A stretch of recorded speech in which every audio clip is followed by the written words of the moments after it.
So Grant, why do you have us on the road? What are we doing? Mate, I want to actually go somewhere a little bit cultural. I don't want to go to the malls, I don't want to go to fancy places. I want to feel the culture of Karachi. Maybe even get a leather jacket. I heard the leather jackets are good here. Oh yeah, they export us, but I'm warning you, the market is like really cramped up. So are you ready for some serious rush hour shopping? Oh, if that's where we have to go, the market, then I'm keen. Let's do it. I've got this ride of mine. Would you fit in there? Yeah, that's a sweet ride. Is that the quickest way to get around, Sackers? Quickest way and the fun way. Okay, is that a market day?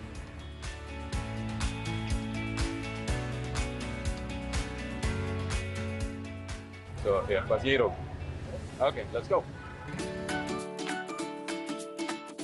So, Grant, here we are. Now, you see, this whole market is a market. All the leather exports, you find shoes, bags, jackets, and stuff.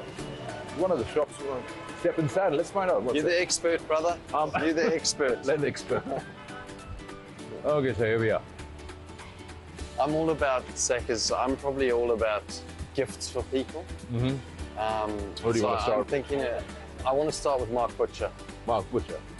We beat Butcher's golf today, and I think he needs something that will actually give him a little bit more luck. Do you know who always wears those Peaky Blinder hats? Oh, yeah. I think if we can find something leather for him, in a Peaky Blinder, and I mean, you look at this store. I know where you're getting with You've got so many levels here. Oh, how about that? That would be probably ideal. I mean, I was thinking in black, but I mean, this is, what color would you call that? Camel skin? Caramel? Camel skin, you reckon? It looks like it's very breathable for him, Mark Butcher. And he can carry it off. And I think this would be absolutely perfect for him. You reckon? Yeah, I think that's something we'll give it on the show.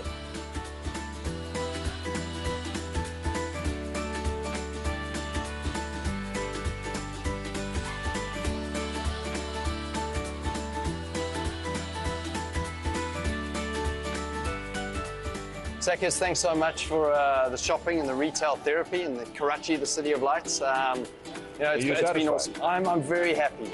I am very happy. And hopefully we can get back to the cricket where we can see some willow hitting the leather. Yeah. Cricket Mubarak. In the third ODI in Karachi, all eyes were on Fakhr Zaman. Chasing a unique milestone of 4 back-to-back ODI hundreds, the left-hander started with his usual flair. Oh, fine shot from Fakhr Zaman. But he could not convert the good start into a big score. The keeper has called for it, the safe his hands, man with the glove takes it, and it would be a sigh of relief to see the back of Fakhr Zaman early in the innings. Imam ul Haq led the charge, scoring a solid 90. Oh, smashed. Been waiting for that from Imam ul Haq. Babar Azam once again was on song, completing yet another fluent half-century. 50 for Babar Azam, 26th ODI 50. A cameo from Shadab Khan helped the hosts reach 287.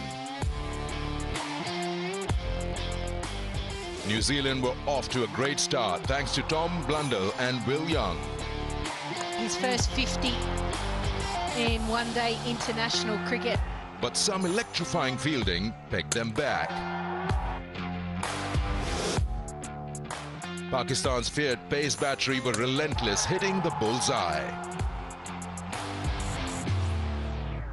Debutant Cole McConkey provided a sliver of hope. But it was not good enough as the home team finished on top, sealing the series with 2 games still to be played. Back in the city of lights, and nice to be here. Sunny conditions overall. A bit of a breeze going on as well. We're here for the 4th one-day international live from National Bank Stadium here in Karachi.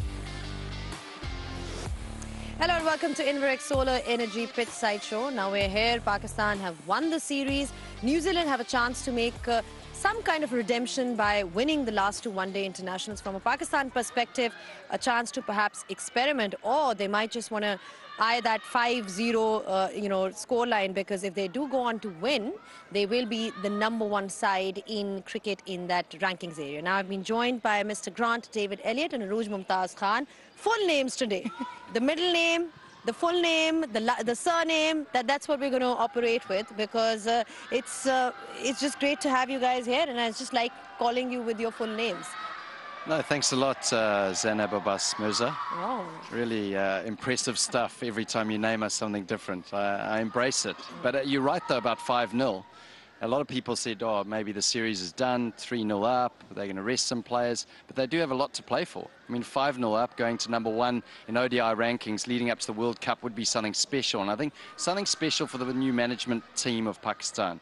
Obviously, with Mickey Arthur coming into the fold, and there's a lot of new faces around. So they're trying to work out their best combinations, and now's the perfect stage for it. Did you enjoy your shopping experience? So I'm more interested in knowing more about that. You went to it. Zainab Market, so you know I hold some kind of an authority there. It's been named after me. How was your experience? I mentioned your name and I got a little discount, so that was good. You know, they gave me 15% off. But I've got a very special gift for someone later on, and you saw that, and I can't wait to give it to him. Just before we go out there today. But it was great experience to get out and about, obviously see all the leather. I might get a leather jacket fitted. I just heard in my ear that blue looked good on me, so I might do that. He's just a humble brag, Arooj, like I always call him. He's just a humble brag. That's what we can expect from him. But Dr. Khan, what can we expect from the Pakistan side today? Because I mean, they're eyeing that 5-0. Remember, we've done that. We've been there, done that, where we've come close to winning a series in the T20s, and then we managed to level it when New Zealand made a comeback, and this we've already won. So that tick box is basically been ticked. But just in terms of what is the incentive here? See, honestly, every game's important. Pakistan can't afford to take things sort of non-seriously, which they won't. But I still feel there's some people on the bench who deserve to get a go, because especially we don't know about the upcoming ODIs. We're not quite sure if the Asia Cup will pan out the way it is. So in terms of just trying and experimenting, and you touched on one particular word there, Zainab, you said experimenting. We saw a couple of days ago in the post-match, Imam Ul Haq referred to the fact when he was asked a question that we don't have time to experiment. And that's something that sort of just put a little bit of question mark in my mind. Like, in terms of preparation, you're up against a relatively weaker New Zealand side. You're up 3-0 in the series. This is the time to experiment. And again, it's not experiment. The players are in the squad because they deserve to be in the squad. The players are in the squad because they've done enough to be in that squad. And if they're a part of the 15, they should be good enough to make part of your 11. So this is the time to experiment. I don't really think come the World Cup warm-up matches will be the time to experiment. So I really feel, and again, it's not experiment. It's just different strategies, trying players in different positions and see what your best combination is. Because Pakistan still don't have their best 11. In terms of combinations. Very good point. I totally agree. I think that the biggest thing that you said there is finding the combinations, and leading into World Cup. I think Pakistan have got a fantastic combination when you look at the top three. Top three batters are 3 of the 5 best batters in the world at the moment. So tick that box. The bowling at the death, bowling up front, tick that box. Middle order and bowling through the middle is kind of the combinations that I guess that they need to experiment with. Talking about combinations, New Zealand is still trying to find the right combination with the team that they have. Ben Lister makes his debut today, and what a moment for him, because he received his cap in the New Zealand camp today. Again, a great moment. It's a different format altogether, and you know, what do you think he brings to the table? Oh, well, I think, you know, a left-arm bowler brings something different. It's great to have a left-arm bowler that comes in and bowls different angles to the left-handers, right-handers. And just a very special moment, we saw Cole McConkey. Now, Cole McConkey never got the opportunity to play in New Zealand.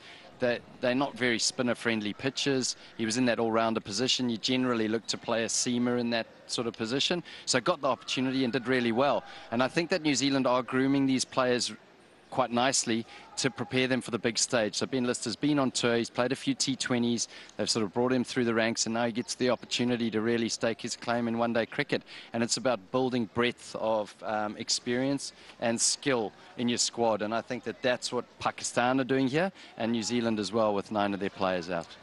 Talking of skill, you know, Pakistan definitely has a lot of skill in the bowling department, different kinds of fast bowlers altogether. You've got the Naseem Shahs and Shaheen Shahs, but one guy who's really worked hard to cement his place in the side is Mohammad Waseem Jr. He's been bowling really well at the death, and Sikandar Bakht caught up with him. Star Talk brought to you by Inverix Solar Energy. Wasim मेरे साथ हैं। वसीम, सबसे पहले important चीज़ जो फ़र्क नज़र आया पिंडी से कराची में टीम में, वो था फील्डिंग, और काफ़ी शानदार फील्डिंग रही है। लगता है बहुत ज़्यादा काम किया, स्पेशली जो इतनी इंपॉर्टेंट विकेट थी, ब्लंडल की रनआउट था, उसके बारे में थोड़ा सा बताएं। जी बिल्कुल, हम थोड़ा वर्क करते हैं ना फील्डिंग पे। बैडमिंटन भाई अभी हमारे साथ जो कोच है वो काफ़ी वर्क किया 2 दिन इधर फील्डिंग पे, तो इसलिए थोड़ा इम्प्रूव हुआ फील्डिंग, तो हम वो काम करते हैं इस पे। तो जब रन आउट की बात की तो फास्ट बॉलर की तो आम तो माशाल्लाह बहुत तेज़ होते हैं, तो अल्हम्दुलिल्लाह अल्लाह ने मुझे थोड़ा एक्स्ट्रा भी दिए, तो मेरे आम थोड़ा तेज़ है, तो इस तरह वजह से वो रन आउट हो गया। अच्छा, फास्ट बॉलर्स का आम तेज़ होता है, लेकिन पुराने ज़माने में फास्ट बॉलर्स को थर्ड मैन फाइनल लेग पे खड़ा करते थे क्योंकि फील्डर इतना अच्छा नहीं माना जाता था। आपने जो कैच लिया वो बड़ा शानदार कैच था। बहुत काम करते हैं एज फास्ट बॉलर्स भी डीप में फील्डिंग का। जी बिल्कुल, थोड़ा मुश्किल होता है क्योंकि आप बाउंड्री लाइन से थ्रो करते हैं तो मुश्किल होता है, लेकिन हम काम करते हैं, थोड़ा एक्स्ट्रा करते हैं ना, और बॉलिंग और बैटिंग के साथ थोड़ा फील्डिंग पे थोड़ा एक्स्ट्रा काम करते हैं, तो इस वजह से थोड़ा इंप्रूव हुआ है फील्डिंग। आपकी नसीम शाह से बड़ी अच्छी दोस्ती है, और आपने जो उनके साथ सेलिब्रेट किया था, नज़र आता है बॉन्डिंग जो होती है प्लेयर्स में आपस में। जी बिल्कुल, बॉन्डिंग तो सारे के साथ है, लेकिन नसीम के साथ थोड़ा एक्स्ट्रा है, तो थोड़ा इंजॉय करता है इसके साथ, तो इस तरह। अच्छा, एज फास्ट बॉलर थोड़ा सा बताइए, इतना ज़्यादा T20 क्रिकेट होती है तो बॉलर का माइंडसेट 4 ओवर पे बना हुआ होता है, कितना फ़र्क लाना पड़ता है अपनी बॉलिंग में जब 10 ओवर क्रिकेट करनी पड़ती है? जी इसके हिसाब से खेलते हैं क्योंकि T20 अलग फॉर्मेट है, तो इसके हिसाब से T20 मतलब थोड़ा तेज़ होता है ना, तो इसके हिसाब से जो ODI फॉर्मेट आता है तो इसके लिए थोड़ा एक्स्ट्रा एफर्ट करनी पड़ती है क्योंकि वो थोड़ा लॉन्ग फॉर्मेट होता है, तो इस सिचुएशन में कोई ऐसा बैट्समैन जो आप कहते हैं कि थोड़ा सा तगड़ा है, इसको बॉलिंग करने के लिए 2 बार सोचना पड़ता है?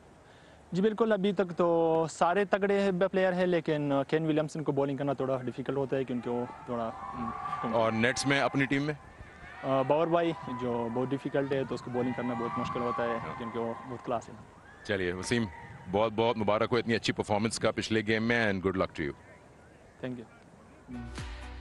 Star Talk, brought to you by Inverix Solar Energy. Such a live wire in the field. That stunning catch that we saw the other day. I mean, it's never easy when you're on the run. I was joking with him earlier because I saw him warming up and I said, hey, Jonty Rhodes. I said, do you know who that is? And he said, yes, I do. But the guy said he always just smiles. He just smiles all the time. And I don't think we expect great fielding from Pakistan. Let's be honest. Pakistan fielding has never really been, world class. But I think we saw a world class performance the other day.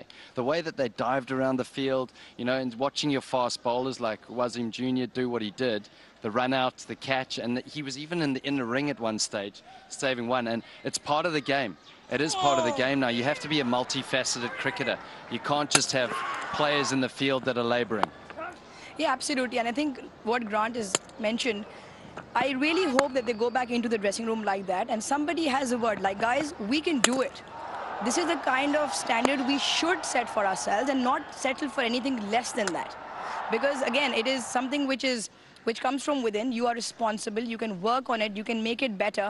And as a group, when Pakistan click in the fielding unit, they look a different side. And it is, again, it's a mindset that they shouldn't settle for anything less from themselves. So there's no margin for complacency. Let's talk about the combination, Aruj, because Mohammad Nawaz has been ruled out. He had an injury. He's not playing today. So what kind of combination do you think Pakistan can go with today? Whether they go with the pace or they go with the 2 leg spinners, I highly doubt they'll go with the 2 leg spinners, but they'll probably want to put in who now? Like, they pretty much got this set. It's more of a position where Pakistan can afford to put in anybody. I wouldn't mind seeing Osama Mir, because we've still got enough bowling options. But again, the one name that I've been talking about throughout the series is Iftikhar.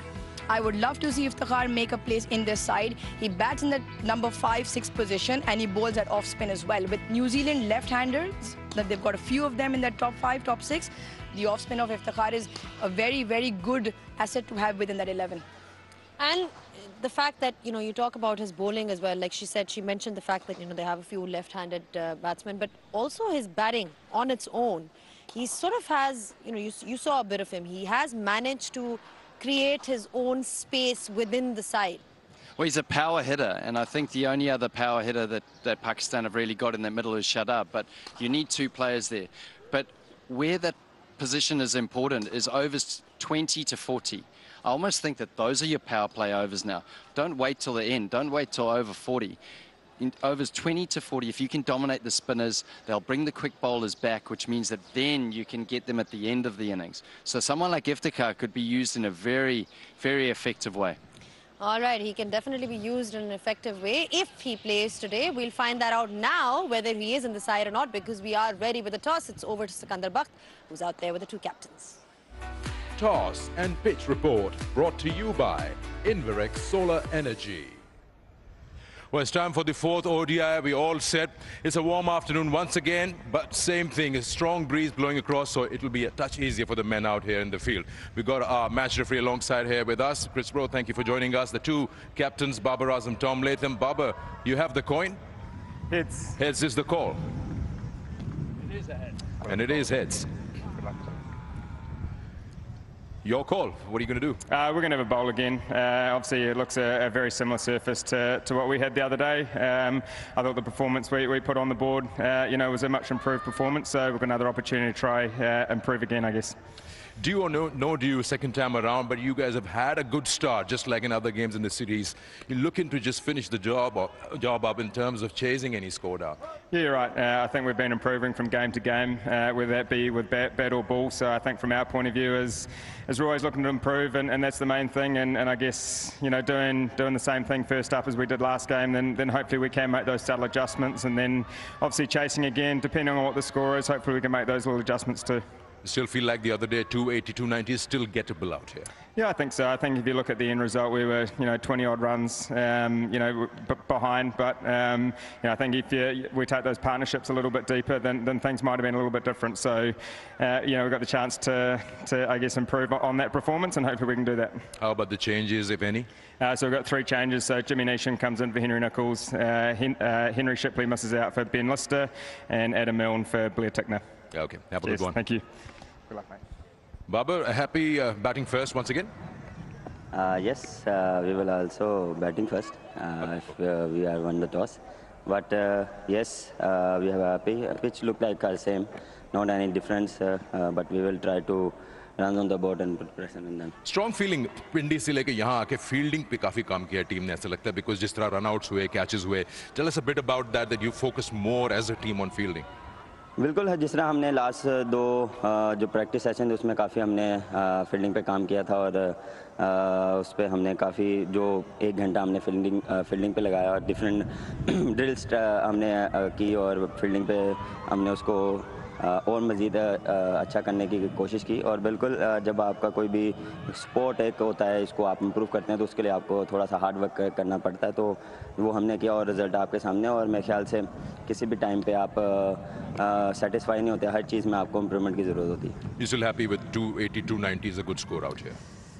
To be honest, yes, but I think little bit pitch looked like a good pitch. So we are looking for 290, 300. Changes? 5 changes. 5 changes. Unfortunately, Imam is not playing. He's having niggles. Okay. Shan in, and Abdullah Shfiq is not playing. Iftikhar playing. Shadabne is not playing because he's twists his ankle, and Haris playing, and Naseem is not playing. Haris Rauf has come back because of workload. Well done. Good luck. Thanks. So New Zealand have won the toss and they've decided that they will chase again.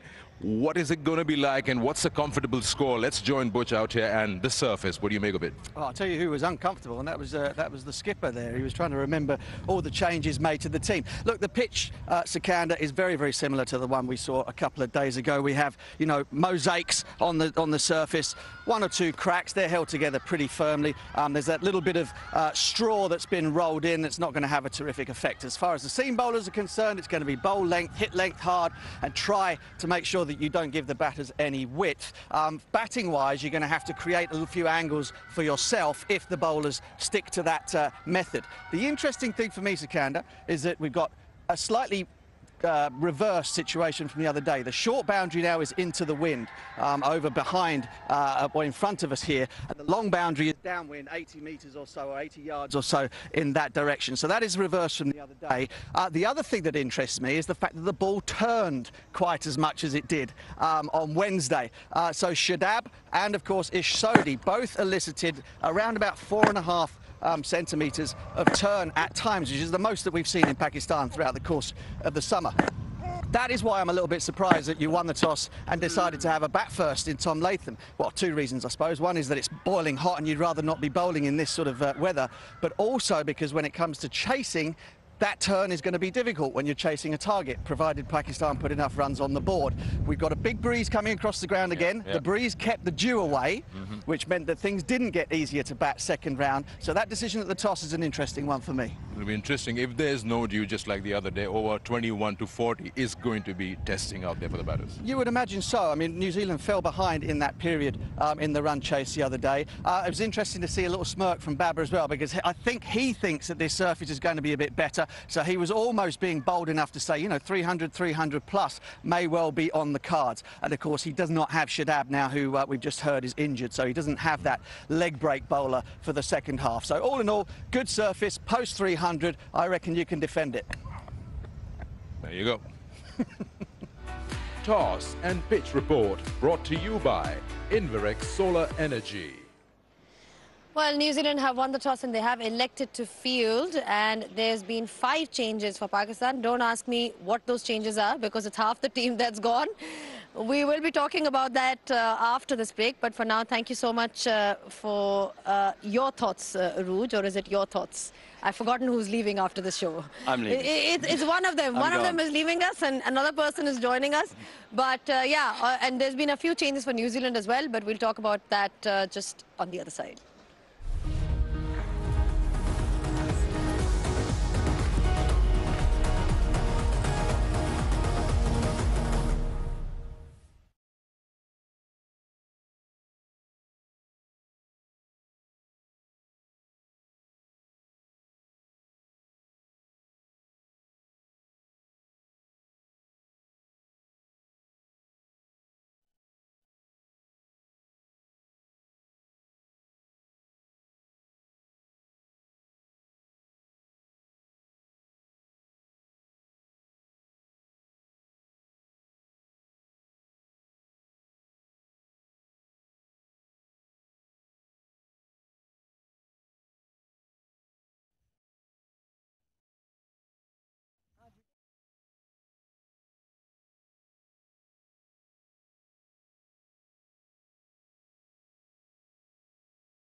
Back on the Inverix Solar Energy Pitch Side Show, and the news from the centre is that New Zealand has won the toss and they have elected to field first. I've now been joined by Mr. Butch. Butch, nice to have you here. I want to talk about the cricket, but I think we may have a little surprise for you from David. David and our team's got a little surprise for him. He's sneakily coming from the back. Butch, I went shopping yesterday and we've got a very special gift for you. It had your name written all over it. Yeah. Now, you were more of a test player than anything, quality test player, so it's in test colours, and I think it'll keep you cool out in the middle. There you go. Perfect little leather number. Leather? Shelby from Peaky Blinders. Very breathable. There's our Shelby. It's just got and you can see here, it's got quality leather goods. It's endorsed. It's proper leather. All the way from the Zenith Market. So it's been named after me, but orchestrated by Grant Elliott. Supporting role from Arooj Mumtaz. Supporting role also from Sikandar Bakht. Yeah. We've all been in on this to present you with this lovely I mean, thank PK. you very much. I love Grant Elliott. I was his captain for a very short amount of time, but I always thought that he was an idiot. And leather in this weather is basically absolutely confirming my thought. I've got to say, though, it suits you. Thank you. It's looking great on you. And Grant's got a great choice, I've got to say, in this department, indeed. That took no time. That took no time to throw it away. It's making the melon very, very warm. Yeah, he looked at what is the cheaper one. He said, I'm going to get the cheapest cap in the book. And oh, wow. Look at this. I mean, Arooj, do you want to try this on as well? Grant, do you want to pass it on? I think it's safe to say that we're all having a lot of fun, but we need to be looking at the sides now, finally. I think that's what people want to hear. I think Pakistan's team first. Arooj, I'll let you do the talking in that regard because there have been 5 changes. 5 changes. Yeah, some of them a little bit baffling, but anyway, Shan Masood comes in for Imam Ulaq. Iftikhar comes in. That was probably one change which was on the card. Mohammad Haris comes in as well. Hussam Amir for Shadab Khan and Mohammad Wasim Jr. for Naseem Shah. So Abdullah sits out, Shadab, Naseem, Imam and Mohammad Nawaz. They all sit out. Again, it looks a very, very good side. And Babar didn't mention 2 of the players had niggles, one of them workload management and one of them rotation policies as well.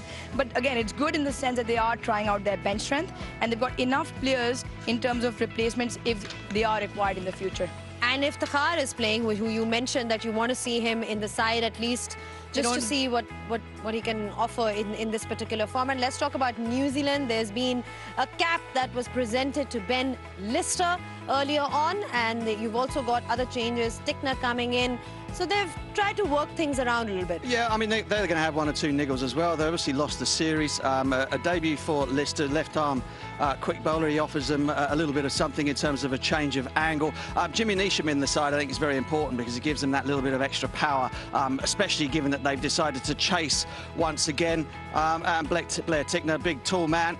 If he can hold a really tight line and length on off-stump, it will make life difficult for Pakistan's batters with a new ball. All right, let's see what happens in that regard. But with regards to the crowd and spectators that we've seen throughout the series, Pindi was fantastic. Karachi, crowds, you need to wake up. You need to come to the ground. That's what we need from all of you. But some very passionate fans as well. It's time for Gupshup with the lovely Meg.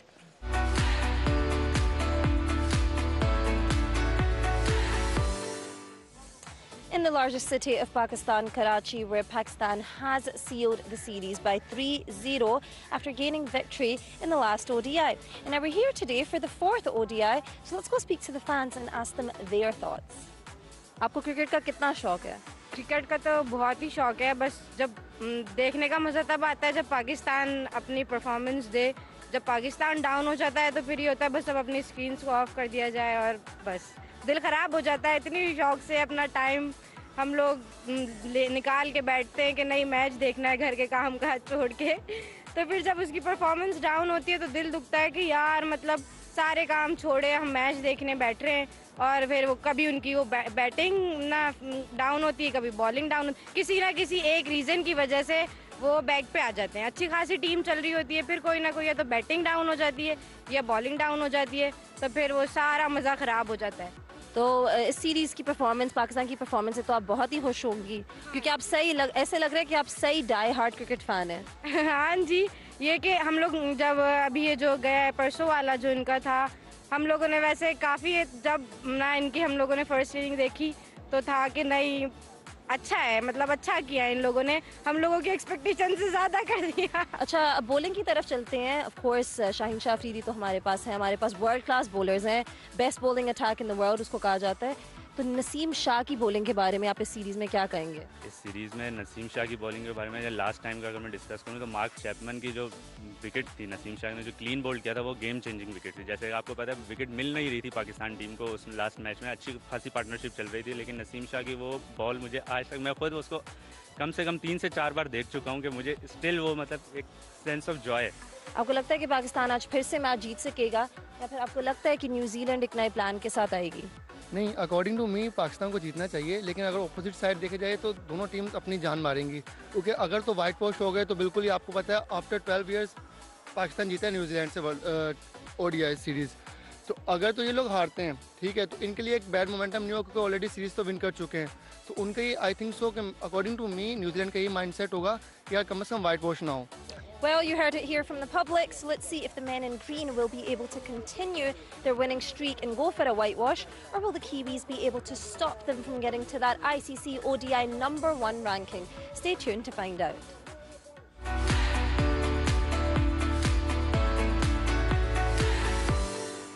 All right, you heard it from the fans. Thank you so much, Rouge and Butch. It was lovely to hear your thoughts once again. New Zealand has won the toss and they have elected to bowl first. 5 changes for Pakistan, few changes for New Zealand as well. All of that on the other side. Don't go anywhere.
In the third ODI in Karachi, all eyes were on Fakhar Zaman. Chasing a unique milestone of 4 back-to-back ODI hundreds, the left-hander started with his usual flair. Oh, fine shot from Fakhar Zaman. But he could not convert the good start into a big score. The keeper is called for it, the safe his hands, man with the glove takes it, and it would be a sigh of relief to see the back of Fakhar Zaman early in the innings. Imam ul Haq led the charge, scoring a solid 90. Oh, smashed. Been waiting for that from Imam ul Haq. Babar Azam once again was on song, completing yet another fluent half-century. 50 for Babar Azam, 26th ODI 50. A cameo from Shadab Khan helped the hosts reach 287. New Zealand were off to a great start thanks to Tom Blundell and Will Young. His first 50 in one-day international cricket. But some electrifying fielding pegged them back. Pakistan's feared pace battery were relentless, hitting the bullseye. Debutant Cole McConkey provided a sliver of hope. But it was not good enough as the home team finished on top, sealing the series with 2 games still to be played. The Duffer News presents KFC ODI Series. It's the 4th one-day international, live from the National Bank Stadium here in Karachi, the City of Lights. It's been a scintillating one-day series so far. And there's still just 2 games to be played and plenty to play for Pakistan. They win all 5, they go to #1 in the world. So today, that's where we are. And then on the 7th of May, we're back here for the 5th ODI. Quick turnaround for the players. They warmed up earlier on today, Mohammad Rizwan. It'll be interesting to see where he bats today. Maybe at 4, and Iftikhar back in the fold. Very strong Pakistan team that have played brilliantly well in all 3 facets. And they'll be looking to replicate the last game. New Zealand, few changes there. That's been Lister limbering up. He's been here all tour in the T20s, and he'll get an opportunity as the debutant. Blair Tickner, rotation of players because the turnaround is really quick here. But New Zealand will be motivated to play on this deck. Mark Butcher was out earlier, said that it should play pretty similar to the last one.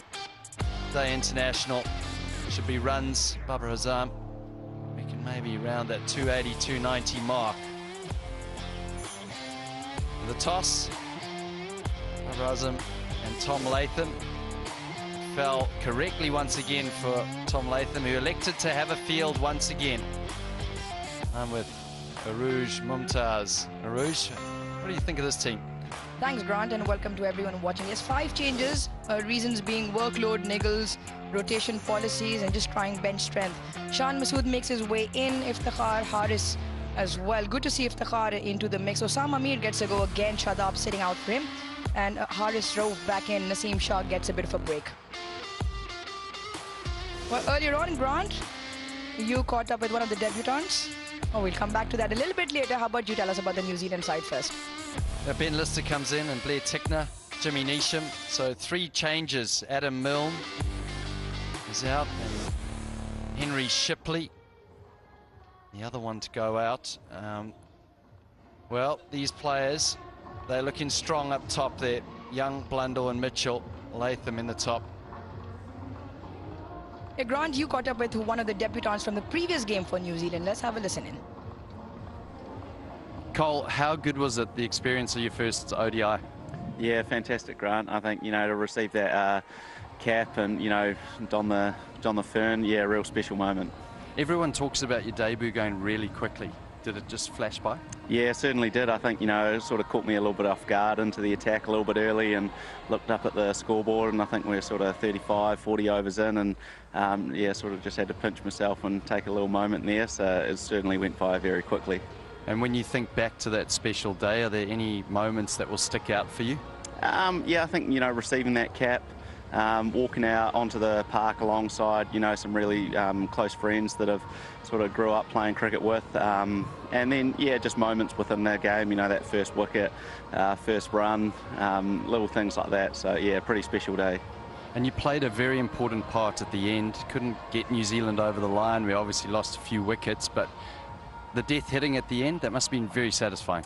Yeah, it was. I think, you know, you summed it up well. You know, satisfying to sort of get a few away, but, you know, it would have been a bit sweeter getting the boys home in that chase. So, yeah, hopefully, you know, today we can sort of build on that and, yeah, get the boys home late in the piece today. You're playing a very important part bowling through the middle. How good is it having Suck Lane on tour, and has he been working pretty hard with you? Yeah, it's been fantastic. I think, you know, throughout those T20s in the early part of the ODIs, you know, just chewing his brain, not only his knowledge on, you know, local conditions and the players, but also, you know, just a few little technical tweaks that I've made along the way. And but even just sharing his experiences and learning about, you know, how he went about things has just been invaluable. What did New Zealand have to do today? Obviously 3-0 down, but still plenty to play for. What do they have to do, and where do you have to change things? Yeah, I think, you know, really good question. I think, you know, the boys haven't been far off these first 3 games, and, you know, you probably look at the scorecard and think you need to make some wholesale changes, but it's probably just, you know, just sharpening in a couple of tiny little areas. I think, you know, with the ball we started fantastic that last game, and then in the field, you know, we were pretty good. And same with the bat. I think, you know, the start that Youngie and Blundell had there.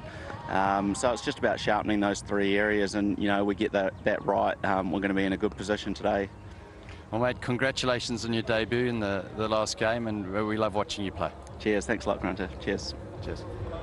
Yeah, fantastic listening in. 64 on debut and a wicket to Cole McConkey. Good to see the New Zealand players in good spirits, still wanting to hopefully get 2 more games to their name and come out with the series at 3-2 as opposed to what Pakistan might be looking for, a 5-0 series when, well, rotation policies continue all around, even with the umpires. Joel Wilson and Asif Yaqub leading the way. Pakistan openers. Different combination today. Imam Ulaq, who's been all guns blazing throughout the series, he misses out today. Shan Masood makes his way into the middle along with Fakhar Zaman. Opportunity for Shan Masood, big opportunity for him. He's been short of runs for a while now on the international circuit, had a good run in the HBL PSL, and for his sake, I want to put one foot into that 11 up the order, which is difficult to shake at the moment considering the form that Imam, Fakhar and Babar are in. Just very, very few matches in his ODI career. Strike rate as well of 70. Not much to talk about there in terms of numbers, but what he can do is improve. On the other hand, a man in prolific form. 300s on a trot. Didn't get many runs in the previous game, but those numbers are staggering. Really good. 49 average, 15 half centuries, 10 hundreds to his name, 210 his best, and he can strike the ball well. 94 one-day cricket. Very good along with that average.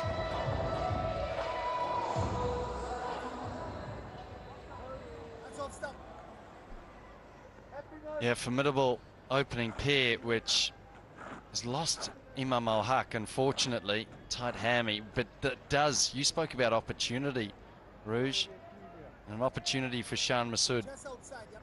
Matt Henry, who's got a real knack of striking early and has been the most consistent bowler, you'd say the premier bowler for New Zealand since they've been in Pakistan, showing his experience. Once again, it looks like deja vu out there. There's the third slip and a little bit squarer. Gentlemen, let's play. Fakhar Zaman looks to take the first delivery.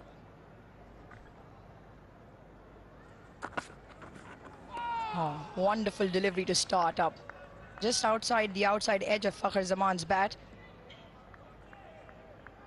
And we spoke about this when Fakhar came into bat the other day. He was very confident leaving the ball up front when New Zealand bowled similar channels. And New Zealand bowled so well in the last one day, the first 5 overs, and then just a little bit wayward. And that's the thing, in these conditions, you can't give any width on either side, leg side or offside.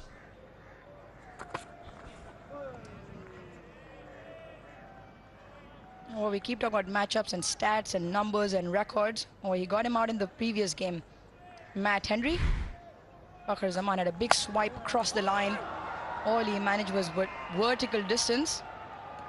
It was a very simple catch for Tom Blundell in the end. But Matt Henry is one of those New Zealand players who will reminisce this time in Pakistan. He's picked up wickets. He's picked up a T20 hat-trick.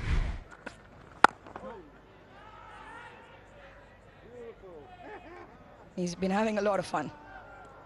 Yeah, he is. I spoke to him in the hotel as well, and he was talking about how hard you had to toil as a bowler. I think it's the experience, and this is how hard you have to toil when you look at it. 35 degrees maximum.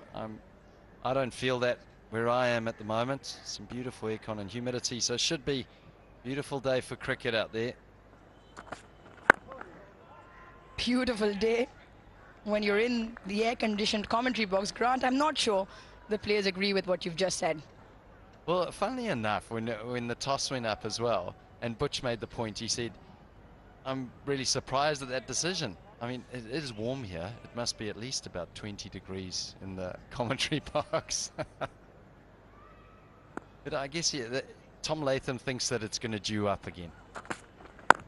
And the reason why Butch was saying, oh, it's a single here. And it'll be overthrows. So not a great start here for New Zealand. They'll haul it in. Coming back again. Well, little mishap there from New Zealand. Lapse in concentration from me as well.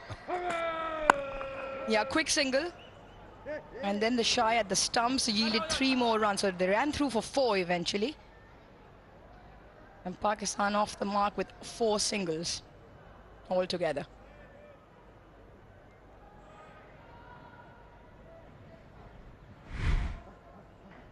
Well, I thought the decision in the first game from New Zealand, they did really well in that first half, restricting Pakistan to 288, which Babar did mention at the toss that he was looking at somewhere between 280 and 290. We all felt there was more runs in the surface.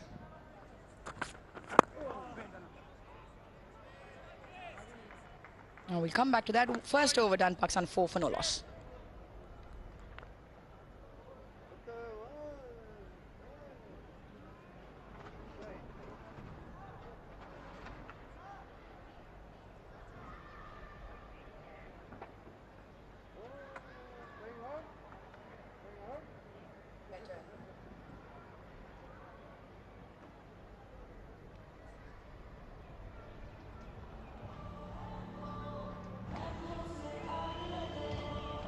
Eight changes altogether in the game. 5 from Pakistan, 3 from New Zealand.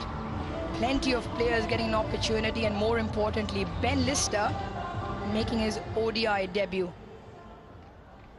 Left arm medium. Bowled in the T20 series as well. His List A career, Grant. 43 games, 49 wickets. A really handy bowler, Benjamin George Lister. Making his debut, special moment. Brilliant for Auckland, gets wickets up front, moves the ball through the air. So a challenge for him, because you won't get much movement. Speaking to Adam Milne just before the game, he said first 3 balls swung and then not much after that. So you have to find a way, and Matt Henry showed the way. It's consistency. Pakistan bowlers, Naseem Shah, also someone that has shone quite brightly in this series. It's just been that consistent line and length, and you can't stray. Any hint of width that you gives the batsman an opportunity to get away. But exciting as he prepares for his first ball in ODI International.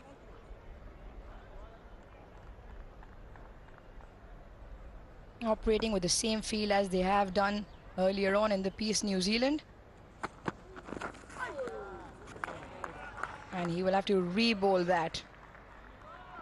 Always a wonderful moment for yourself, for your family, and for your teammates as well when you get the international cap for your country. Yeah, cap number 211 as well. You can see the number. He's given him 201, so I'm not too sure what's happened there. Have to check that. But every player gets the number on the side of the cap, which is special. angle into the left-hander, and he's clipped it very nicely, has Shan Masood. Lightning quick outfield, and that will be a boundary. Yeah, there is a hint of swing there for Ben Lister. Just getting, as I said, you give it a little bit of width. That's on leg stump. That'll be a sigh of relief for Shan Masood, who knows that this is a huge opportunity for him. Imam Al-Haq out with a hamstring injury, or just a slight little twinge. That's great balance there from Shan Masood. Slip comes out, goes into short catching mid-wicket.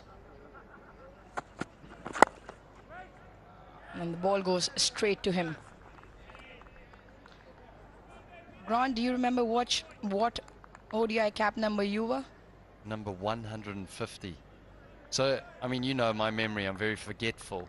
But 150 is an easy number to remember, so I do remember that. Test cap of 236. Yeah. How about you? Do you have a number?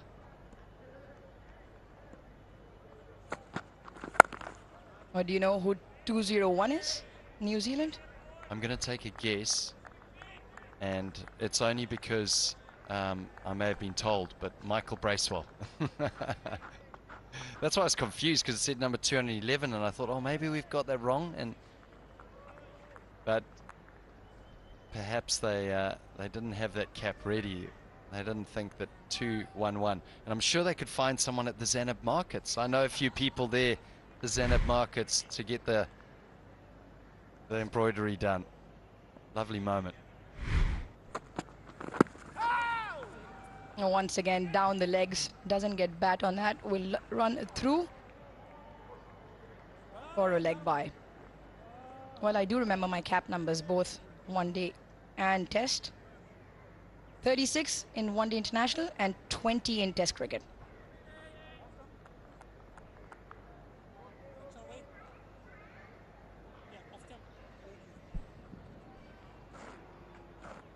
Number 20, so is that your lucky number? Well, it wasn't when I was batting.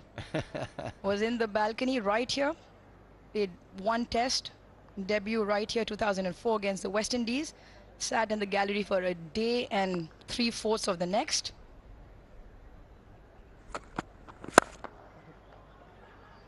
And stood there watching one of the best innings I have seen in test cricket. Kiran Baloch, 242 not out. A wonderful player for Pakistan. Sajda Shah, on the other hand, scored 98, watched a brilliant partnership, 241. Walked out eventually when the partnership was broken, only to be gone for a duck. It happens. These things happen. It's a game of life, Aruj.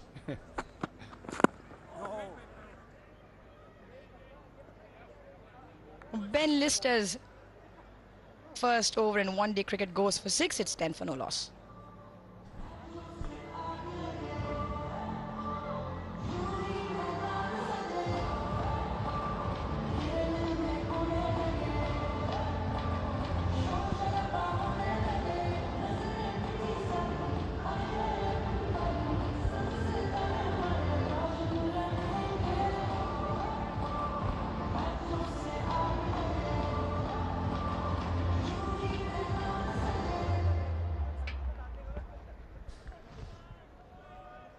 Pakistan experience in one-day international cricket, plenty on the top. Fakhar Zaman, Babar Azam, Mohammad Rizwan, big numbers. But apart from those three, everyone else just under 10 in terms of ODI experience.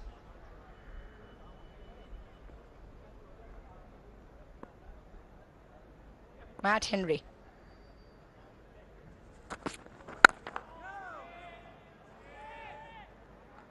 Yeah, he's surely enjoyed his time with the ball out here. Oh.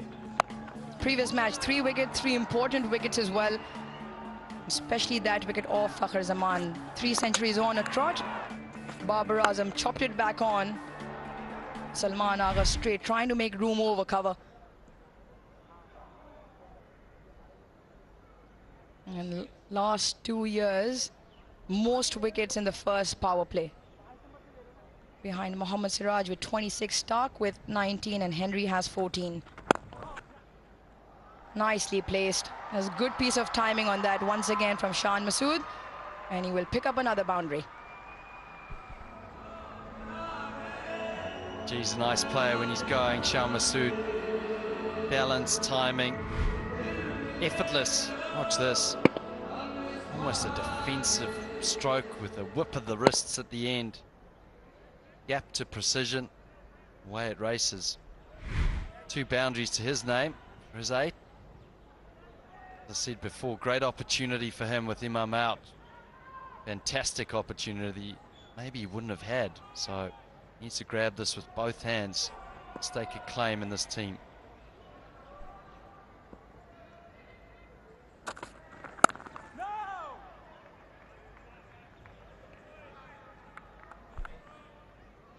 Matt Henry's been a significant part of this team and the foundations of the bowling, and when you look at that, the thing that stands out for me is the economy rate, 3.77, not just the wickets, and that's just in the first power play now that you're looking, competing with Siraj and Stark at the top there. Some big names.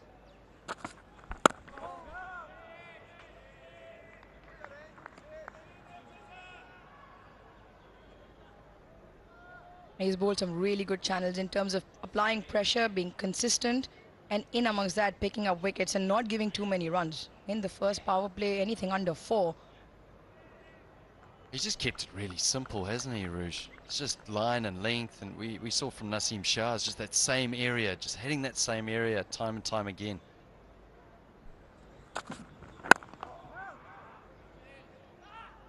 And it's the kind of length that you have to hit in Pakistan afternoon start, placid surfaces, with absolutely no swing on offer. You mentioned he told you that it swung for 3 balls only, playing 11 for Pakistan in this 4th one-day international.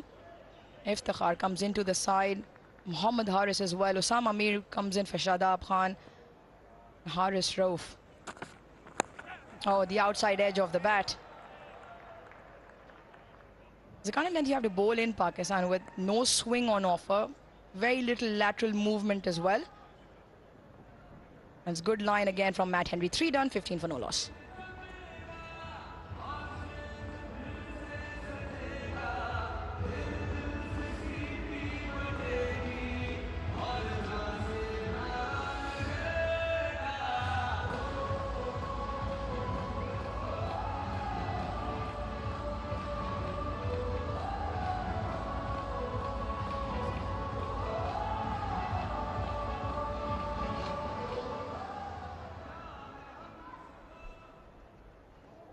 The New Zealand team. Oh, that's a wild one. That went the other way from Lister. Just away from the left hand. Did Shan Masood. That'll be a wide call by Asif Yaqub. As New Zealand are rotating their team, they're bringing players in and out. You can see Adam Milne not playing today and Henry Shipley, so choosing for Blair Tickner and Ben Lister, they get an opportunity, and Jimmy Neesham comes in for Henry Nichols.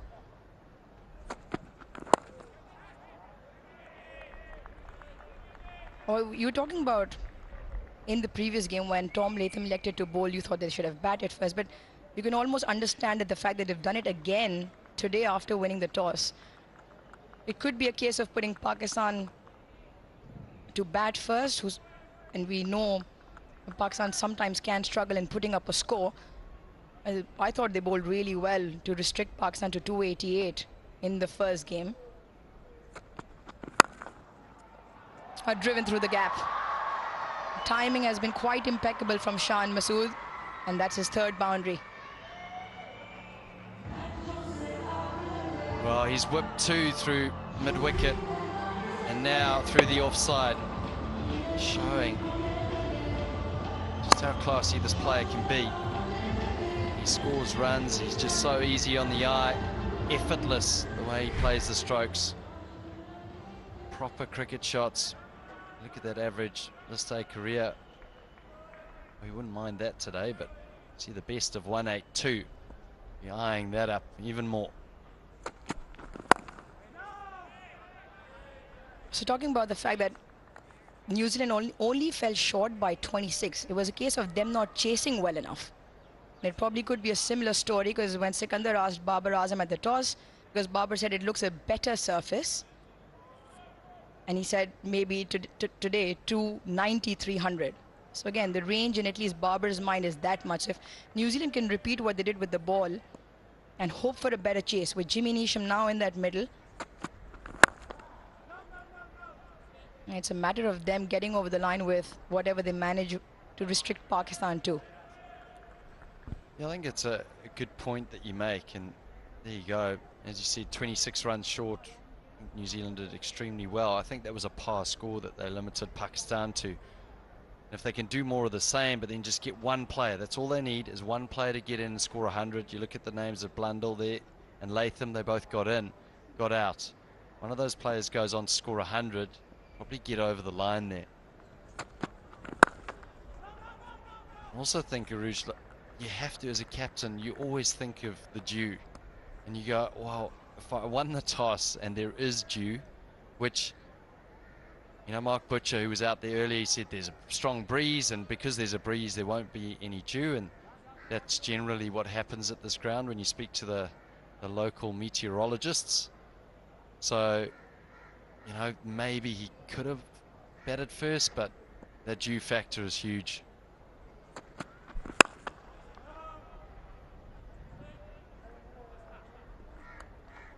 Four overs done, 20 for no loss.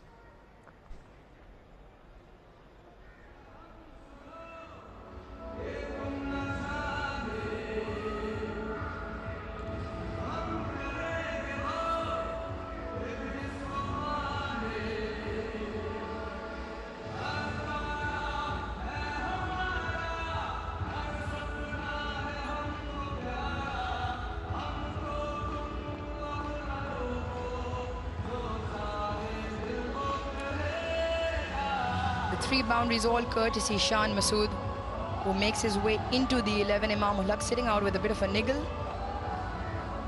Nawaz with a finger injury. And Muhammad Haris, Osama Amir, and Iftikhar are the 5 changes in Pakistan's side.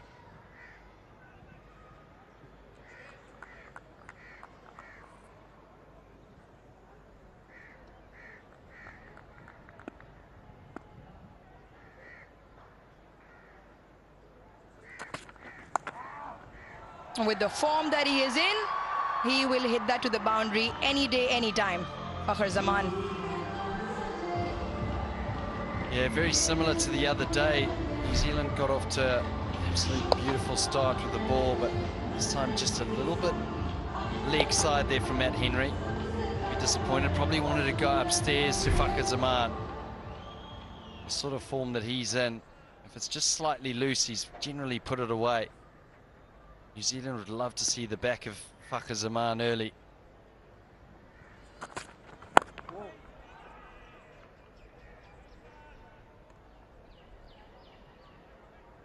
Well, Grant, there's plenty of activity off the field. Where are you going in a rickshaw? Apparently you went on a shopping extravaganza. I went to a leather shop in the Zadab markets.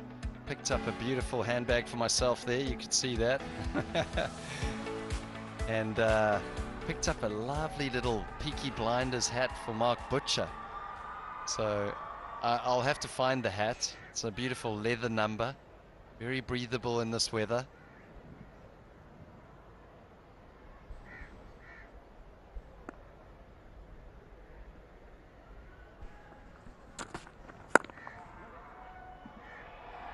Yes, well done in the field. Well, I think we have what you got, Mark Butcher. You got him a present.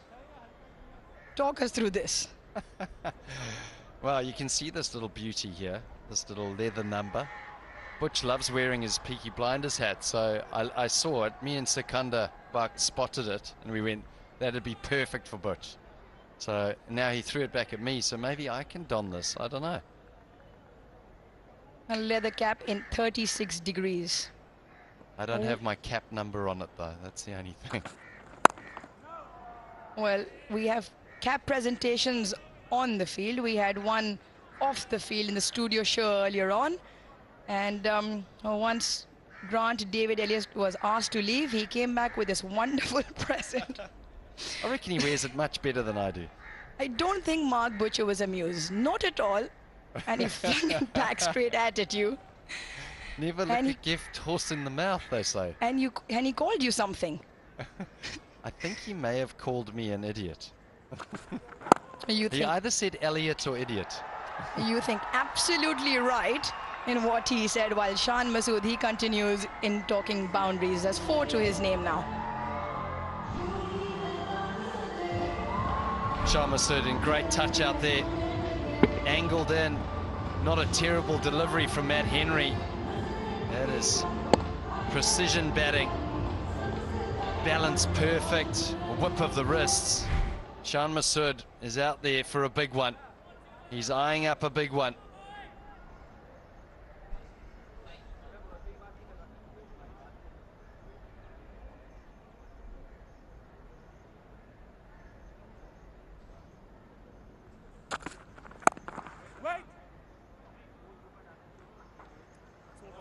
It's been a good over for Pakistan. 9 come off it, 29 for no loss.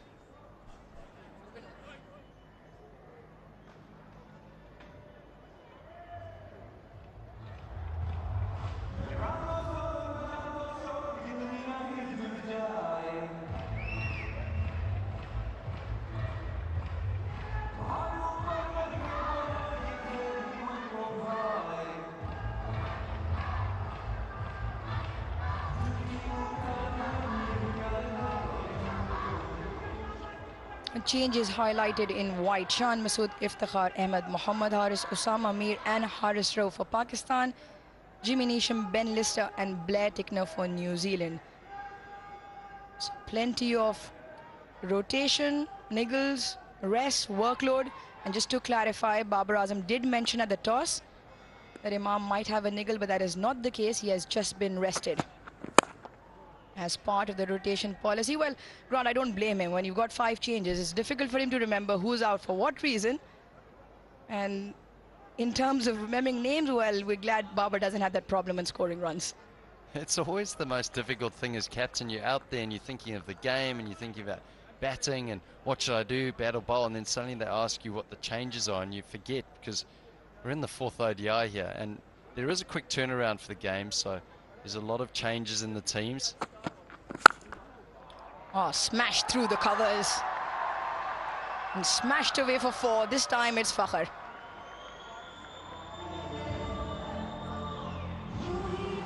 It looks a beautiful batting surface out there. This is absolute cracking shot from Fakhr Zaman. As we've seen so many times in this series, he just steps straight, gives himself a little bit of width, waits for the ball, just caresses it through the covers.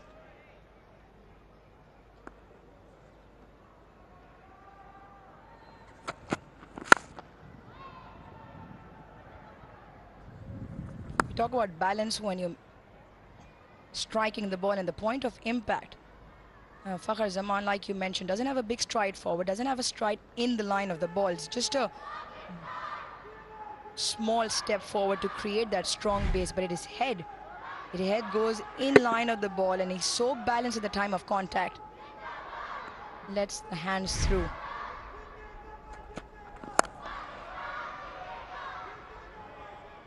That's the shot there that has created a lot of difficulty for New Zealand. Where New Zealand, well, they'll bowl the channel. They'll bowl channel and Fakhr Zaman will step straight, give himself just a little bit of width. So they'll come straight to him and back of a length.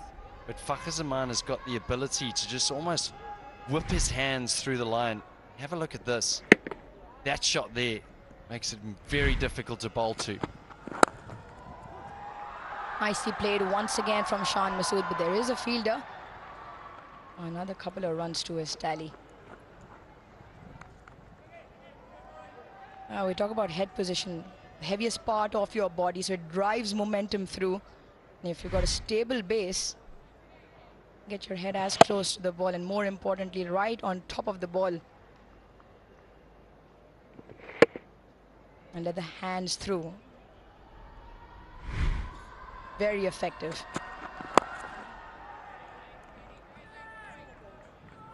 Six done is 36 for none.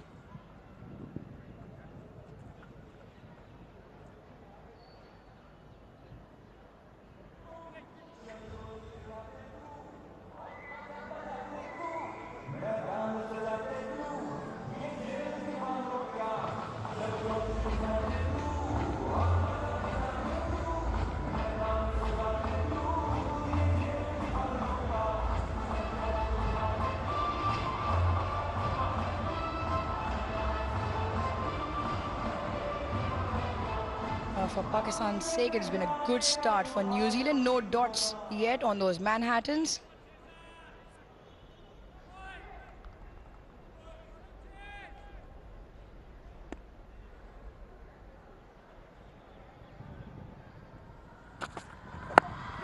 In the air. Just held up in the surface. Again, very good lines from Henry. It's the second time it's happened, actually, where I've heard on the stump mic, I heard Fakhar Zaman just a little bit of a yelp or surprise at the bounce, and you can see there it is probably quite unusual. Matt Henry coming around the wicket now, trying to cramp Fakhar Zaman out with the square leg just behind square, gives him the option for the bouncer as well. Oh, it's in the air.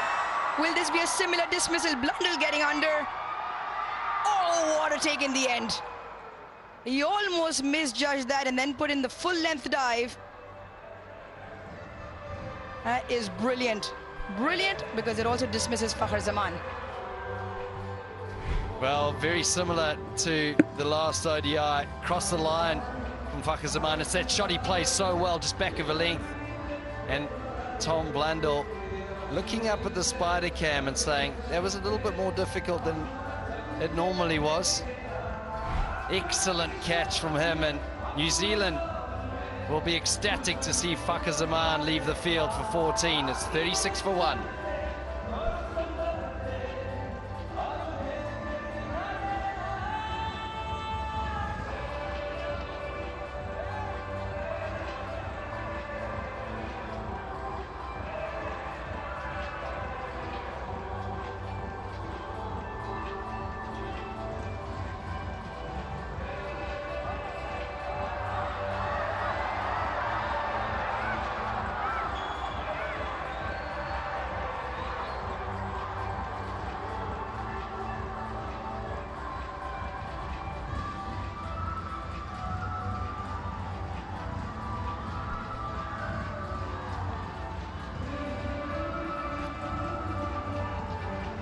The skipper makes his way out in the middle.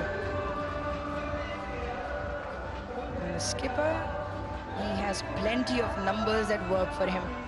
99 one-day international games, 59 is average. He can strike them as well. And he loves to bat long. He loves to get big runs. And he's here in the middle because Fakhar Zaman, in very repeat fashion, as from a few days ago, has a swipe across the line, top edges. This is a very good catch from Tom Blundell. Not easy because at one point Spider might have been in the way, in the eye line. And he'll... There you go. Come on, Spidey. I mean, we know we want the perfect shot. But that is a really well-judged catch. In the end, had to put in the full-length body dive. And takes one to dismiss Fakhar Zaman.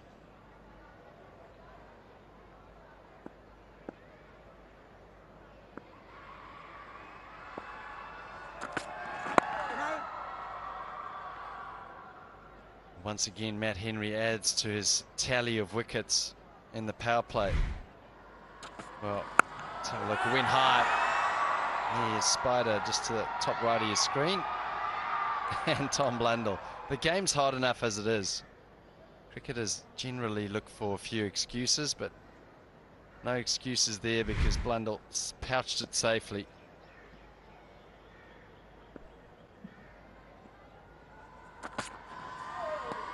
Oh, watches it through. Well, we have a bit of a rotation policy going for ourselves up here. rotation policy of the cap. Cap presentation was given to Mark Butcher, thrown back to me, and now Rouge Mumtaz has got it. I think it looks pretty good. I'm not quite sure. Twitter will tell us very shortly. Yeah, please do, actually, Twitter. Tell us what you think of the leather number that we've got. We know what Mark Butcher thought of it earlier on. Threw it back right at you, Mr. Grant Elliott. Fakhar Zaman, last ODI, similar swipe across the line with the same combination of Matt Henry and Tom Blundell. That time a relatively easier take for Blundell. This time he had to get under the ball, swivel around because of Spider. In the end, well judged. Kept his eyes on the ball till the very end and pouched it quite comfortably. 7 done is 36 for 1.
Right, the ball previously just popped a little bit, didn't it?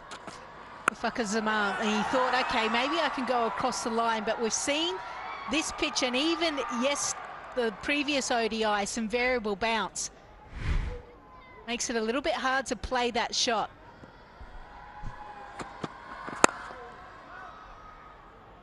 That certainly wasn't the case in the first 2 ODIs. We saw Fakhar Zaman, who obviously peeled off 2 back-to-back hundreds. He was able to play that shot quite freely, whereas here in Karachi, we've seen variable bounce, makes it hard.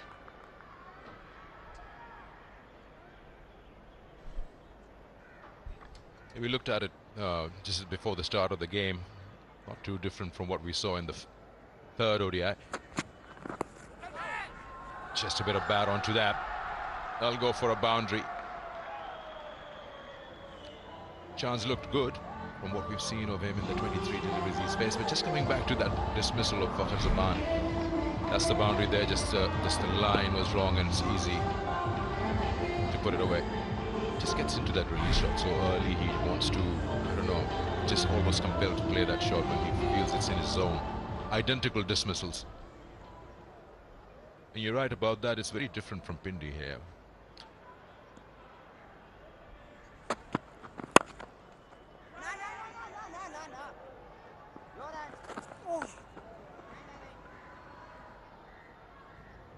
It was Shan Masood's call, but a good barber that he said no straight away. You have to work a bit when you're batting with a new partner. Shan hasn't really had many opportunities to be in the center.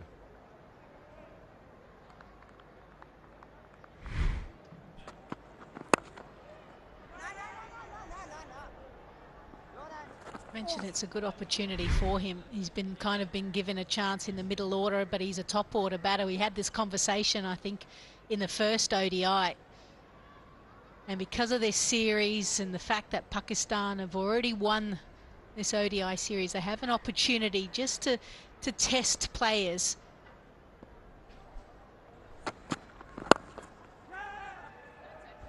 That's a good run again. Yeah, he can actually set a goal for himself, because he needs not to prove something to himself, but rather than anything else, some numbers, good numbers in terms of runs against his name. And you're right about that. I mean, that is his position. He's an opening batter, and he's got that opportunity, and you look to spend as much time as possible out there. His list career suggests that.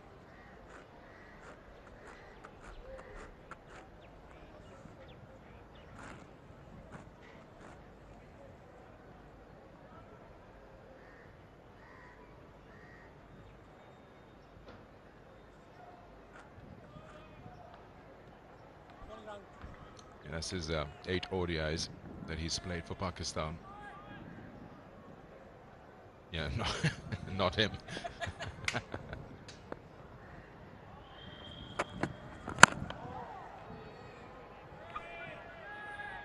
That's like the bottom of the bat must have stung.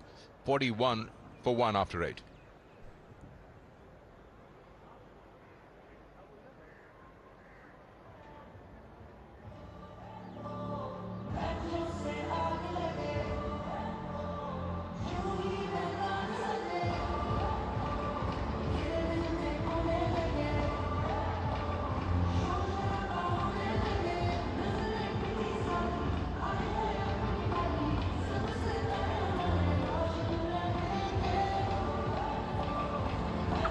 Quite a revamp. Pakistan making 5 changes today, some forced, some load management. Where Rizwan comes to 4, that's what he asked for, or hoped for.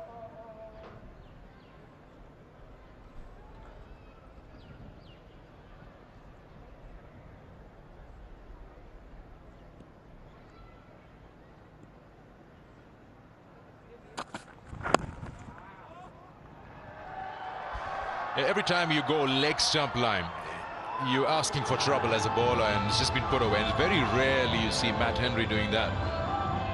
Margin of error very slim. It'll be put away. Yeah, he's actually been the standout bowler for New Zealand because of the lines that he has bowled, but he's strayed here. And you do that to any left-hander and they'll pick those off with ease.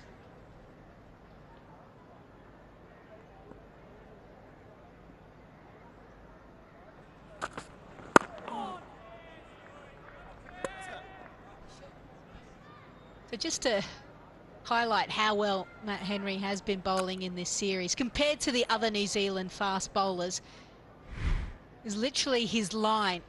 Now it's that 4th stump, top of the off stump, that's where you want to go. All those white deliveries, wickets and dots.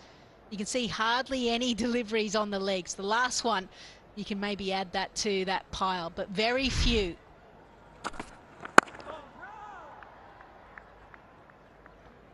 And then when you look at since the last World Cup, he's actually the 3rd most prolific bowler in the power play as well.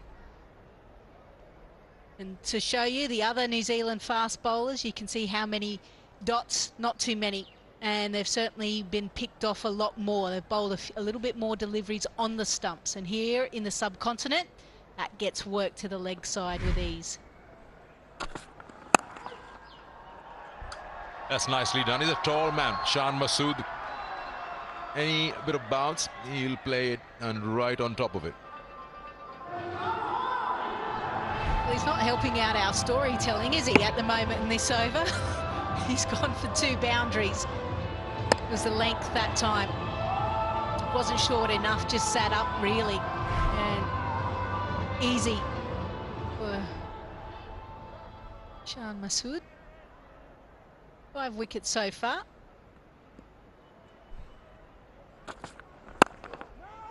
He showed that beehive, showing that Matt Henry has hardly bowled anything on the leg stump or around the hips. When you show all the other bowlers, they've also been put away around that 4th or 5th off stump area. It's more to do with that length that he's been bowling also, Matt Henry. It's been tough to put away.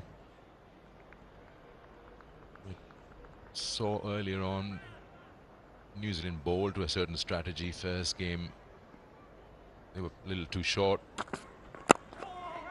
Don't know, they saw something in Pindi or trying to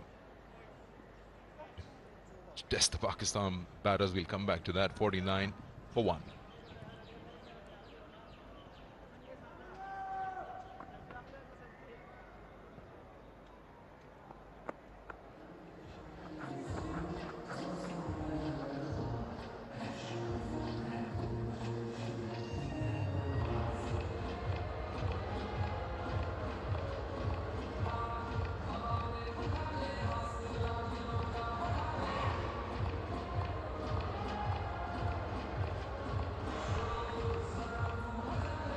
For 1, 40 dots in that.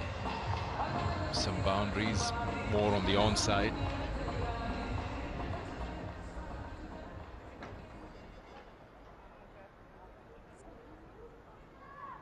Ticknell gets into the 11 today. One of the 3 changes that New Zealand have made. Also got Neesham. And Ben Lister gets the cap today.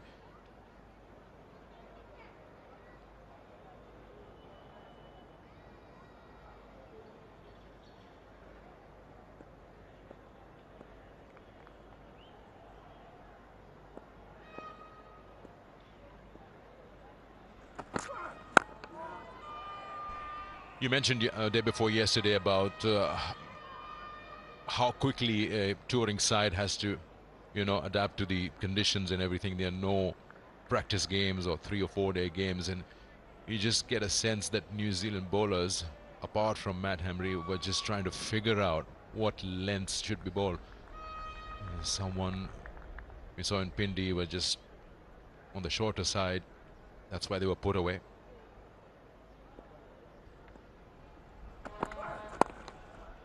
Even in their batting in the first few games, before you joined us, they were just looking to play everything square of the wicket and just didn't find that desired bounce.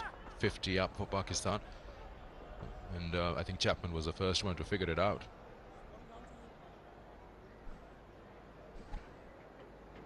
Yeah, he found it out in the last T20, and then Daryl Mitchell has kind of taken over, hasn't he, in the sense of understanding, hitting straight down the ground. I think as a touring team, you look at subcontinent players and they're very wristy, aren't they? They make it look easy to hit square. So all of a sudden you think, okay, hang on, when we come to the subcontinent, we have to play square. That's not necessarily the case. And it is also dependent on the lines that the bowlers bowl. But you've got to separate yourself from subcontinent players that tend to be more supple with their wrists. And the reason why I say that actually is because I was fortunate enough, I only broke 1 bone in my body, touch wood till now, and it was a little pinky. And I remember going to the hand specialist, and he said, actually, there's one thing about people that come from the subcontinent.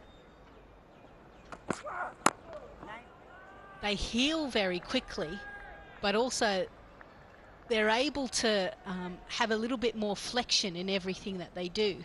So that's why, you think of how they play and the wrists that they use, whether it be bowling or potentially batting. And that's almost a distinct advantage that we have compared to Westerners. So that was something that I never even thought of or realised there was some scientific proof behind that.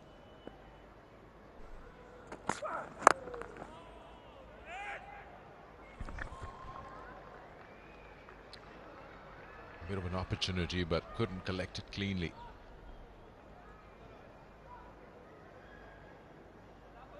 Brings me to another point. We'll talk about that in the next over, as it's the last ball. How sides have to manage, touring sides, different conditions, and I'm pretty sure that according to a tour, wherever you're going, you select a side, keeping those players in mind, what their strengths are, as I'm talking about batters. And that leg stump. You see more of that when they're coming round the wicket to left-handers. Done with the power play 1, 53 for 1.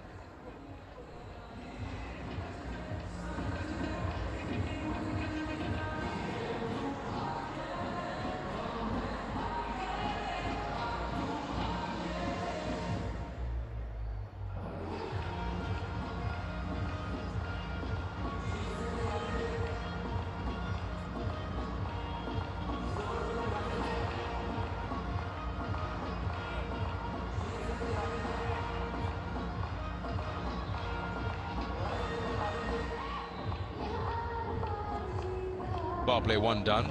We're now into 11 to 40, which will be your power play 2. That's the signal there. So quickly coming back to what we were discussing now, would I be wrong to say that if you're selecting a side touring Australia, you'd look for batters who are good playing square of the wicket, compared to taking a team to England? You look to have players who are better in the weave, more straighter bat, and then subcontinent you said wristy players, but then that doesn't really come immediately to a player. That's certainly the case. Obviously, when you tour probably South Africa, Australia, there's that extra bounce and carry. You play off the back foot a lot more, pull shots, hook shots, cut shots. So someone that doesn't like the short ball, I wouldn't suggest that they go to Australia, because they are certainly going to get peppered.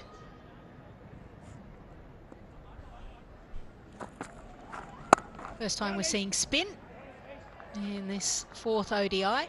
And then here, obviously, in the subcontinent, spinners play an important role.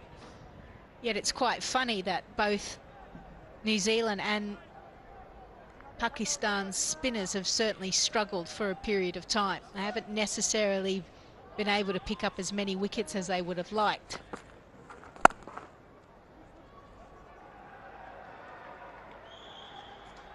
That's good running there. Putting pressure on the fielder in the deep and completing the two with ease. With big boundaries square of the wicket, so important how you gauge how many runs are available. Have a look at that. Running the first one hard and trusting each other's call and finishing it with ease.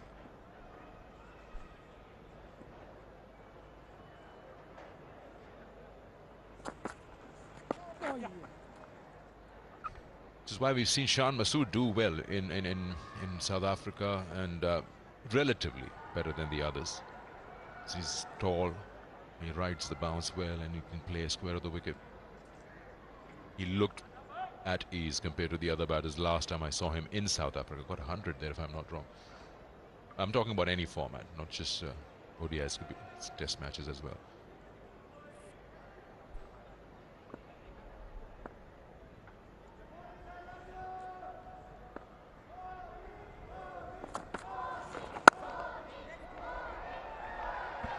Just off the back foot. He's so good at that. Two more to the total. His vertical shots are something that you just want to keep watching again and again. Whether it be even a defence, a drive off the front foot, or a nice back foot drive as well. Really watches the ball onto the bat. Plays it under his eyes.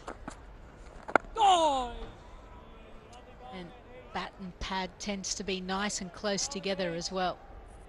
Very simplistic in how he goes about it. Makes it look very easy, yet players spend hours and hours in the nets trying to get that look and feel that Babar Azam has.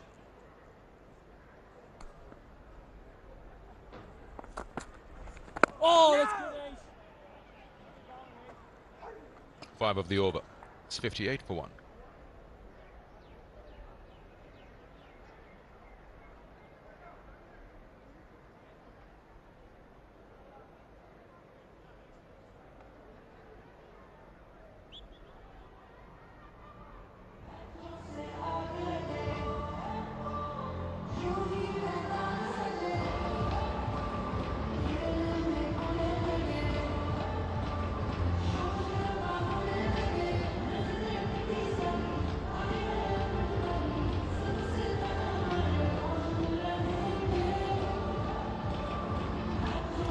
Four bowlers just around an over more than the first power play. Wicket for Matt Henry. No surprises there.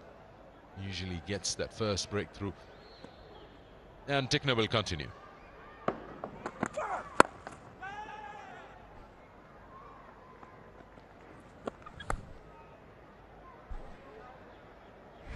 Well, the innings so far, Pakistan actually wanted to bat first, and certainly looks like a pitch that might get a little bit slower and lower, so it's all about capitalising. Unfortunately, Zaman went the same way as he did in the previous ODI. An excellent catch by Blundell.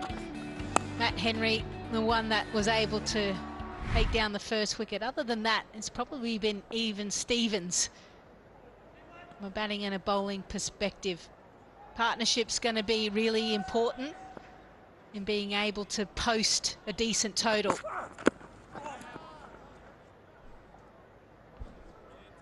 One thing about New Zealand, and obviously this is probably a second side, so an opportunity to bloods a new players, but it's always searching for different types of bowlers, and fast bowlers especially. You kind of want release points to be different, left arm, right arm. You can see that Shipley obviously has that extra height.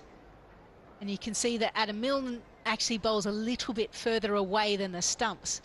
Just those subtle changes can be important. Whereas Pakistan, obviously they've got Shaheen Shah Afridi as well involved. So that left armour. And that's why Ben Lister is important in this ODI. And you can see they're actually all different in where they release. And then, obviously, from a speed point of view, Pakistan have the wood over New Zealand in that aspect as well. It's a little bit same for New Zealand, especially with this squad. You just feel New Zealand was vertically different, they're horizontally different. And you should just, this time around only, we noticed that Haris Rauf was making a deliberate effort of bowling wide of the crease. You're not getting much. It's a good thing to test yourself and see how you can use that box out there. And he was in Pindi. He was really trying to go wide and angle it into the right-handers. And it worked for him. He got 4, I think, the last game in Pindi. It's a wide call by the umpire. It's over the head. Yeah, so just to kind of go on to your conversation we were talking about, you know, when you're travelling, depending on the surfaces, what to pick. So obviously the World Cup, that will be played in India. You've got to now try and find a fast bowling attack that's going to be able to cope with what's going to be presented from pitches. So variation in speeds, left arm, right arm.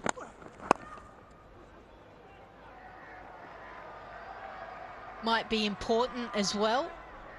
So do you feel that this New Zealand attack, you know, who would you be taking out of this squad potentially and selecting them for India? What we see over here, I mean, Pakistan seems to be spoiled for choices in terms of bowling. When going to India, I believe that they're prepared. I mean, they can actually pick and leave a few behind and still won't be in trouble.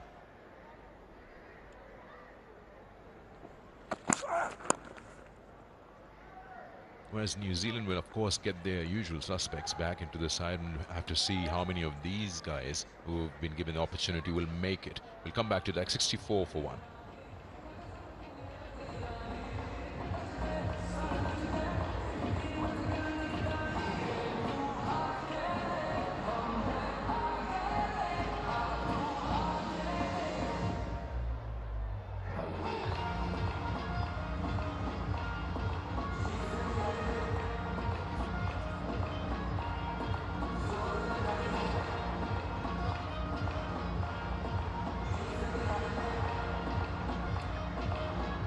Here we are, New Zealand's ODI squad that was available to them who have come to Pakistan.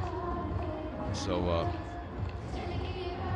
I believe Adam Milne, Matt Henry will be, of course, a no-brainer. They will be going along in terms of fast bowlers we're talking about. And then they have the guys who usually do play for the 11, Tim Southey, Lockie Ferguson, and Trent Boult.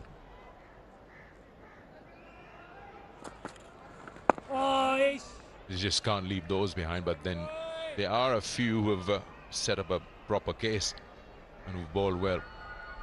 Spin department, of course, again, quite a few options that they have available. Santner, who will surely make it race well. Sodhi.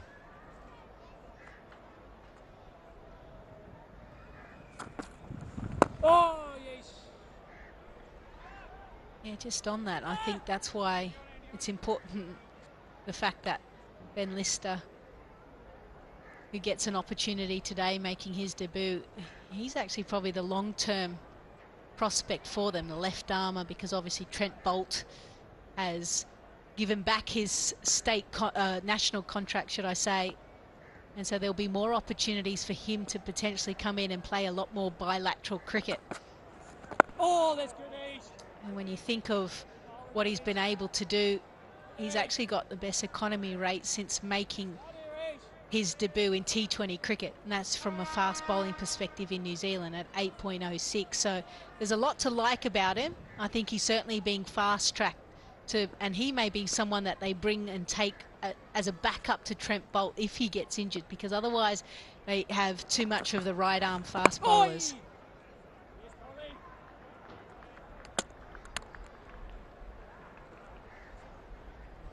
Pakistan, on the other hand, I mean, there will be, Shaheen has to be there. Haris Rauf, Naseem, you aren't leaving these three behind. Fast bowlers. Then, of course, Shadab will be there in the spin department. They have quite a few options as part-time spinners available. If Iftikhar makes it, yes, he's there. If Salman gets picked, he's there. He can bowl a bit.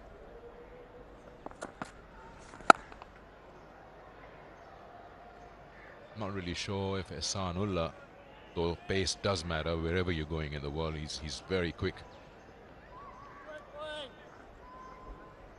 Shahnawaz Dani, he's going on Pakistan A tour to Zimbabwe to see what he does over there. They're playing some 4-day games and some one-days.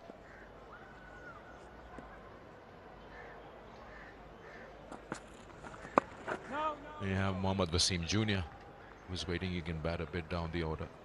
He's quick. And it's the over, 66 for 1.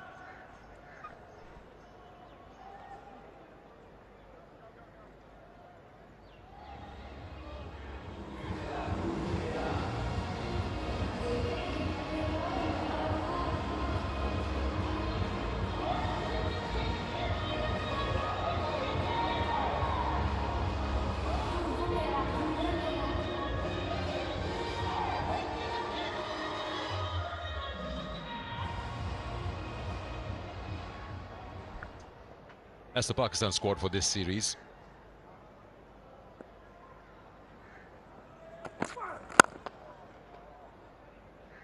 We've spoken about bowling from either side and what we feel, who will make it and who won't make it to the World Cup. When you look at Pakistan's side, I think the thing that they need to look into or decide is their middle order. I'm talking about batting. Who do they want to play at 5, 6, 7? Does Iftikhar make it? Does Agha Salman make it? Does Shan Masood still play 4?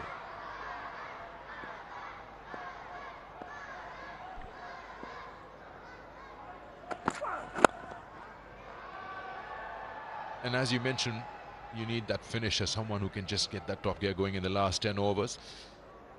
I believe Iftikhar and Salman, both part-time off spinners, both bat somewhere around the same number, so you can't have both in the side. Today is a different story.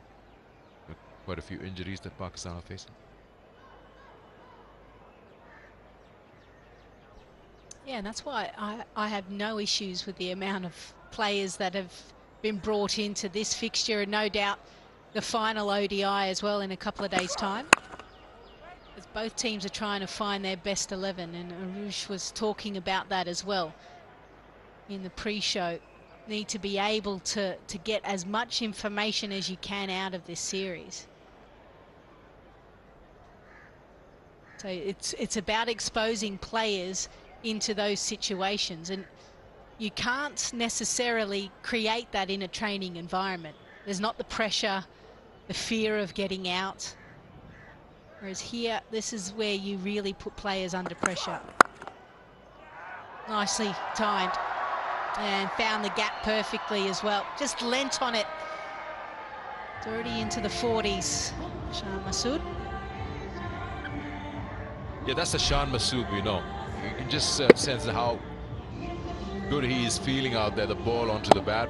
He's already faced 47 deliveries and opening for the side, so he's in confidence. And he now understands what exactly is required of the surface. Usually will come to bat around this time or a little later after the 20th over.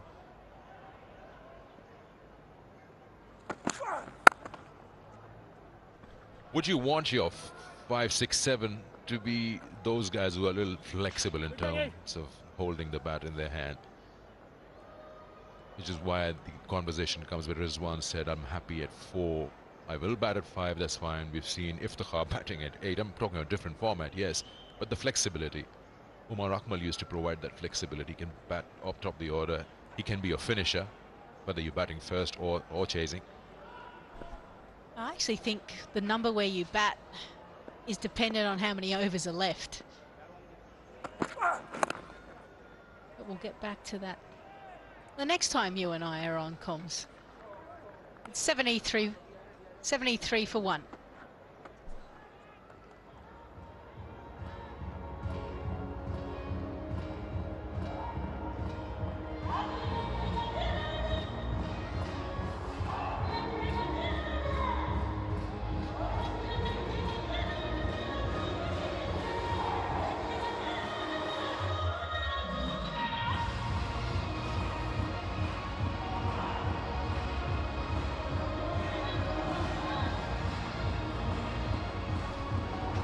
.73 for 1 after 14. We've been given one more over to have our finish off our discussion. And which is not very happy with this idea, but he doesn't have a control over this. No, producer's in charge.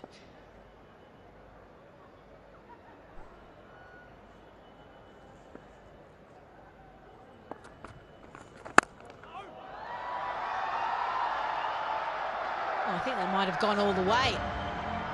Might be the first 6 of this ODI, short of length and so quick, Babar Azam.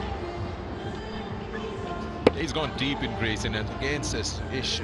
So he just reads that length so quickly, goes deep in the box, and he got it all the way. Just having a second look, and looks like it's just bounced inside the playing area. Should be a boundary. We'll still wait for the official signal. Yes, it is 4. Yeah, so quickly to finish our discussion, yeah, I think it's very important when you talk about flexibility. It's not necessarily the position, because those positions will change. I think it's about, and this is where T20 cricket, we're starting to see it infiltrate ODI cricket. So certain players are really good at the back end, or they need about 10, 12, 15, 20 overs. Also, it depends on what's going on and what bowlers are left. Are there more spin bowlers potentially for a period of time? Do you sense a specialist batter that loves taking down the spinners? I think you've got to have all of that in your playing 11. It's a big ask for coaches and selectors to get those players, but from a playing perspective, if you can give at least 2 of those skills, look, I love playing spin, I can rotate the strike, and I'm a power hitter, then you're the type of player that will fit nicely into that middle order and that late order. But you're right, needs to be flexible. That's really what we've noticed and has happened in the T20s, where Shan Masood coming at 4, and if he gets to bat at over number 13, you don't need him there.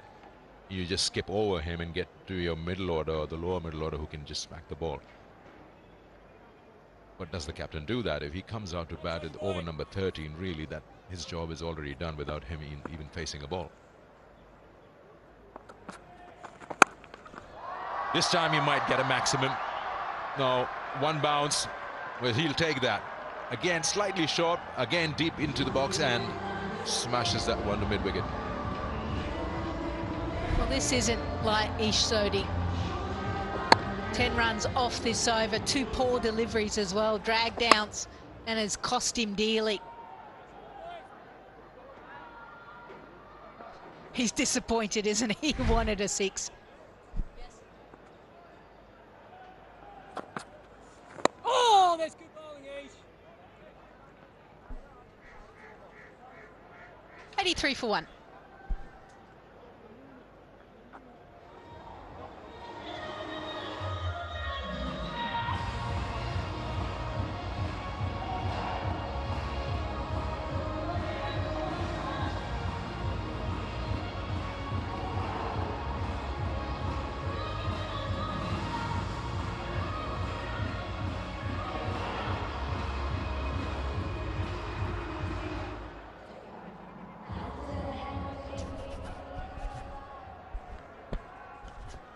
Pitch looks good. Pakistan's captain thought so at the toss.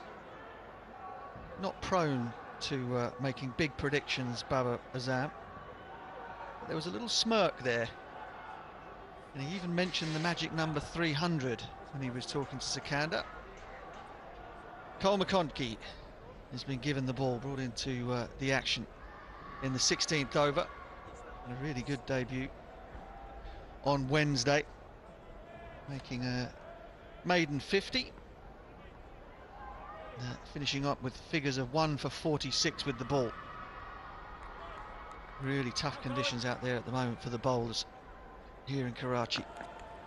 Oh, yes, Carly. Almost. Finds the outside edge of Shah Masood and a return catch. Afternoon, Ruji. Afternoon, Butch. I hope you've cheered up after an unwanted cap presentation earlier on in the day. Well, it's the closest I got to an ODI cap. Anyway.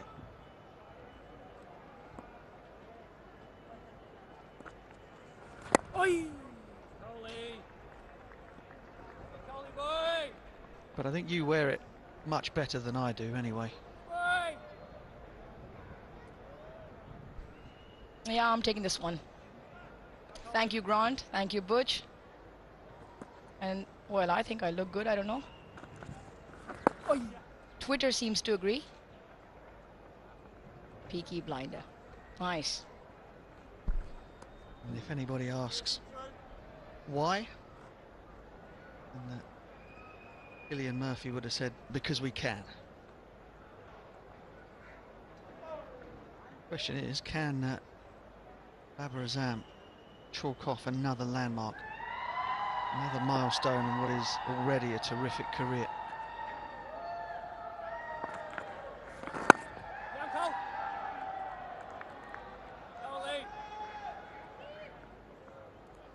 Once again, he's on the verge of something very special.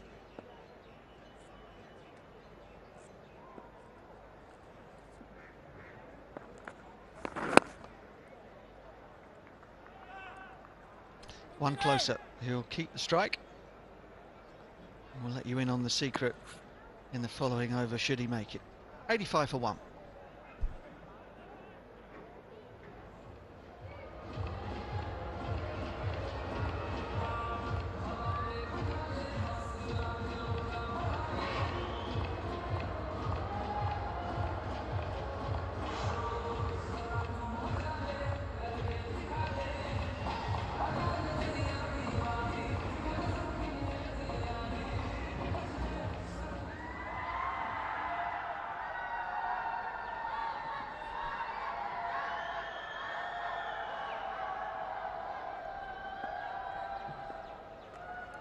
Somebody couldn't wait.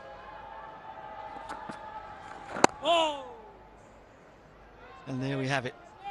To very little fanfare in the ground. But that is an extremely significant moment for Babar Azam. 5,000 one-day international runs. Fastest player in history to the landmark. 93rd player in the world to make that many. And the 14th from Pakistan.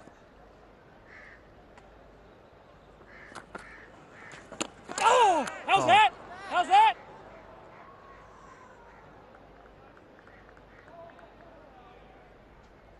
Take a look upstairs. Third umpire to director. We have an umpire review for stumping. I've checked the front foot. It's a fair delivery. Let's start with front on, please.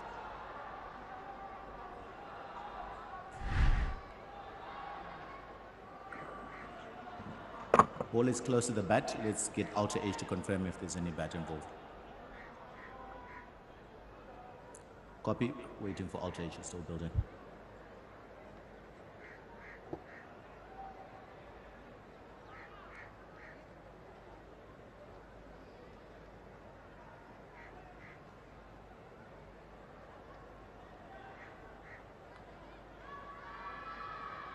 Ultra H coming up. So flat line and a clear gap. Clear gap when ball passes bat. Let's go side on for the stumping, please.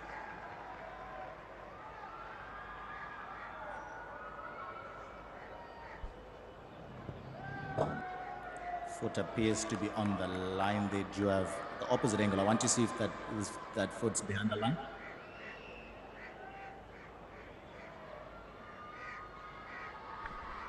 Okay.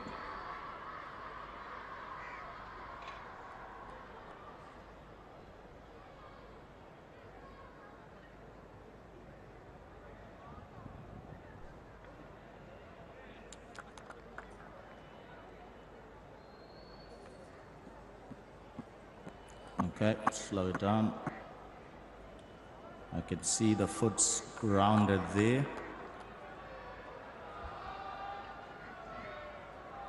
Do you have any other angle to show me if there's any part of that foot behind the line? Okay.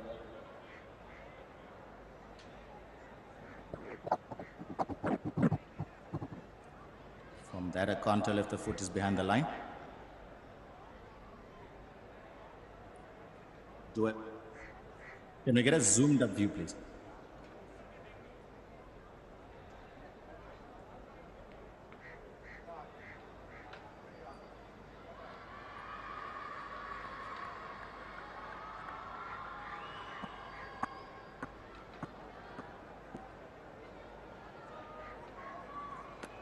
There's no part of the foot behind the line there. The foot is on the line.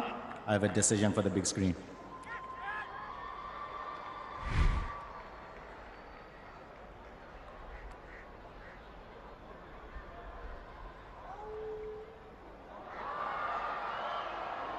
Well, that's a superb decision from Langton Russeri. He took his time, and I think he has come to exactly the correct conclusion. Shah Massoud is out stumped for 44 on his return to the one-day international site. Brilliant piece of work from Blundell. Shan overstretching, done in the flight by Ish Sodhi. So he will have to make his way back for 44. Pakistan 86 for 2, and it's time for drinks.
Well, the now relatively infamous press conference with Mohammad Rizwan. He suggested that 4 was his favoured number. Well, he's there today. It's a chance to bat in the position where he feels he would be happiest. Gets off the mark straight away. He'll be busy, that is for sure. And here's why he's there. And Shan Masood just reaching out for this. And in the end just manages to get his toe on the line. When Blundell very quick behind the stumps.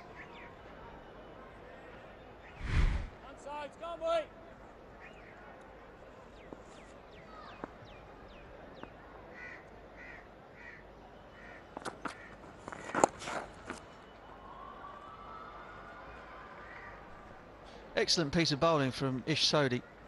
You'd expect a keeper of Blundell's quality to whip the bails off given half the chance, but it was the drop here. A little bit of drop. Ball that went straight on, probably out of the front of the hand. Blundell did the rest. Shan was stretching for it, groping for thin air. Well, that's 2 good pieces of wicket keeping from Blundell. First the catch for Fakhar Zaman, where there was a bit of indecision in terms of Spider Cam right being in his eye line. He did well to take that. And even the piece of stumping now.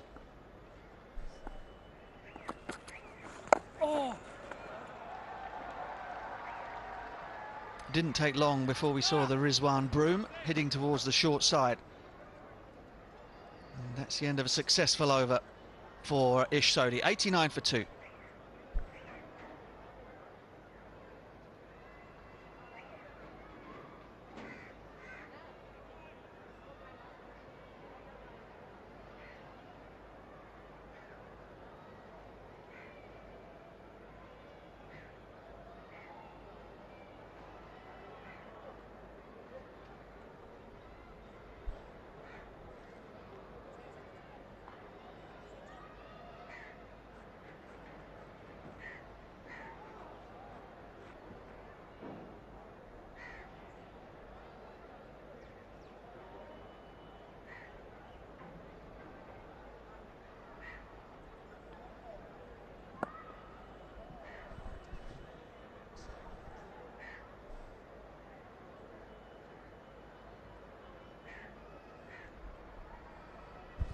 McConkey to Mohammad Rizwan. Bigger side of the ground by quite a long way, 80 something yards out to the leg side. Rizwan's favourite area. Go, Kohli. Was an area I think Pakistan could have exploited more when Imam was batting against Ish Sodhi, but this is Sodhi stuffing Shan Masood in the flight. Blundell is one of the very, very best glovesmen in world cricket. And it was fine bowling from the leggy. Babar continues on his merry way. It went by with barely a whimper, Arouge, but this is some achievement from Babar Azam. And the other names on that list, well, quite elite company. 97 innings only to 5,000. And you'd imagine there's a lot more to come. The thing that always amazes me about that list, you think, remember when Viv Richards played his last one-day international, just how far and away ahead he was of his contemporaries at the time. He had a strike rate 92, 93 or something in an era where sort of 60, 70 was considered blistering throughout most of his career.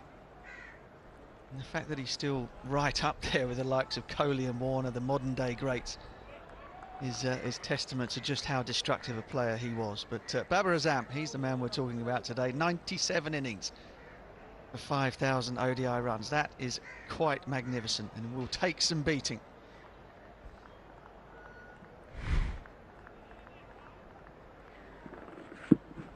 Mohammad Rizwan just taking one on the gloves, a little bit of spin and bounce there. for bowling on McConkey. It's another reason why I was a little bit surprised and changed subject, veer off in another direction. A little bit surprised that New Zealand decided they were going to bat second again, given what happened in the middle part of the innings on Wednesday, where Pakistan spinners turned the ball quite sharply at times. And get Arooj's considered opinion on that during the next over. 18 gone, 95 for 2.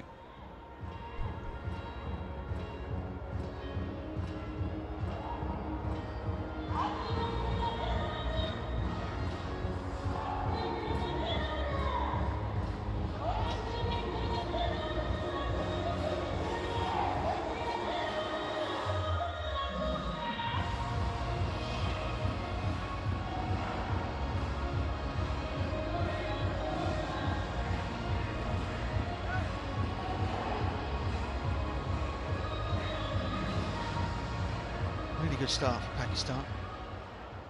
Pitch looks, if anything, a little better than the one on Wednesday. So the toss, what would you have done?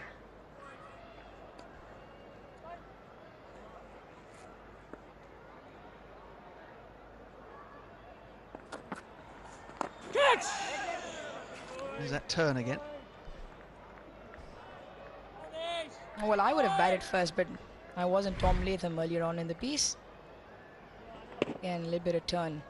Outside edge of Babar Azam's bat. I think what Tom Latham and company would have decided is, again, put Pakistan in, try and restrict them to a par score. Oh, yeah. And provide reinforcements in their own middle order, because they've only shot by 26 in the end. Probably their thinking. This one, Babar Azam was out, caught at extra cover.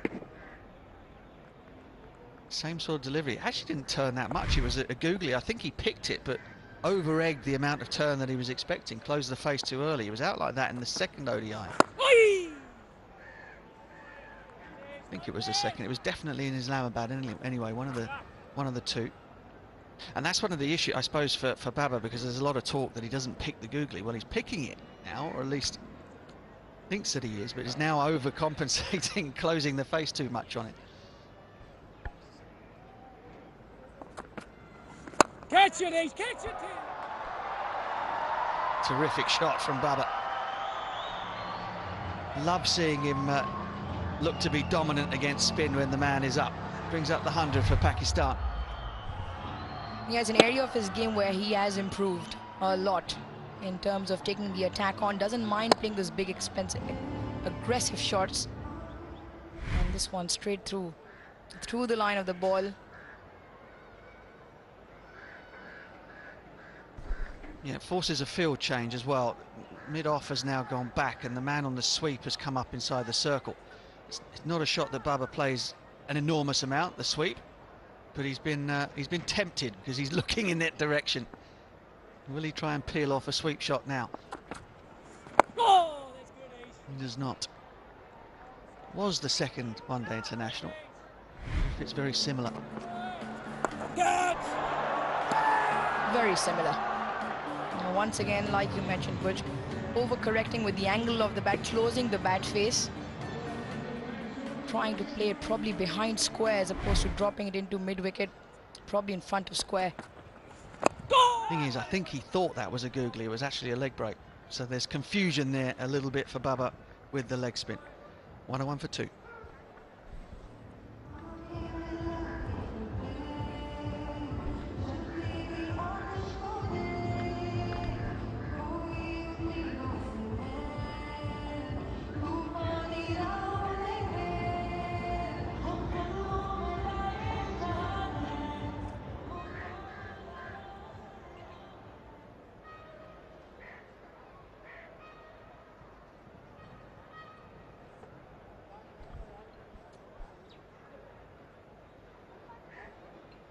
Parch Square there at the National Stadium. You'd expect after a whole season's worth of cricket that would be the case, and that the spinners would start to find a little bit of joy. And don't see a great deal of turn here in Pakistan, but at this time of year when the sun's been beating down, Spinners get a little bit of something. Oi!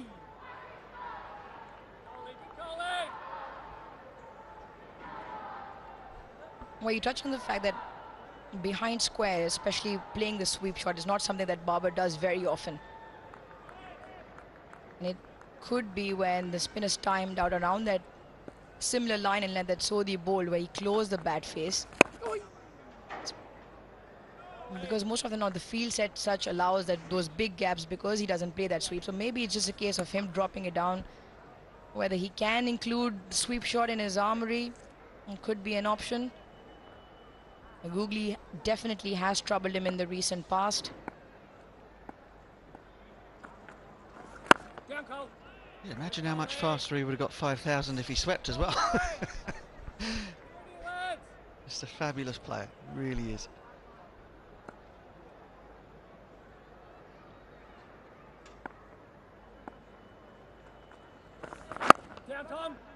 Again, a bit of turn, but that's excellent footwork from Rizwan, opening up the offside.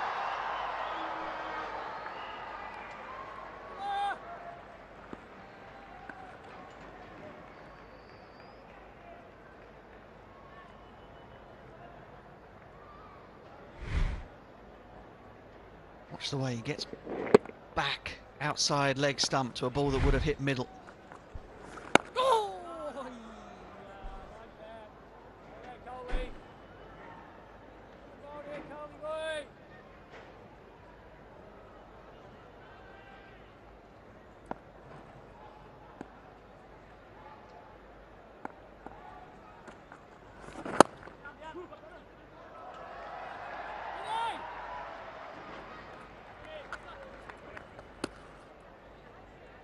Twenty overs gone, 106 for 2.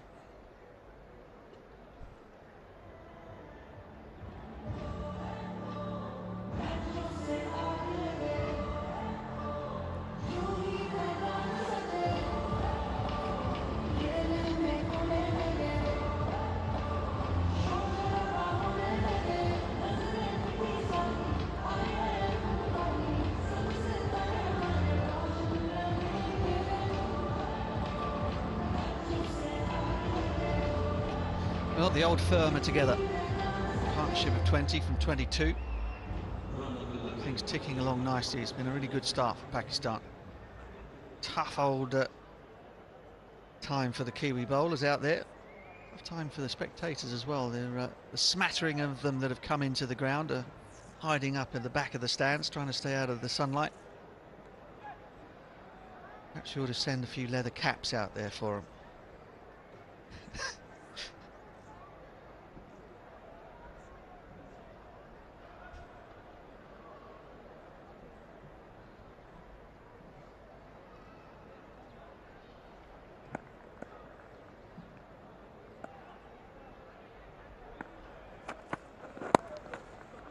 Lister back into the attack on debut. Rizwan scampers back for a second.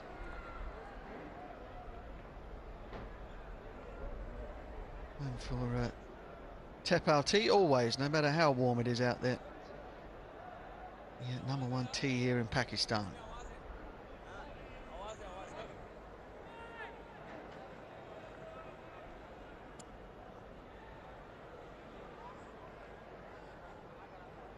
Breeze still blowing up from the coast, bring a bit of welcome relief to the players.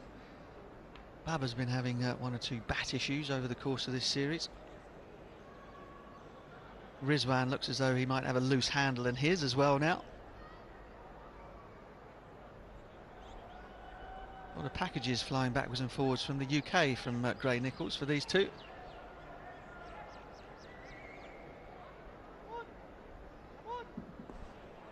I think Babar changed one of his bats in the previous game.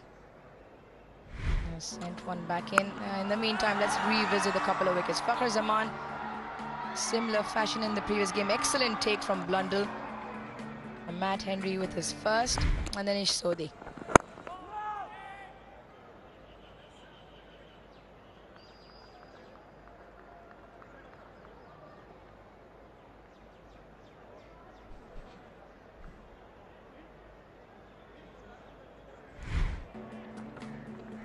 just recently, How's that? How's that? Shah Massoud was foxed by Ish Sodhi. Really good piece of bowling from him. Drop and dip. Blundell did the rest.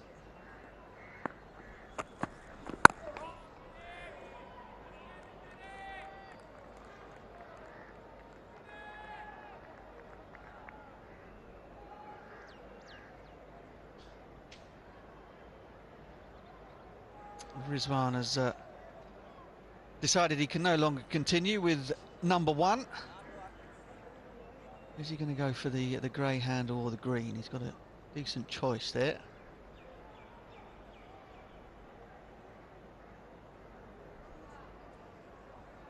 May well have been using Baba's bat for that first delivery while they sorted out a spare for him.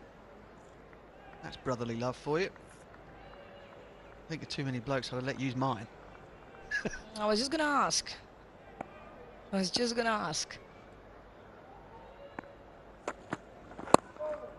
There are a lot of players that do not like sharing bats, no matter how much the brotherly love is. Are you one of those? It's a personal thing, isn't it? I mean, you've got just the right amount of grips on it.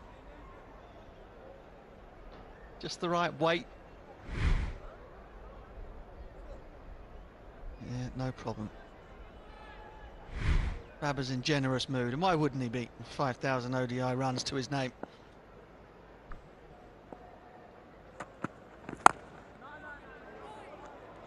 Well, you mentioned at the toss, he had a little bit of a smirk on his face when Sikandar asked him, what's the pitch looking like? He said it looks like a decent one, a better one, in fact, it was his words. And Sikandar said then, what, 280, 290 or more, and with a little bit of a smirk, said maybe 290, 300. Yeah, I mean, he wasn't committing himself, but look, I'd really like to see this Pakistan team against a second-string New Zealand side really push themselves and try and go big, try and go beyond what they think par might be. Nice piece of running, nicely timed into a gap, and without breaking too much of a sweat, Pakistan are 111 for 2.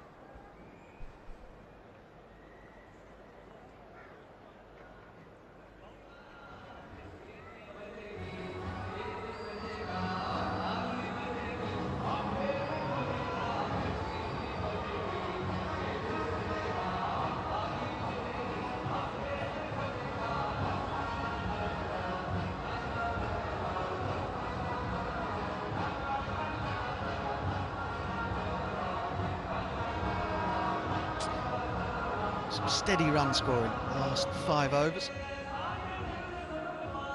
26 for 1. The loss of Shah Massoud for 44. And Rizwan just getting himself settled in, 14 from 17.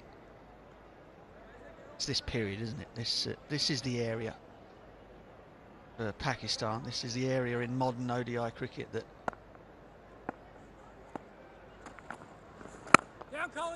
teams have tried, and I speak perhaps from an Indian point of view, teams have tried not to allow this to be a lull, to look at it a little bit as they would in a T20 game and just keep the foot down.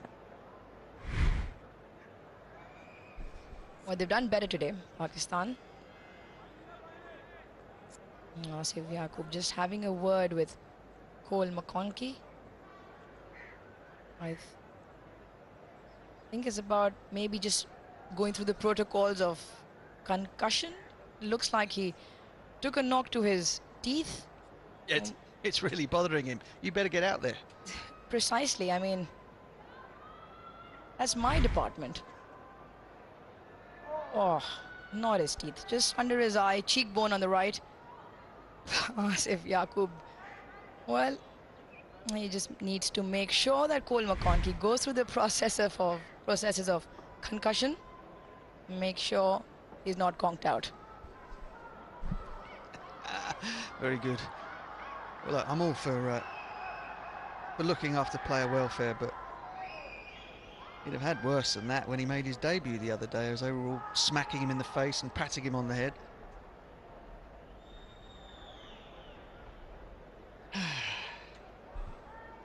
I think even he was surprised.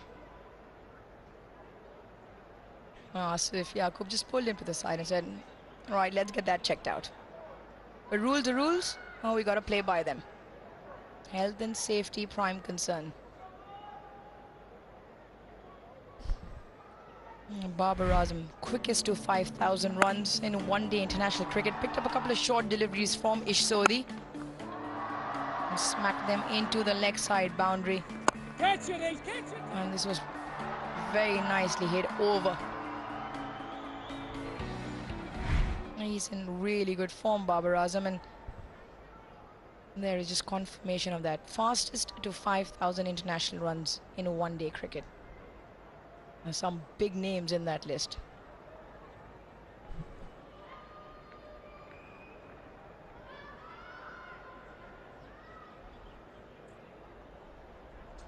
You know, this protocol. Would there be an argument perhaps to say, look, if it's this series, you remove the player from the playing field, you put a sub on, get another bowler to finish the over or whatever it might be, you check him out and then you put him back in play. I do not understand why there is a need for the game to stop there for that.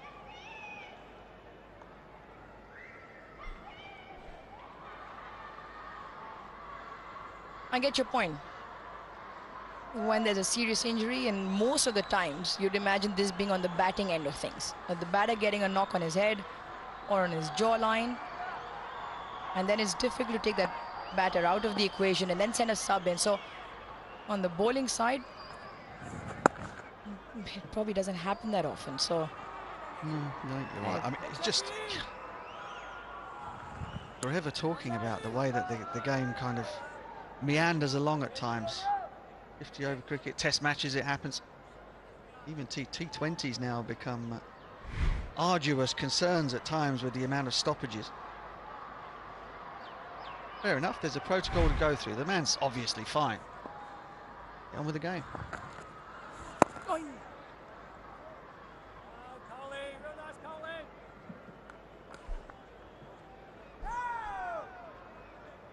we're talking about that period in the game, 20 to 40 overs. They've done well, Pakistan, with their start in the first 20. They were 86 a couple of days ago once 20 overs were done, and it was this phase where it slowed down considerably. Look, and I still think that, you know, lots of things have changed in terms of one-day international cricket over the last decade or so, and one of them being that there are only 4 fielders outside now for this period of game. So there is always a gap, there is always a vacant area on the boundary. And in certain conditions that makes it an absolute nightmare for captains if the batters are willing to take them on. You'd just be really interested to watch, not in terms of whether it affects Pakistan winning or losing the game, but just really interesting to watch. Run rate now is around about 5.2. You've got spinners on.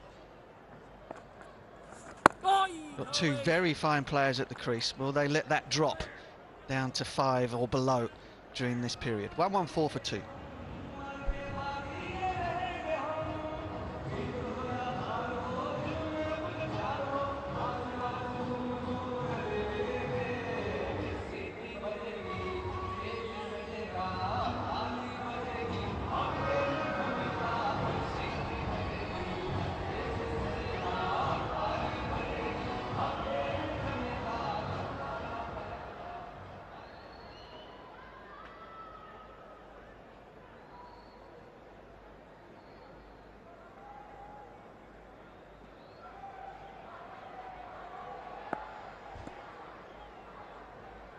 (142, 114 for 2).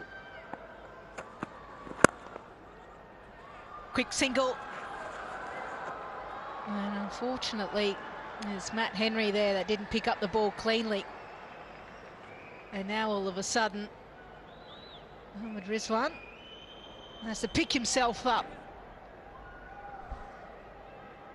Well, we saw some precise fielding from Pakistan in the last one day. They were hitting everything. This have been an opportunity. Picks it up cleanly. I don't know what happened there with Matt Henry. Just fell out of his hand. And you can see Jimmy Neesham is going, come on, let's get on with it. But Mohammad Rizwan, one thing I can tell you is when he actually dived, he was able to kind of go on to the side, and I reckon he's got a graze or something along those lines. And whether he's done it before and he's reopened it, it happens a lot actually when you get yourself a little bit dirty on the ground.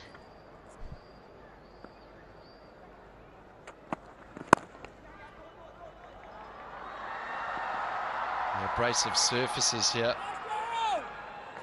in Pakistan, and I reckon Jimmy Neesham went up to him and said, listen mate, it's hot out here, we don't want to be out here any longer than we have to, get on with it. And Mohammad Rizwan listened to him, and you look there, yeah, that could be a bit of arm, bit of knee, bit of hip. Oh yeah, there you go, nasty. That's the hip bone, that's where it goes. I can tell you from experience, Grant, you seem too pretty, you wouldn't have gotten dirty.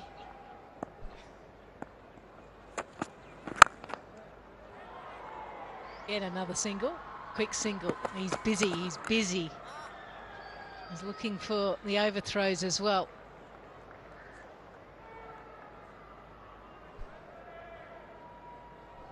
It's not about pretty, at least it's about whether or not you want to be there at the crease.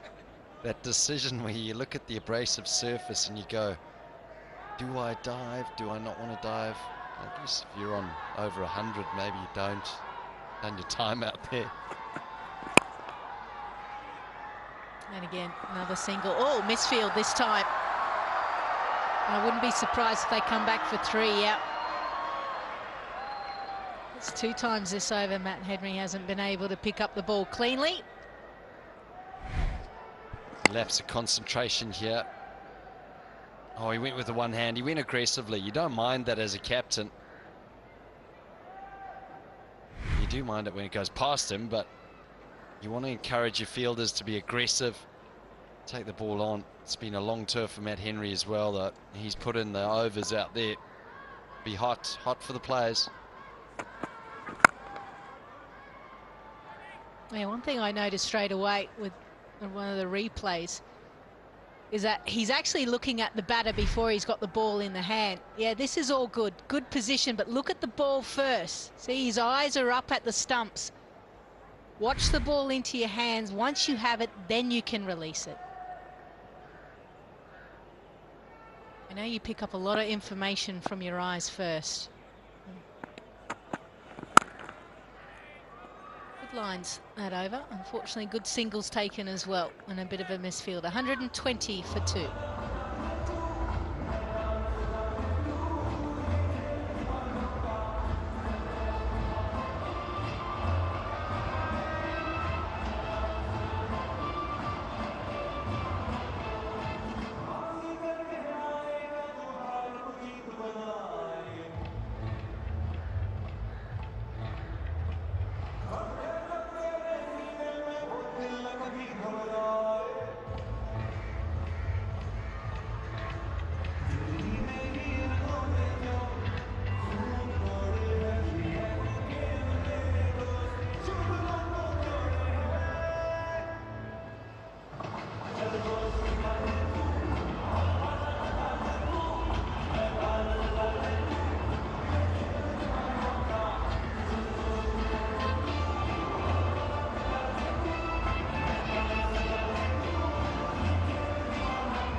Bit of running repairs being done.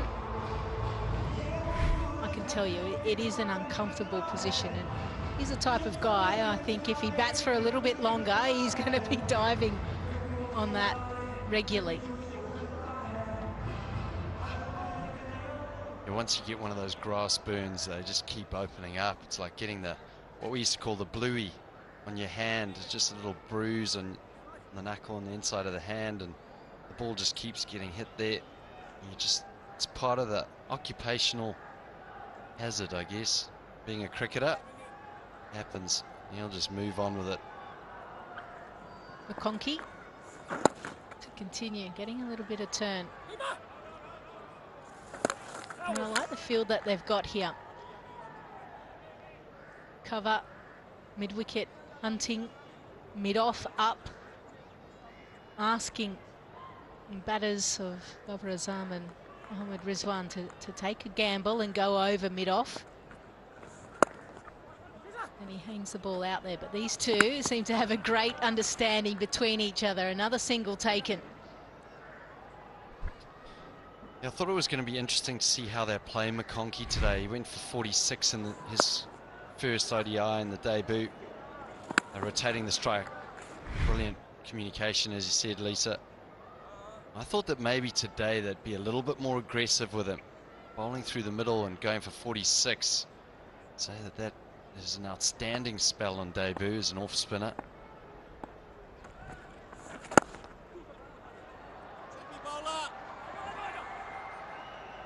And it's also the period in the middle where you want to actually look to manipulate the bowlers but be aggressive. You don't want to leave it to the 40th over when there's 5 players out.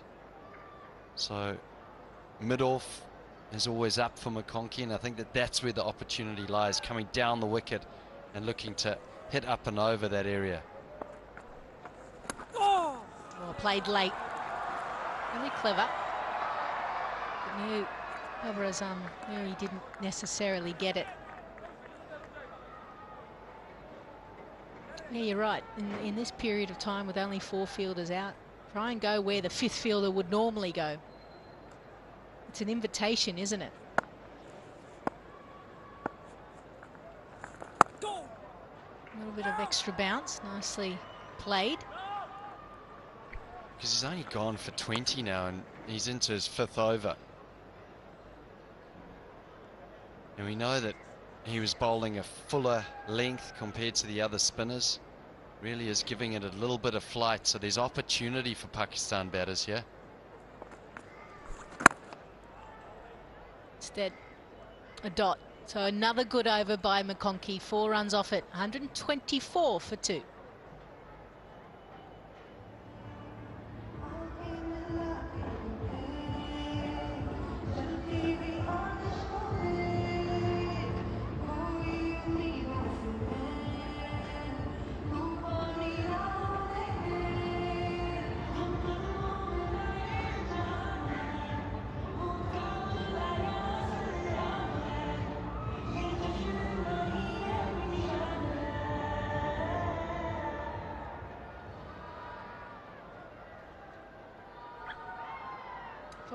Bowlers used so far. Henry, Sodhi again in the wickets column. Lister on debut. Not too bad. An opportunity for them just to test out Jimmy Neesham as well.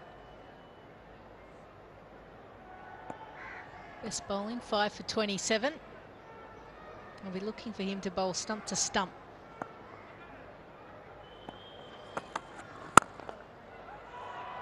Oh, nicely driven down the ground. That was a little bit of a warm-up delivery. It was full and easy to punch. A big period for New Zealand. Here they've done well. They've restricted Pakistan. They're going to have to bowl in partnerships. Well placed by Rizwan. He got the length that he wanted and just hit through the line. Minimal foot movement as always from him, but a good eye.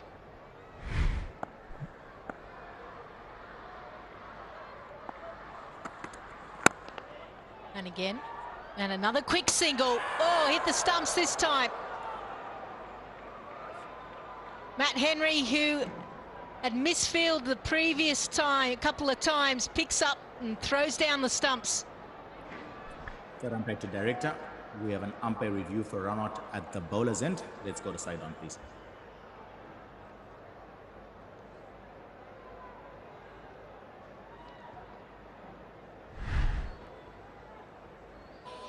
Batter stroked off his ground.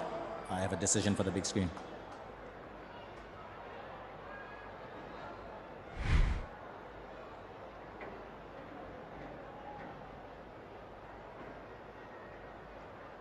Swift work from Matt Henry.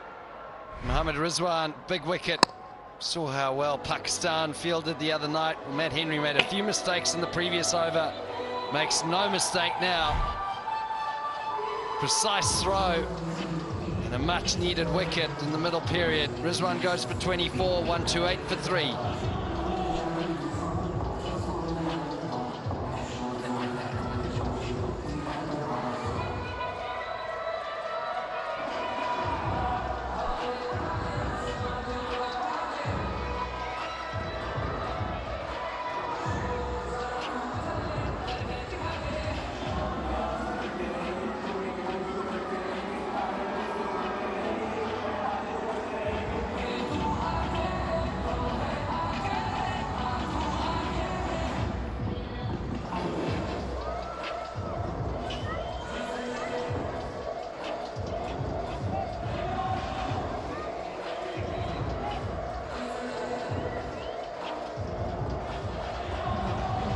Partnership broken because of some sharp work in the field by Matt Henry.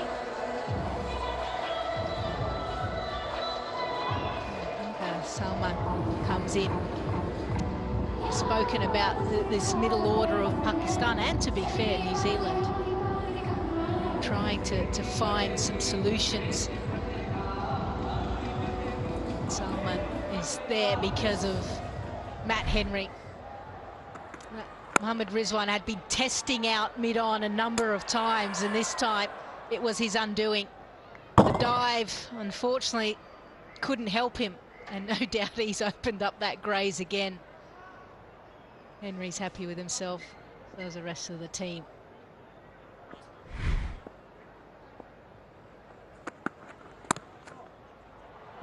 Nicely played. Babar Azam. Talk about timing and placement. Almost a look of surprise from Jimmy Neesham. He thought he hadn't done much wrong. It was fifth stump. It was a good length. Babar Azam, he just hits it into the ground. Under his eyes, bang, into the deck. Gathers pace. Gee, that's a classy shot.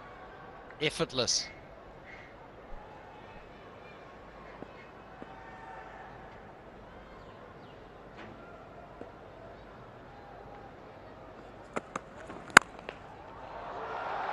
Driven. A look for 2. They won't get it.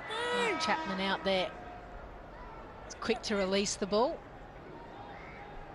You almost get the feeling, Lisa, that when Babar Azam, when he gets himself in, and the other night we saw him get to 30 or 40. This is the dismissal. It wasn't middle stump, but it was good enough. Matt Henry, a couple of mistakes the previous over. There we go. He's happy with that. So is New Zealand. See the back of Rizwan. He's a dangerous player. Fielding has really made the difference in the last ODI. Been saving runs from both teams. He's just talking about Babar Azam. When he feels like he's in, I think it happened around about 35 runs in the last ODI. He starts playing a little bit more expansively, gets a little bit funkier with his stroke play. They're very difficult to bowl to, because anything outside off he can hit through mid wicket, and outside off he can actually carve through that cover point region. It really puts the bowlers under a lot of pressure, especially when he's getting boundaries early on in the over.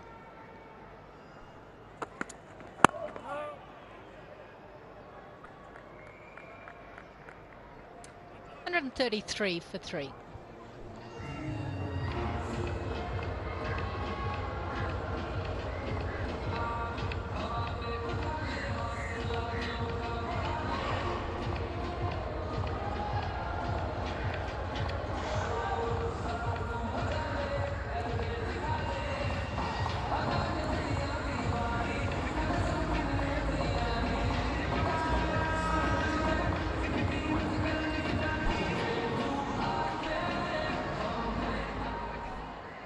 Couple of starts there.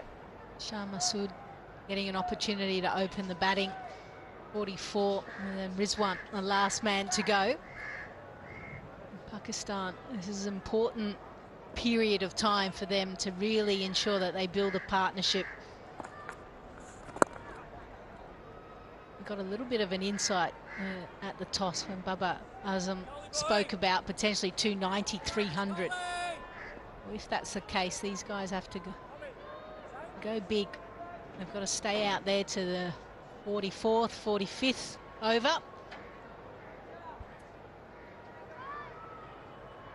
Well, a Jazz fun pulse moment. What is the lowest total defended in an ODI World Cup match? Is it 134 or 162? I assume this is a men's World Cup.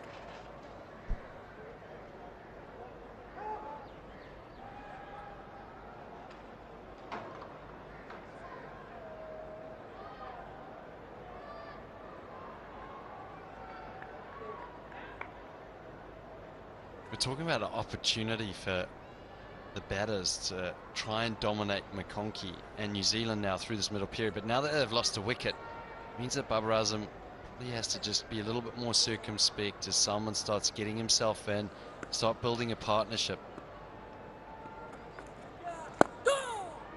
Work to the leg side. This is where mid-wicket is so crucial.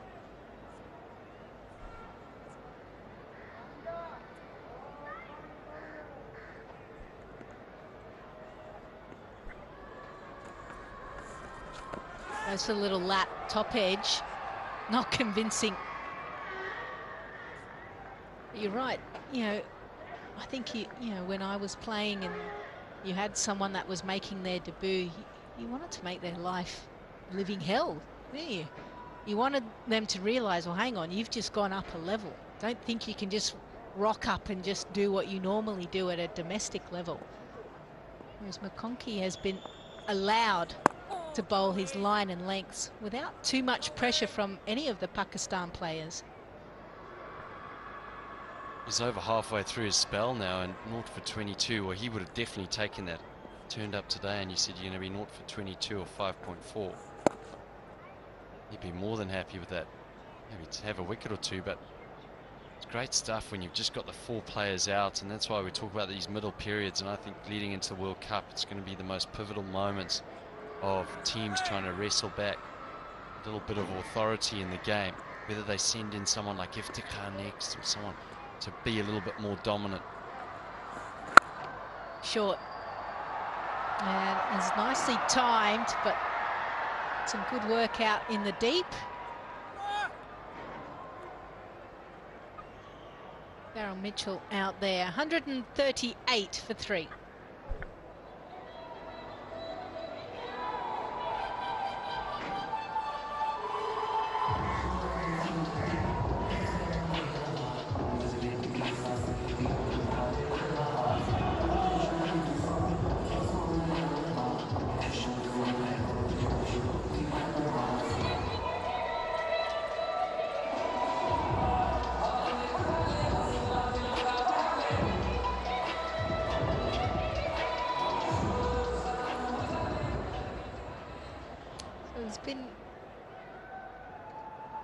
Too many tall towers, tall buildings in Pakistan's total so far.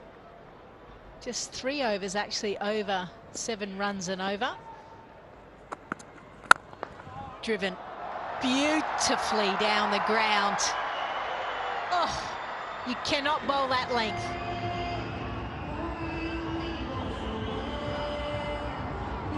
Yeah, over pitch from Neesham, but I don't know what to say about this. Just watch and enjoy.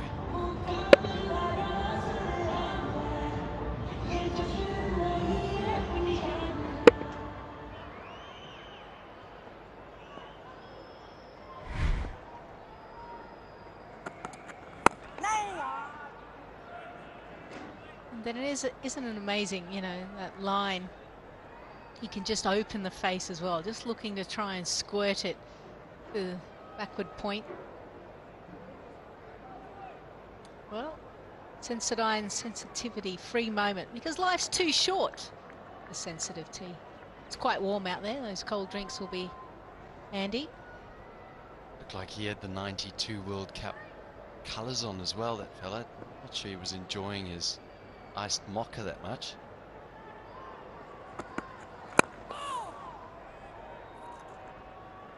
But you're right, Lisa. I think that's probably why Babar Azam is so difficult to bowl to. You bowl him a ball that's outside the off stump and it either gets hit through mid-wicket or it gets carved through the offside, either straight or open the blade and through that cover point region.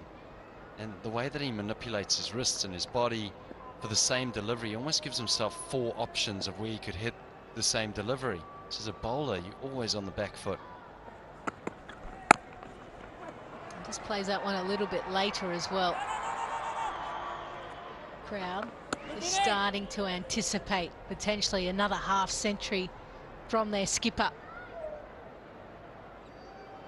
And he's looked good throughout this series, this ODI series. 49 off 46, 65 off 66, 54 off 62.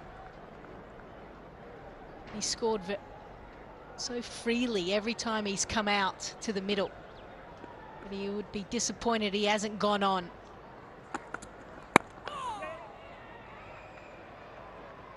Today might be the day. That is one thing with world-class players, as you know, that they don't miss out often. They get to this stage now. He's not thinking 50. He's probably thinking a big 100. They've got that drive and that desire to just be out there and score runs, as many as possible, and just churn them out day by day. The chant is up. Babar, Babar, Babar. And they'll have to wait a little bit longer. 144 for 3.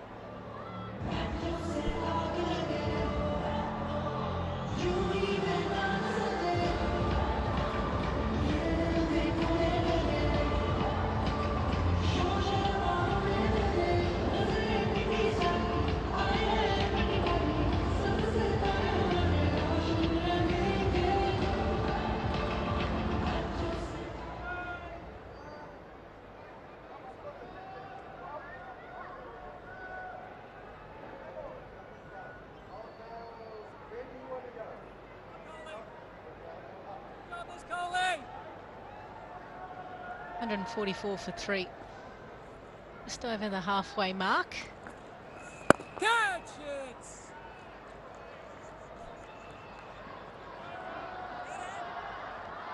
Yeah, what a spell this is from McConkey. Bowling in the middle overs, it's tough. There's just 4 out.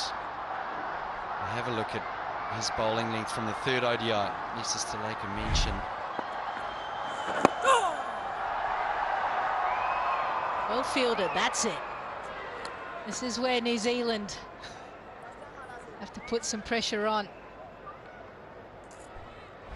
So there'll be an opportunity here for Babar Azam to get another 50, but he's full, McConkey. All is the way to create opportunities. But for Babar Azam, he gets another 50. 27th 50 in ODIs, 17 centuries as well. And because of that, he'll get 50,000 PKR, courtesy of Brighto Paints, that are celebrating their 50 years.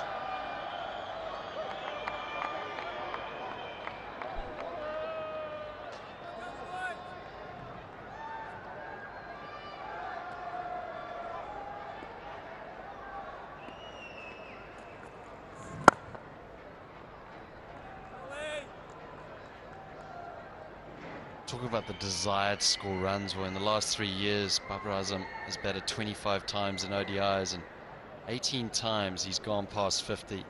It's incredible desire to be out there in the middle, churning them out.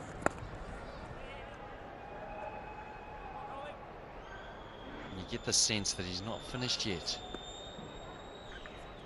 Yep, and then out of those 18 times, he's converted 6 times into hundreds.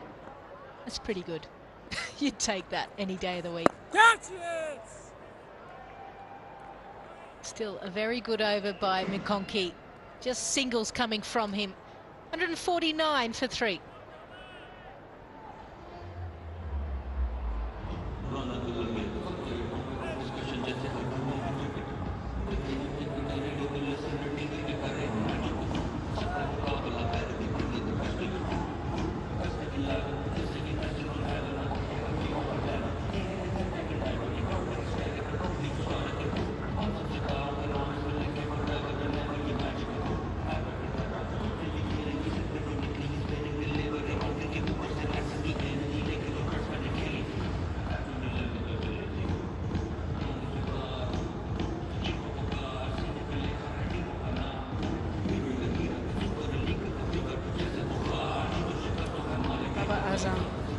India's record. Not bad numbers, really, against any of the sides.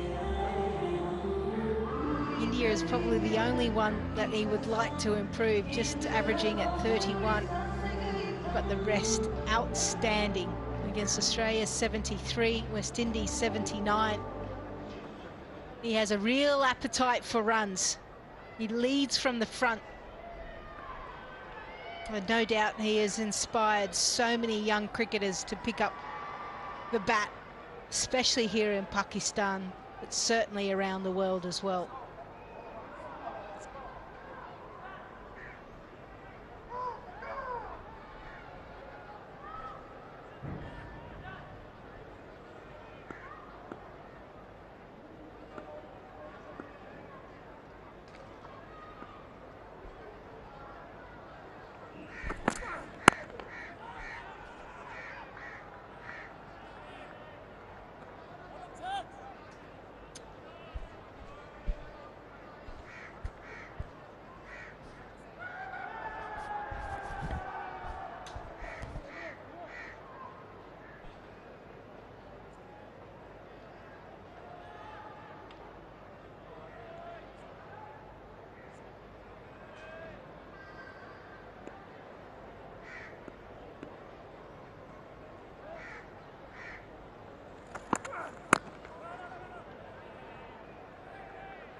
Well, it's an unquenchable appetite that Babar Azam has for runs in any format of the game. And he is the king of one-day internationals. That is indisputable.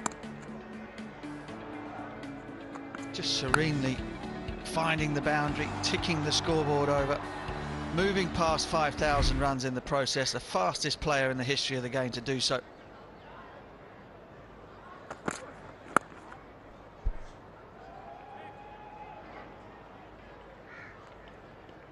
Pakistan gets to 150 with that single, and Babar Azam, of course, another 50 for him.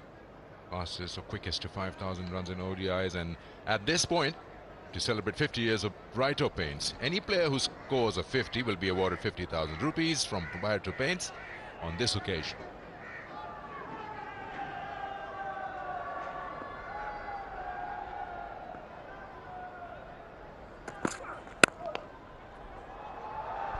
Good shot. Just right in the center of mid-on and mid-off, and a boundary. Outfield is really quick. Once the ball beats you in the 30-yard circle, it's tough to catch up with it. Yeah, this is the stage of the game. 4 fielders outside the circle. The 2 new white balls, not old enough to reverse swing as yet. In these unforgiving conditions for bowlers, this is the moment.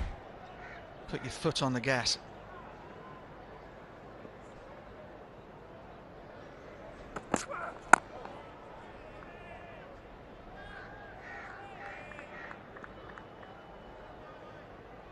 Real challenge for Pakistan's middle and lower order. In Pakistan looking at combinations, resting players, some players with niggles out, others being rested. Still haven't quite hit upon the perfect formula for the lower middle order. Today it's Salman, Iftikhar,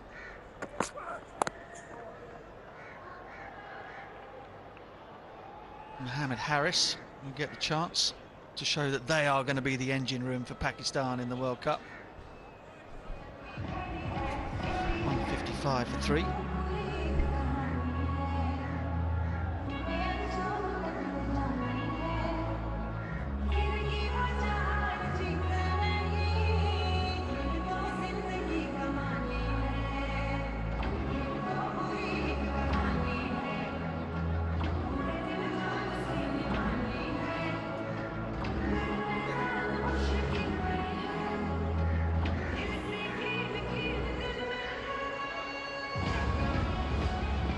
We've discussed this earlier with Lisa around the Pakistan's middle order is something that they're looking for, that best combination. That is the number of batters they've tried in the last 2 years in ODIs for that middle order between 4 and 6. And Two of them, Kamran Ghulam and Tayyib Tahir, were never played. They sat the bench. Asif Ali played one, didn't get to bat. Do you think that the middle order goes further down than 6? Again, in modern ODIs, if you're going to keep up a high tempo throughout the course of 50 overs, it needs to be 7 and 8 as well, doesn't it? It's kind of the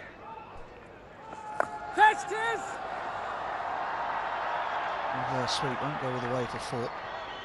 It's kind of the template for the mammoth run scoring that we see at times in ODIs, which is at the top and the sort of early middle order have a license just to keep going, keep pressing, because they know that there are enough players with ability to do the same coming behind them. One of the days perhaps where you have 6 batters, a keeper and 5 bowlers.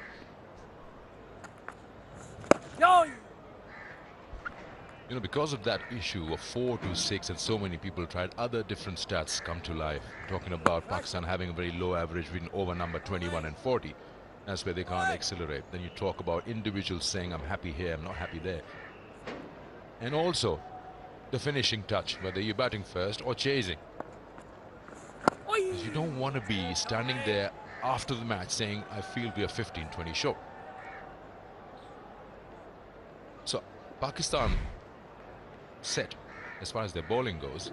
We're looking at the World Cup, lots of choices, but the middle order, you need to find the right numbers. Oh, it's missed by the keeper.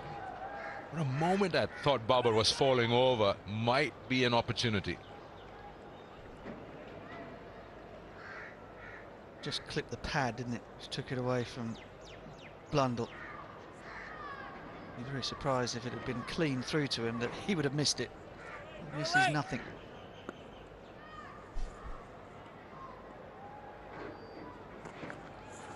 Oh, man. Unless it's so wide that he can't get a glove on it. That's a really bad delivery from Cole McConkey. So he'll have to bowl it again. Identical issues that New Zealand have. Every time they have such a good start, they're going, when you're talking about their batting, they lose their way somewhere around the 30th over. And the margin of victories has been that way, 26 runs.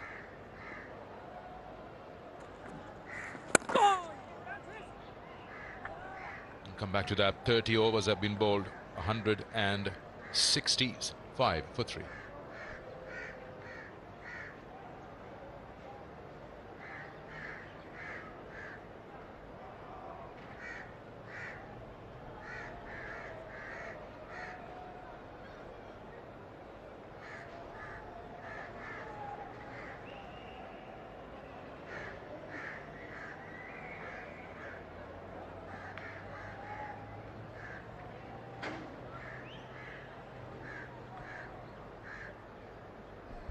City of Karachi, just around the stadium. Concrete jungle. But not a lot of movement around there at ground level. Don't blame them either. Stay indoors. I think the interesting thing, just continuing our conversation from the previous over, you have to view those positions 5, 6, 7, maybe even 8 now, being specialist batting positions. Requires a special set of skills to come in and finish games off, or come in and take a bowling attack down when you're setting. So it has to be players employed in those positions who do that on the regular basis. It's no good having top order players suddenly having to transform themselves into late order finishers. And if Director of Cricket Mickey Arthur is listening back there in Derby, I think it might be raining there, which very rarely happens, I can tell you. Rain in Derbyshire. So he's listening or not? He might be listening. Might be listening. I'm sure. I mean, he doesn't need us to tell him that having players in those positions who week in, week out perform that task, the very specific tasks of being a middle and lower order player in one-day international cricket. Having those players at your disposal is very, very important.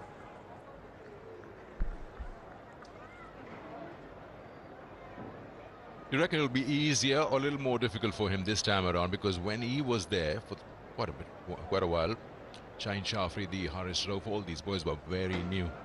You just mold them according to the way you want, and now they're established. Well, team's middle order, 4 to 6 batting averages in the last 2 years in ODIs, and where Pakistan is just endorses what we're talking about. And last 2 years is a long time.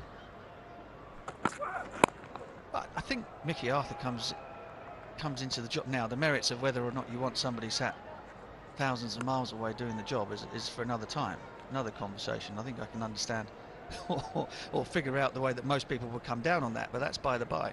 I think it's more interesting now that he comes in with, he's got such a great backbone, spine of a team. The top three, brilliant.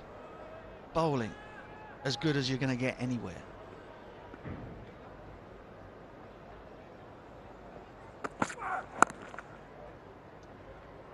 And then it's a case of, and bits and pieces is the wrong word, then it is a case of finding the people, picking and backing the people who are most adept or have the most potential of doing the job that you need them to do in the middle.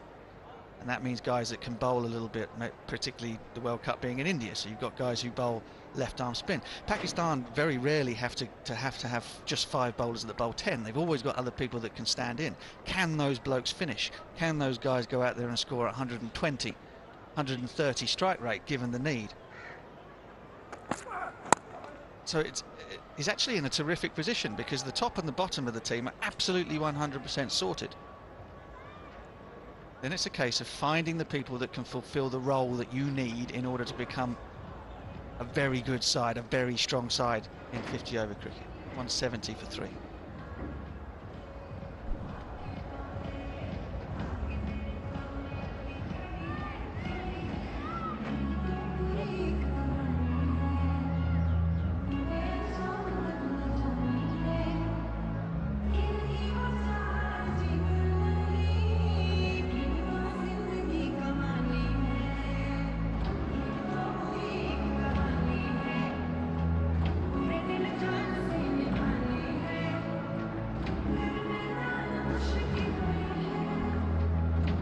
Babar Azam again on his way past that 50 and look for that 3 figures. He has been missing out on that.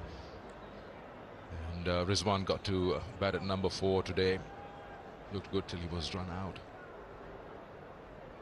Salman Agha gets a promotion. Again, then that question comes in quite identical. Both part-time off spinners and number 6 batter. Who do you send above who?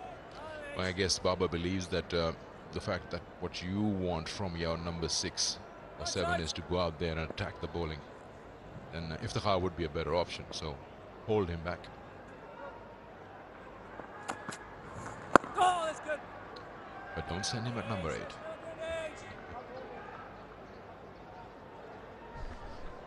Yeah, I mean, the other side of it is that your batting order should never be set in stone. You know, there are certain circumstances or bowling attacks that suit certain players better than others. Oh, that's good. Do not get hung up with the number that is next to your name when the team sheet goes out. Be prepared for people to be leapfrogged, people to be stood down in the order.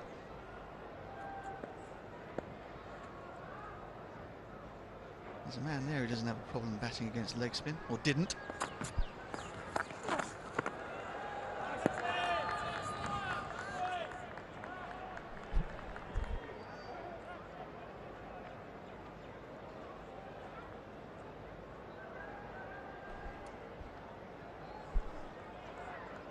Highest averages versus leg spin. You'd like to think Babar Azam is right there at number 2. Seems to be dismissed there by leg spinners as well.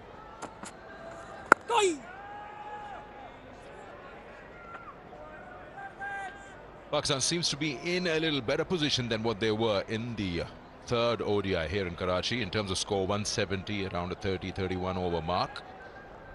So they can go further than 287 is what they got. Oh, that's good, Ace.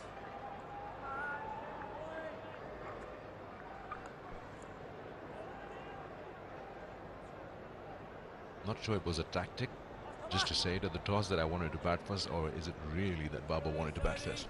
Oh, you think he really wanted to bat first?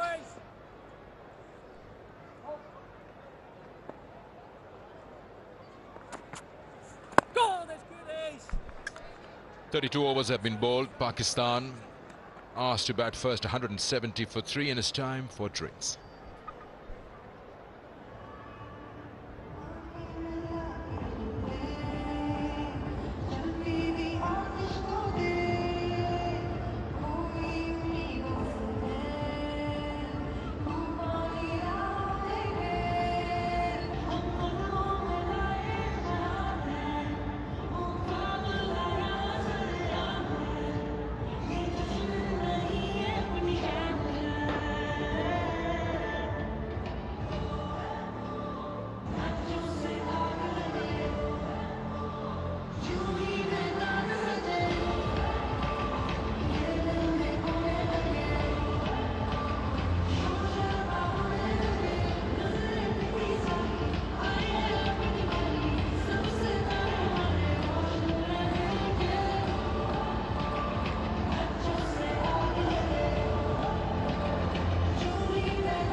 .170 for 3 Pakistan, and 32 overs have been bowled. Babar Azam 60 of 75. Would love to get to 100, but it's not far away, keeping in mind how consistent he is. He hasn't reached there. He's got a few 50s in the series. He's looks good as always.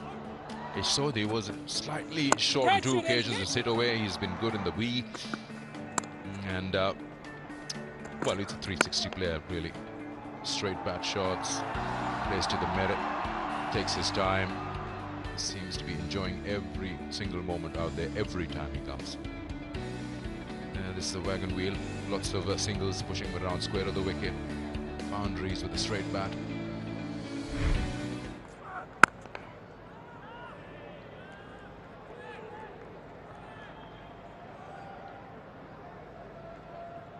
Tikna into the side today, along with Nisham, and a debut as well for Benjamin.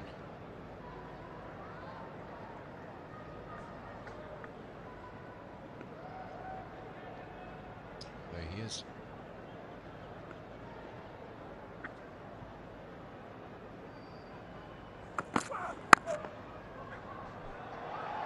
Good shot. Couple of runs for Salman Agha. Oh, a misfield. Will they push for the third now? There you go. Yeah, big boundary on the offside today. Yeah, they nearly didn't make that 3. They rather jogged the second. And it was only an afterthought that the afterburners went on and they were able to pick up the third. And that fumble in the deep.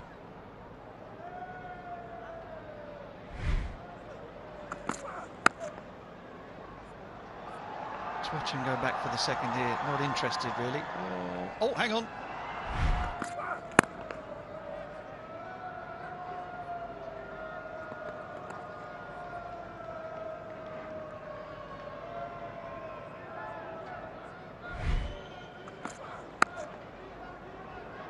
No, it's slightly understandable in the sweltering heat.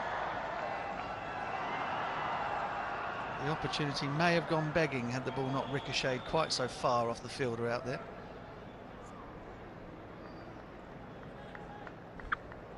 Would you give a little bit to the batter saying you're saving energy? It's really hot out there. Absolutely, that's what I said. It's understandable in these conditions.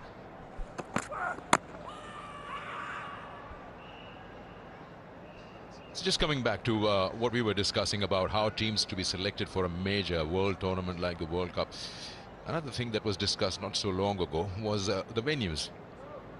It was about test matches, saying that why don't boards announce specific venues every time for a series? Why try new venues where how much percentage will you as a selector give to venues when you're trying to select your 15, saying, okay, like Pakistan or any team doesn't know at the moment, soon they will, where they're playing their World Cup games. But would that be a huge consideration in your selection? I think all of the data goes into it for sure, and they certainly look into all of that stuff more perhaps than they would have done in the past. But I suppose you've got to think of it not just in terms of what happens in the group stages, but where the knockout games are going to be played as well. And under those circumstances, generally speaking, playing in India, so you're going to need perhaps a little bit more weight afforded to spin bowling, batting against spin bowling. You're going to need to pick an 11 that is capable of scoring 300 plus on a regular basis at some of those venues.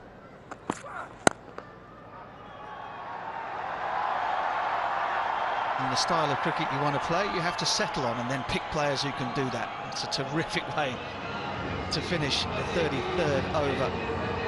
50 partnership comes up, and Pakistan are 179 for 3.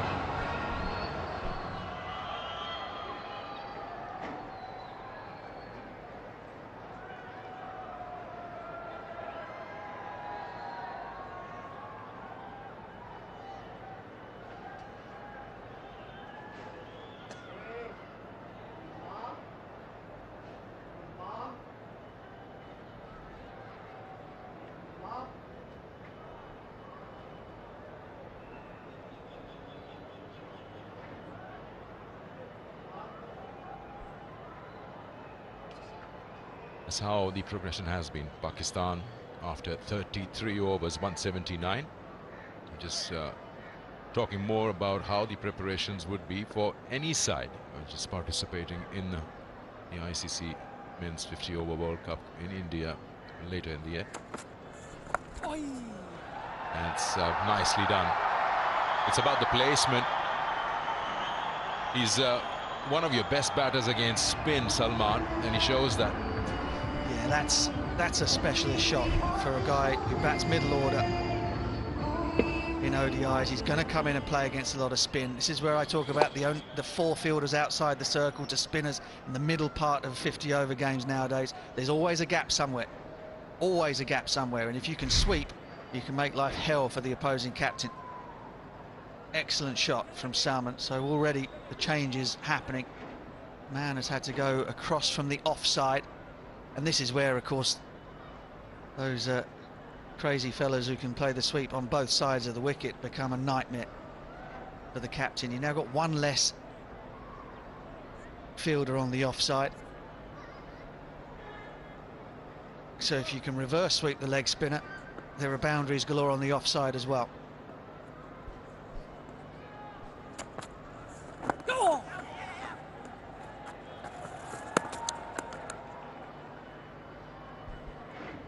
It's a shot that Baba doesn't play. I was talking with the newest Peaky Blinder, Rouge, beforehand. As you see, Baba's beautiful on drive that finished off the previous over.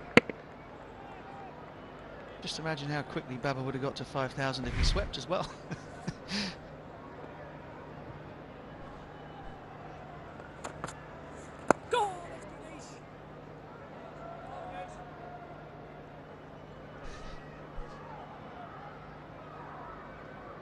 It's interesting to chat about venues as well. I know there's been a bit of talk in India about, or at least former captain Kohli wanting the international team to play test match cricket in 5-set venues, the biggest traditional venues there in India. That got me to thinking about, I mean, India's a vast country, Pakistan is a vast country. I can say in England it would be fine to play in five venues. You're never more than an hour away from a city centre wherever you are in the UK. Not by road. Finds the fielder out there at mid-wicket. And in a country like India, a country like Pakistan, it's fabulous to get the game out to parts of the country that wouldn't necessarily be the major centres. Think about the reaction that there was to the game returning to Islamabad when England turned up there on the Test match tour. It's so important. It's not just about what the players want or what the administrators are after. Think about the people that love the game. There is the reverse. Right on cue from Salman. That is the headache for any captain. Player that can sweep on both sides. Brilliant stuff from him. 189 for 3.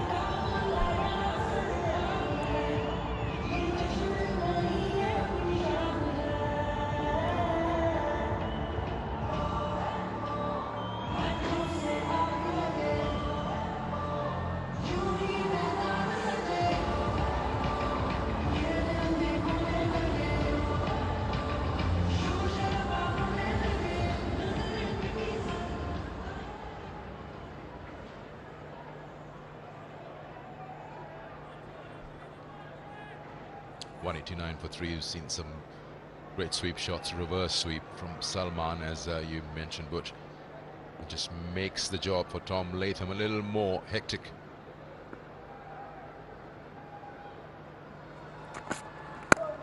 And he would know, he's a big fan of sweep himself.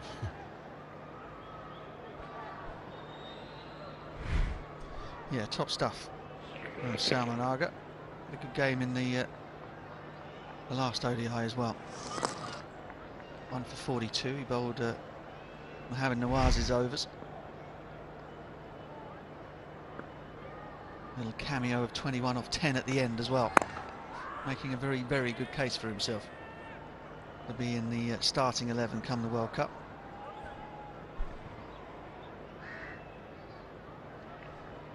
The difference is that Salman today, with this injury issue and everything, he's batting with Babar or batting with Iftikhar. Usually he has to bat with the tail because he's your last batter.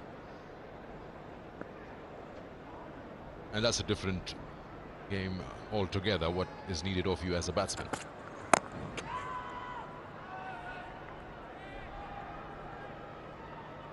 The Sensodyne sensitivity free moment, because life is too short for sensitive teeth.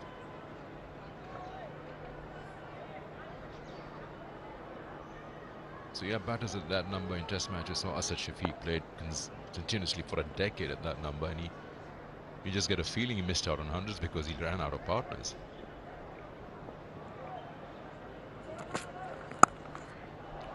That's a great shot.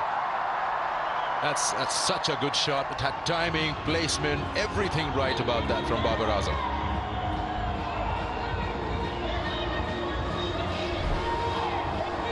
This guy through the offside, honestly. Whether it's the extra cover drive or just allowing that ball to come alongside him and then delaying the downswing of the blade in order to knock it past the man at backward point, beat both sweepers, or the third man and the offside sweeper, and send it away for 4. Minimum effort for a terrific result.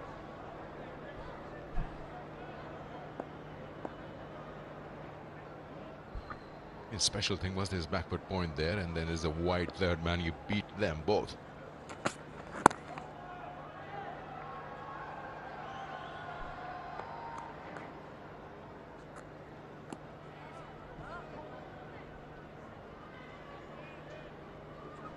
Now that's the position you want to be in batting first. You're almost around 200 and you still have 15 overs to go after this. I mean, actually, I'd say I'd choose somewhere between 7 and 9 if you keep batting like that, because you've got Iftikhar now coming up. But yeah, more realistic, go with 7, a little above than that. Again, this time he's got a bit of a hand to it, so just slows down. Third man cleans up. 35 overs bowled, 195 for 3.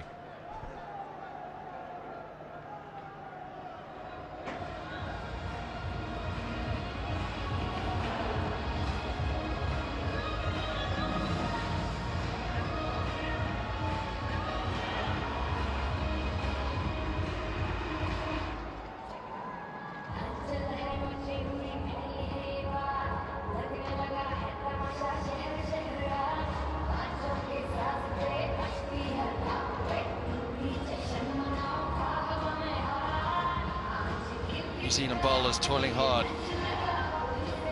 Nisham, half and over, but you look at it, been tidy. 2 maidens as well, one from Henry and one from Sodhi, but just the 2 wickets. Bowlers and 1 run out. Mohammad Rizwan. That's when they fell. 28 for 3 it was, and this partnership developing nicely now between these 2 batters. 67 off 65 deliveries between Salman and Babar Azam, who's eyeing up triple figures again. Let's have a look at those wickets. Fakhar Zaman was the first one to go. Very similar fashion to the 3rd ODI. Well taken by Tom Blundell. I wasn't sure if Matt Henry was crying with happiness from that one, to see the back of Fakhar Zaman, because he has batted so well in this series. Brilliant view there from the camera. Tears of joy. And then it was Shah Masood. Rather innocuous sort of decision. We thought that maybe safe, but in the end stumped Tom Blundell. Good glove work. Nish Sodhi. Consistent lines and length. Crowd also disappointed because he was batting nicely, Shah Masood. And then Matt Henry, a precise throw, hitting the stumps, very similar fashion to what Pakistan did in the 3rd one-day. New Zealand doing the necessary. That was a wicket at the right time for New Zealand, where momentum was just getting taken away from them. And you see Matt Henry out there. He's toiled hard in this tour. All the bowlers have. I must say Cliffy Deakin is out there with the players, just attending to them, because it's certainly very hot out there. Maybe a bit of cramp from Babar Azam. This is what happened earlier. 200th game, international game for Cliffy Deakin. He's been around with the Pakistan team and as the official physio. A wonderful guy, lovely company. The boys seem, they say that he's good company around as well. Always has a big smile on his face, and you can just see on the screen when players are involved in such celebrations, the guy must genuinely be good at his job and has good company in the dressing room. Yeah, not only a physiotherapist though. I played against Cliffy Deakin back in the day. Fast left-arm bowler. I'm pretty sure that maybe straps on the sprigs every now and then, bowls in the nets. Hard-hitting left-handed batter as well. From Bloemfontein, we always played against him. He was a name that was always seen in the middle of the sheet, so having that cricket knowledge as well for the players is very handy, especially for the bowlers, knowing about bowling loads and understanding the heavy toil it takes on the body for bowlers, not just batters. There's other batters out there. Batters are a little bit more precious than bowlers though, aren't they, Arush? They need to be looked after.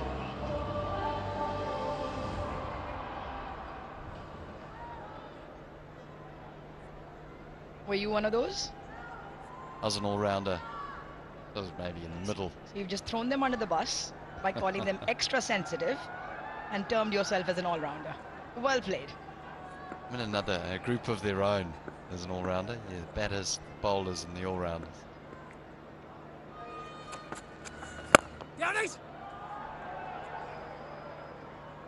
Now one day they're batting all-rounders, the next day they're bowling all-rounders. Were you one of those? Yeah, you get to choose the camp that you want to be in.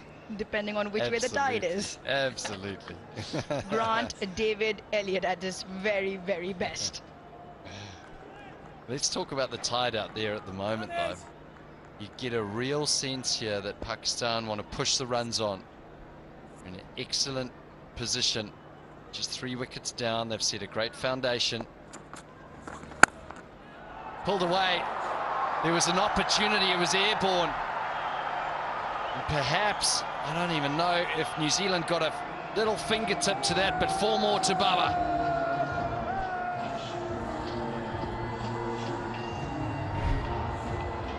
It's another short delivery from Babar Azam, for Babar Azam.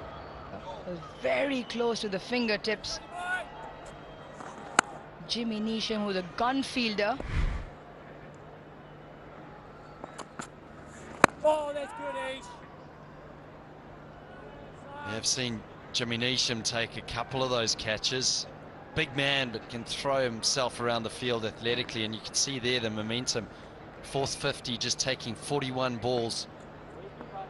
Deliveries, so Pakistan putting the foot down. Down, Tom.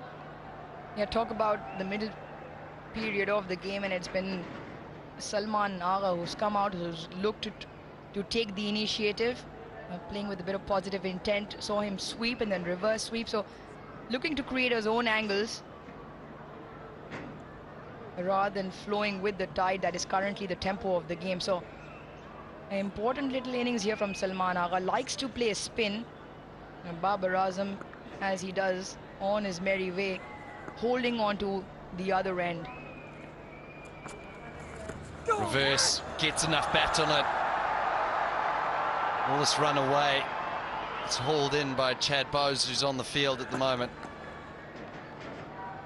But there's a real opportunity here. You're right, Arush. Handy innings here from Salman.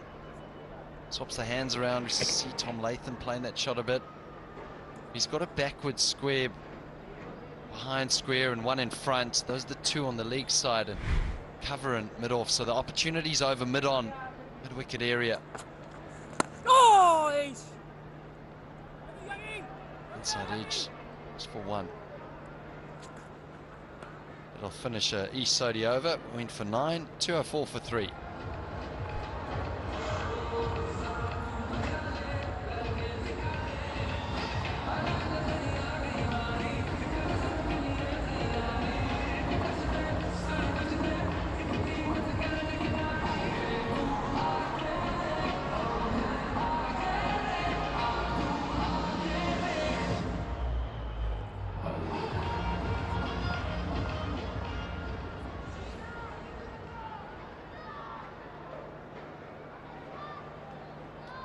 Have a look at those projected scores. Where do you think they'll end up? You're looking at that at home. I think it might be closer to that 320 mark. Because it almost feels like Pakistan have got their foot down now. 2 players are in. And it's fun time. And that's why KFC are here, because you have to flip the KFC bucket, wear it on your head as fast as you can. The winners will get finger-licking good prizes from KFC. You do get that sense. You speak about Salman's innings and how important it's been so far. Rizwan, 24th, 28 in the middle order. And now you're batting with one of the premier players, or probably the premier player in Pakistan. Decent partnership of 78, but there's just 13.4 overs left in this game now. This is an opportunity. You don't want to leave anything in the shed. You don't want to go in there with 320 for 5 or 310 for 5. I think you almost want to exhaust 7 wickets. So an opportunity now in the next 4 overs or 3 and a bit overs where there's only 4 fielders out, where Pakistan and Salman can really put the foot down and Baba can just stay there. Dab.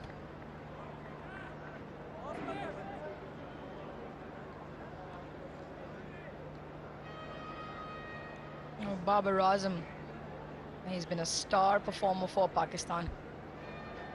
We saw earlier in the day 5,000 runs, the quickest to get them in one-day international cricket. 97 innings is what it took him. 27 scores of 50, 1700s to his name. Twice, on 2 occasions, he scored 3 back-to-back hundreds. He is surely one of the best in the business. And he's one of the best in the business because he's got a technique to back it up. He's got a technique which is almost perfect. Nothing's perfect in the world, but this is as close as it gets. He plays the ball so close to his body, plays it so late, and it's always right under his eye line. And his head very still on contacts, gets a very strong base, and hence why he's able to create angles and play shots. It is down to that flawless technique. Yeah, really good graphic from side on there. I think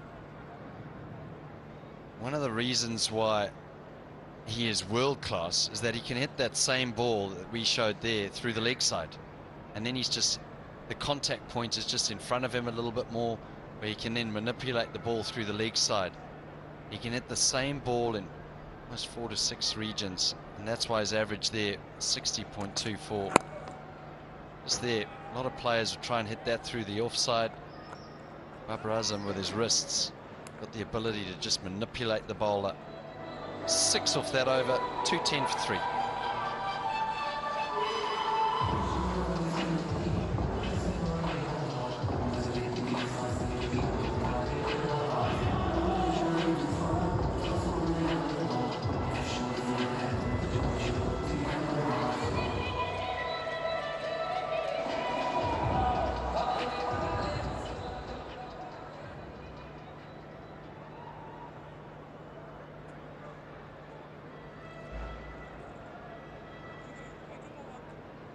Manhattan's, there's a policy you're not allowed to get above 10 stories today.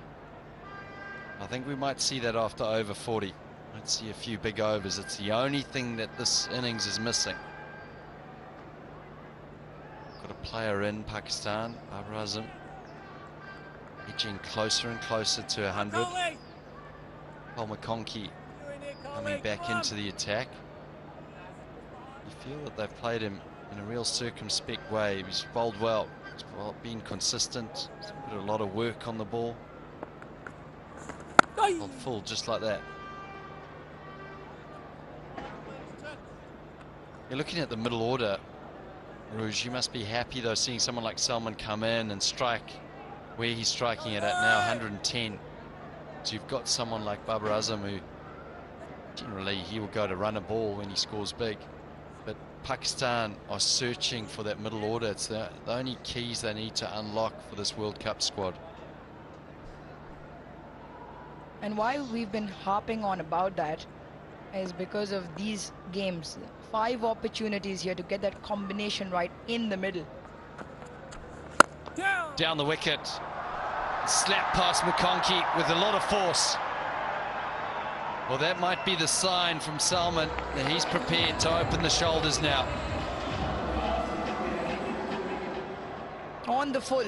He got a hold of this on the full, Salman, and that was because he danced down the track. He's a very good player of spin, and even better, is not afraid to take the game on. Go! This time swept, it'll just be 1. And Grant, we saw a graphic earlier. We showed the viewers at home as well that Pakistan have played around with 11 different middle order players in the past 2 years. Batting positions 4, 5 and 6. And that is probably one reason why that middle order output results have been inconsistent, because the combinations have been inconsistent. And I really thought that this these 5 games were a perfect opportunity for Pakistan to have a discussion with the new think tank on board, pin down who those players might be, and give them a run. And be open with communication with the group as well. I think that is the key. This is what we want from you. These are our best players suited to do this job, and convey the same message to the players. So there's no confusion with regards to that. So have your plan A. Down, go. And at the same time be flexible if required and play the situation of the game on the day. 38 done, 217 for 3.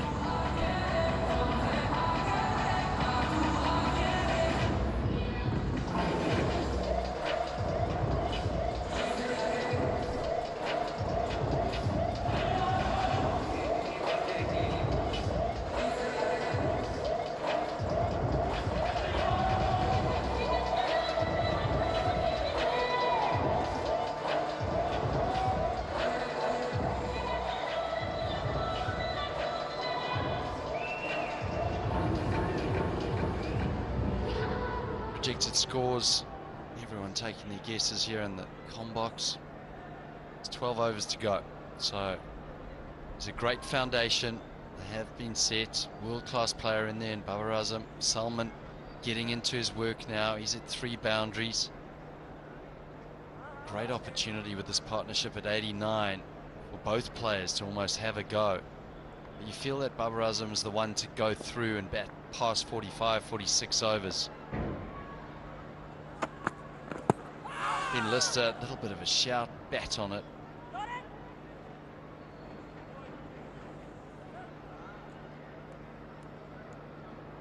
And it's time for the Zik Oil motor. Well, unveil the real peel to reveal. Take the sticker off and you reveal what's underneath that sticker. Good fun. Used it with my motor oil yesterday on the way to the Zanab market.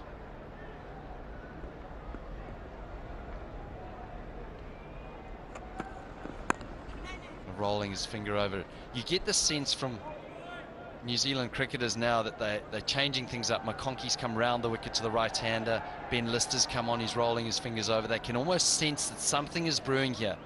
They sense that Pakistan want to open their shoulders. Salman wants to use a little bit more force. They want to edge the score on and maybe get closer to that 320 mark.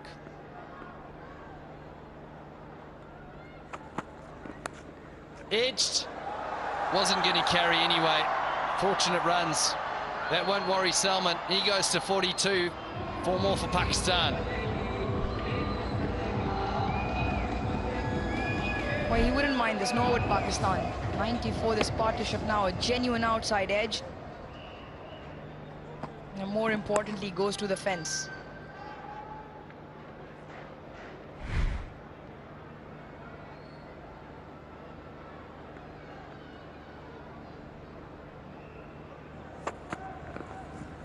Down leg from Lister. He'll be wided. 95 this partnership now. Well, Grant, you mentioned a score of 320. At 9 runs and over with 7 wickets in hand, from here on in, they get to 326. Now, you'd imagine that'll be on the card, especially if you've got Mohammad Haris and Iftikhar Ahmed, who are both aggressive batters. Iftikhar, a very good striker off the ball, especially towards the back end of the game.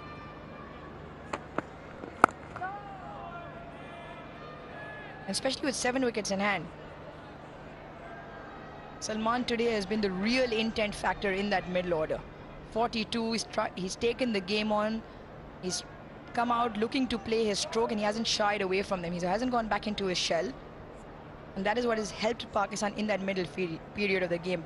I just feel now it's a case of teeing off at both ends.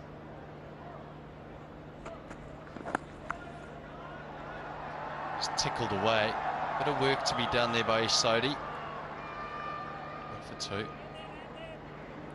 And that's why I think you mentioned 7 wickets in hand. That's why I think that the power play, I don't think it's overs 40 to 50. I think it's overs almost 30 to 40.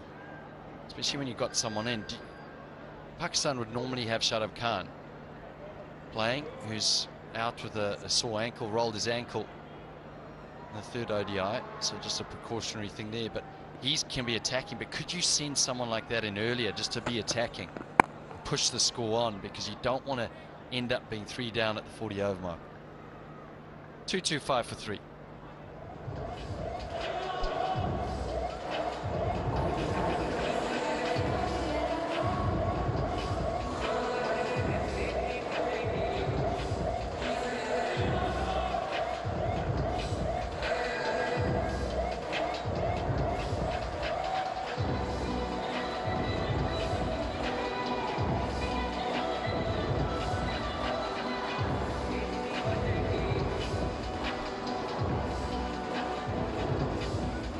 Going nicely, Pakistan. I think that New Zealand, they'll be relatively happy if they can get 2-3 wickets. It could really stem the flow of runs in the latter part of this game as we edge 1 over closer. So this is a big over, an opportunity for Pakistan with just 4 out, cover back and 3 back on the leg side boundary. Babar Azam coming down the wicket, trying to access that length to McConkey, and it's his last over. Bowled with consistency and a lot of discipline once again. He went for 46 in the third ODI, and now at 47, entering into his last over. And you sense that he's trying to be defensive here, coming around the wicket to Salman. Down the wicket, over the top, and you wonder, why haven't they done this earlier? What a shot that is from Salman. He goes past 50.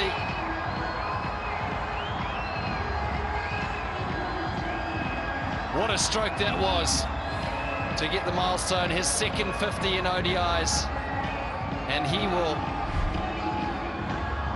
celebrate 50 years of Bright Paints for scoring 50. And he'll be awarded 50,000 PKR by Brighto Paints. What a moment for him.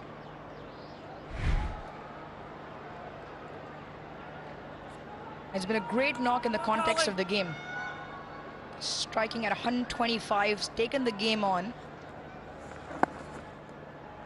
And he's created those angles in the field, hasn't allowed the bowlers to settle, in particular the spinners.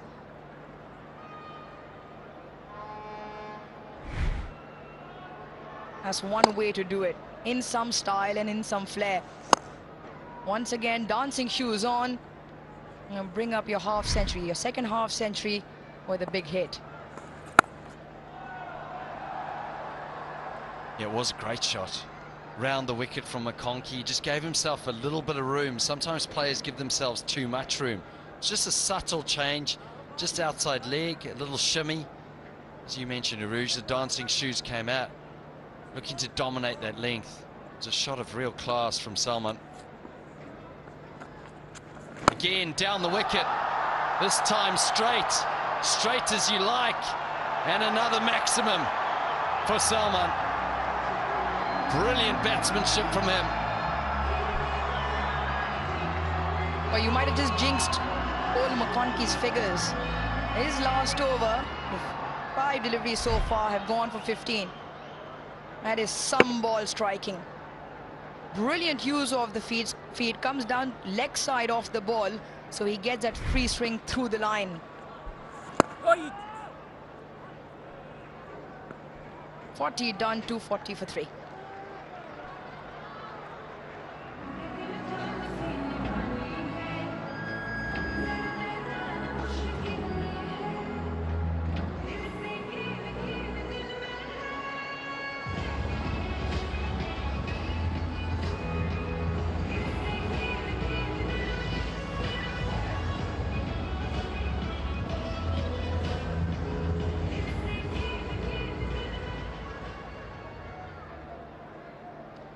It's that time of the game now where you look at the power plays, because we're in over 41, which means that 5 players are allowed outside that 30-yard circle. And that's why we saw Salman really take advantage of that last over. Took Colin McConkey apart, 15 off the over. So Tom Latham decides to bring back his premier bowler, Matt Henry, hopefully to get a wicket Well, they've been searching for someone in the middle order that can be both reliable and explosive. He's come into this team. He's looked the part. He's played some magnificent strokes, especially the 2 sixes that got him to his 50. A well-deserved 50 for him, his second ODI 50.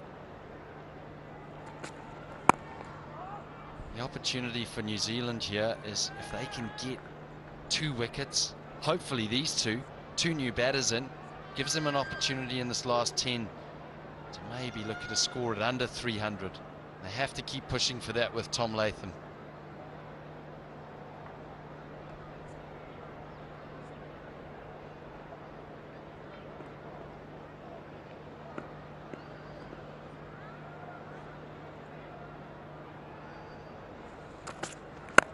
Bit of room from Salman. The offside just got it a little bit on the outside half of the bat. Trying to go through extra cover.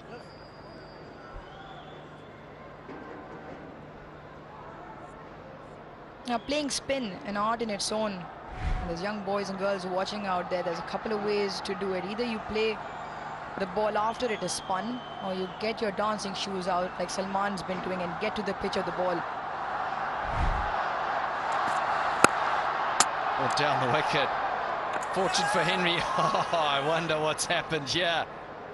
Quick thinking from the fast bowler. Salman's not too sure. We're going to go upstairs and have a look. This will be an interesting one for you back at home.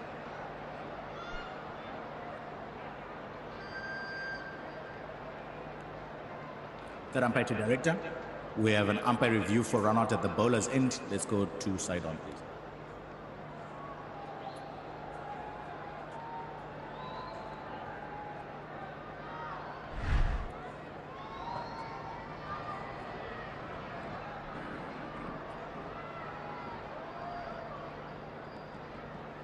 Can we go to the other opposite angle? I want to see which hand he uses to take the stump out of the ground.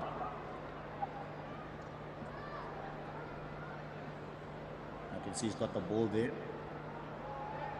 Bails are on the ground.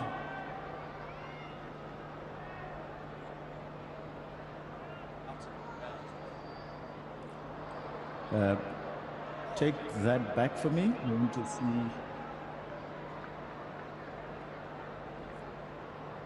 Right, he's got the ball in his right hand and he's holding a stump with his left. Do you have a split screen for me? Let's go to split screen, thank you. So he's got the hand holding the ball on the stump. When he approaches the stump, let's see if the batter is grounded. Take it back 1 frame. Okay, let's go 1 frame forward. Forward, forward. Bat is grounded. Thank you. I have a decision for the big screen. Well, it's quick work from Matt Henry. And it was going to be close. And there's probably a couple of people maybe they're watching from all around the world, wondering what was happening there because the lights were on and he was diving. Bowler had the ball in his hand, but the stump has to be fully uprooted out of the ground before the batter crosses the crease. So fast work from Salman, fast work from Matt Henry, and that means that the power play is still a huge opportunity for Pakistan here to push this total on.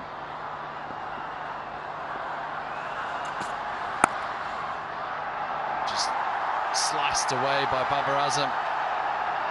Pace off the blade. They'll look for 3. Very quick running out there between these two. The partnership's 117 now. Well, Grant, one thing's for sure, this is excellent cricketing smarts from Matt Henry. To be running back in your follow-through, being present in the moment to realize the bails are off. It all happens in a very, very quick amount of time. And disappointed in the end because Salman's bat was grounded when the stump was fully uprooted.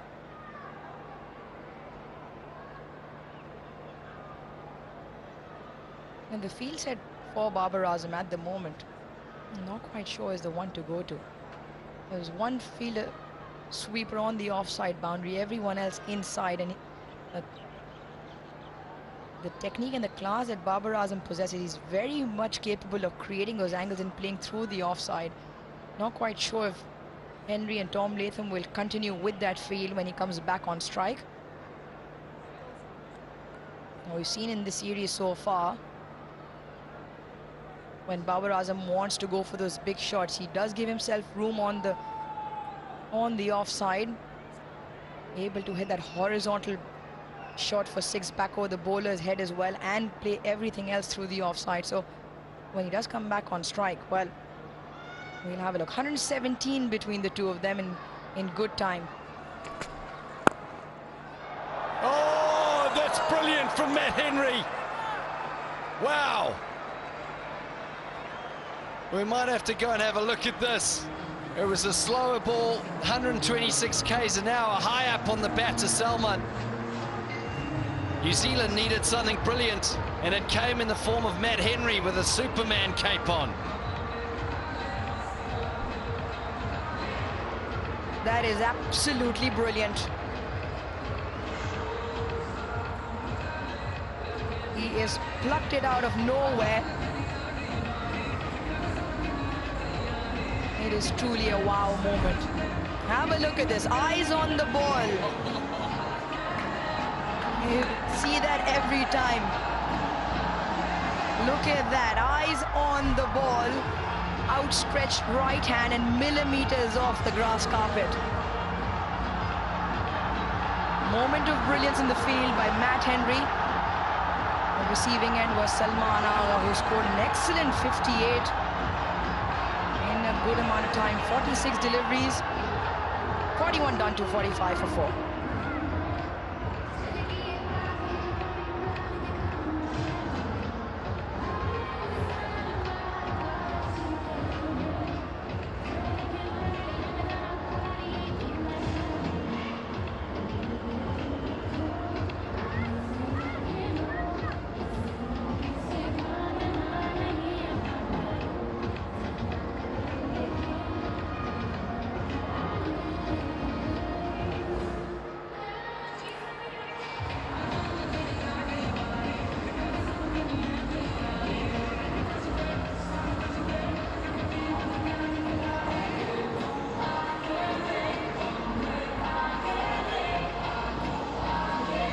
Better to the crease.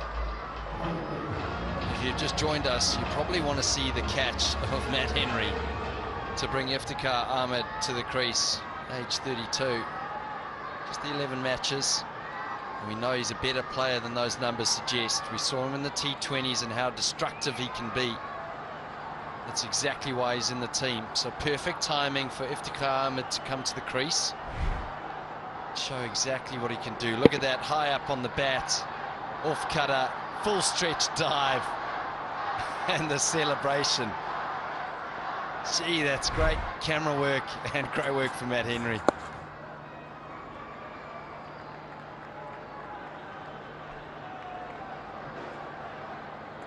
Babar Azam edging closer and closer to that 100.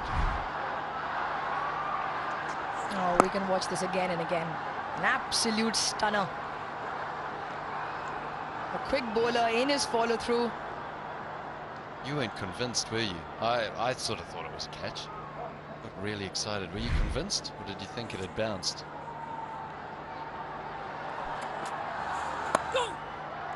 Ladies and gentlemen, that's exactly how Grant Elliott felt, that it had bounced and he just passed it on to me. How did you feel? I was confident. I was confident. It looked a clean catch. Yeah. A lot of times the celebration will tell you. And he had his eyes on the ball till the very end. He knew it was a good one. You also think that Matt Henry, it was about, he knows how important it is getting a wicket at this stage. This means it's going to be easier for him. Brilliant. Also don't forget, bowling over the wicket in his follow-through, he's leaving the pitch left to stop a break momentum and go the opposite side. He had to go right, horizontal. That is some athleticism as well.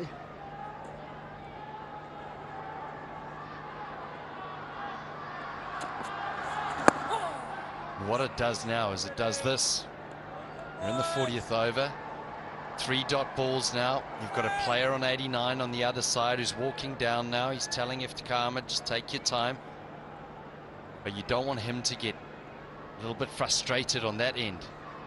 So then Pakistan lose maybe 5 in the 6th wicket. And the total of 320 suddenly becomes 280.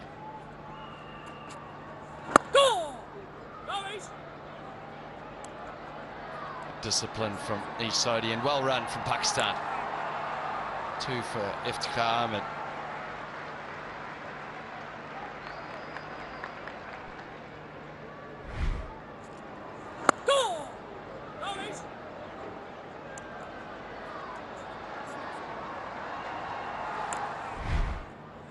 Yeah, swift running and good between the wickets. Anyone that runs with Babar Azam. Well, New Zealand will take that over. Very, very good one. Just went for 3, 2, 4, 8 for 4.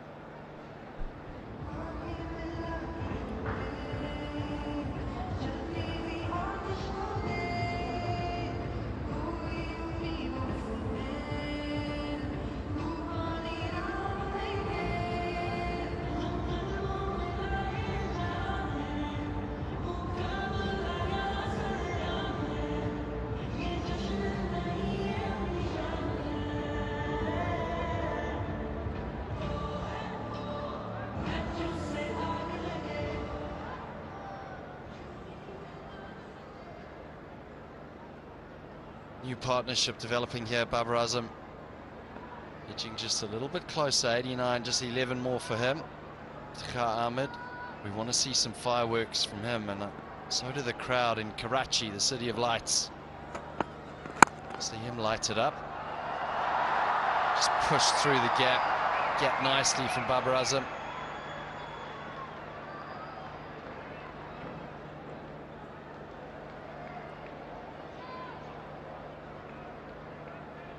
Time for a cuppa. It's a Pal Tea Lounge. Number 1 tea in Pakistan. Time to enjoy it. It's the Tapal Tea Lounge. Lovely place. Enjoy your cricket.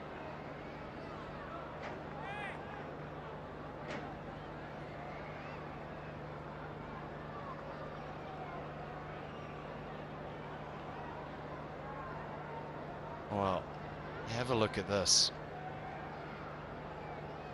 The sunset is absolutely beautiful. City of lights. Sights and lights. Oh, a little bit of variable bounce there. Baba trying to get going.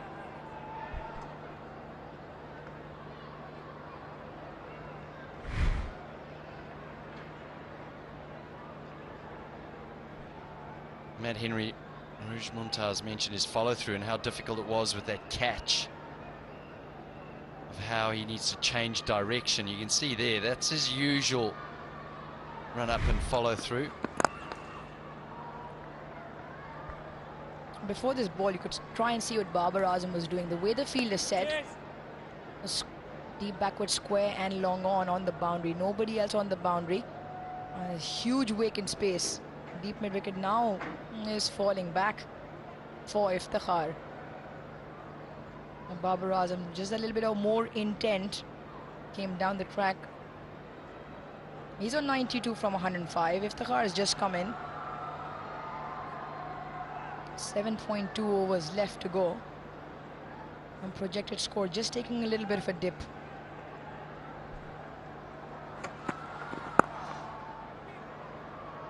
Just dab down. Will only be the one here. And this is special. Really special from the big fast bowler. Because his follow through would take him off the surface. To change direction, to change momentum.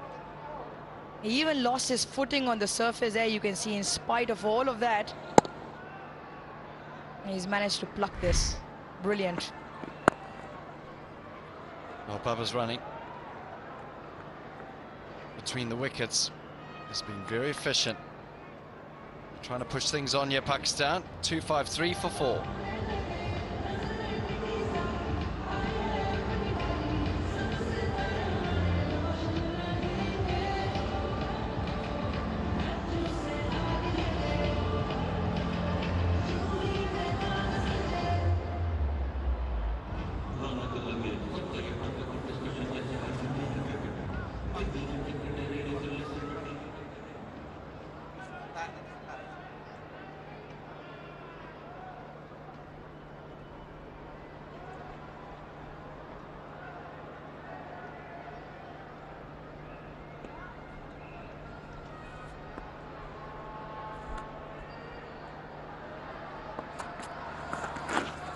over for Ish Sodhi.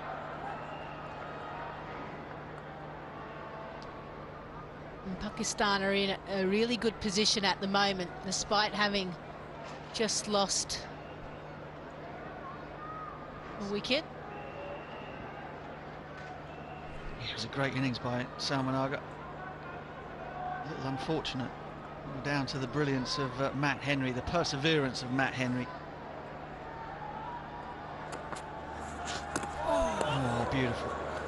Beautiful. Once again, we're seeing the wrist spinners garner appreciable turn from these surfaces late on in the summer here in Pakistan.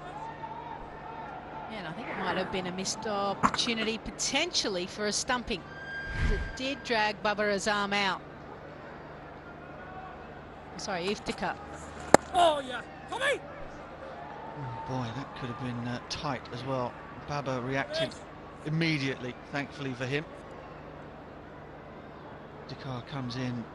The people calling for him to be a permanent member of the squad. He's will just feel a little bit under the pump, won't he? Comes in a terrific situation. Pakistan have played really well. Position to go up and beyond 300. But he knows all the chats around the middle order. He knows that he has to impress to stay in the team and make the squad. In Pakistan dealing in singles. And you can just see it. Iftikhar perhaps just feeling a little bit tense. Not easy to come out and start straight away. But that's the gig, lower order player. That's your job.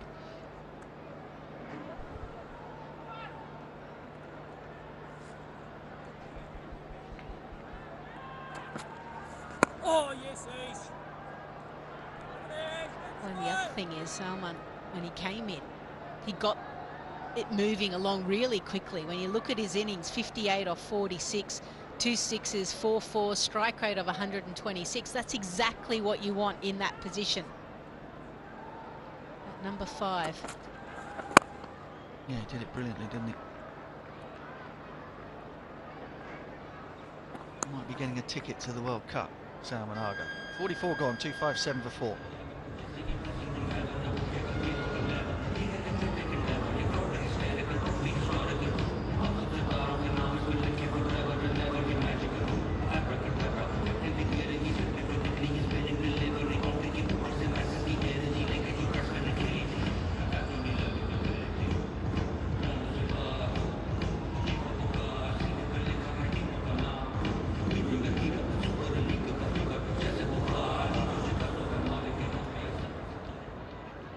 Flags of New Zealand and Pakistan wafting in the breeze here, which has been bringing welcome relief. Gorgeous sunsets again. The Eagles circle. Might well be a bit of circling going on from certain critics. Not of Iftikhar. Babar Azam. I wonder if Simon Dool is watching somewhere.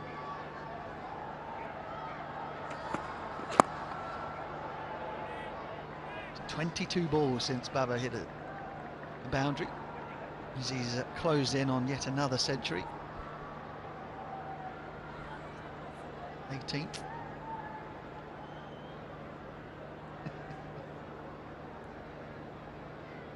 Has he slowed up in the search of 100, or has he just not had any strike?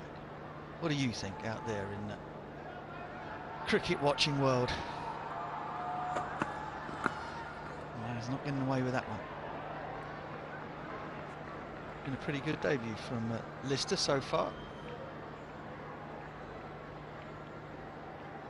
Right, the Jazz fan polls question: who is the leading wicket taker in ODIs? Is it number 1, Fatima Rizwan, or number 2, Wasim Akram? I told you, every time there's a Jazz fan polls question that has something to do with bowling, Wasim Akram is one of the 2 options.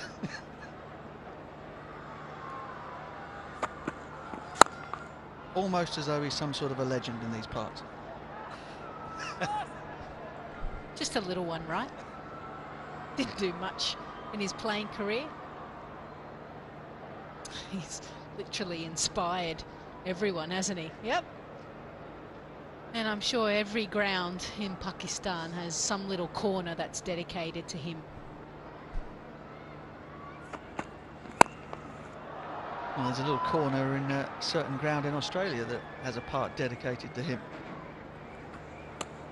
The gate leading onto the SCG, one of my favourite grounds in the world, from the away dressing room, now bears the name of...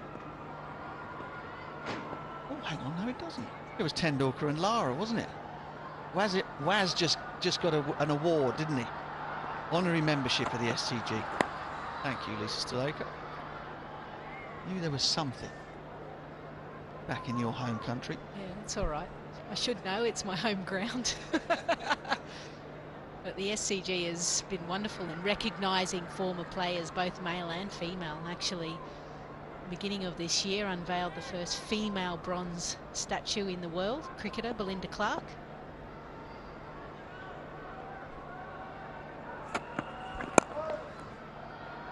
That is a name to conjure with, isn't it? Belinda Clark. Also, news out of the UK today that Catherine Sciver-Brunt has hung up her boots in international cricket.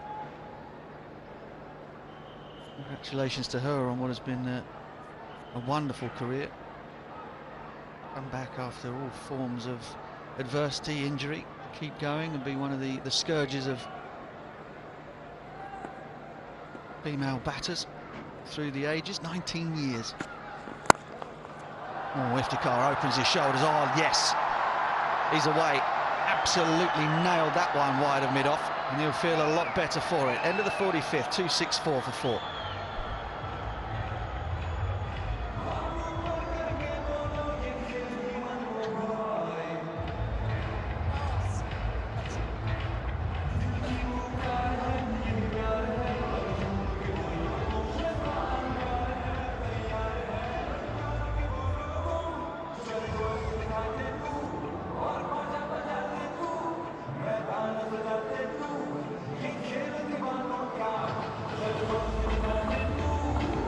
See what a wicket does. That 40th over went for 15 and a wicket comes, and then it takes a little bit of time regardless of who you are.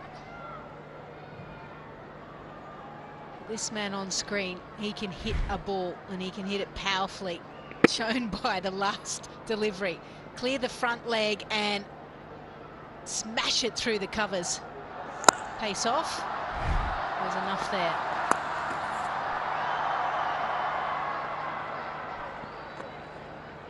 .25 balls without a boundary for Bubba. He could have bowled well to him. I don't know.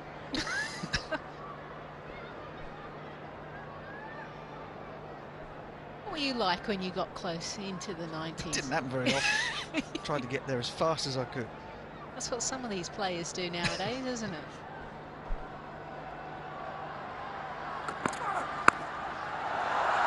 Oh, he goes back-to-back boundaries. Iftikhar is getting in the mood.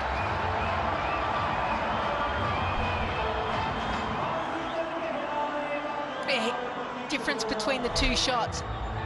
Iftikhar a bit more power, but also knew exactly where the fielder was behind square and made sure he played it a little bit later. Because of that power, he's able to find the boundary. As they say to a lot of batters coming out, hit the outfielders as hard as you can, and then you can go either side a couple of metres and hopefully look for 2. But if you hit it well enough, you're going to get yourself a boundary. And that's exactly what he's done. 14 off 15 now. Yeah, and now headaches for Latham again. 5 out, of course, in the final 10 overs. 3 men patrolling the leg side boundary. Oh, deliberate or not, it brings another one. 3 in a row for Iftikhar. And this is exactly the injection of pace that Pakistan need at this stage. He wanted to play it late. He probably wanted to play it to the right of that short third. Instead, got more of an edge. Yeah, not the best slow ball from Tickner. The arm slowed down, the body slowed down. It was rather telegraphed. Short and wide as well. Gets it exactly where he wants it this time. brilliant. 4 in 4. Well, the crowd has been patiently waiting on the edge of their seats for their skipper to bring up another milestone, but all of a sudden, Iftikhar has taken the game away. He's not messing around with singles, he's just thinking boundaries. He's thinking of a 300 total, which is exactly what Pakistan need. Yeah, 10 and over from here gets 320. And given the start and the middle that they've had, it's exactly where they should be looking. Iftikhar surveys the gaps again. Short, backward a square, but the man has been moved a little finer.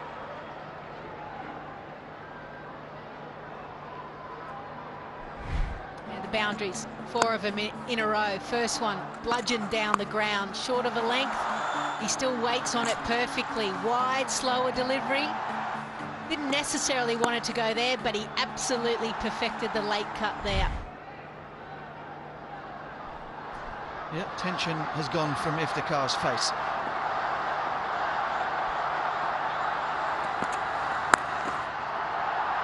Shouts 2. Babar will get back. Iftikhar was wise to the possibilities, and that's a really good over. 16 from it for Pakistan, 280 for 4.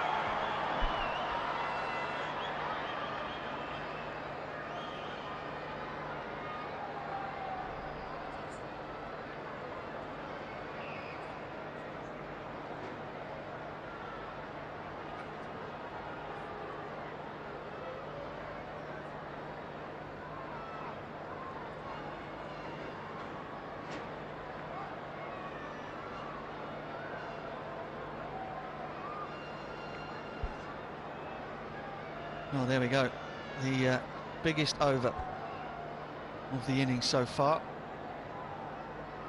4 left. Pakistan are easing towards 300 plus.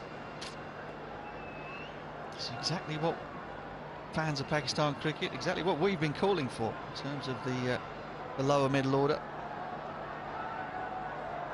Matt Henry, who's had a super day so far in exacting conditions.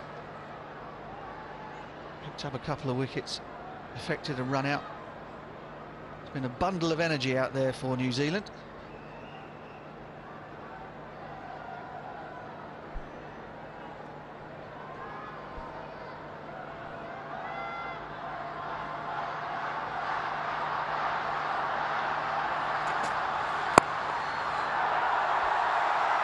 Wow. He has murdered that.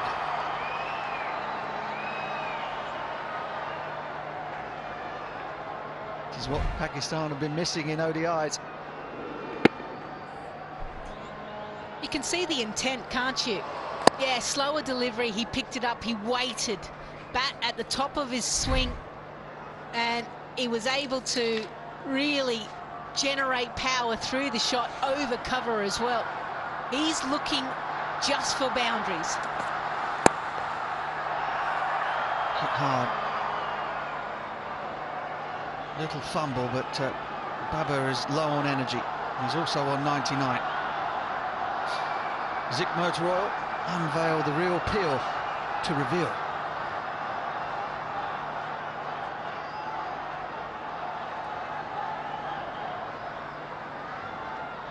Well, they're all out now on the balcony.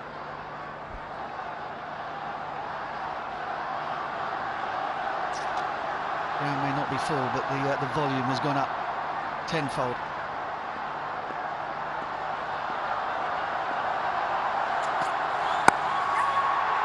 One-day international hundreds for Babar Azam. He's passed 5,000 ODI runs, the fastest man to do so in the history of the game. He is by far and away the most popular cricketer in this part of the world. And he is by far and away the best player in one-day international cricket right now.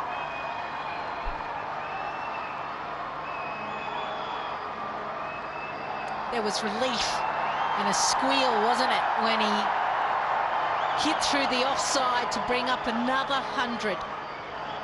in 99 matches, over 5,000 runs. He has looked good throughout this series, but the one thing was missing was a triple-figure score. He's got that today.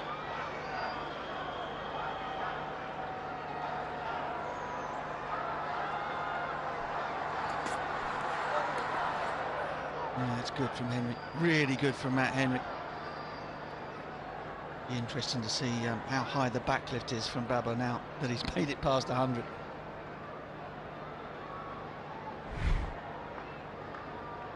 And he's enjoyed this. The relief as much as anything, and the expression of aggression. In a tough old summer, cricketing summer. Straight up in the air, straight up. Back of the hand, slower ball is done for Iftikhar. Blundell's not dropping that. And Iftikhar's little cameo comes to an end. It was superbly done.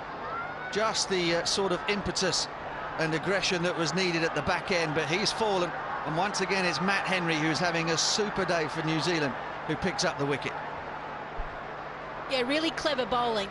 Firstly, the previous delivery as well to Iftikhar took it outside his swinging arc, and then when he went closer to the arc goes a slower ball, knowing full well that Iftikhar is just looking for boundaries and he would swing hard. Slower delivery, Blundell keeps his record intact, takes another good catch. Iftikhar goes for 28, Pakistan 286 for 5.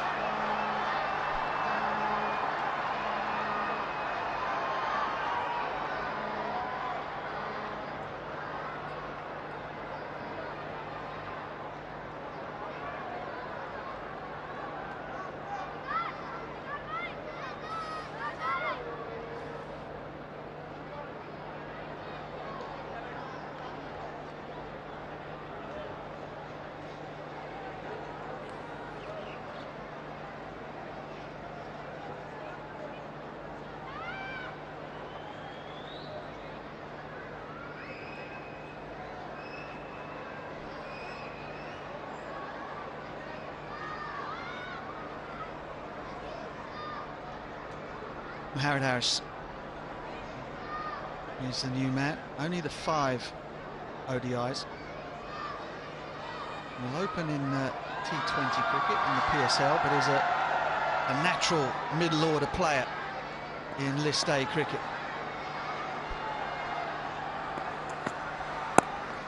Off cutter this time from Matt Henry. He's as I've mentioned before, having a terrific day. 3 for 50 plus a run out, 287 for 5.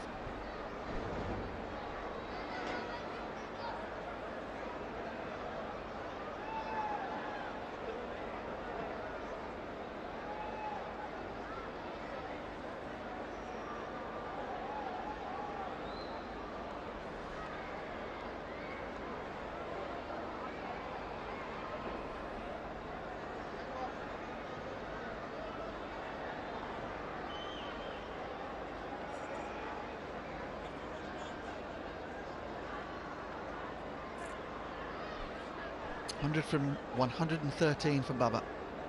He's anchored the innings all the way since Fakar was out and the score was 36. Broken records along the way, much to the delight of the Pakistan faithful. Lister into his last over now.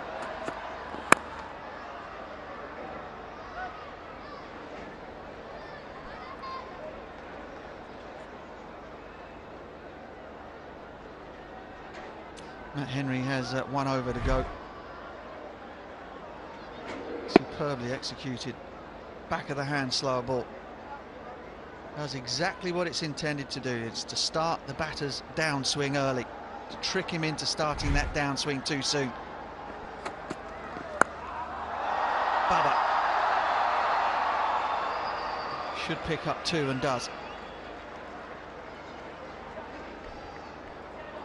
And now you would expect Baba Nizam to start to move around the crease and start to look for that boundary a little bit more frequently. A chance really for him to free his arms. But the moment, if they continue at this rate, they'll just get over 300. Tries to go inside out. It's high up on the bat. Certainly they should be looking at something in the vicinity of 300 plus, 310 plus. The great and the good.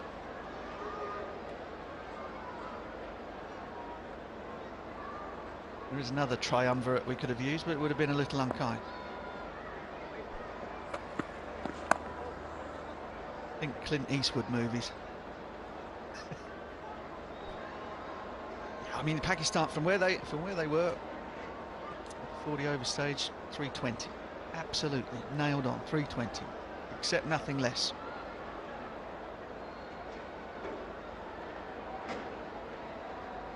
See, the opposition aren't going to just roll out the red carpet and allow you to smash them all over the place, but the intention, oh, that intention is good. Slammed down the ground by Baba. Just flexed the right hamstring there as though he'd suffered a little bit of cramp. You wouldn't blame him.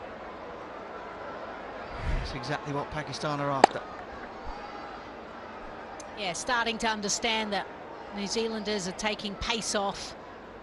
So to generate some power, he's coming at the bowler and slapping the ball straight down the ground. Yeah, he's flicking the little hamstring. Gives himself a bit of room, goes out to the long side. It should be out, it is out. Cole McConkey takes the catch. He's silenced the crowd here at the National Stadium. And Ben Lister has a first one-day international wicket, and it's one that he will not forget in a hurry. He's knocked over the #1 ODI batter in the world. Pakistan's captain Babar Azam goes for 107. And Lister has him in his pocket. Not a bad #1. Yeah, really clever piece of bowling, change of pace and asking Babar Azam to hit to the biggest part of the boundary where a number of fielders are. And also a slow walk off for Babar Azam. He is exhausted, batted in the heat of the day, was the glue for Pakistan. He'll raise his bat to the crowd, to his teammates. He departs for 107. Pakistan have lost their 6th wicket, 296.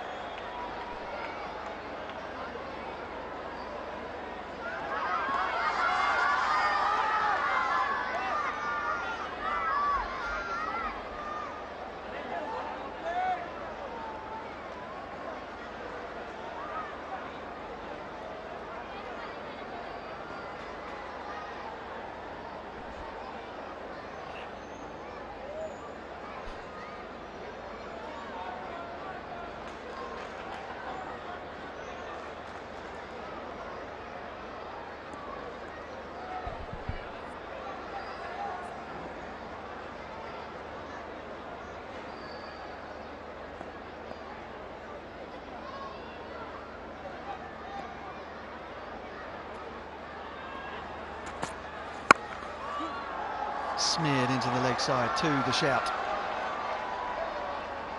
Shaheen Shah Afridi, fresh pair of legs.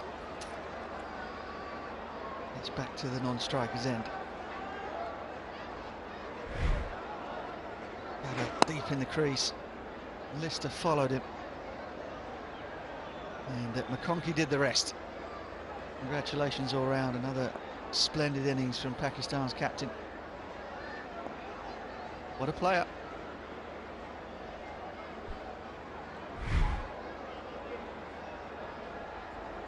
One for 57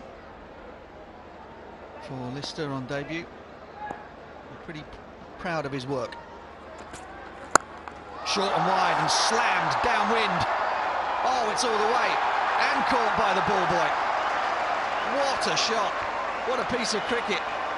Mohammed Harris, you beauty. That takes Pakistan past 300. Holy smokes. That's exactly where Matt Henry wanted him to hit the ball, but he did not expect that he would get this big a piece of it. This is some shot. Yeah, why not admire it? Went hard, long, well juggled as well, young man. Oh, that'll be 4 more. Cream down the ground. And with the highest strike rate in this year's PSL, showing exactly why. This is what Pakistan are after. This is what they want. The back end of the innings. Guys who can terrify death bowlers.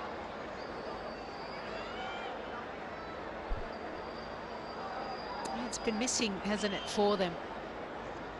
Let's see, the third 100 coming up off just 78 deliveries. And that's a lot to do with Salman. And then obviously now Harris as well. It makes such a difference to the bowling attack to know that if you miss slightly, it's disappearing. Goes leg side again. They'll come back for 2, easy. Shaheen Sharafidi is the new man in.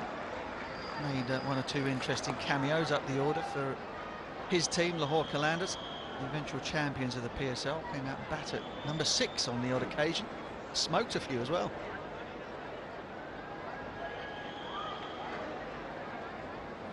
Yeah, long levers. Why not? Why not utilise that?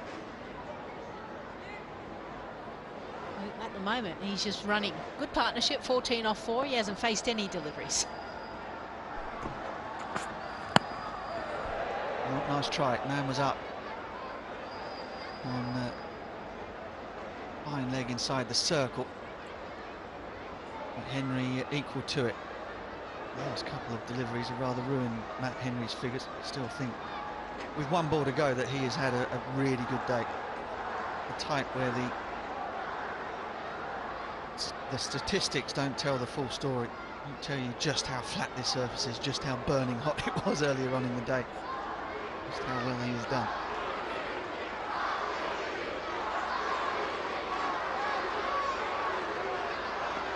Shaheen to face up the first ball, long off and long on back, 2 men back on the leg side, sweeper offside.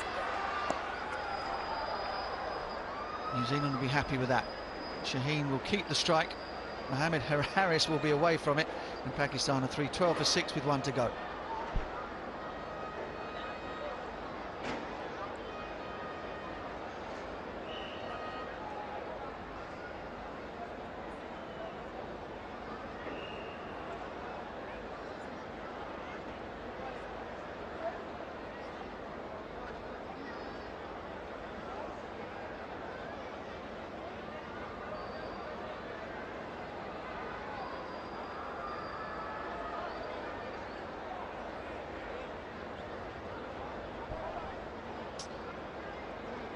Tall towers, exactly what Pakistan would have wanted, would have spoken about, and that's what they got. Good day for specialist coaches. Batting coach on the left,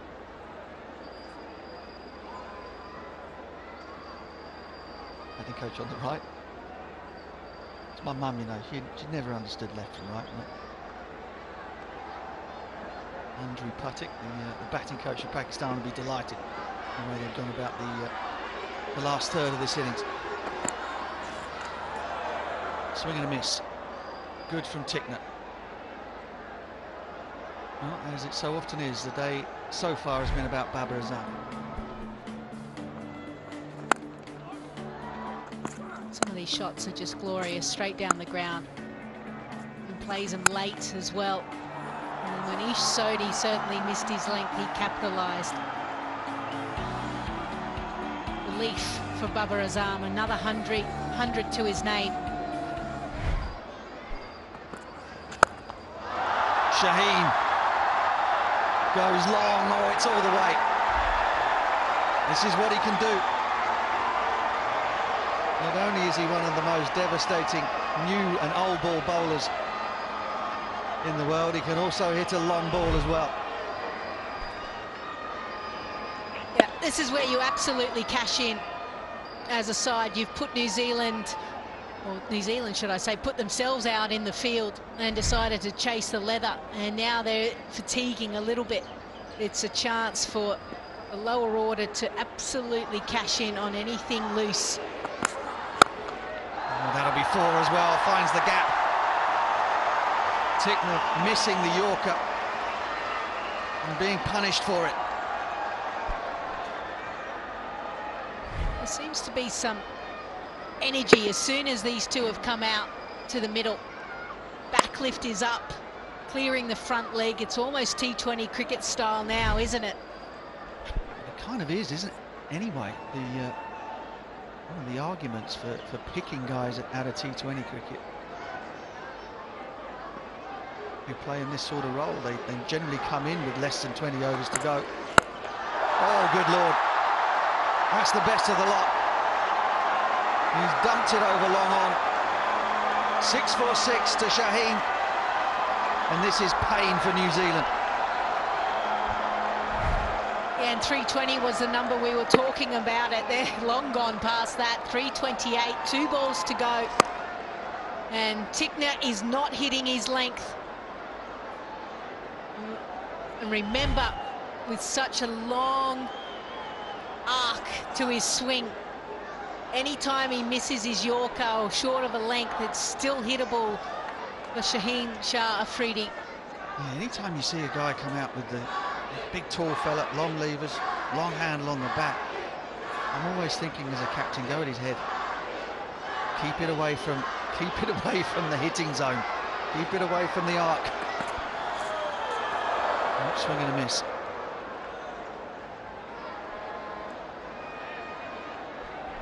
You see the frustration in Tickner when he was bowled the ball and wanted it back, annoyed at himself, frustrated that he wasn't able to execute what he wanted. That time he did. Yeah, Tom Latham, I was really surprised, you know, that they decided to bowl again today, given what happened on Wednesday. He might well be ruining that decision now. Nisha, want to offer a few words of advice and encouragement.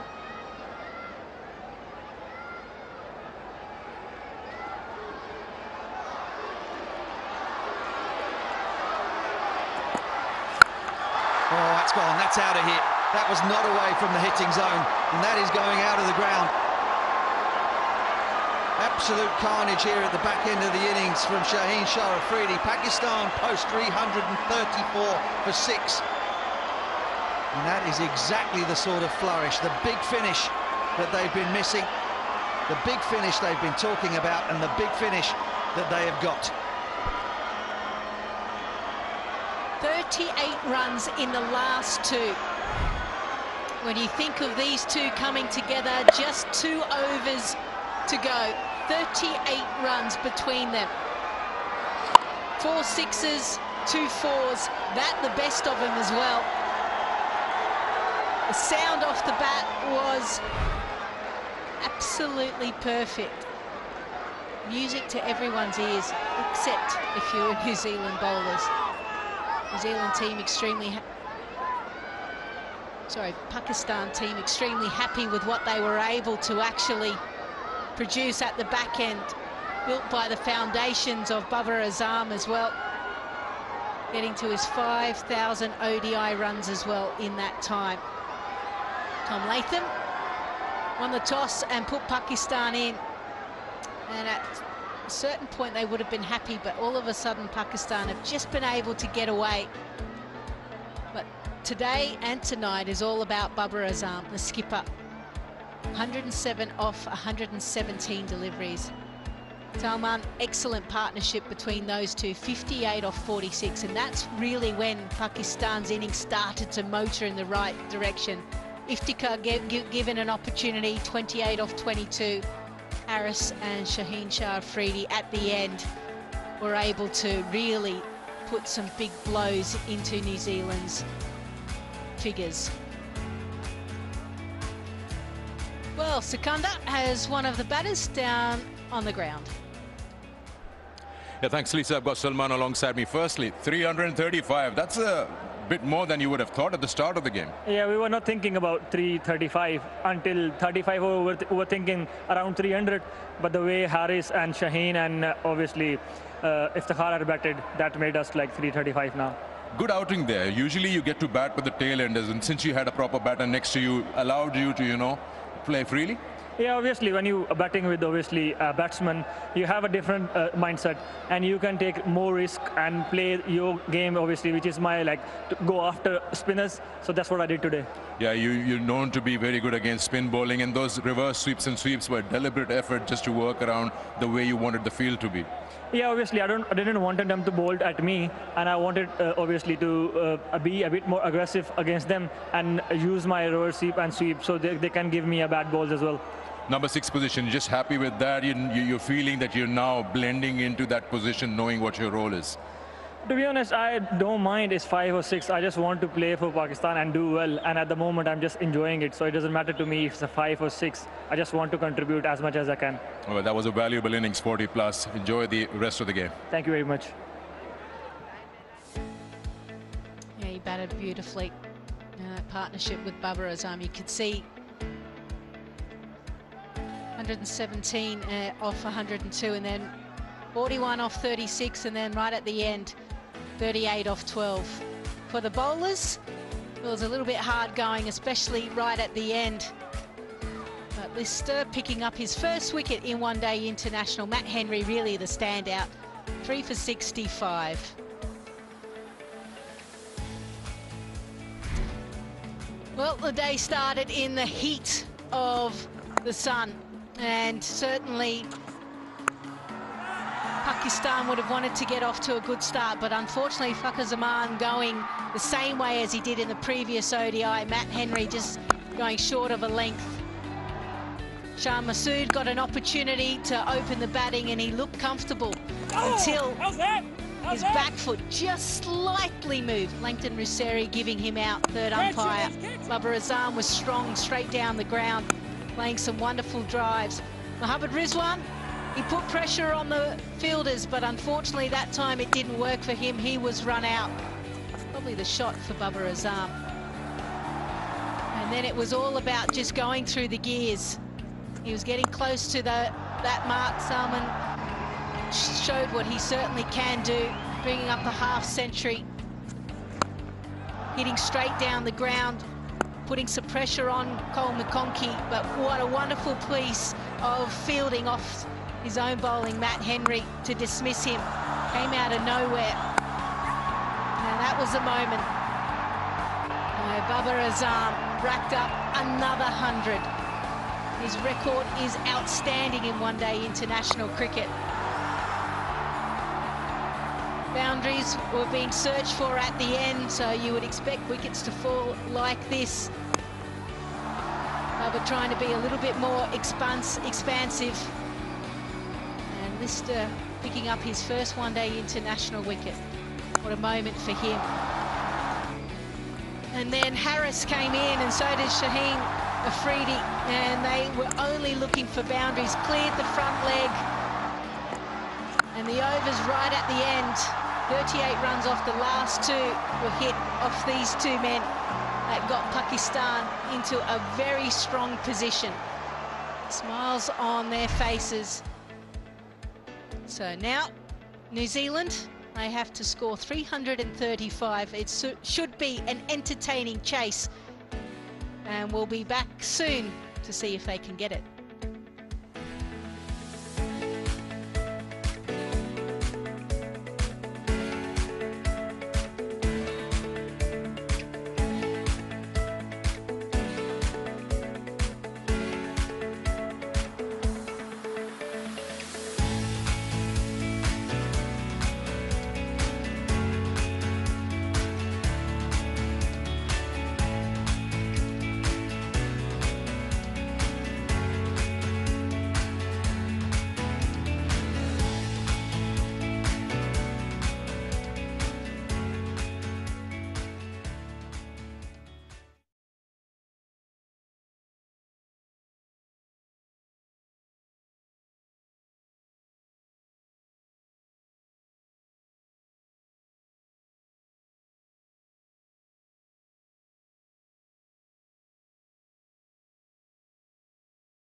Another day and yet another 100 by Babar Azam. He seems to be owning this format, fastest to 5,000 runs.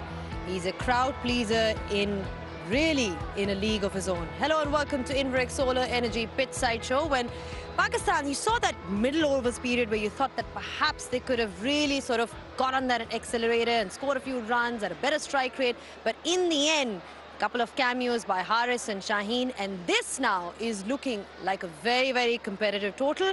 It will require some chase by New Zealand to win this one. I've been joined in the studio by Mumtaz and Butch. Dr. Khan, the Peaky Blinders that I've got on my left, looking very nice, looking very dapper as always.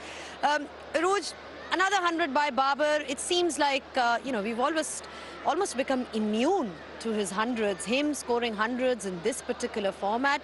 But what's been the highlight for you in this innings? See, I think for Babar, every time he comes out, prior to a few innings before, the team had so much reliance on him. I think he's now able to score a little bit more freely and score at a little bit of better pace because he now trusts the other players around him. I think it had to do a lot with the way Salman was supporting him at the other end. But the way he structures his innings, the ball striking, the way he is balanced at the crease, it is pleasing, aesthetically pleasing to watch when Babar Azam scores. So, like you said, once again, another 100, another day, another Babar innings that we can all celebrate. It's just the piling on of the runs, the manner in which he gets them to, and he almost seems hungry for more.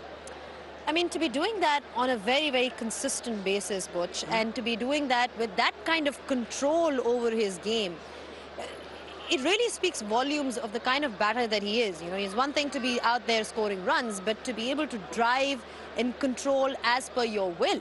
Yeah, it's just magnificent.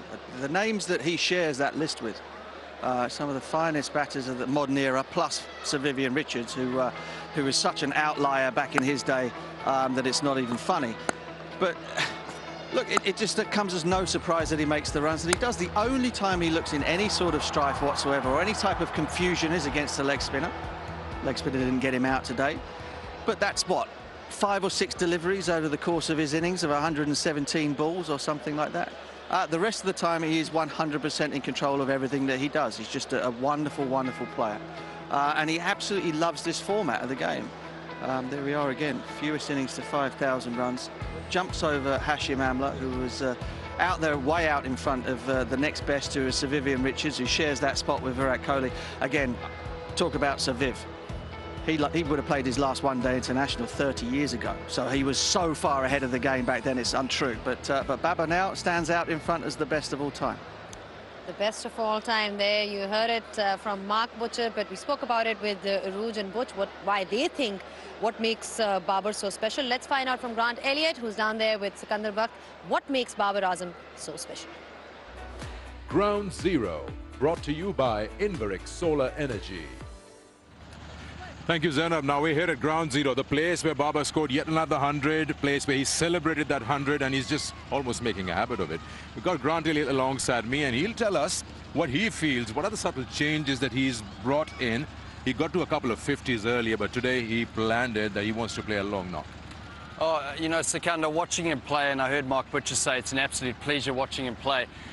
All he's done is he's just gone on. What he does is he finds a pace that he's comfortable to bat at, and then you see a little bit of an acceleration between that 30 or 40 mark. He looks to dominate bowlers, but what he does well is he manipulates the field.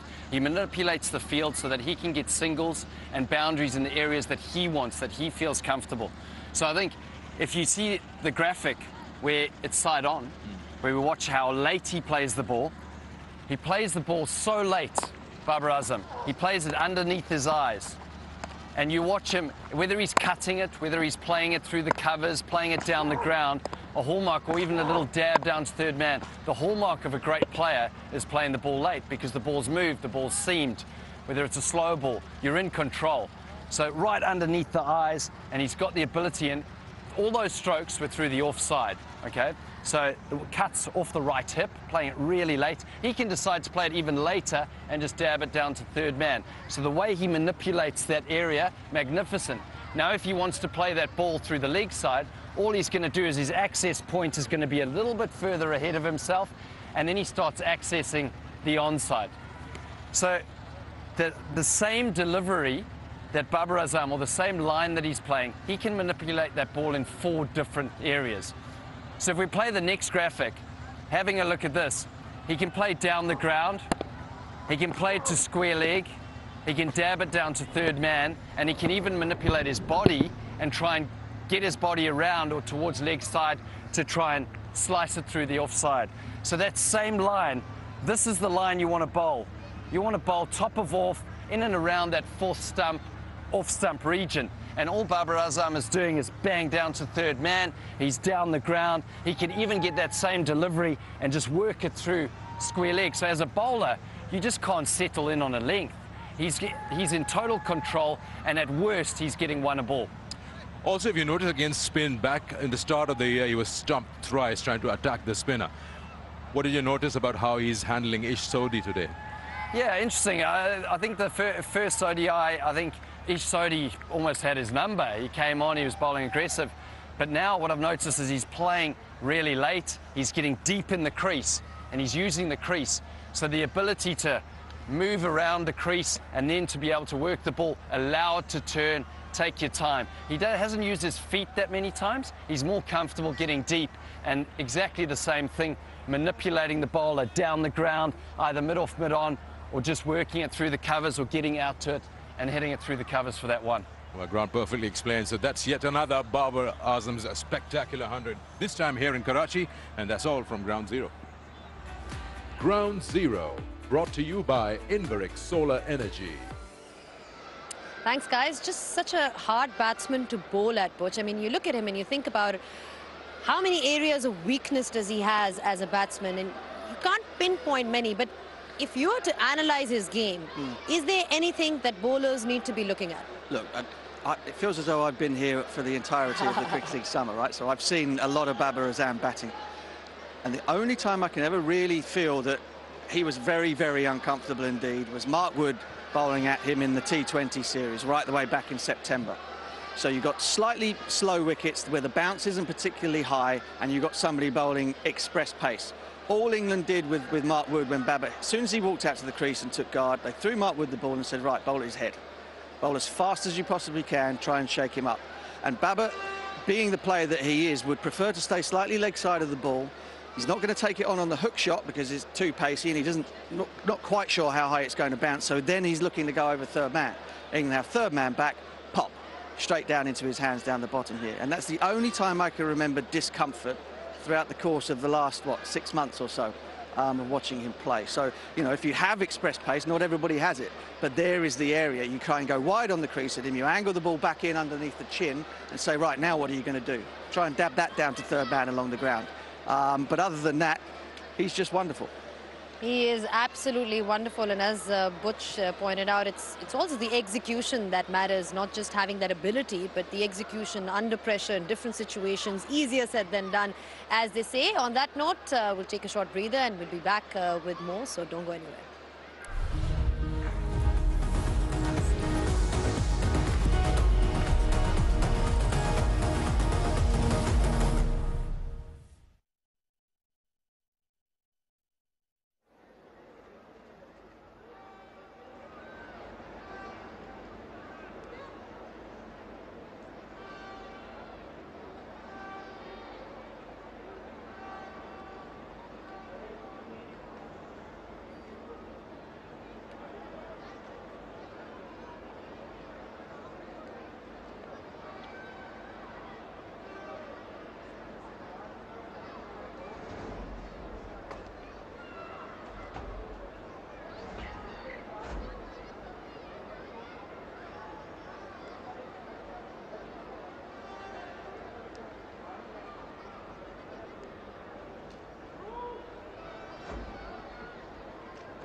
back on the Indirect Solar Energy pitch side show, and 335 is the target that New Zealand are looking at. Roj, you know, we spoke about Babar Azam, but also the finish by Pakistan. Shaheen Shah Afridi chipping in with some runs. Mohammad Haris. Is Shaheen Shah Afridi, does he have the potential to be a proper all-rounder, or is it a case of everybody reading too much into it? Potential, yes. But let's not forget, listen to Shaheen and Naseem Shah's interviews from a few months ago. They practiced this in the nets. And it's not the first time he's done it. So it's not a fluke, it's not a one-off. He's repeated this in the last year's PSL as well, don't forget that. This year's PSL, and now he's done it today. The bigger picture here is not just Shaheen, it's what happened before. Yes, we can enjoy his innings here, but don't forget the real intent factor was getting the right people into the 11. We've all been harping on about it. How does Iftikhar not make the one-day squad? After what he did today, yes, don't forget Salman up the order. He's the one who was a real impact player first. He came around, changed the angle, swept, reverse swept, toyed around with the field a little bit, and he took the game on. Then he started coming down the track for those big hits. Iftikhar followed in similar fashion. He took down Ben Lister in that 1 over. And then Mohammad Haris and Shaheen Shah Afridi, the end, had the freedom to swing through the line. It's that freedom, and if you can provide that in the middle order with those impact players, your tail most of the time can fire. And Pakistan get 336, which they should have in previous games as well. One-word answer, one-line answer, because that's how much time we've got. How does New Zealand approach this first 10 overs? Go hard, or...? They're going to have to go very hard. It's going to get very difficult for them around about 25 overs. Pakistan should win this comfortably, I think. All right, Butch is saying that Pakistan should win this comfortably, and they need to be going really hard in the first 10 overs. Not an easy target in these conditions, as we've seen, and they definitely have that bowling attack as well to back it up. It's going to be an interesting one, this game, and New Zealand will be looking to win. I'm sure Pakistan is also looking at that 5-0. All of that after the short break.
Welcome back to the National Bank Stadium here in Karachi for the DAFA News presents KFC ODI series between Pakistan and New Zealand. It's the fourth one-day international. Pakistan have already won the series, yet there still is so much on offer, because if Pakistan are to win the remaining two ODIs, they will go to the #1 ranked ODI team based on ICC rankings. And given the fact that both sides are building up towards the 50-over World Cup that will take place in October, this is important match practice as well. New Zealand, they need 335 runs off their 50 overs to secure their first victory here in this series. For Pakistan, it was all about that man on screen, Babar Azam, the fastest man to 5,000 ODI runs, bringing up his 18th century along the way as well. A few fireworks at the end got Pakistan up to a very competitive total of 334. And Will Young, an opportunity to stake his claim. 14 ODI matches so far. Highest score of 120, a good healthy strike rate as well, just over 90. And then Tom Blundell, he had an opportunity in the last ODI match and absolutely took it with both hands. He was good behind the stumps. He took some difficult high catches as well. But he's coming up against one of the best at the moment, Shaheen Shah Afridi, with the new ball. But before we start and get away with this second innings, if you've missed it, this is Babar Azam and what he was able to do out in the middle. He was punishing anything short down the ground, but really a trademark of his shot is his vertical bat, straight down the ground. Exuberant as well in getting his 18th century. The crowd were patiently waiting. They had to wait a little bit of time, but he got there in the end.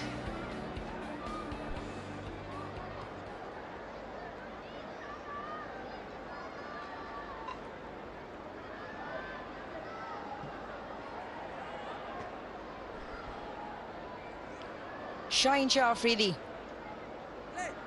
as always, with the brand new ball. New Zealand required 335 at 6.7 runs and over. Here we go. Oh, that's a cracking shot. Wonderful to get off the mark from Young. Yeah, when it doesn't shape in, it just goes straight with the angle, and he plays that so well. Really Young slants that foot, and the placement is amazing. Silence in the crowd, you know it, that it's gone through that inner circle. The problem comes when that ball just shapes into that right hand, or it just comes off the surface, cuts you in half.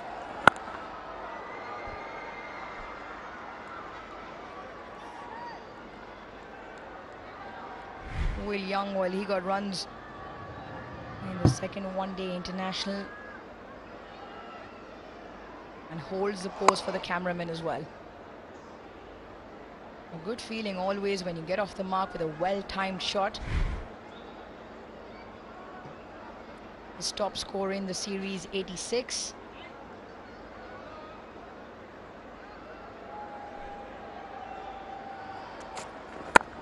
Yeah, it's a good Yorker, targeting the stumps there.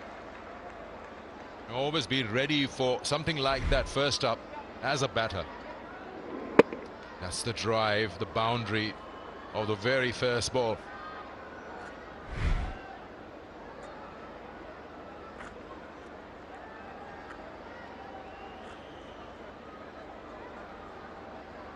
It's a phenomena of his bowling. He will pitch the ball up first, and if there's any swing, he can extract it. He's that kind of a bowler.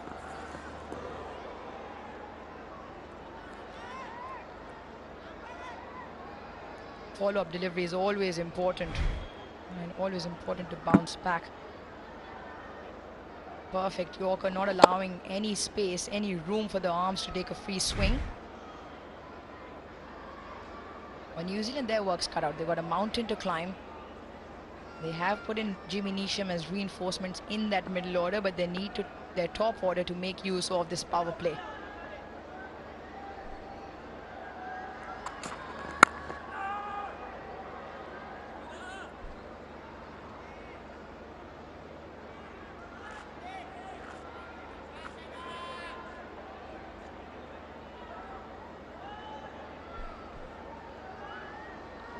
Will Young in the Pindi first ODI scored an 86, had a good start, and he's looking good. Nick suddenly gets that start, and you see those numbers there.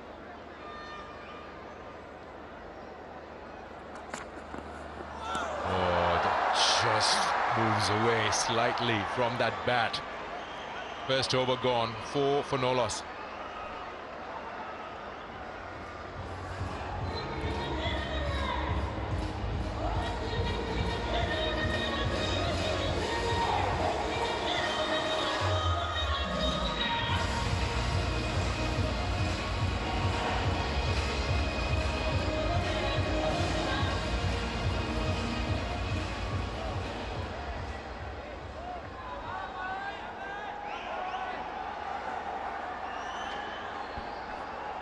Another big 100 for Babar Azam, 107.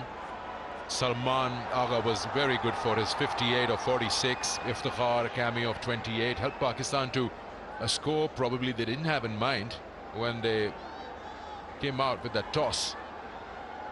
A lot of work there to be done by New Zealand chasing this down. We didn't have any due day before yesterday. Today reinforcements, both Shaheen and Haris in the 11.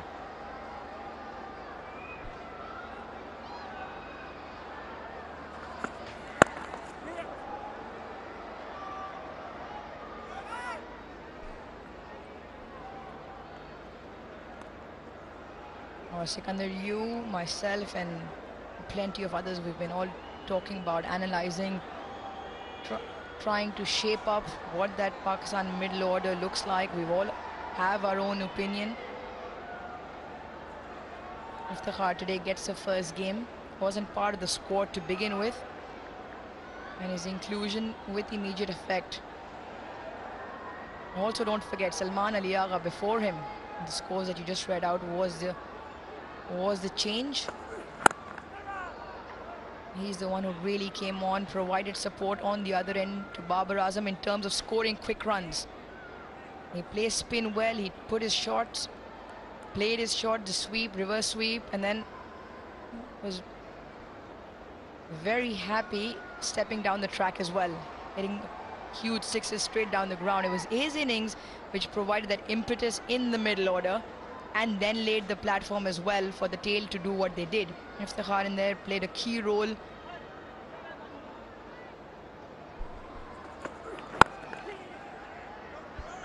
Big single there, just putting pressure on that fielder. Usama Mir had to cover a lot of ground to rush at the ball.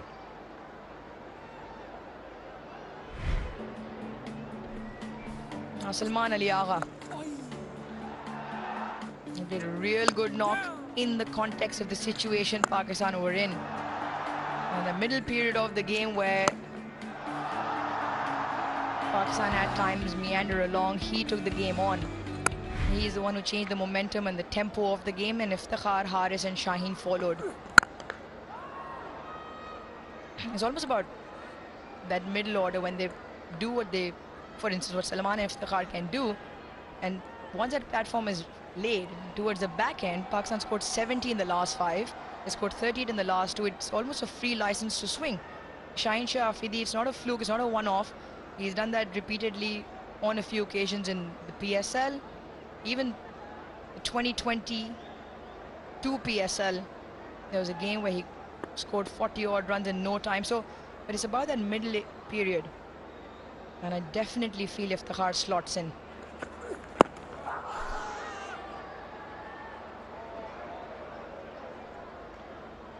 You just get a feeling that the homework wasn't done on how Shaheen Shah bats, because it was just length being offered and he was just swinging. It was in his arc.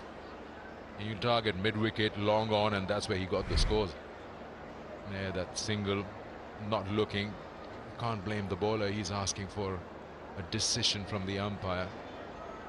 But the batsman also has the right to make way because that is his road. It belongs to him.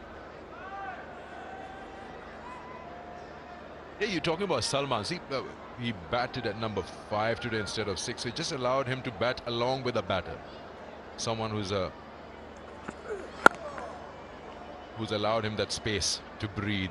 Otherwise, on other occasions, he's batting with the tail enders. 2 overs bowled, 7 for no loss.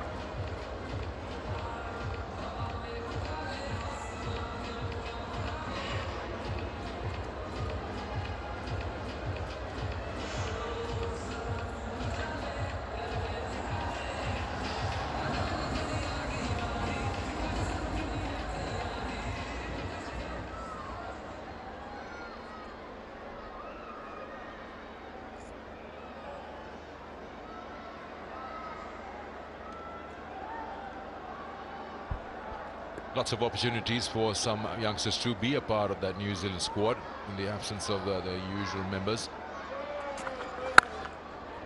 It's a good shot. Just couldn't find that space to pierce that gap. Salman there in that position.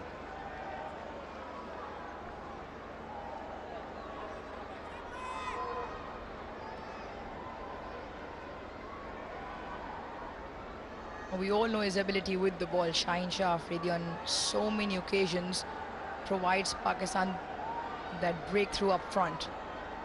But the first half, crowd and the TV viewership had plenty to enjoy with the skills in the bat. Oh, what a delivery. What a delivery from Shaheen Shah Afridi. Yeah, that's also just yorked them. The ball pitches right next to the set of the stumps and it's got pace on it. There, it's already past you and it's pitched after that bat swing. So it happened in the last ball of this previous over as well. Shaheen, now I'm thinking, is he a better bowler or a batter? Well, entertainment, complete entertainment. Entertainment 10 out of 10, no doubt. I still put money on the fact that he's a better bowler. Well, he wouldn't mind that. I mean, that's a compliment if you can actually put the two together. Have a look at how he used those legs that were being offered to him. So anything just outside the off stump, and he's got good reach, mind you. He's a tall man, and it's just in his zone. Look at that mid-wicket, long on, and the last one was on the roof. A lot of power there. 300 strike rate for Shaheen Shah.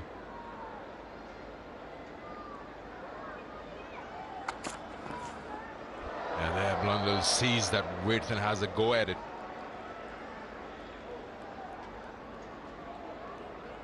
Trying to play it to clear that 30-yard circle. It's there to be hit.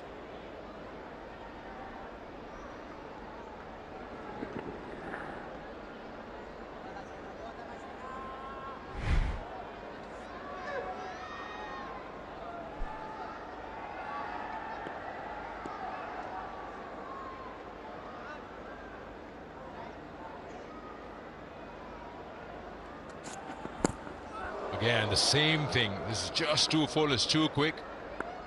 Can't get back onto it. My idea was right, just to somehow play it down to third.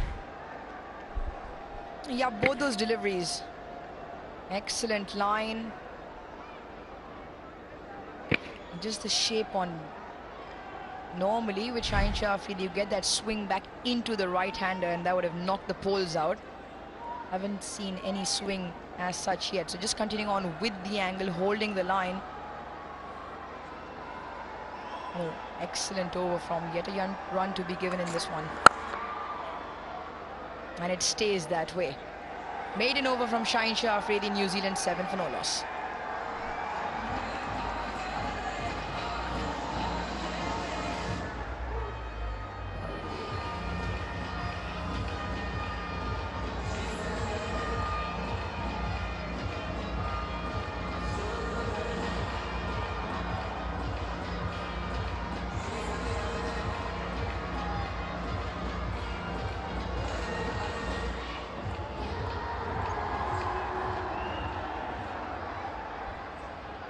But the 5th ODI would be Babar Azam's 100th ODI. 56 for Rizwan, 69 Fakhar Zaman, the experienced lot. Shaheen's got 35.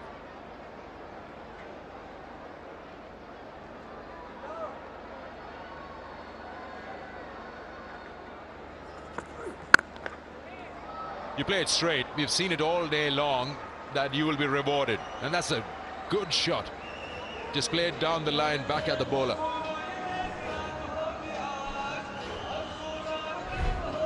Just a punch. Just a punch through the line from Will Young. He's a good timer off the ball and is the best place to hit back past the bowler.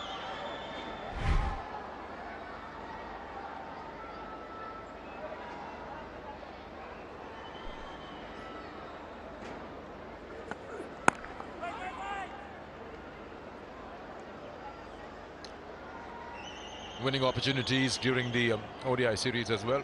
Gas, Zik, Motor Oil unveil the real peel to reveal, and you could be a winner there.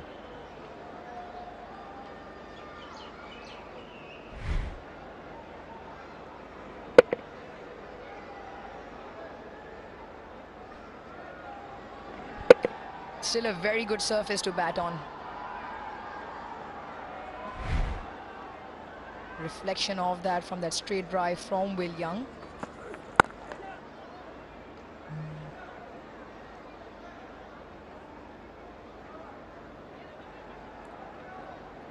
Haris Rauf bowling with some pace. 140, 145.5, 144.3.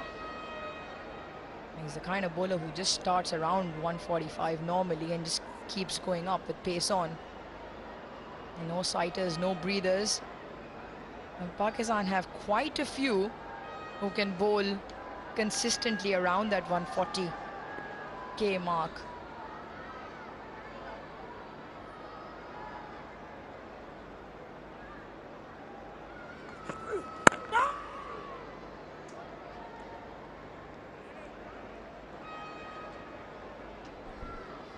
Or any guesses for how many bowlers are present on the Pakistan circuit who can bowl at 140 k's per hour?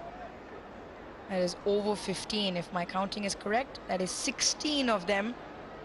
Amir Jamal, Akif Javed, Arshad Iqbal, Haris Rauf, Hassan Ali, Ehsanullah, Muhammad Asnain, Muhammad Wasim. And that's half. Musa Khan, Naseem Shah, Salman Irshad, Shaheen Shah Afridi, Shahnawaz Dahani, Wahab Riaz, Zaman Khan and Zishan Zamir.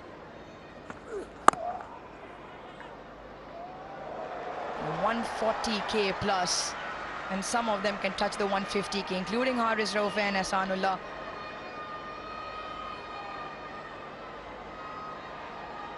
That is a lot of firepower in and around the country, in the squad, on the bench and available. It's a treat to watch all of them bowl when the HBL PSL is happening and is going on. And is the one thing that overseas players who come and play at that franchise level always talk about Pakistan. Well, they really think that it has the best bowling in terms of franchise cricket as well.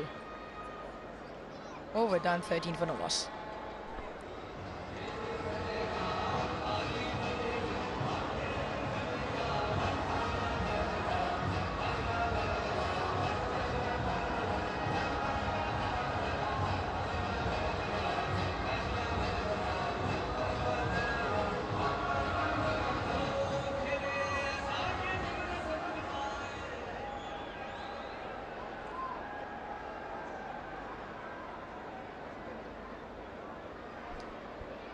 There's that list of quick guns of Pakistan. I'm surprised there's no Abbas Afridi in it. If my memory serves me right, during the PSL, I think. First look at that shot.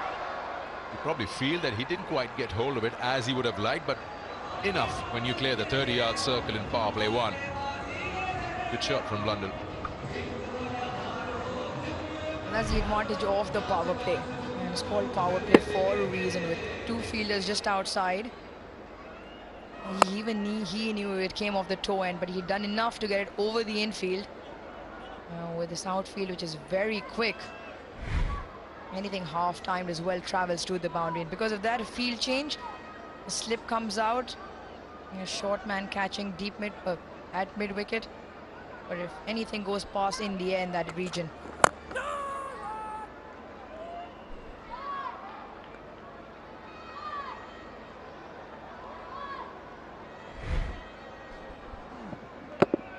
Absolutely right. Nailing the Yorkers. One of the very best in the business, especially up front with that brand new Kookaburra in his hand.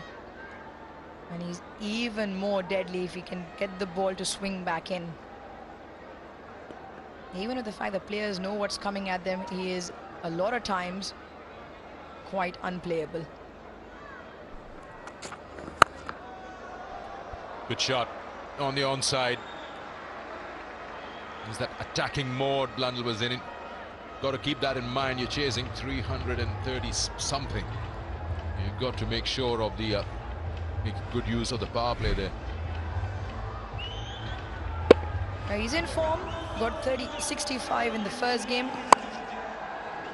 More of a hack into the leg side. More importantly, 2 boundaries now in the Shaheen over. Both in similar regions.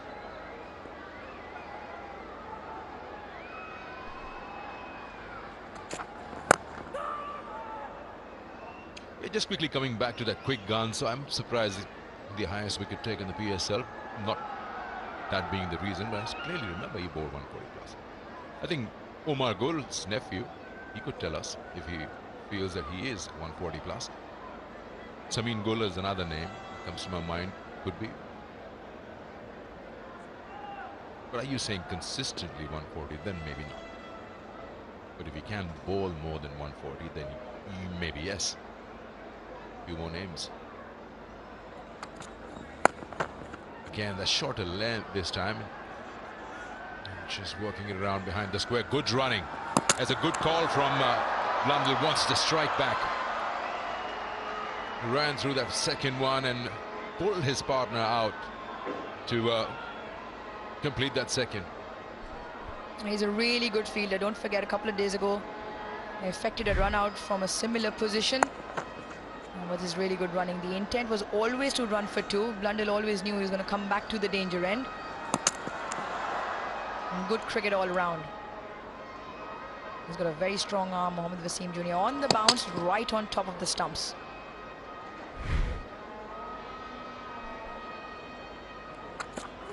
Oh! That didn't just come up as he would have liked into the rib cage. Over ends with a leg by, and it's 24 without loss.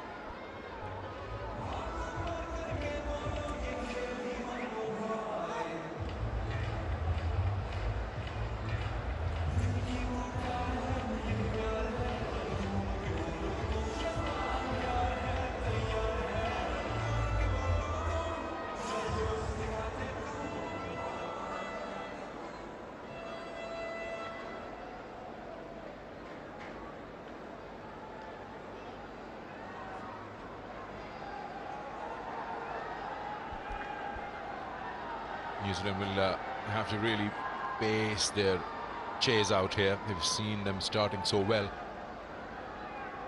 Somewhat just running out of gas out of 35 or 30 overs, and today they have a bigger target to chase.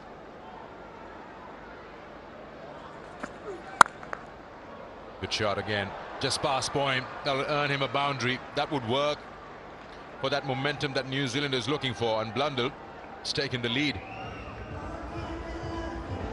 Well, when you're chasing 335, that is the approach you need to have. It's nicely driven, more of a power stroke through the offside. And a fielder failing to stop that one. 148 k's an hour, that previous delivery from Haris Rauf.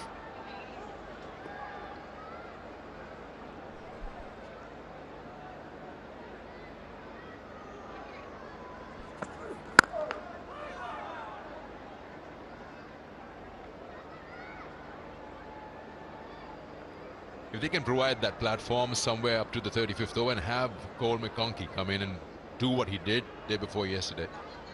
He was amazing with that bat. He almost gave a glimmer of hope to New Zealand to chase that 288 down and win it.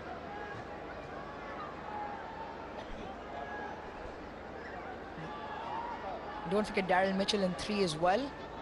In sublime form, Mark Chapman, where he can hit a long ball, and reinforcements in terms of Jimmy Neesham as well to go along with Cole McConkey. So they do have the ability and the quality present to chase this down.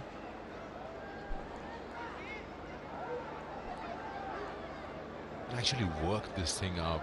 Shaheen and Haris will be coming at you, coming hard. Maybe look to score as many as possible against Osama Mir, who's got an opportunity. Iftikhar at a certain stage, he'll be coming in. Got quite a few left-handers in that middle order. Chapman is there, Neesham.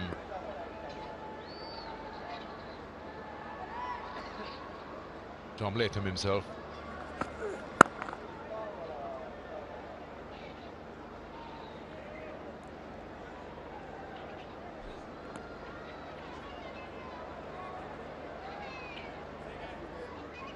Norris drove 148.4 this series. Fastest deliveries from the Pakistan Pacers.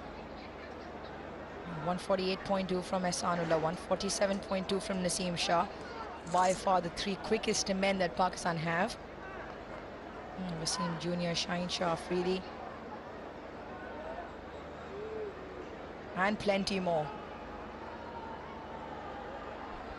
I tell you, if Ehsanullah is watching that, he wouldn't be happy being at 2, because all he wants to do is bowl quick.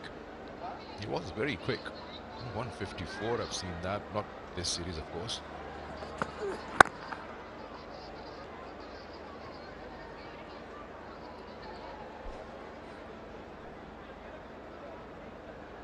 And having that much quality, which is so effective at your disposal, so many times they've dug Pakistan out of trouble, where Pakistan have scored subpar scores, and they've relied very heavily on their bowling to do the job for them. Today, a different story. And that's the kind of approach, combinations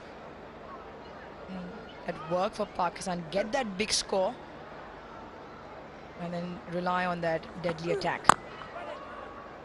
In terms of the bowlers that Pakistan have, even quality spinners, 6 done, 29 for no loss.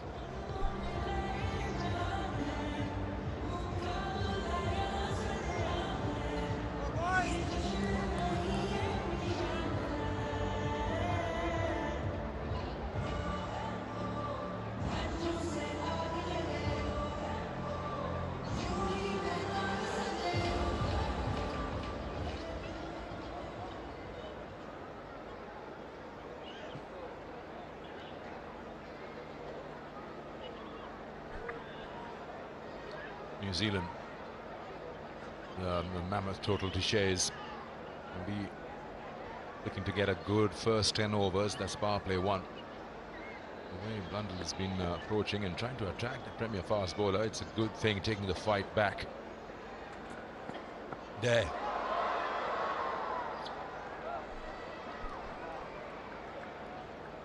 That is the natural game he plays. Even in the first one day, he was taking the attack on, and when you're chasing a big score, you have to deliver the counter punch consistently throughout the length of the game. And that's why getting ahead of the game or getting yourselves in a good position in the first 10, very important. And yes, the outfield is really quick. Yes, the wicket is a good one, the surface, in terms of batting.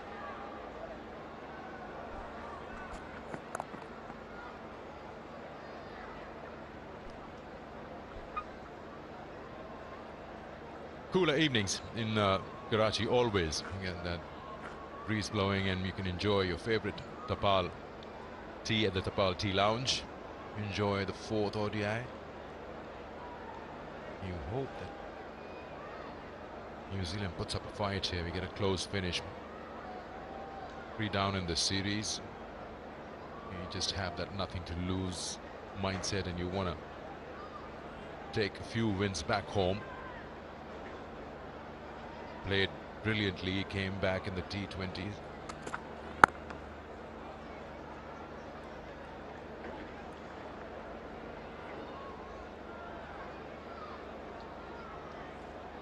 That's the 11 for today, so the two openers there.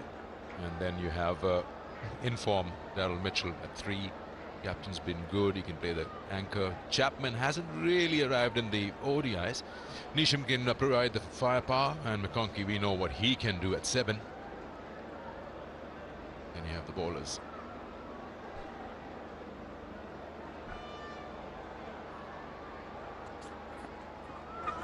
It's got to be a wide. No, he's appealing for it, and the umpire hasn't given a wide, so what has it touched? Are we going? Can they convince Babar? He hasn't gone upstairs, he's not sure. Not quite sure, Sikander, because it appeared to be a wide, and if that's not given, Babar not convinced. DRS timer is run out, and now he has signaled a wide. I'm not quite sure how that's just panned out. I think he's waiting for him to make his decision.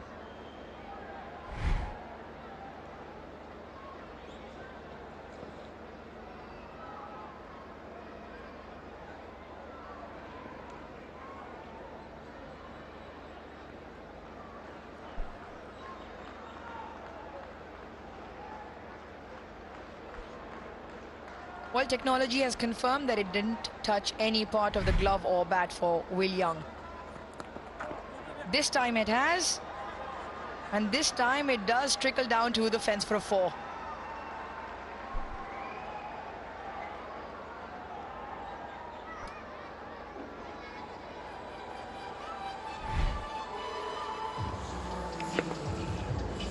Just that delivery before that, where the umpire didn't signal the wide and waited for Babar Azam to go or not go for that review. But don't you feel that umpire can give his decision? He feels it's wide.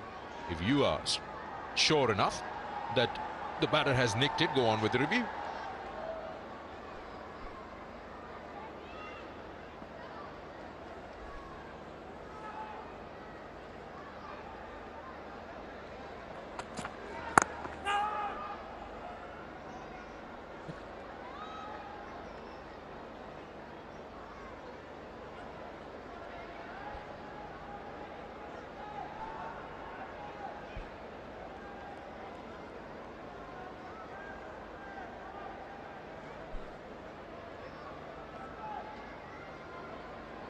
It's bowled 4 deliveries in 140 plus in this over.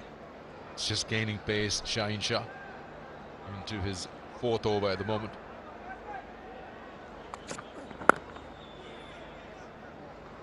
And single to end the 7th.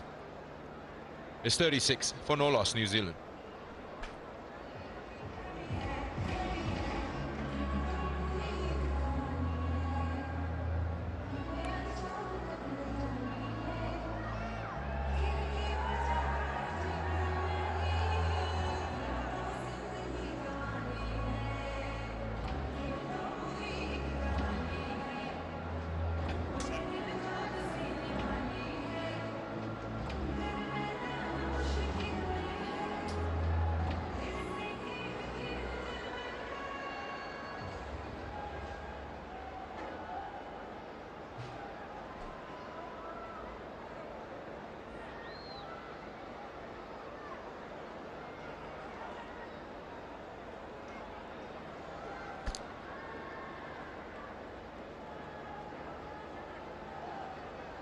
Ahmed Wasim Jr. Oh, it's straight up in the air. Fielder tracks back. Oh, that's brilliant. Haris Rauf continues where Mohamed Wasim Jr. left off on Wednesday night. That is a stunning catch running backwards from the big fast bowler. Oh, first ball from Wasim. Fast bowler to fast bowler is nothing better than your fast bowling mates in the team taking a ripper of a catch like this. He runs back, he steadies himself and just snatches it at the last second. You can see he's pumped. It's the first wicket for Pakistan. Wasim Jr. gets it. It's Will Young for 15, 36 for 1.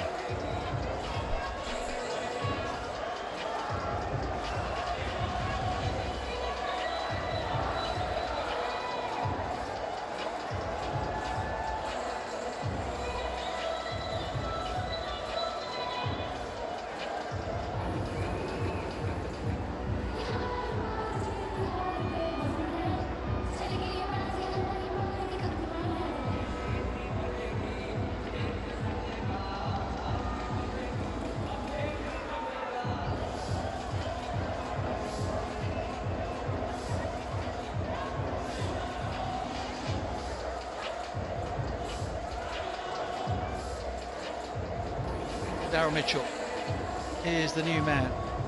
And if New Zealand are going to mount a serious challenge to chasing down this mammoth total, then you'd think that this man will have to make 100. They'll have to do it around him. Brilliant average, 250s, 300s. He's really enjoyed the ODI series here in Pakistan so far. He finds himself out in the middle because of another piece of brilliance from a Pakistani fast bowler in the field. Superb. It's breezy out there. He had a lot of work to do lining the ball up. White ball falling out of a jet black sky, nothing to line it up against. Thoroughly deserves all of the applause and celebrations that are coming his way.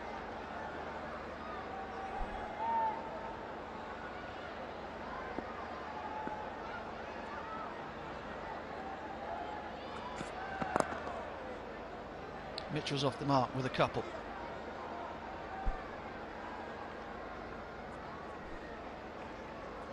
A thousand smiles of Wasim Jr. First delivery in his spell, he gets a wicket.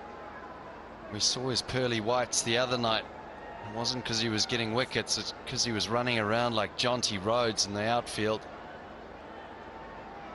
He loves his cricket. It looks like he really enjoys himself out there.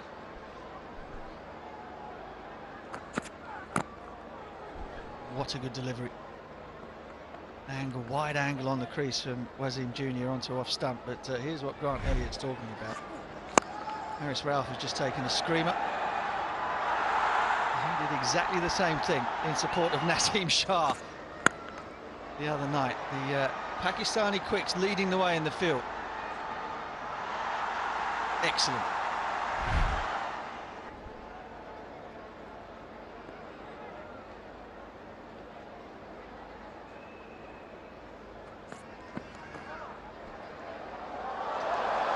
Rizwan now gets horizontal.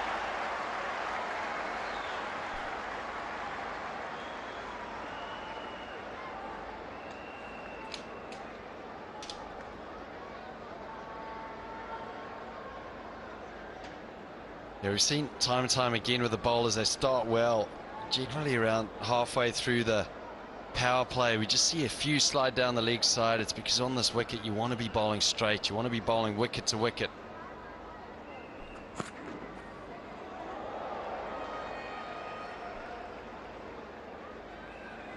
Everything seems to be coming together quite nicely for Pakistan here. Remember, we don't know how much ODI cricket they're going to have between now and the World Cup.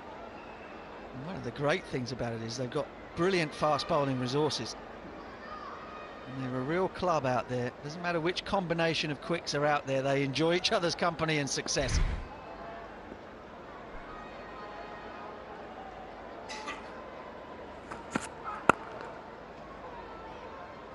Mitchell had to be careful there, make sure he hit that.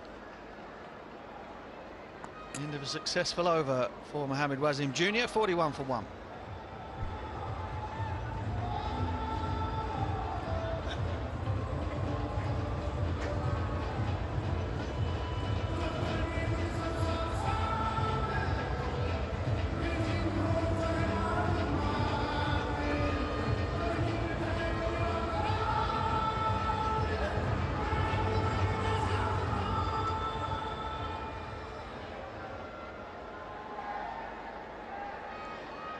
A lot of work to do for this Kiwi batting lineup.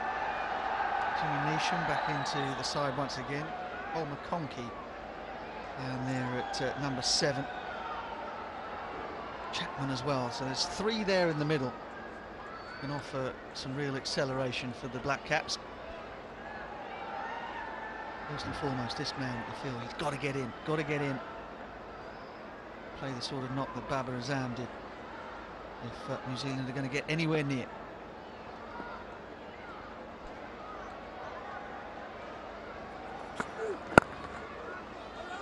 We'll have to be quick.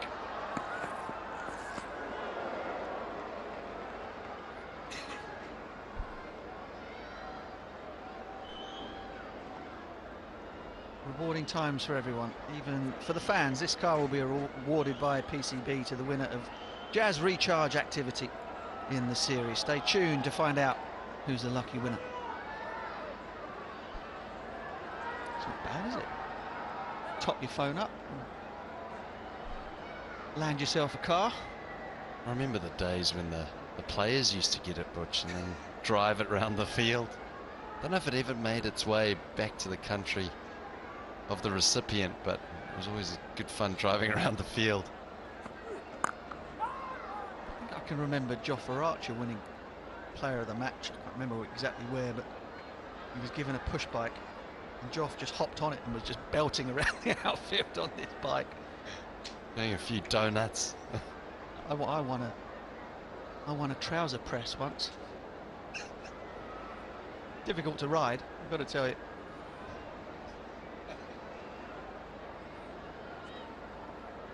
Bring back the vehicle for the player, I say. Get your mates in, bowlers club, get them in there. Still got the trouser press. Can see.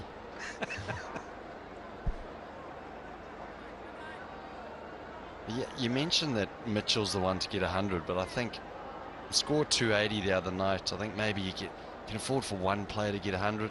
You almost feel like now you need either someone to get a big 100 like Fakhar Zaman did the other night to get over that 330 where he got 180.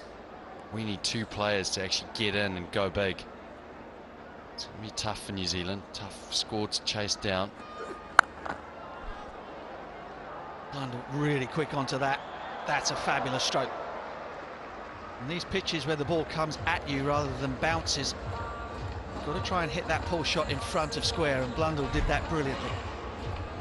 Exquisite timing from Blundell. Rocks back, transfer of weight.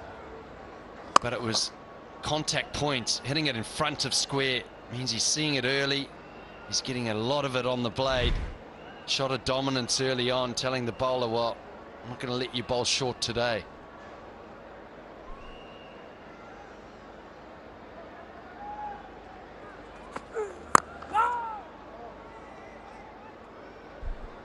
Harris Ralph won't enjoy that. 147 k's an hour to get pumped in front of square by the opening batter. Normally that's followed with another bouncer. Interesting to see what he bowls here. As a fast bowler, sometimes you just have to put your ego away. Yeah, because of that, you can double bluff the batter, can't you? You might be sitting back waiting for that second bumper. Harris Ralph, we know, has got a excoriating Yorker. Just catch somebody out. Just camping on the back foot. Gone. Got him. He was sitting back. Harris Ralph went full. And Blundell has just plopped it into the hands of Iftikhar at extra cover. Well, he managed to put that ego away, Harris Ralph. Exactly what Mark Butcher said. Maybe camping on the back foot just ever so slightly. Doesn't get forward. Tom Blundell hits it airborne. Straight to Iftikhar. Another 145 k an hour delivery, and that's what pace does. Causes a few mistakes. Tom Blundell, he looked good for 23. He's got to go 46 for 2.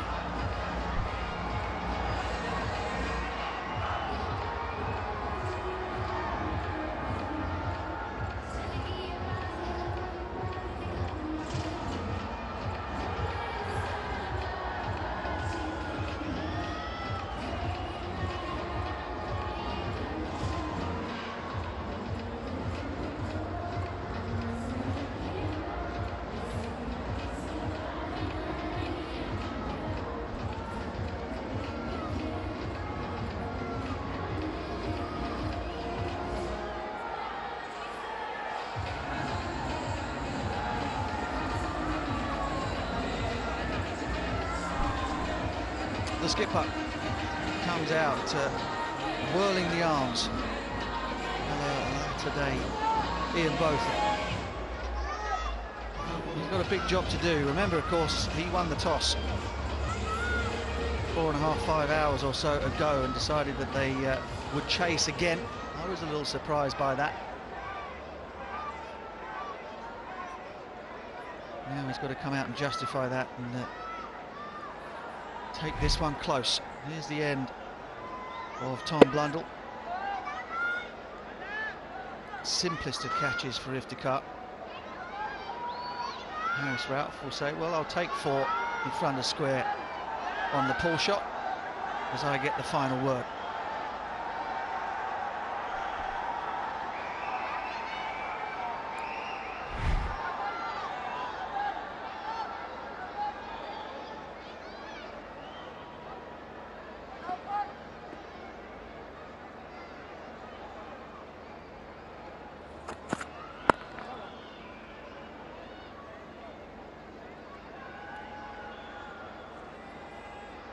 .46 for 2.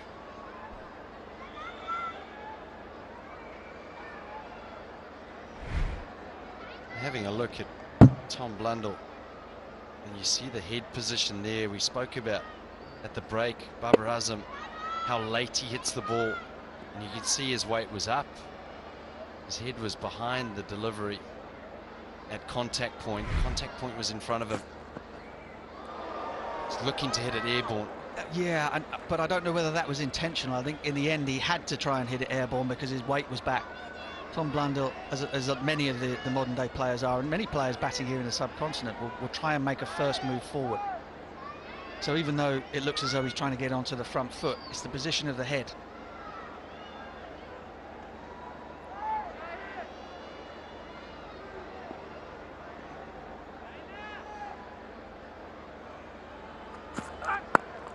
See, Mitchell, his first move is to go at the bowler, so you take a little step forward. But if you're really committing to go forward, or at least then making the move to go and play the ball on the front foot, then the head goes with it, right?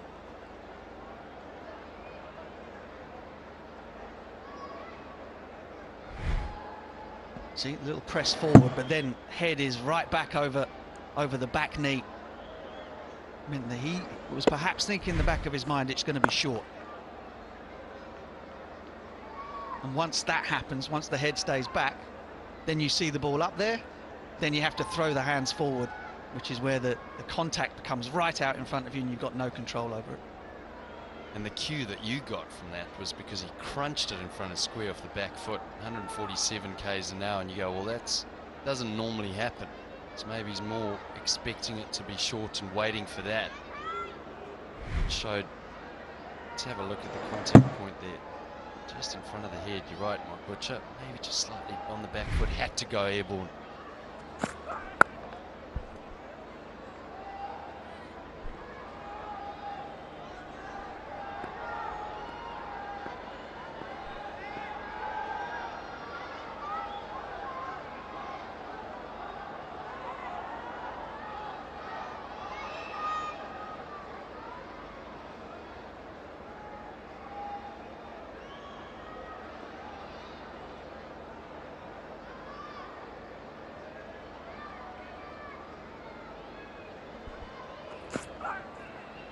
Excellent work from Mohammad Wasim Jr. Wicket in the previous over, followed up by a maiden. 10 gone, power play over, 46 for 2.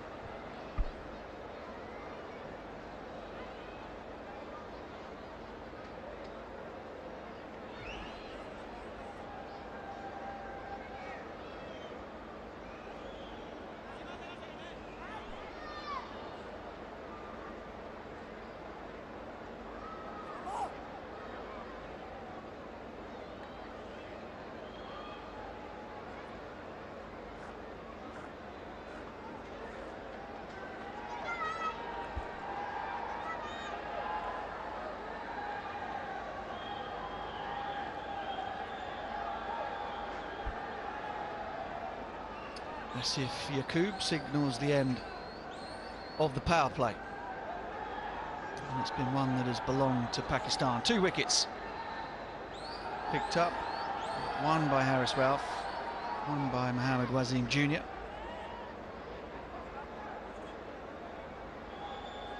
Doesn't matter what combination of quicks Pakistan put out, they're formidable, whichever 3 you're faced with.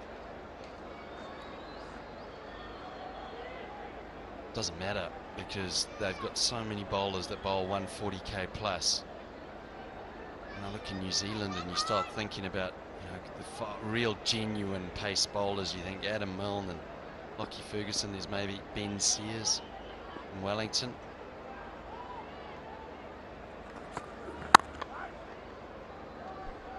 Pakistan possess so many fast bowlers, and what that does is it forces mistakes, new mistakes, and the ability to push players back. As Mark Butcher was saying, look at that contact point between Babar Azam and Tom Blundell. Admittedly, that ball's a little bit lower. Babar Azam just on shin height. That one's knee height to Tom Blundell. But look at the ball in front of the eyes. Tom Blundell, quite upright. Babar Azam, head over the ball, hitting it right underneath the eyes. Yeah, displays it pretty well. I suppose the only thing that you don't get from flat 2D pitches is the fact that the delivery to Babar was probably 128 and the delivery to Tom Blundell was about 20 clicks faster. But that supports your point, doesn't it? If you've got just a resource of fast bowlers, all of your guys are able to clock above 140. And it asks a lot of questions of technique and just the judgment. You know, you have to make split-second calls, and sometimes you make mistakes.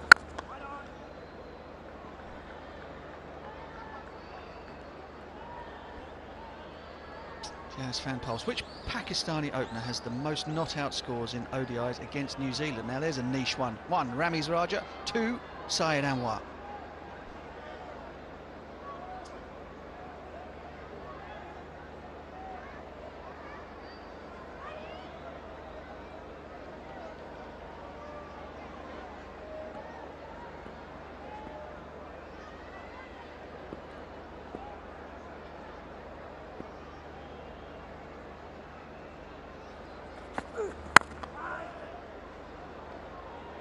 New Zealand just having a wall built in front of them at the moment. It's 10 dot balls on the trot and the wicket with Tom Blundell. You also start to wonder, you know, leading into this World Cup, what's going to be a great score in the power play? Quite like targets. You know, the last 10 we always talk about trying to go 10 and over. 8 to 10 and over, so there's 80 to 100. And in the power play, whether 60 is acceptable, whether some teams are going to look to accelerate and take that power play on, but I think the overs 20 to 40 is the most crucial bit when the spinners are on.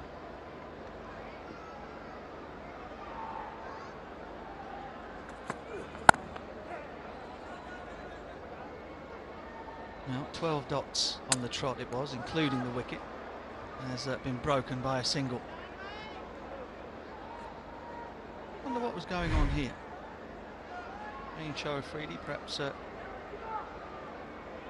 offering a bit of hairstyling advice maybe, or trying to press a headache out of the head of Haris Rauf.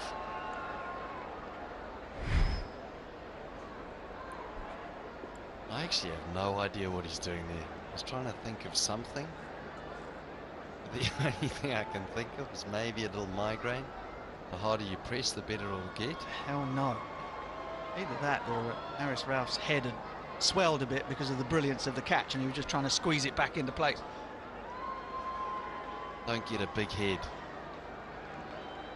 Stay grounded.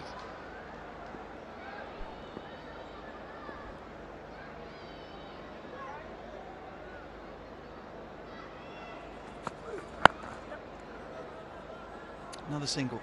Rate climbing all of the time here on New Zealand, up above 7 and a bit and over. 48 for 2.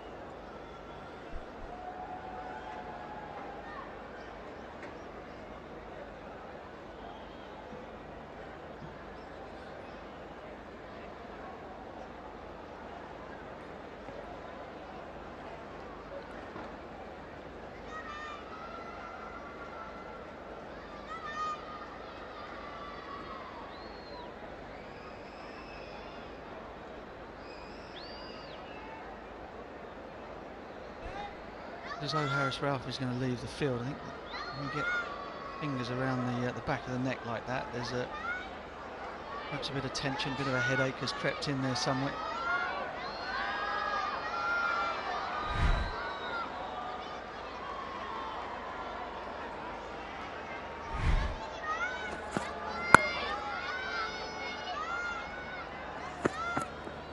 So he's gone off the field for a little bit of attention. Maybe a bit of a neck manipulation by the physio. Ice pack on the back of the neck, perhaps.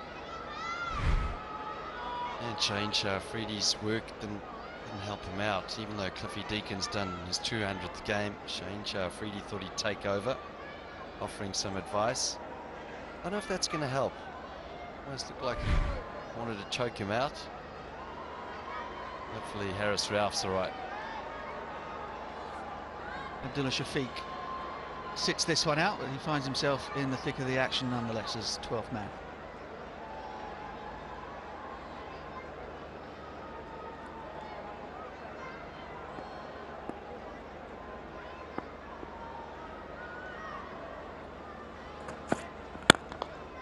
Shot.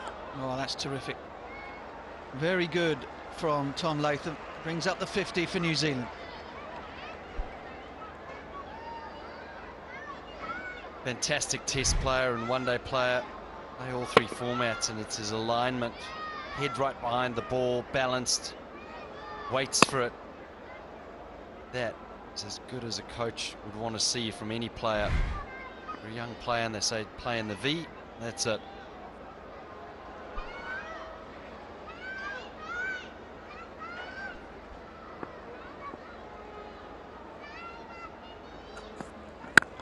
Round the wicket.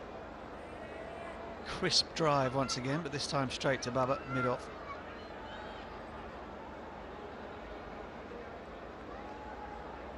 Mitchell does it well. He rotates the strike, and at this stage of the game, you're out of the power play, but you need to, it's all right getting bat on ball. You need to be scoring runs and just rotating the strike. You don't need boundaries. It's getting momentum into this partnership, which is fairly early on. Shots like that, you see Latham's just trying to open the blade, trying to manipulate the ball to try and get it down to third man. That was something that Babar Azam did so well throughout the middle stages. Just manipulating the bowler, getting one a ball at worst. How can I get the best delivery that you're going to bowl somewhere for one?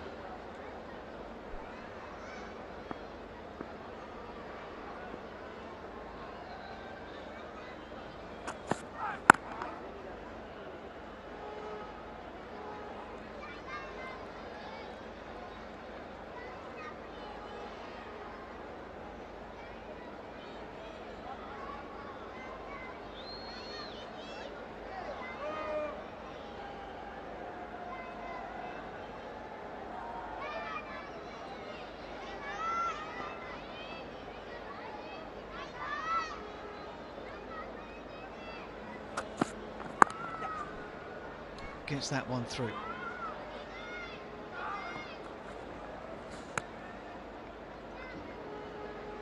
Twelve gone, 54 for 2.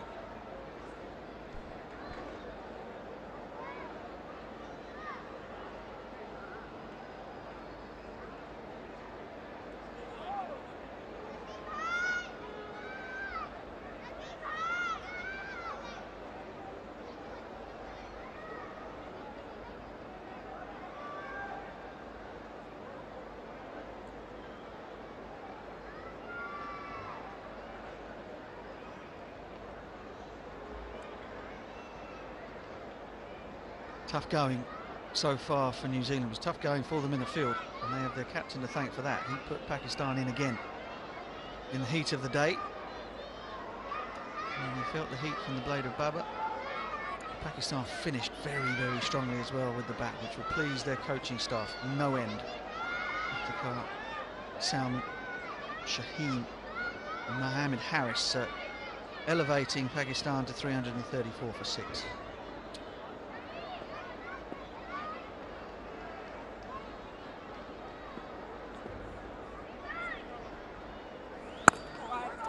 Salman it is who gets a chance with the ball. Performed well in the previous ODI. Perhaps wouldn't have bowled as many as 9 overs. Had it not been for the injury to Mohamed Nawaz, finished off with figures of 1 for 42 from 9. What about you, but Pakistan looked a slightly stronger side without Mohamed Nawaz in it today.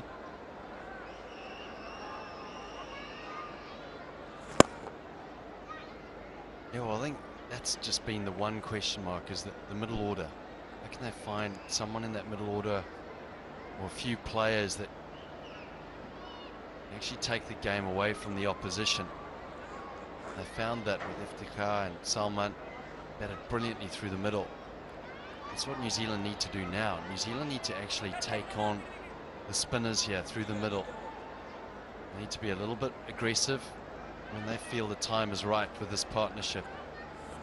At the moment, it's just 9 of 21 balls, but Daryl Mitchell, if he can be the dominant player in this partnership and Latham push one a ball, they could create a really nice partnership here to try and put some pressure on the spinners through the middle. Otherwise, the run rate's just going to climb. We're already at 7.5s. You don't want to see that get above 8s, not at this stage of the game.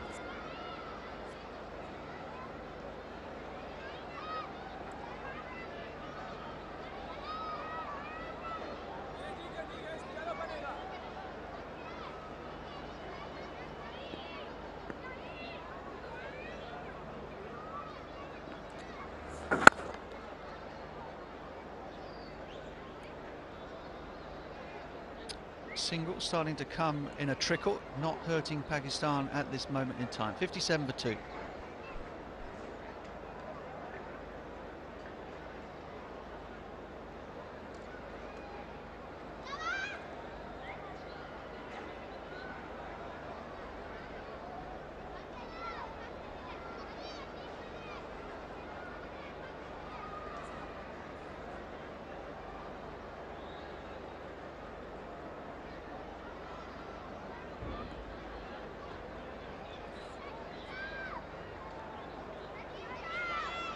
Quite a bit of divergence starting to appear already between the two worms.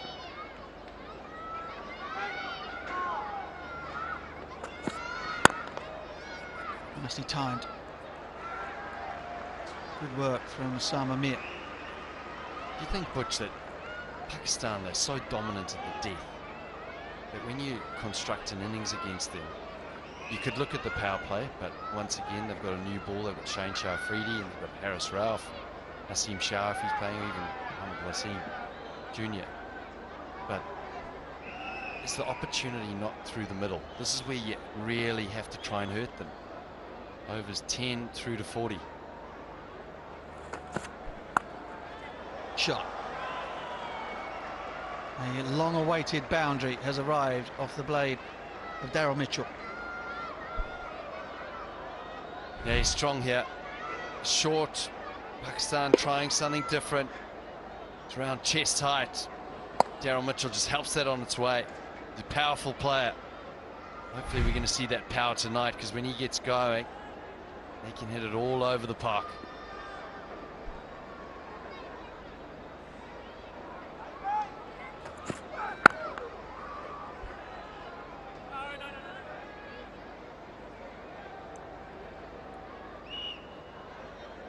Hey, flip that bucket. Flip the bucket onto your head as fast as you can. And that winners will get finger-licking good prizes from KFC.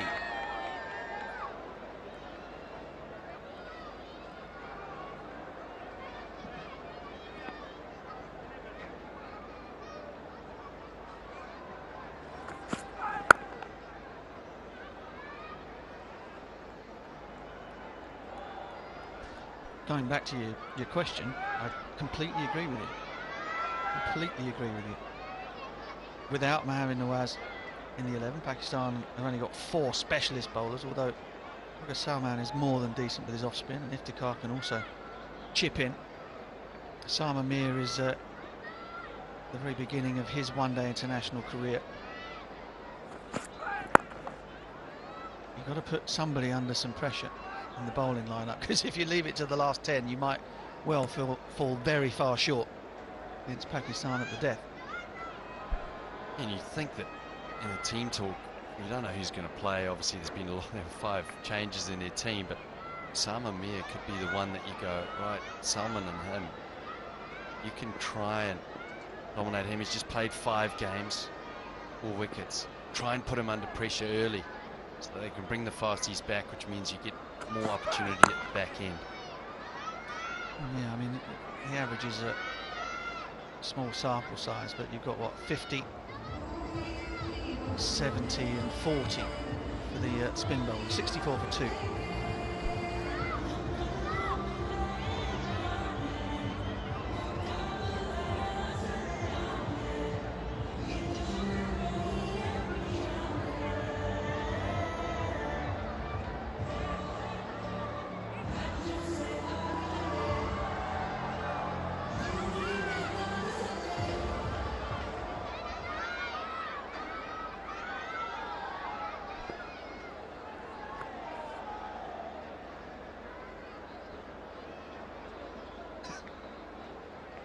Somebody wandered into the sight line of Tom Latham.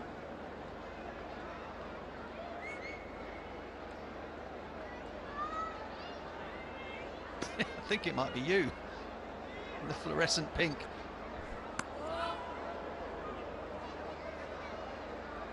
Faisal was looking around behind. It's like that embarrassing moment where you walk into a room and somebody waves. You wave back. Shot. Nicely played, Tom Latham. Unsurprisingly, he finds a gap behind square, either on the leg side, this time on the off. I went for the sweep. Someone then pushed it wider. Tom Latham just punches it off the back foot, opens the face. Nice placement. That's what they need. They need boundaries early on in the over. You'd never have done it, would you? You're such a popular guy. If someone is waving, they're definitely waving at you. But you must have had that horrible feeling where you kind of wave back and then realise it was the bloke behind you. I've done it. I'll tell you what happened. Reminded me of, I was in Canterbury and I was sitting there and Chris Cairns walked towards me and waved, and I thought, oh, I've only met him once. This is a bit odd. Thought, well, I'm not going to wave. And then he turned around, fielded the next ball at third man, waved again, and I waved back a little bit. That's a bit awkward. It was one of those awkward waves. And then I said to my mates, I said, that's really weird. Then I realised that his wife was sitting behind me. He wasn't waving at me. It was awkward. Very awkward, Butch, so I got up and left. Yeah, it's even worse if it's a beautiful woman doing the waving. 15 gone, 69 for 2.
They have to be careful how maybe bowling at Latham against spin. He will be opting for a lot of sweeps, reverse sweeps. He's very fond of that and he's got good control of it. Sahamid getting an opportunity in place of Shadab, who twisted his ankle in that third ODI just to be safe and not aggravate that. They've just rested him. Sama gets a chance. Slightly short. Should be 2 here. When you settle for 1, just jogging the single. This will be the moment where New Zealand will be thinking they can up the rate. Try to attack Osama Mir. He's in his first over. Try to get as many runs as possible from his spell. And also through a part-timer. There again, he'll play it fine. They got protection.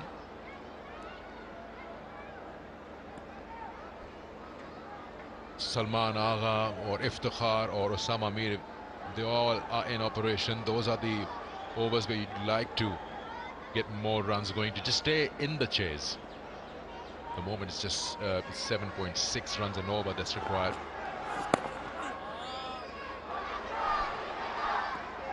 Absolutely right, Sakand. Especially when you're chasing such a big score, well in above of 300, 335 is what they require. The asking rate is just over 7.5 at the moment.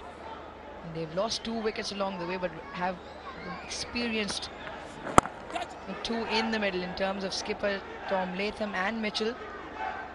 And you're right in terms of they will have to target 1, if not 2, of the Pakistan bowlers. We know how effective Rauf and Shaheen, Mohammad Wasim Jr. with his reverse swing are at the back end.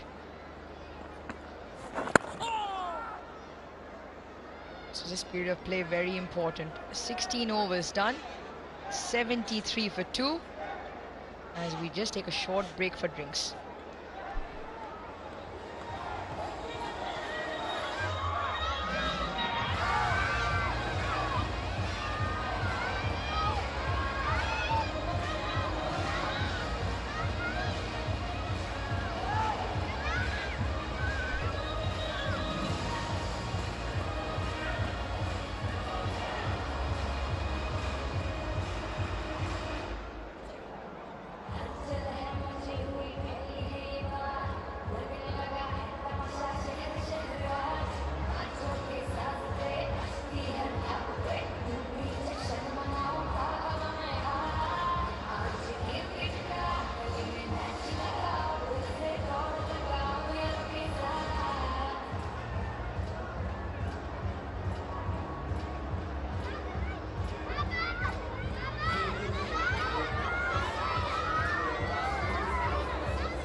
Lost 2 openers already.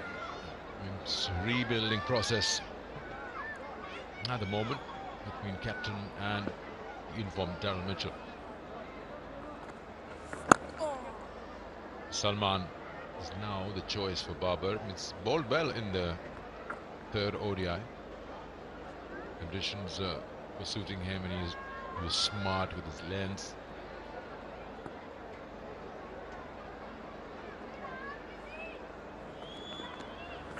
Catch it! It's in the air. He's not in full control of that.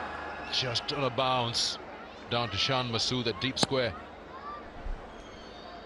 You saw when Latham hit it, he didn't give it the full swing. It was more of a dab round the corner, and did try and turn the bat in his hand as well. Lucky for him, didn't make a tight connection. Once again, two contrasting players at the crease. Latham will play the spinners predominantly square off the wicket on either side and behind. Daryl Mitchell, he likes to hit the ball in front.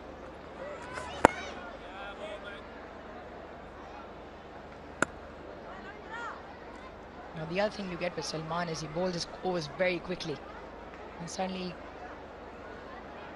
you threw 3 or 4 overs on one side. It's a good time to bowl him as well. New Zealand slightly under pressure, just scoring at 4.5 at the moment.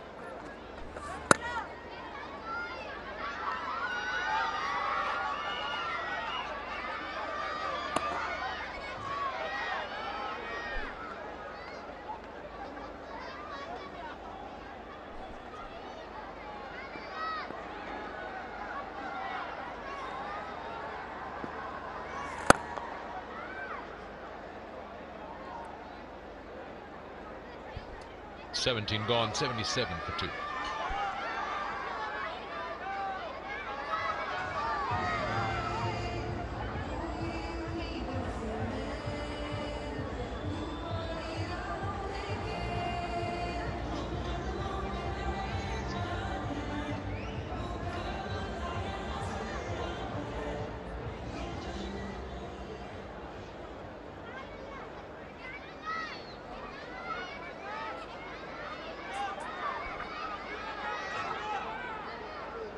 Difference not much at the moment, but that matters. How good or how well New Zealand can accelerate in this period.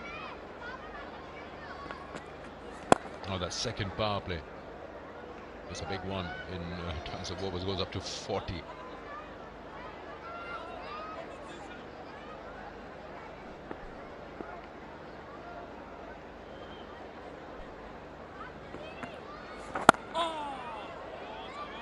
With the leg spinner on, the ball turning into left-handed Latham.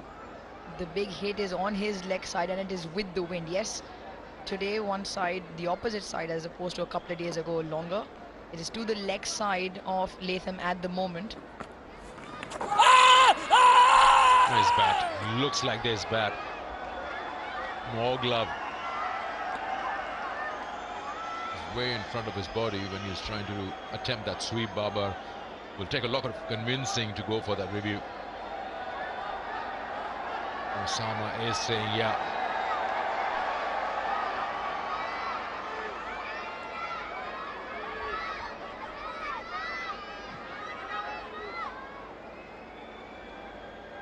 Third umpire to director, we have a player review for LBW. Original decision on field is not out. I've checked the front foot, it's a fair delivery. Let's start with front foot.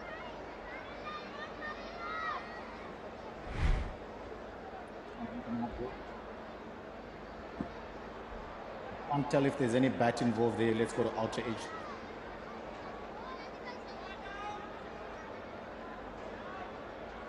Copy. Waiting for outer edge.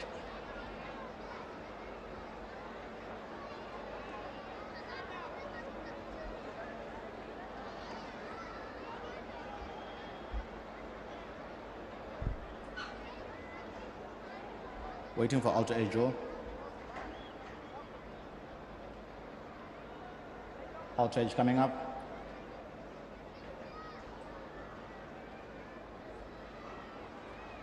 There's a flat line when the ball goes past the bat, so no bat involved. Let's go to ball tracking when ready.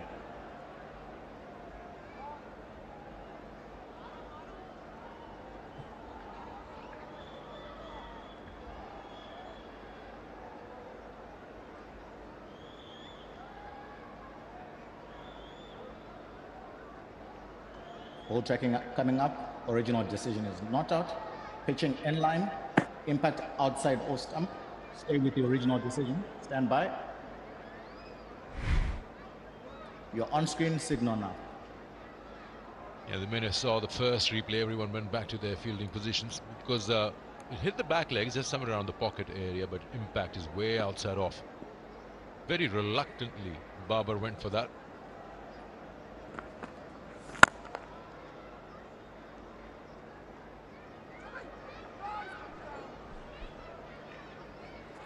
Slightly quicker through the air as well. Hold it across the left-handed, continued on with the angle. And that LBW shout against Latham.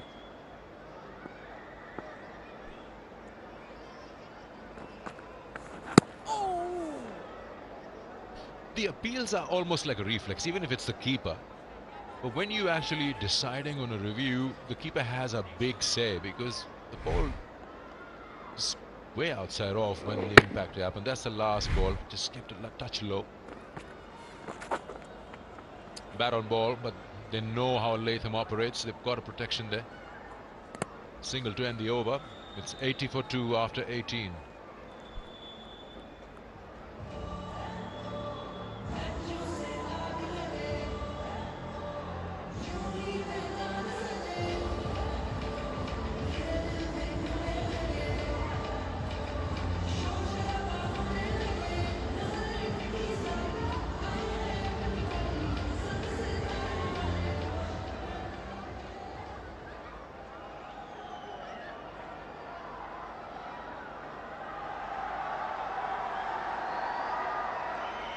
Match summary here, 334 for 6, Pakistan. And down the wicket he comes, almost takes the umpire with him. Good work by the umpire to get out of the way. That was hit flat straight at him. I tell you what, Sikandar, Asif Yaqub has done very well to get out of the way. And manages the top half of his body to sway left. Oh! And good reflexes. That was hit really hard. Good strike for Latham as well. And they just need to get a move on. And they're going around 4.5 steadily at the moment, but run rate keeps climbing. Just under 8 the asking rate now.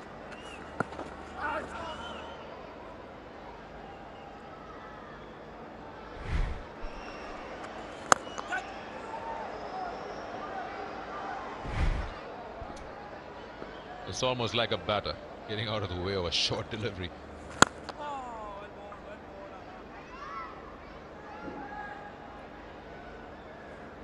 We still haven't seen the two batters trying to attempt anything against Deep Artama and Osama Mir.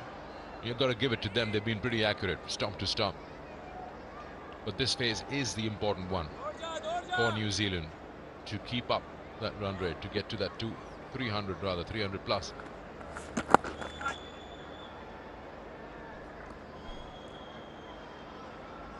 Well, it'll have to be something special from both Mitchell, Latham, or from the middle. And they need to lay a platform and not leave too many for too long to the back end. And he's hit that well, but there is a sweeper behind.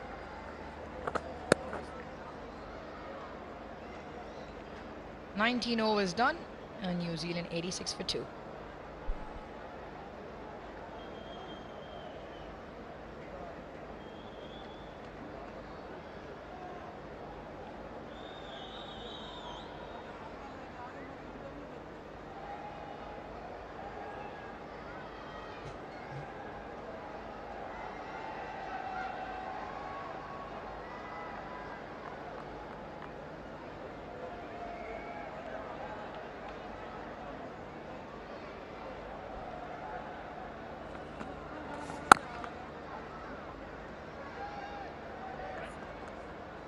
Osama Mir has done well, which is why he's earned himself this position to get into the squad and now into the 11.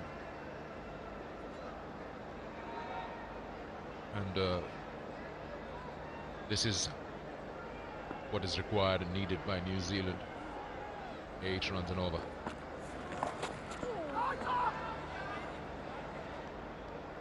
In the Premier domestic one-day tournament. That's the Pakistan Cup. In that, his team Central Punjab won it. And Osama Mir, 28 wickets in 11 games. Economy great.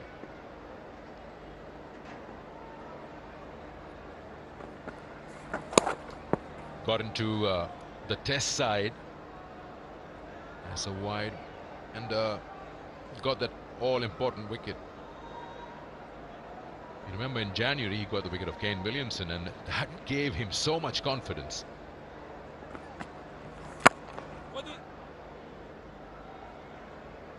In the one day, as he's just started believing more in himself, that he's there, he's there to stay.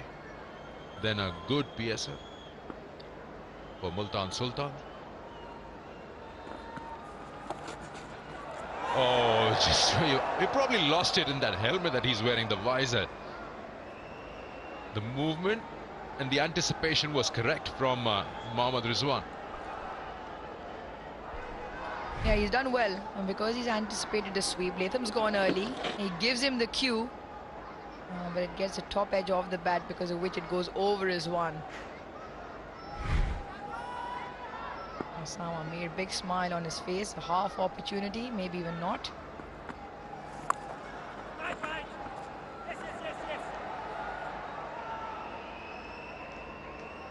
A rare lapse in the field by Fakhr Zaman.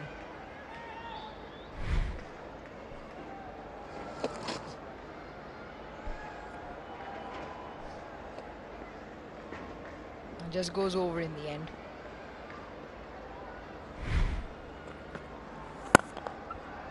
Get those helmets for the wicket keepers. Everything is similar except for their visors quite shorter, so that anything goes over their head, any catch. Take that back. I want to see initial landing. 20 gone. There's nothing behind the line. That's a no ball. No ball.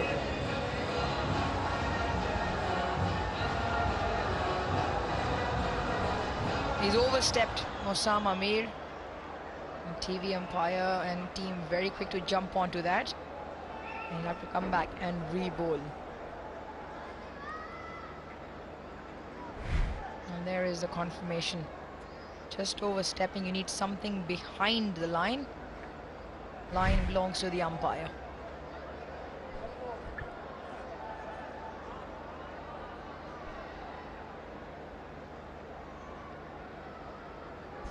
Right, free hit opportunity for Daryl Mitchell.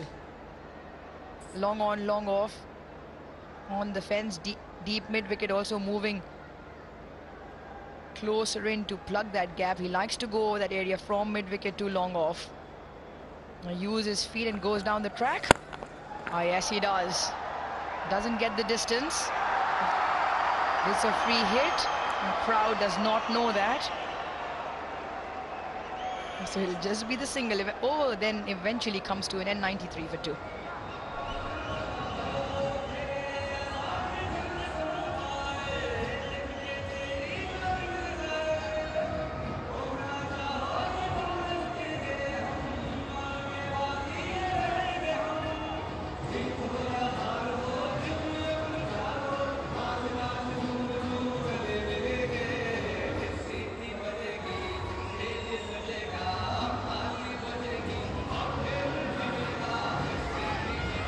In the comparison of various stages of the game, you can see that Pakistan is slightly ahead of New Zealand.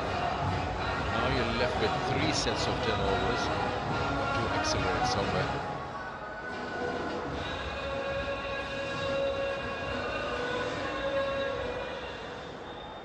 The last ball of the previous over, a free hit, tried to clear long on Daryl Mitchell. Didn't quite get hold of it. Just a single added to the total, and that extra run from that no ball.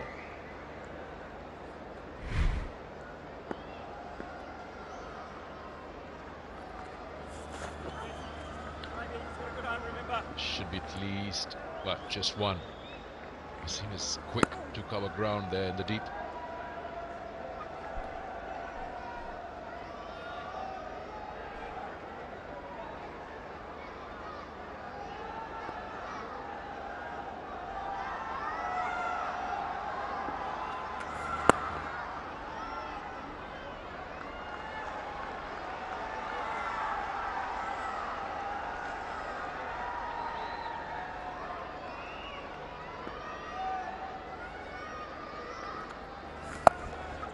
slog sweep and doesn't beat the fielder. Deep square.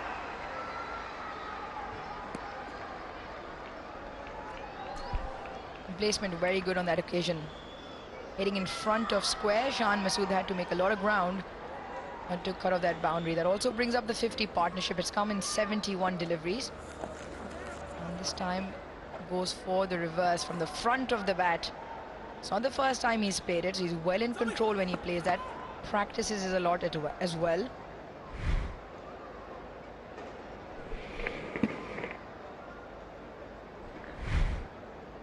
Yeah, the back of the bat. It could go anywhere because it's not a flat surface. Could actually play it onto the stumps.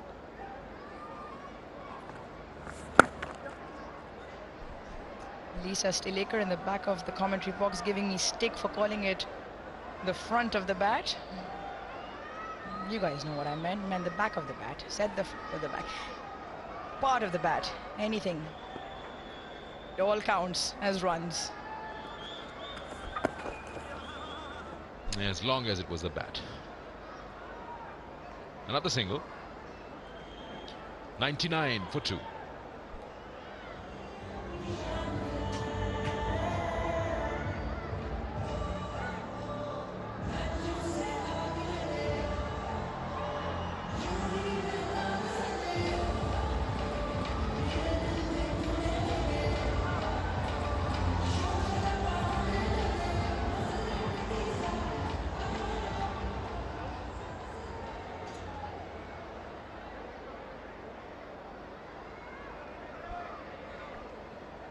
So 236 more to win this game for New Zealand. Got plenty of overs. 29 of them. Daryl Mitchell or Latham, someone will have to take charge.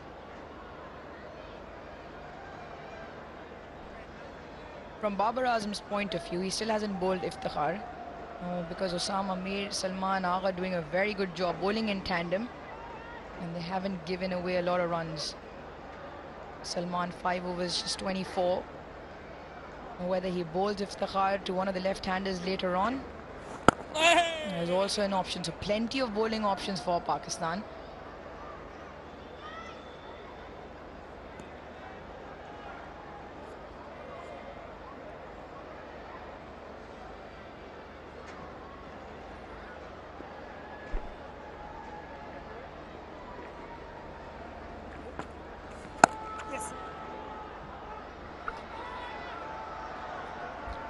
Yes, good running. Forcing the two, putting pressure on the fielder in the deep. Not getting the boundaries and try to make use of those big boundaries on the offside if you're bowling from that far end. And that's some headgear. Mine too. I still have the peaky blinder on. Thank you, Grant Elliott.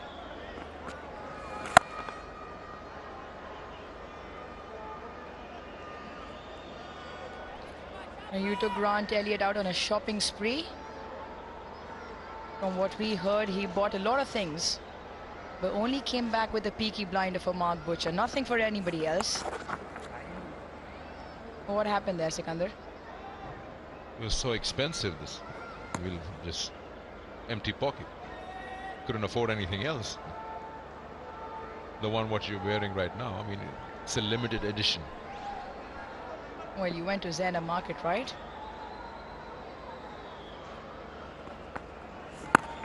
Anything has Zainab's name on it is a limited edition. That's exactly what it is. 22 done, 104 for 2.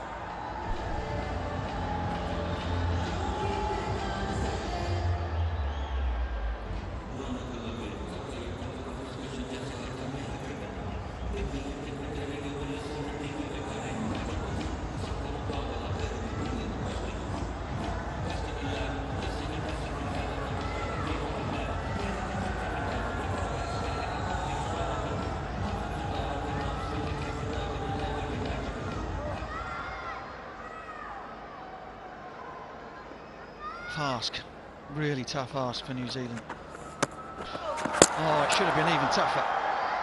Mohammad Rizwan has squandered a chance to send back the New Zealand captain.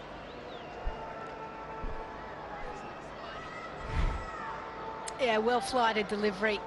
Enticing Latham out of the pitch, going across the line. That's where he was undone. Third umpire to director. Almost yorked himself. Umpire review for stumping. I've checked the front foot. It's a fair delivery. Let's start with front on spin vision, please. And he gets back comfortably.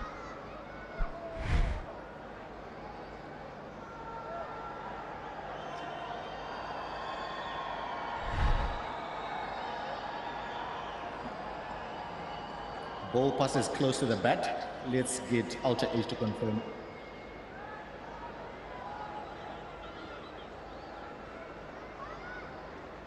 Flat line as the ball goes past. No bat involved. Let's go to side on for the stumping, please.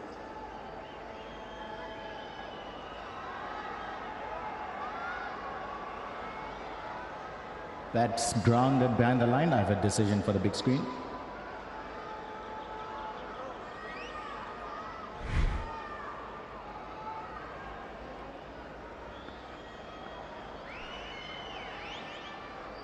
Chance goes begging. Tom Latham not happy again with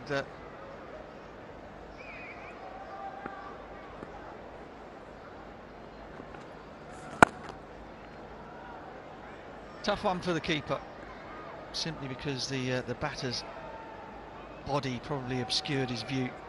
Always tough when they're full and they go between bat and pad, but Rizwan will still think, as good a keeper as he is, that he should have claimed the chance.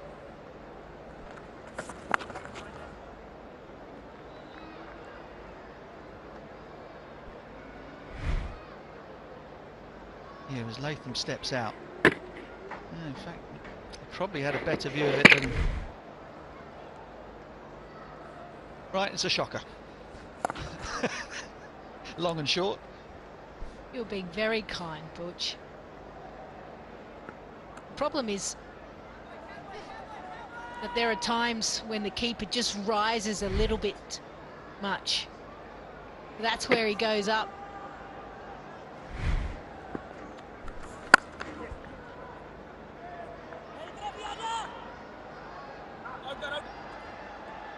Yeah, it's a big miss. Rizwan, that'll hurt Rizwan.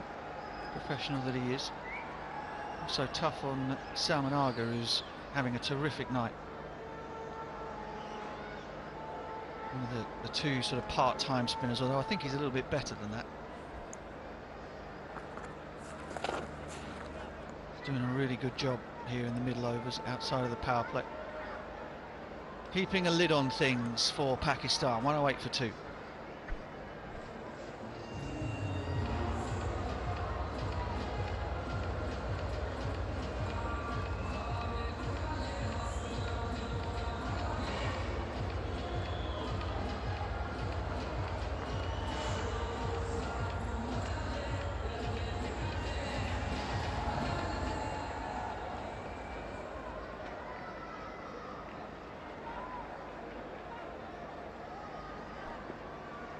You're just joining us, missed another masterclass from Bubba. Oh, unlucky. They might get 2 if Latham's quick on the turn. He's not. Bubba masterclass, an explosive finish from Pakistan's middle and lower middle order.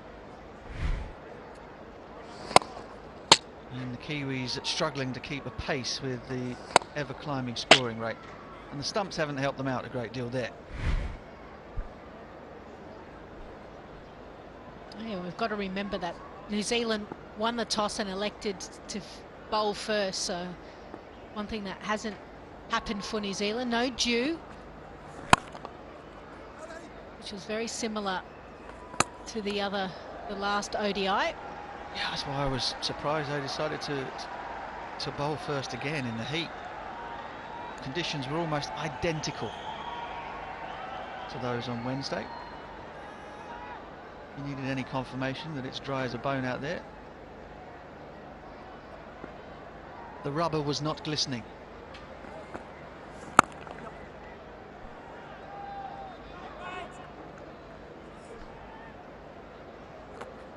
One thing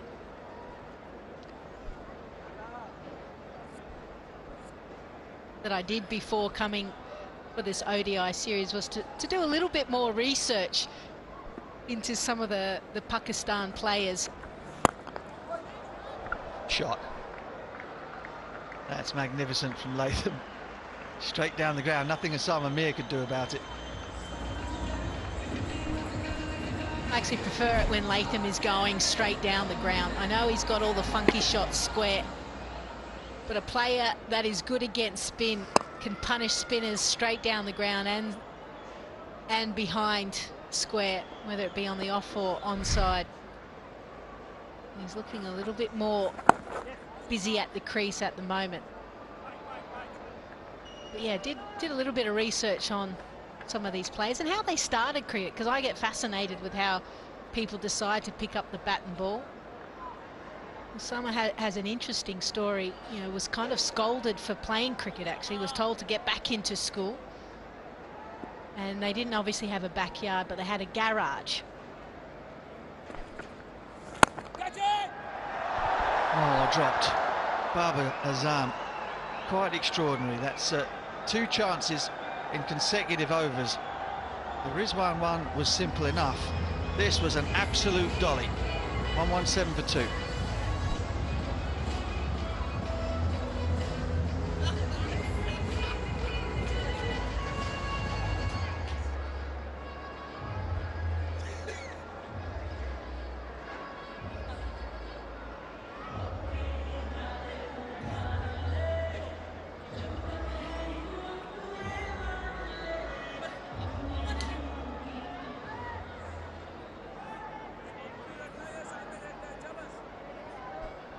Well, no one to admonish Baba. He's the skipper after all, but Osama Mir should have had a wicket here. Skewed off the outside half of the bat. Very little pace on it. It was almost too easy. Baba didn't really move his feet. Yeah, that's how you should have done it.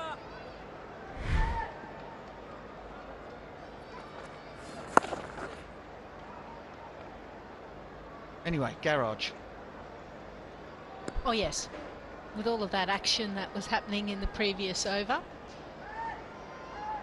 So he obviously playing cricket in a garage, there's not a lot of space. And so obviously watching a lot of cricket, he always chose Australia, and the bowler he bowled was Shane Warne. So it kind of reminds me of some interesting stories, and I'd be fascinated to know yours. Like, was there a certain shot that you were so good at because of the backyard, or you couldn't hit the roses or the shed or the neighbour, or, you know, you hone your skills at such a young age and it helps you. It actually helps you later in life.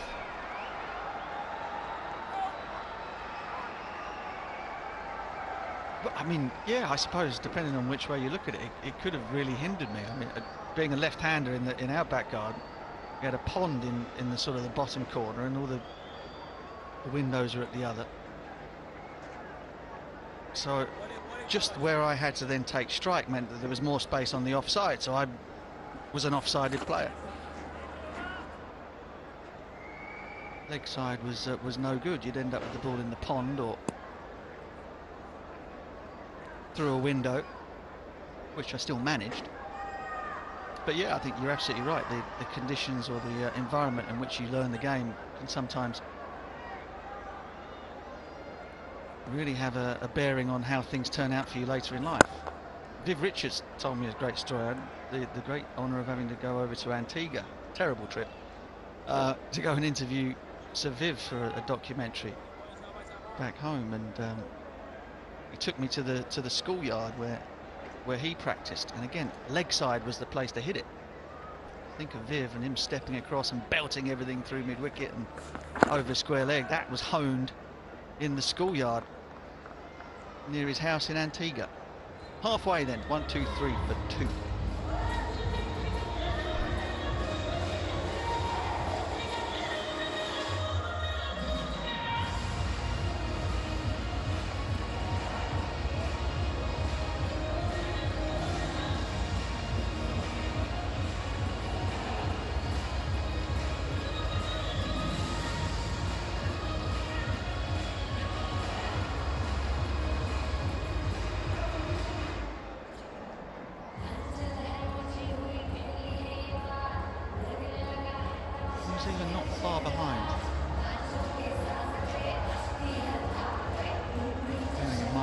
course, that Pakistan had that fabulous finish. Bearing in mind, of course, that Pakistan's strength is very much in their death bowling. So they're 10 runs worse off at this point, which doesn't really mean a great deal. But in terms of resources at the back end of the innings, Pakistan's bowling in that final 10 will be stronger than that of New Zealand's. So this is still an extremely important period of play for New Zealand's batters.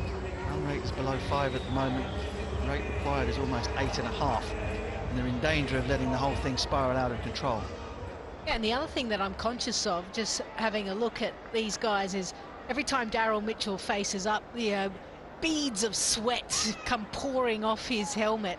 And also, Latham looks like he was knocking back the hydrolytes a lot, so cramping, fatigue. Remember that they've been out in the field for a long period of time in the middle of the heat, and now they've got to really start to get motoring, because that required run rate is getting up to that 9 mark.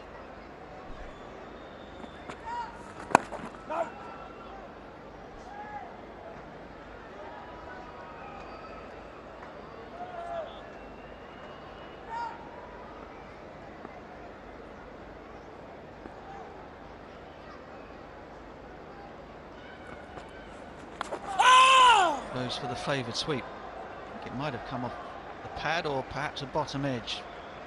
Either way, it's 4-leg byes, says Joel Wilson.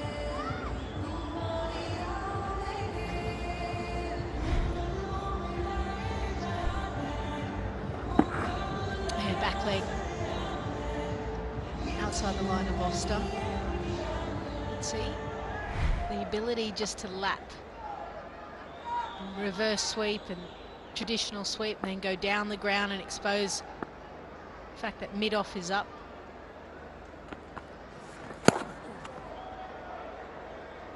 Wide, but Nathan is kicking himself. There's certainly an opportunity for a boundary that's gone begging. Yeah, there was a lot of pace on that. Could have just tickled it rather than trying to hit it hard. It's a better pace to Latham, a little bit slower. Before we came on, you've asked me your question, and a very good one it was. I was going to ask you about your early cricketing memories, the teams you watched, maybe touring teams that came over to Australia when you were a youngster, as well as the Australian teams. What inspired you to get into the game?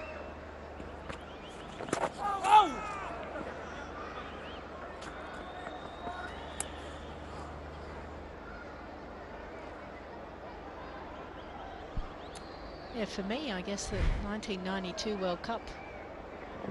Off the helmet, so that means we're going to have a bit of a concussion check. Well, 2 opportunities have gone begging so far for Pakistan, and they were in successive overs as well. Missed stumping Mohammad Rizwan. He was on 35, Tom Latham, and then the very next over, Daryl Mitchell just popped one up to Babar Azam, who's perplexed at why he dropped it. Yeah, footwork. I think footwork was to blame for both, actually. I think you mentioned the fact that Rizwan came up a little early for the stumping, and Babar for the catch. He just didn't move. The feet took root. You were talking about fatigue and the way that the heat is sapping the energy out of these New Zealand batters out there. Babar batted for the best part of 50 overs.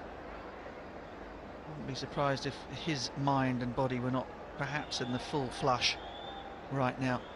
Get to the back end of a long cricketing summer for these players.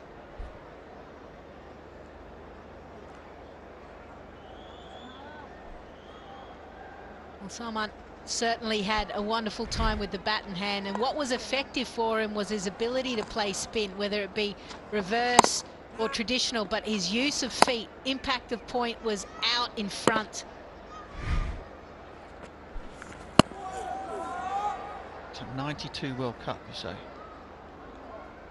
Famous win for Pakistan, obviously. Yeah, and every team had the same uniform, didn't they? Different, obviously the same, different colour, but the stripes across were the same.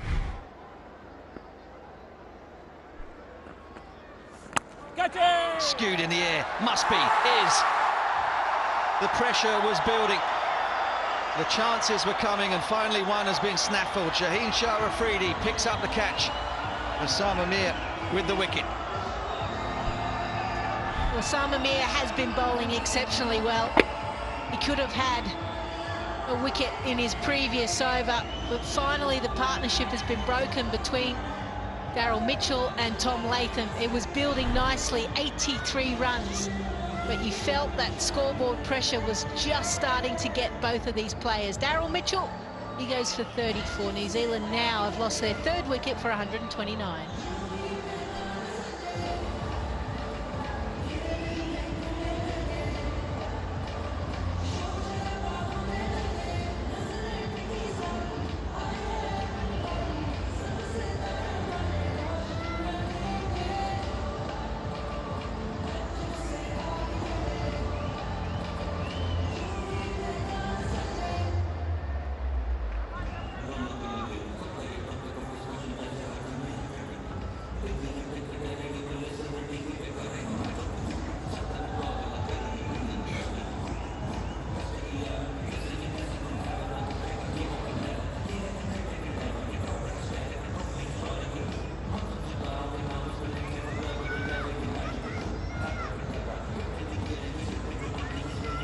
Mark Chapman is the new man for New Zealand. So two left-handers together in the middle. That'll be helpful to Arga Salman and his off-spin. Terrific average at the beginning of his career, Mark Chapman. And whatever happens on this tour, he'll always have the memory of the 100 that he made in the final T20. That's the end of Mitchell. Slow and wide off break from Arga Salman. Yeah, the pressure was just too much, wasn't it? The chances were coming, the runs were not coming. And finally, Pakistan managed to cling on to the chance, the gift-wrapped chances that have been coming their way.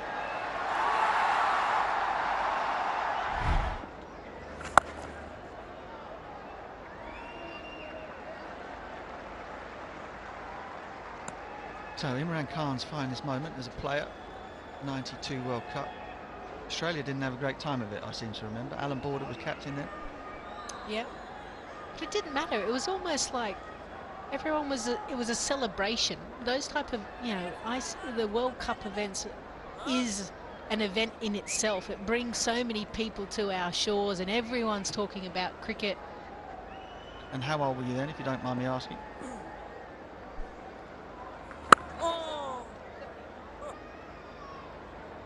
Well, I was 20. I reckon that makes you would have been 13. It sounds good to me. I can't figure it out. Those on Twitter, they want to figure it out. 79, 92. There you go. Beauty. That's the shirt. And it was the first World Cup with coloured clothing as well, wasn't it? The white balls. There'd been red ball cricket up until then. The previous World Cup would have been in India, wouldn't it? In 86, 87. Mike Gatting's reverse sweep. It's ubiquitous now and everybody plays it a lot better. 1-3-1 for 3.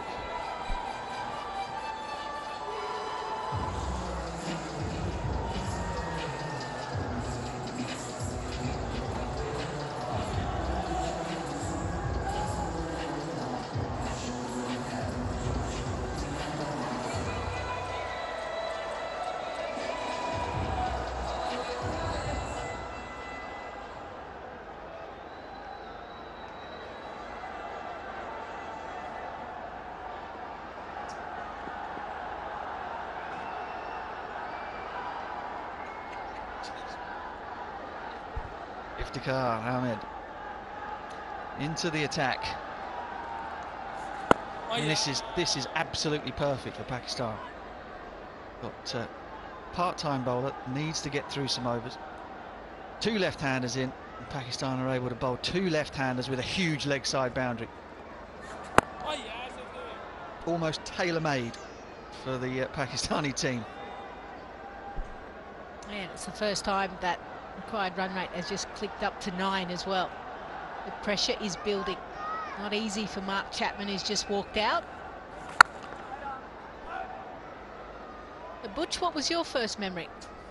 Well, first things I can remember are watching the great West Indian sides in the 70s. So the 76 team under Clive Lloyd. What a shot. That is a magnificent strike. Wow, Mark Chapman. Talk about talent. Yeah, comes straight to the crease, and this is what we like about players that just want to free their arms, take a bit of a risk, opens up all of his stumps because he knows I can go with the spin. Why not target the part-time bowler? He's just come on to bowl and he goes all the way. Yeah, Clive Lloyd would have been proud of that himself, I think. But I was just thinking about the first time I remember seeing Pakistan. So that would have been the 82 tour of England. Pakistan led by Imran Khan. Wonderful execution there from Chapman. Not so much from the ball boy. Chipped in the leg side. That'll be a couple. And guys like Wasim Raja, sadly no longer with us. Majid Khan. Zahir Abbas. Happy days. 140 for 3.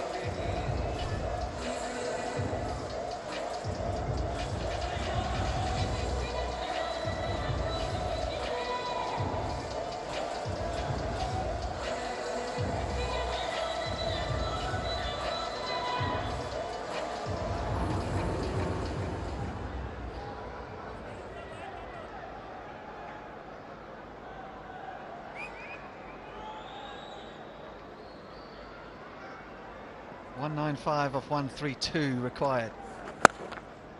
Chapman again uses his feet brilliantly. Ball wasn't that short from Argasama, but he made it into a long hop by the use of twinkle toes. We talk a lot in the commentary box about intent. Willing to pounce on anything that's wide, short and full. This time short in length, and Chapman is all over it. Well, that's in the air, there's nobody out there. And it's gone all the way. Well, Mark Chapman has come to play here. And he will not die wondering. 150 up for New Zealand. Just imagine the ball, he's coming out in the middle. Required rate is gone up a little bit. He's got his partner, his skipper, Tom Latham, down the other end. Partnership's 21 off 14. He's 18 off 8. Yeah, now things are hotting up a little bit. Pakistan will have to wake up. Had a little slumber there for a while. And Chapman is going to push hard.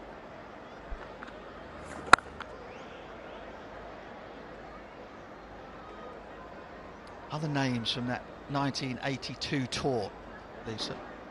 Sarfraz Nawaz, who played county cricket for Northamptonshire, was the first person that I ever saw reverse swing the ball. Imran did it also on that tour.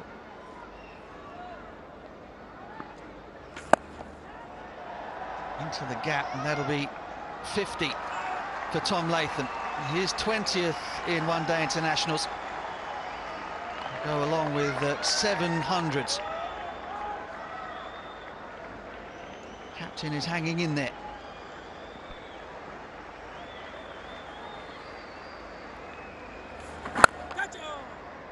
$50,000 Pakistani rupees to Tom Latham from Brighto Paints.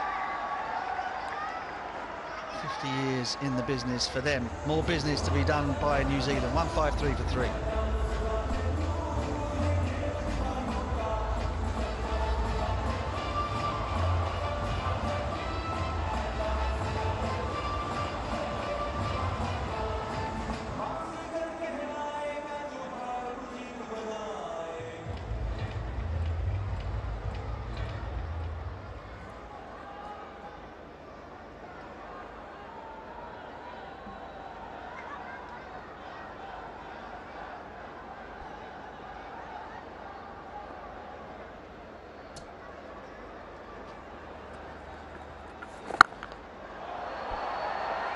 Oh, another big shot.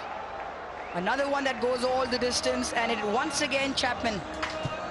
He is now 26 of just 12 with 3 really big hits. Well, this is the Chapman we saw in the T20s when he scored his 100. Well, he came in and he played strokes like that. Swashbuckling stuff here from Chapman. He's being aggressive, and this is what you need to do in the middle overs. Take the bowlers on.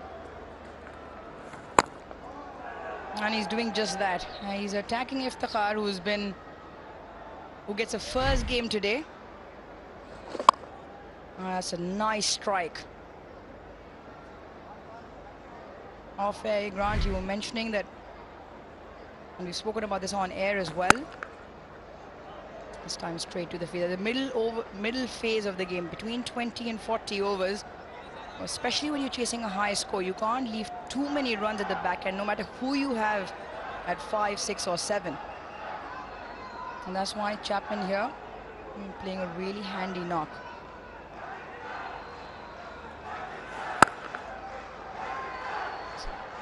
Should be a couple of runs. Well, Haris Mohammed has given away a boundary. Well, not a couple, it's 4. Oh, Chapman using the crease well. You see how he just shimmies outside the leg stump, gets deep in the crease. He punched that along the ground with a lot of power. Got through. Iftikhar's under pressure here. I've called for 2. Should be just the 1. Not happy. See a couple of teapots, and Babar Azam just staring down a few players. In spite of the runs that Pakistan have put up, they can't afford to be complacent in the field.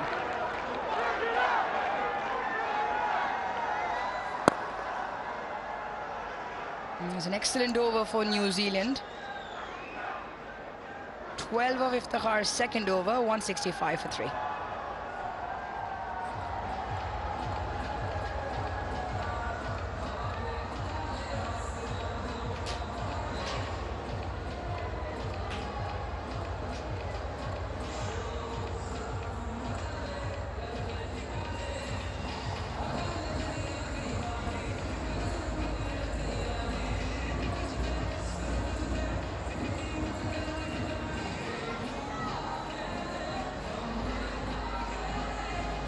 Ever since Mark Chapman has walked in, he's had other ideas. He has the idea of taking the Pakistan attack on. And whenever a boundary opportunity has presented itself, he's taken it on. And he has taken it on.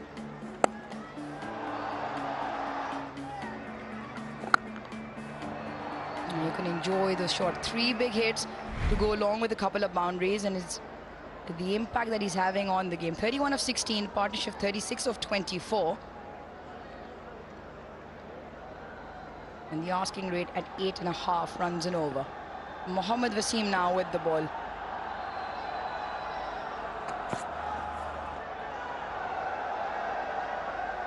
Grant, we talk about the middle phase of the game and the fact that you don't want to let too many runs for too many overs.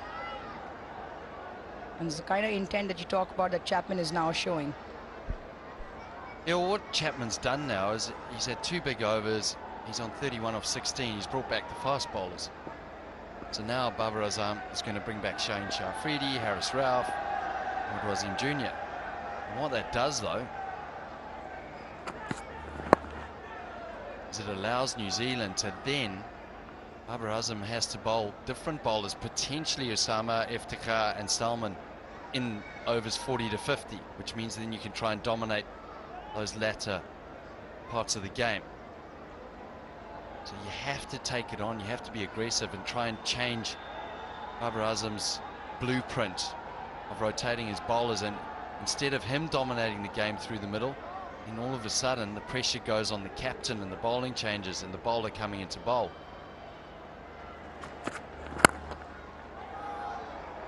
And so often than not, what that also does is, because of the pressure created of the asking rate, what you end up doing is, or what your striker or impact player ends up doing is losing his wicket, because he then has to go at a pace which is covering up for what's gone in the past few overs, and then also trying to keep up with the asking rate. And most often than not, that middle order finisher, the ball striker, ends up losing their wicket.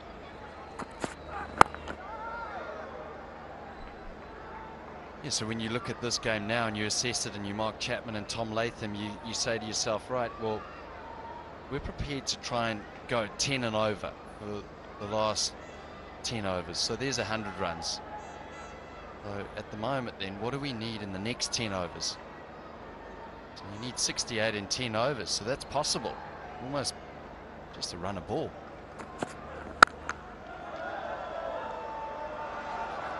This field there, they come back for 2. However, Pakistan are so good at the death that maybe you go, okay, well, let's go 8s, which means that in this period now, okay, 88 now, and then 80 at the death. That gives you your 168 to score. And it all becomes breaking it down into small chunks. It makes you believe, makes you think that you're in the game. Looking at the score now, everyone would think, oh, well, you know, it's Pakistan's game. However, the game can turn in the next 10 overs. The next 10 overs are going to be the most crucial overs of this game.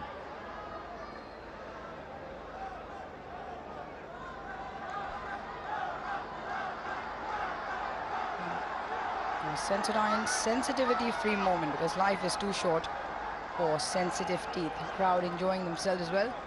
As Babar Azam just walking off the field. The impact of the previous delivery hit by Mark Chapman straight to Babar Azam. And just passing off instructions.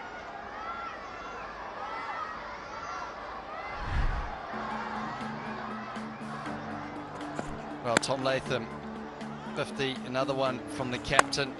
He's a responsible player, test player. He can open his arms when he needs to. He's selective in the way that he plays. Making contact in the middle of the bat tonight. Well constructed 50.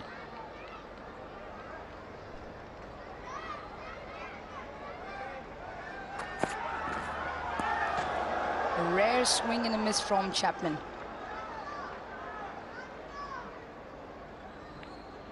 Yeah, it looked like there was maybe a little bit of shape on that, Arush. Perhaps a little bit of reverse swing maybe coming into play. Have a look at Latham.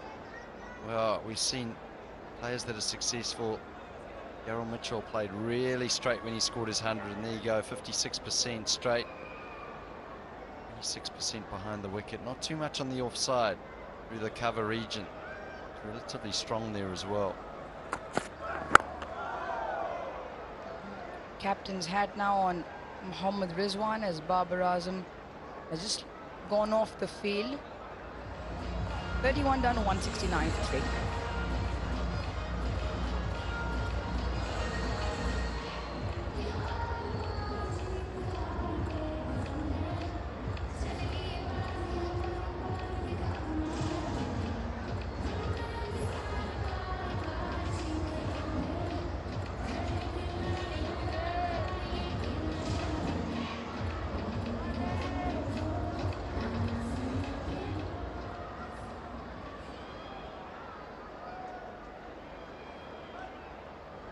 Very much neck and neck at the moment.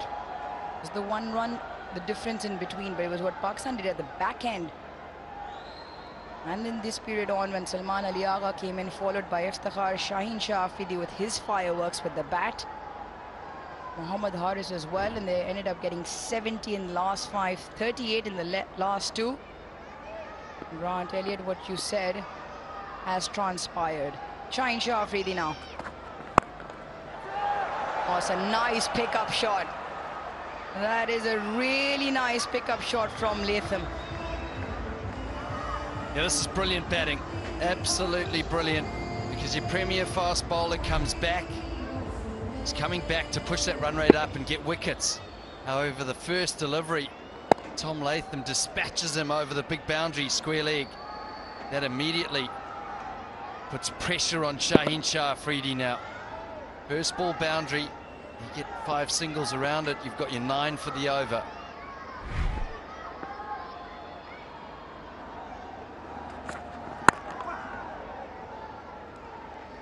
Well, he has picked him up 7 times in international cricket. So it is a good matchup. And he doesn't get too many runs off him either in terms of getting them quickly. But at the moment, Latham's role, I'd imagine, would be to bat through the innings and continue to score at 6 or 7 runs and over. Play at just over run a ball and allow the other batters around him to bat.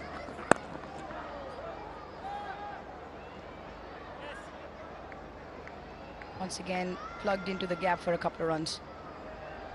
Yeah, I guess I don't really see it as run a ball. I think when I used to look at the score line, I'd look at, okay, right, there's 110 balls left, there's 111, let's call it 110. You go 55 balls and then half the runs, so I need to score 80 or 55, which means that Tom Latham ends up on 138 or 127 balls. So if both players can think like that, then you know the pace that you need to go at. Run a ball would put a lot of pressure on his partner.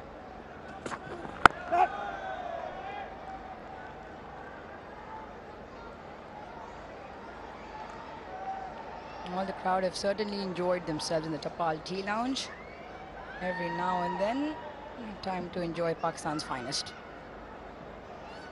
McGraw, looking at the scorecard at the moment, 58 from 73. And the numbers that you've just spoken at will require Tom Latham to strike at 145 strike rate from here on in. So he will have to change gears and really put the pedal down. Yeah, well, the benefit of that is look at it now and you go, it's almost a T20. It's a T20 game. And you don't get the benefit of obviously the power play of 6 overs, but 160 runs in T20, and batters now, they go, oh, we've scored 200 before, so we saw a game of 190, over 200 in the T20s. So it is possible. They just need to hang in there, but I think they both need to accelerate. Chapman's going at the right strike rate. Now it's a matter of Latham, as you said, to bat through, but he's going to have to up that a bit. Or then run through, and he would have probably been in. Bye signaled, end of the over, 177 for 3.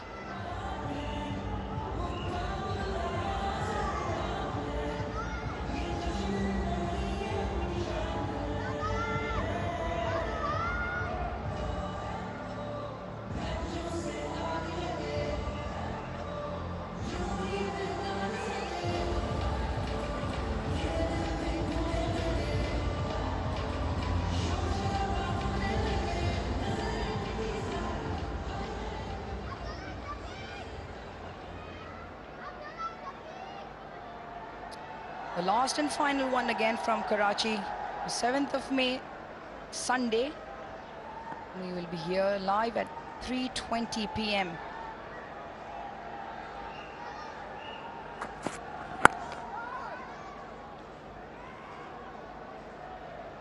Babar Azam is back on the field.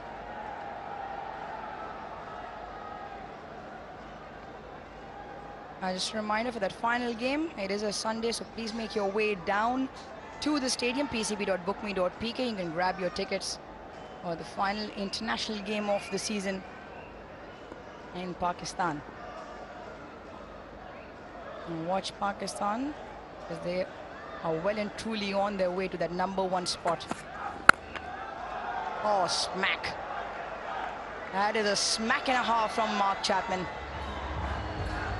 Absolutely crunched by Chapman.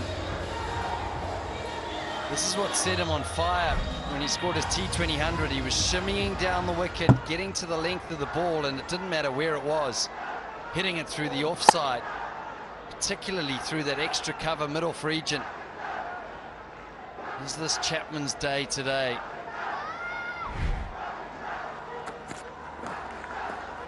I just put Wasim Jr. off his mark as well. And the ability to take the ball, the bowler on with the power that he generates, and like you just mentioned, to use his feet as well.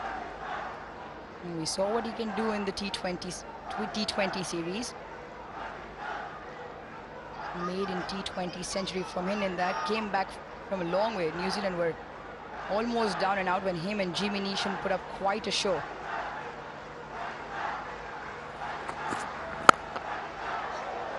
That's a struck of Wasim Jr. That was hit with some immense power again. I'm loving this, Aruj. It's a great contest because Shane Shah-Afridi comes back, premier fast bowler. He goes for runs. The last 30 balls have gone for 51 runs. Wasim under pressure here now. A little bit of a bite back here from New Zealand. And when I look at the bowlers, when I look at how many overs they've bowled, there's going to be 5 overs in this innings where they can look to dominate. And what I mean by that is when we look at Salman, we look at Usama, and we look at Iftikhar. Salman's bowled 9 overs, Usama's bowled 6, Iftikhar's bowled 2. So he's 17. So there's going to be 3 overs there they can try and use. Not 5, but 3. 3 big overs, and they're going to eye those up and go, right, when those bowlers come on, you have to send them.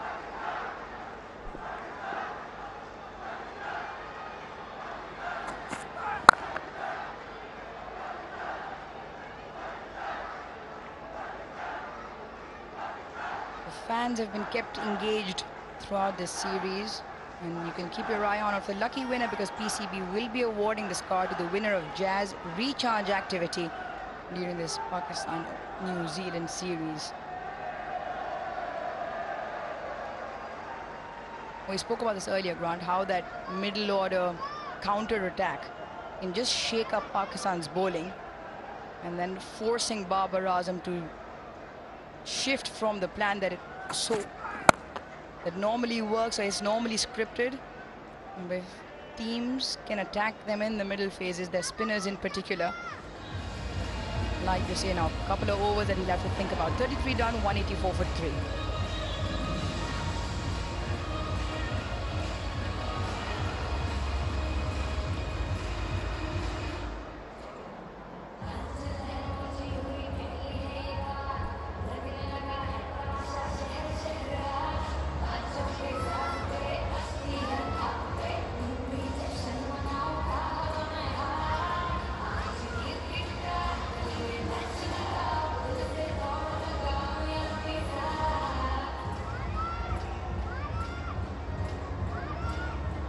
There's been a couple of bad changes already.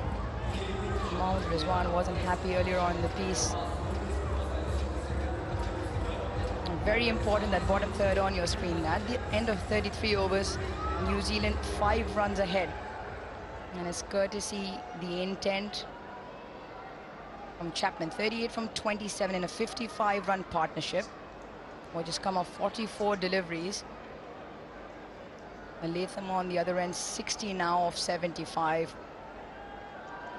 They've got the batters to follow, Jimmy Neesham and Cole McConkey. Cole McConkey making his debut in the previous game, getting 64. Got New Zealand close, but not close enough. There's also Jimmy Neesham to come. We know he's got a lot of power, as you mentioned, paired up nicely with Chapman in the T20s. Edged and taken. Shane Shah-Afridi comes back, and Tom Latham, the captain, is the man to go. He does it time and time again, Shane Shah-Afridi. Well, the world of matchups is going to have a field day. That matchup we spoke about earlier, add one more to the wickets column. Shane Shah-Afridi dismisses Tom Latham with an absolute scorcher. A fine tickle to Rizwan, and now he has him eight times in international cricket. Shane Shah-Afridi to Tom Latham. He can be very well delighted because of that. Tom Latham played a good innings, 60 of 76. New Zealand lose their 4th for 184.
Jimmy Neesham now into the middle, plenty of experience.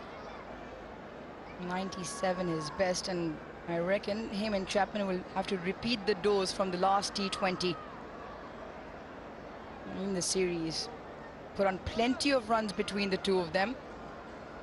And Pakistan had absolutely no answers on that day. Shaheen Shah Afridi. Babar Azam threw him the ball in an aim to break the partnership, and he does exactly that. A perfect challenge to the left-hander. Gets a tickle straight into Rizwan's gloves. Yeah, it was the pace and the bounce. The bounce, he's a tall man. The celebration we've seen so many times in international cricket. Oh, very close to the stumps, and in the end, the bottom edge yields a boundary. Jimmy Neesham off the mark.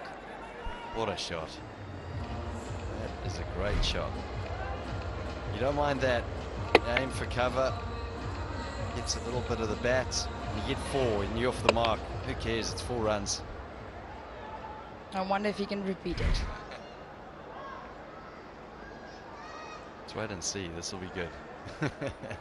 Tell you what, Aruj, you don't mind it. Doesn't matter where the ball goes. Runs is runs. 100% agreed. Gets him on the shoulder. Doesn't get under the ball. The ball doesn't get high enough. Was facing some good fast bowling here from Shaheen up front. He's got it up to 139 Ks in this over. And you see there the bounce. We haven't seen a lot of bounce on this pitch. The height of Shaheen and the energy he knows is an important spell. He could get the breakthrough. Might put the brakes on New Zealand.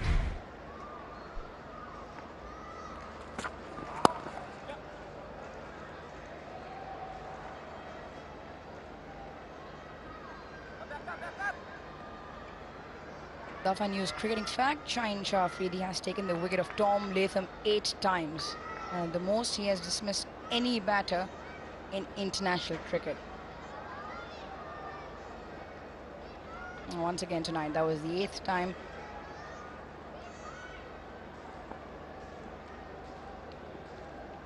Eight times across all formats in international cricket, and it was an important wicket in the context of the game. And guides it down to third. Will pick up a single, Chapman. The asking rate now has jumped over 9. 34 done, 190 for 4.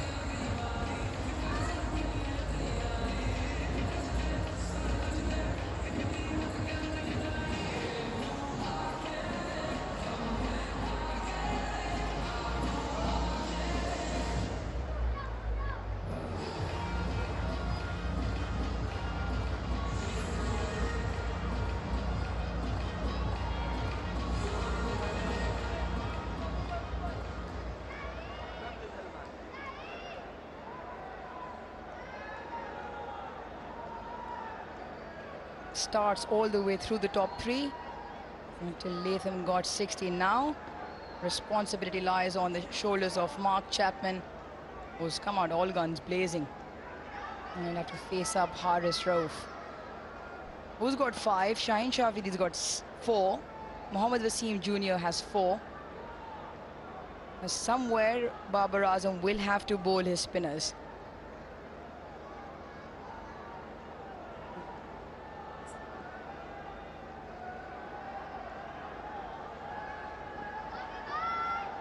And that's 3 overs of spin he will have to squeeze in somewhere, because the seamers have 13 between them, 17 left.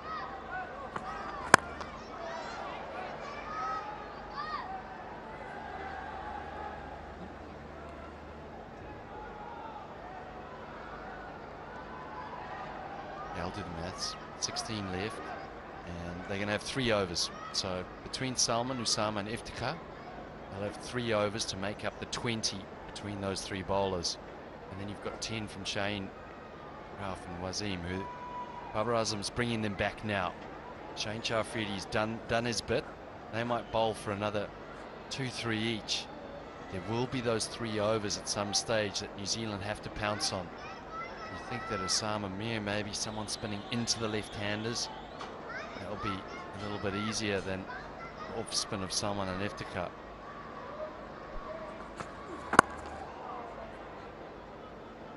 The call is for 2, and Jimmy Neesham running back and gets there comfortably. Well, at this same point, again, New Zealand ahead just by a little. 4 runs the difference at the moment. You can sense it's a little bit anxious. You can sense it in the crowd. You can sense it in the field out there. I think both teams know that this game is on a knife's edge. At the next 5 to 6 overs, Jimmy Neesham can get in and get going. These two players have done it before, as you mentioned.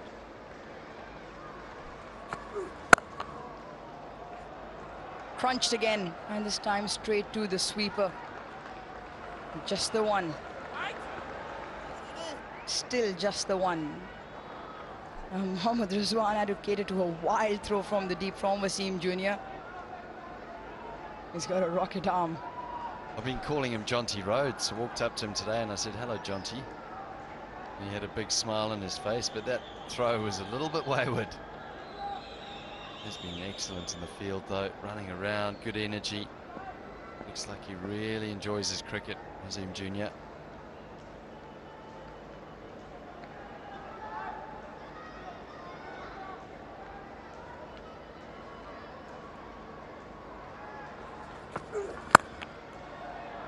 Slashed and slashed for 4.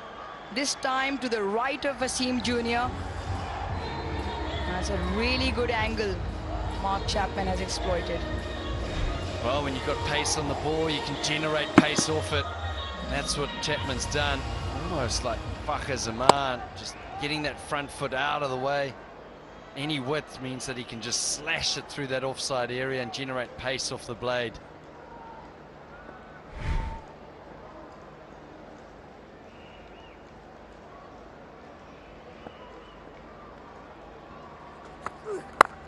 This time down the track.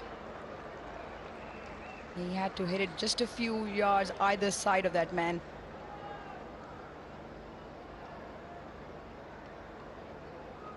It was a signature feature in that innings again during the T20 series, where he wasn't afraid to come down the track to the pace of Haris Rauf. 146 that previous delivery.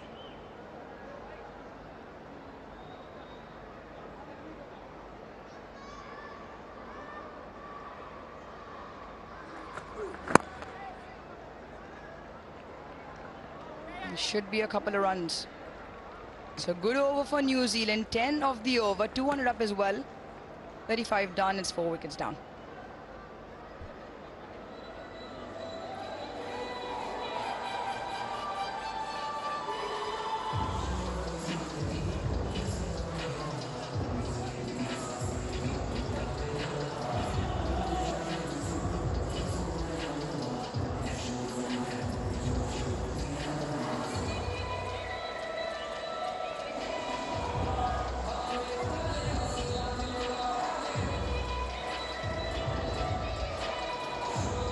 Just ahead New Zealand, 5 runs the difference.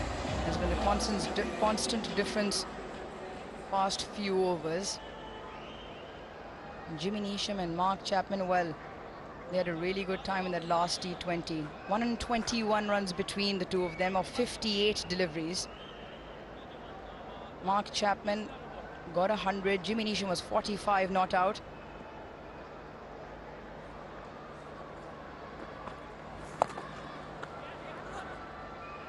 Leg spinner Osama Mir into the attack. He's got 4 overs. And I reckon this is the opportunity for Chapman and Neesham. Yeah, this is the over. This is one of the overs that New Zealand need to target. Chapman plays really well through the cow region, that mid-wicket region. If he gets full here, he's got the opportunity over mid-off. And he's got the opportunity to the big boundary just to the left of our screen. The opportunity was there, but it was grabbed by Osama Mir. Into the attack, and he rattles the stump of the dangerous Chapman. He goes for 46. Well, he didn't get it full.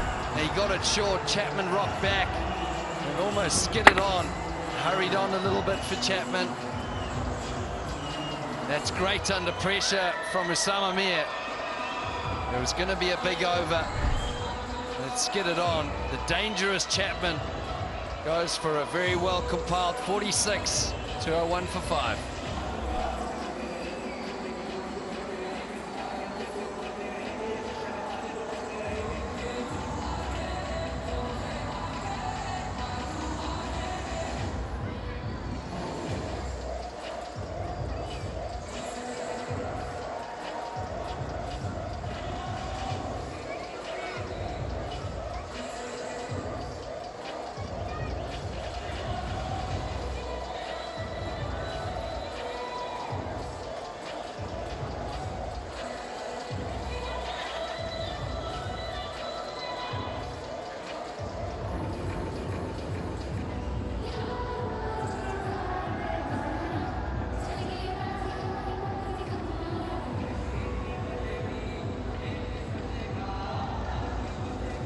Cole McConkey now into the middle, 7th batter for New Zealand. His early days, very early days in his national career. This is his second outing, had a fantastic debut, 64, and he was the one who single-handedly tried to propel New Zealand closer. The wicket here, a slider from the front of the hand. And Mark Chapman done for the line and the pace of the delivery. You reckon almost in the end missed a straight one.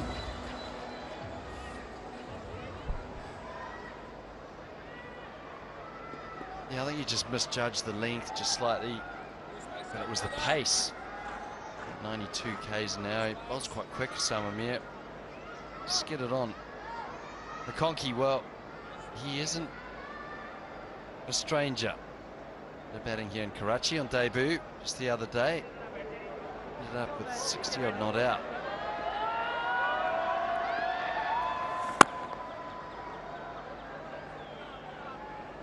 And bowling with the slip as well now. But Grant, we thought that the opportunity was to go after Osama Mir.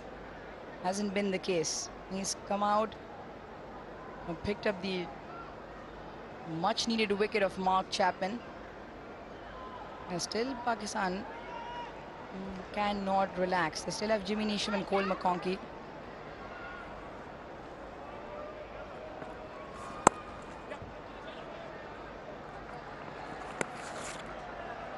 He's bowling a really good length though. I gotta say, Osama Mir, we knew that this would be a dangerous over for Pakistan, and New Zealand would look to target it with the two left-handers, and I still think that Neesham, if he gets another ball in here, he might try and have a go.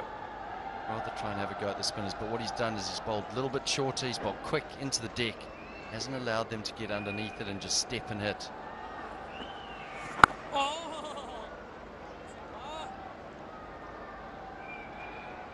A really good line.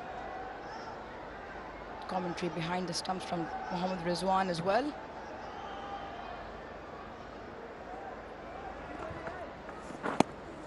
Oh, brilliant. Brilliant delivery, brilliant over from Osama Mir. Just a 3 off it, and the important wicket of Chapman. 36 done, 203 for 5.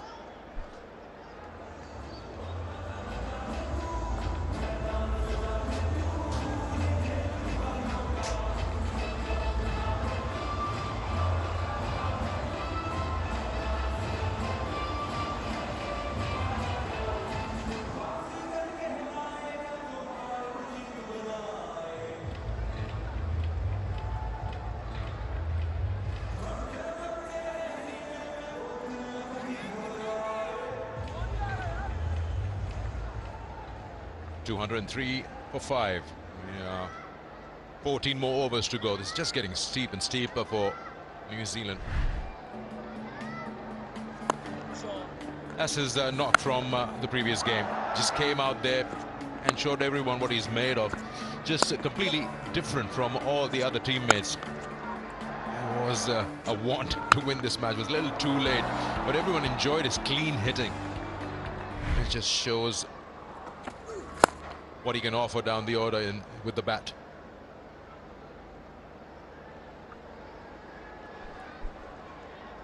And if he can have a similar knock at the moment and build a partnership with Jimmy Neesham, then anything is possible. You start to put a bit of pressure on the opposition. Pakistan bowlers start to feel the pressure. They start to look at the scoreboard a little bit more. That's what New Zealand need to try and do. That means McConkey has to get going straight away. A little bit like what Chapman was able to do.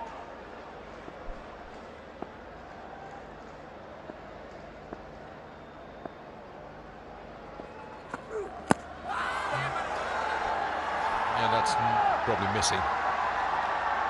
Yeah, it will take a lot of convincing. It's going down. You can see the keeper also moving to his left.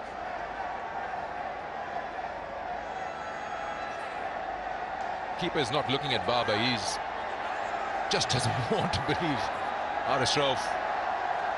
And time's up.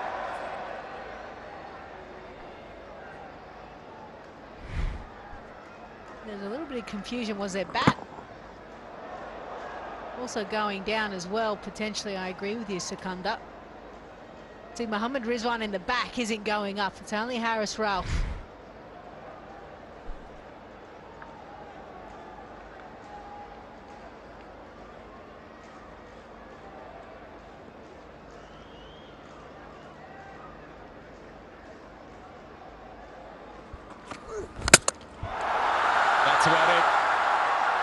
Jimmy Neesham has played it onto the stops. Haris Rauf finally gets the wicket that he was looking for. No more reviews required. That is a straightforward decision. Number 6 goes back to the dugout. Yeah, this one stayed a lot lower than what Jimmy Neesham thought. And it got inside edge and even the bottom of the bat potentially. And onto the stumps. Neesham thought it was in the area to hit. It wasn't. Goes for 11. It's 205 for 6.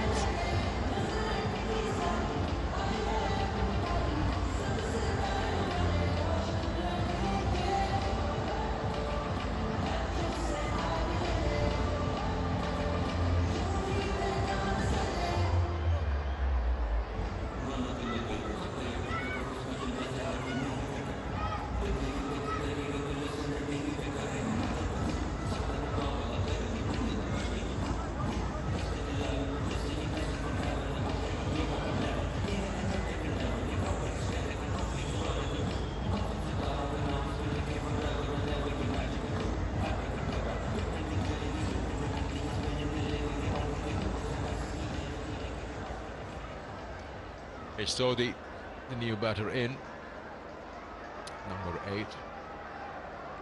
Look at the required run rate, it's 9.6.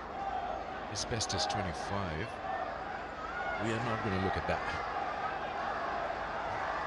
Just Jimmy Neesham's dismissal on this tour has been dismissed 4 times. In all 4 occasions, been Haris Rauf.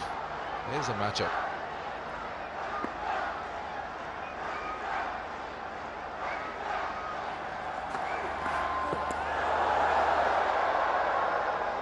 Lack of bounce and the pace, basically. Just get a bit of a wake-up call coming out of the dugout. Yeah, 144 kilometres an hour.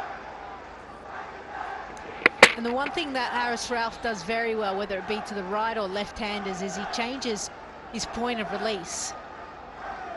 Comes closer to the umpire, wider. The skipper's happy. Oh dear. The joys of live sport. That first ball to Saudi was 148.1. What's it going to be now? Again, that similar line, playing a miss. This time slowing it down at least by 12 Ks.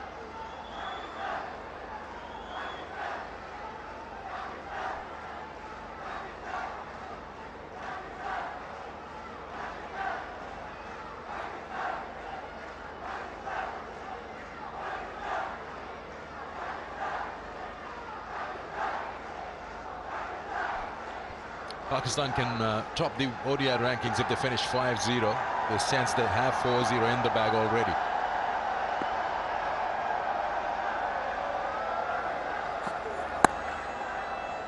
Off the mark. In fact, he gets 2. It's the end of the over. 37 gone. 2:07 for 6.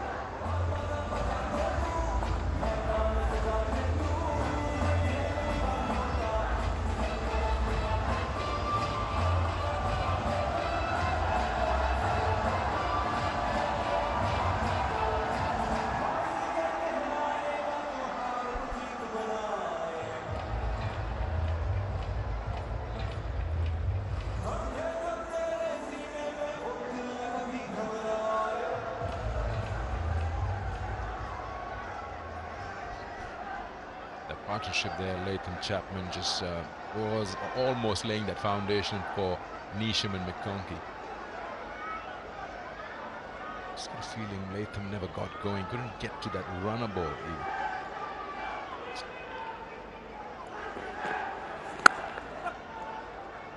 Just the other day, Lisa McConkey, we saw how he scored that 50 of just 36 balls. That was the fastest 50 by a New Zealand batter on debut. Jazz fan pulse winners Mohammad Arshad, Mohammad Qasim and Hassan. Congratulations to all of you on getting onto the leaderboard.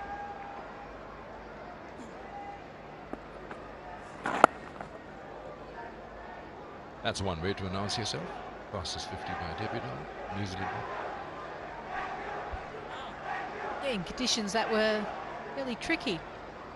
Similar to almost these. Maybe the required run rate not as high, at the moment 9.95.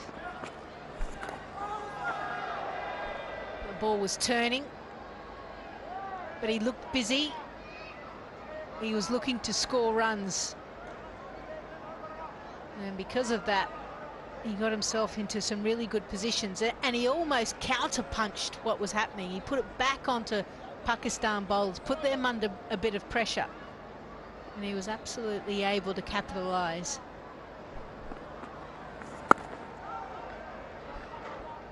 Also happens at times that you don't have much footage on a batter like him to know what his strengths and weaknesses are, and by the time you figure it out, he's got a 50 of 6 overs that he faced.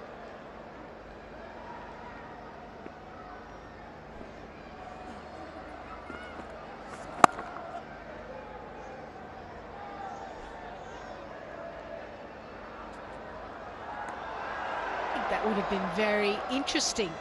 Literally, it was the QE2 turning circle, and that's certainly not what youngsters that watch this running do not do this. He starts on one pitch, goes across the second, and he's out of frame. Let's see how close he was actually. Oh, would have been very close. He almost ran 2.5 runs there. End of the over. 2-1-2 for 6.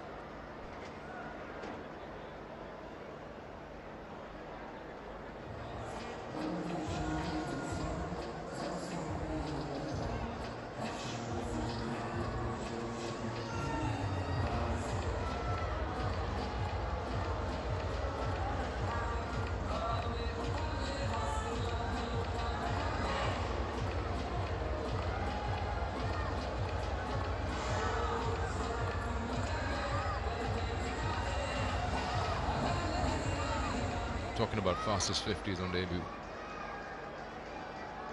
Krunal Pandya, 26 balls in Pune. Ishan Kishan, 33 balls. You got 35, 35, 36. Butcher.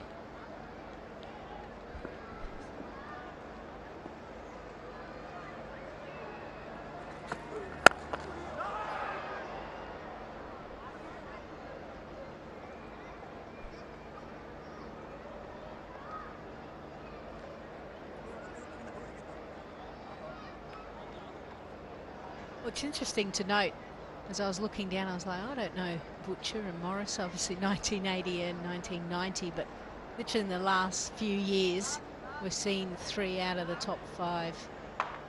It shows that pitches, conditions, also T20 cricket, no doubt having a huge impact. Krunal Pandya, Ishan Kishan, known for their T20 cricket. They're bringing it into the ODI format when they get that opportunity.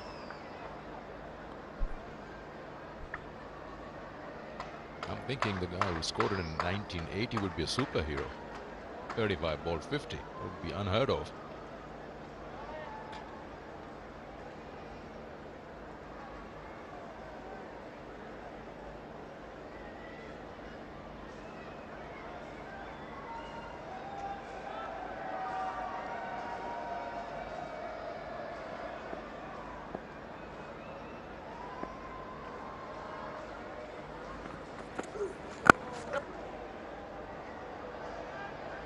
I'll tell you the few things that surprised me. Australia-South Africa game, 400 plus and chase. That made you feel, okay, now cricket has changed.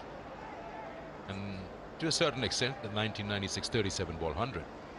Right now, really small ground, yes, but it is what it is. But that 400 was something. I said, wow, they scored that many runs. And 2 hours later, 3 hours later, it's been chased.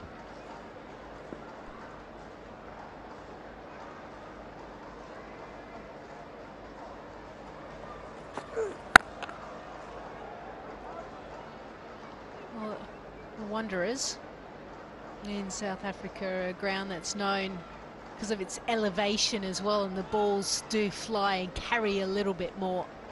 That has something to do with it.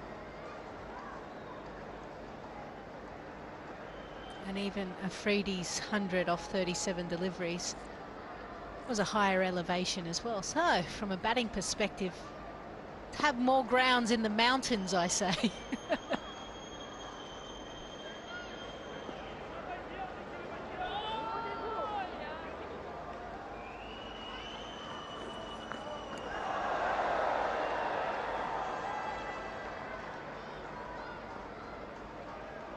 High altitude grounds, I remember the World Cup game 2016 Dharamshala, where the field is in the deep, find it very tough to actually judge a catch. They think that they've got it covered and just flies over you.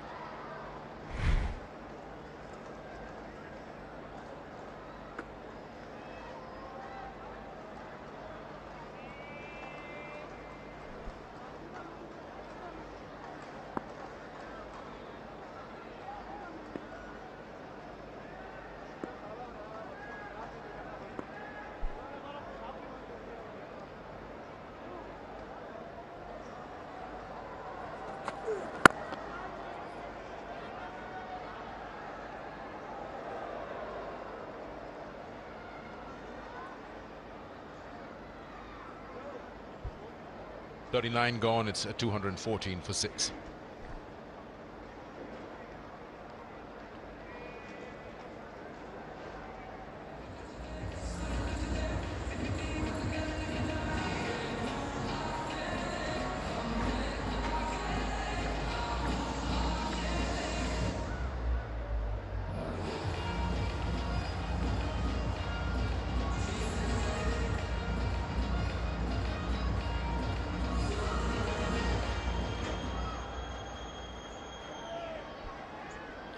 As the series schedule, one more game to go after this. Pakistan unbeaten till now.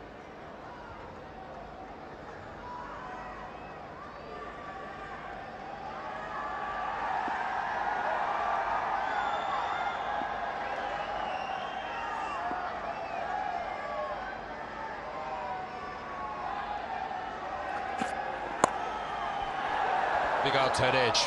My golly, was, well, what happened there? Thought Shaheen had it covered. To be honest, the last few games, the ground fielding from Pakistan actually has been good. I may not have said so in the first 2 ODIs. But yeah, just a hop and a bounce that he didn't quite necessarily get down to. Yep, that's what everyone thought.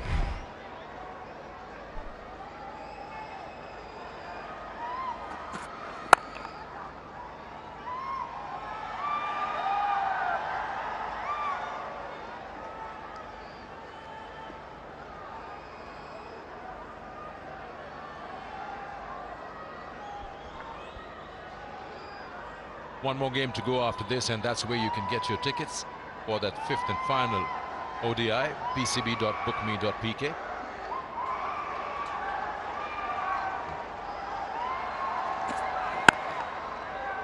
It could be a moment you want to be a part of, is if Pakistan wins this, which they should, and they have a very bright opportunity to have a whitewash, win this and go right on top of the ODI rankings. Well, the other thing as well, Sikandar, is it the last game here in Pakistan for a while as well? So it's potentially just in. It's the last time Pakistan will play at home. Why not get down and cheer them on? Again, a chance for a direct hit shy of the stumps.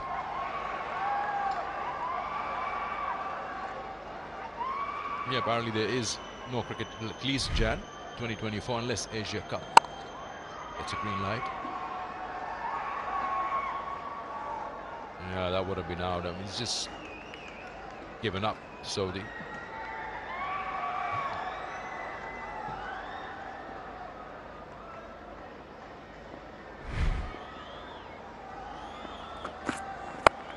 It's high in the air. He'll take some catching. And what do you call it? Break grab. I can't say it. Break grab. Glove man. Always say the safest man on the ground to catch a high one.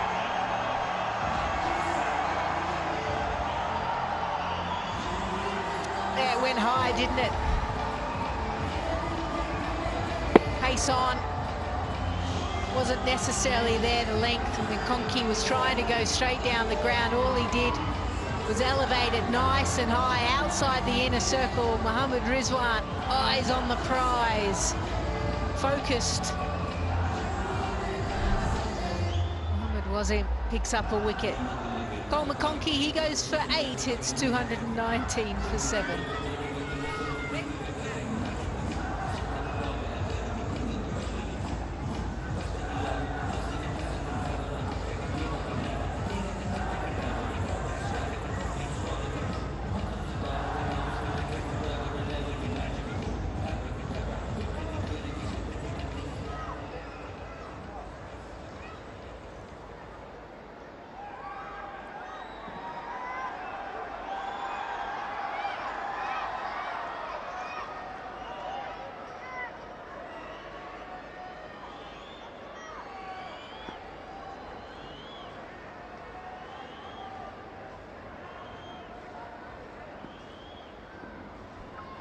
Matt Henry on strike.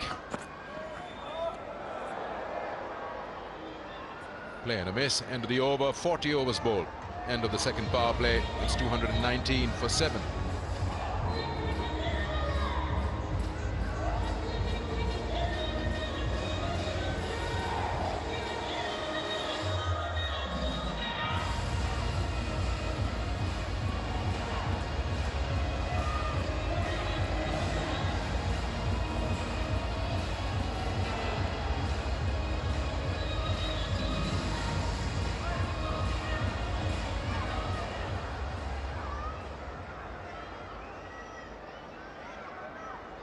Matt Henry will face that last ball of the previous over, the new batter in, 48.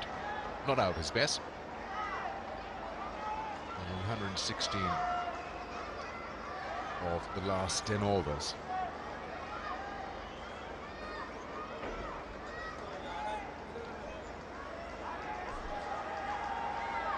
Last power play. The third one. 5 fielders, maximum of 5 fielders are allowed outside the 30-yard circle.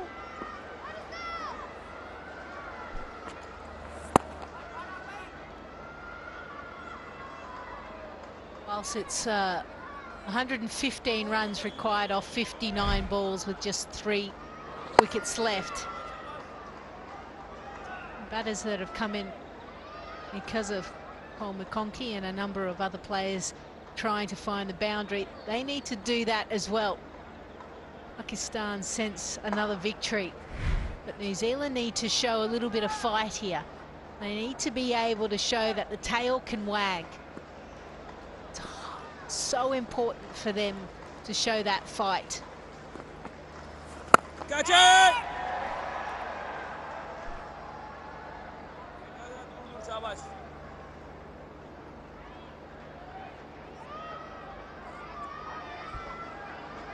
Zik Oil unveiled the real peel to reveal.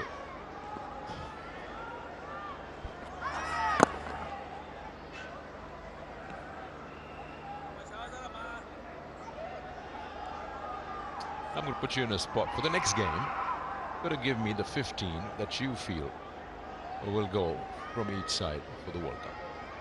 There's some homework for you. Okay, choose one side. I won't give you both. Whichever you feel easy with. I think the Pakistan side is a little bit easier because Okay. you think of New Zealand and the amount of players missing. You bring your 15, I'll bring mine. Okay.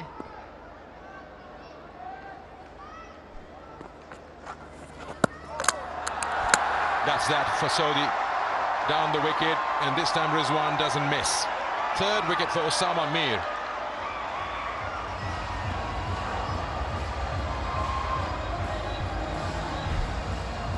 Yeah, there's always a game within a game, isn't it? Ish Sodhi, a leg spinner. Osama Mir, also a leggy, is undone. You would think he would be able to read it and understand what he's trying to do. Sometimes that's not necessarily the case. Nicely flighted delivery, great pace, excellent line. Sodhi is stumped for 9. New Zealand at 221 for 8.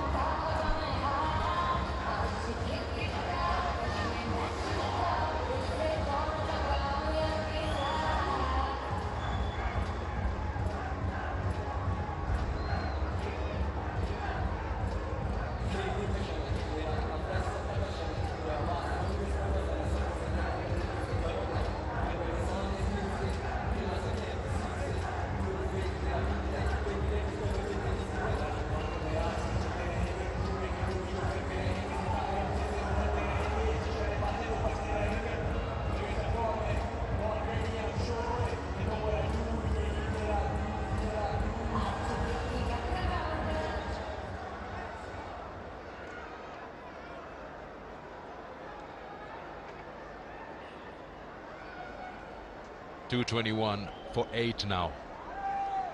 One more ball in the over. It brings out the new batter in, Blair Tickner.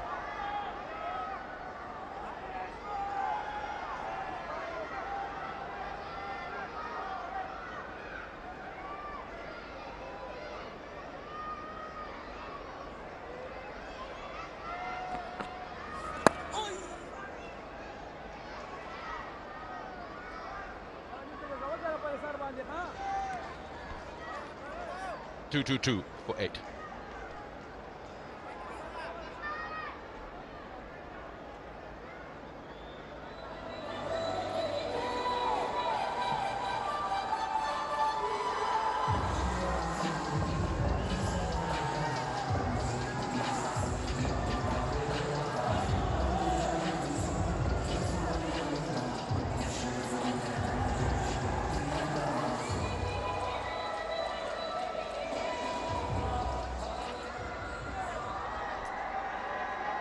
This could be the biggest margin of victory up till now in this series.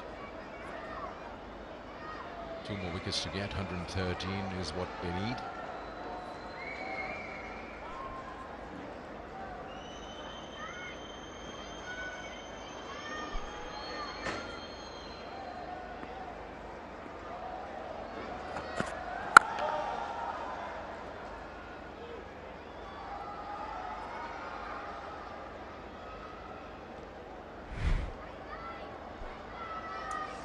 Yeah, good sharp stumping from Mohammad Rizwan. He has missed an opportunity tonight, and sometimes as a keeper you can sometimes get in your head a little bit too much about it all. And he ensured that he took the stumps and took the ball cleanly.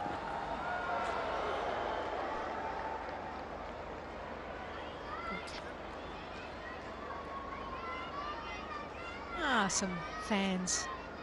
We know them. And we'll be happy. They're on TV.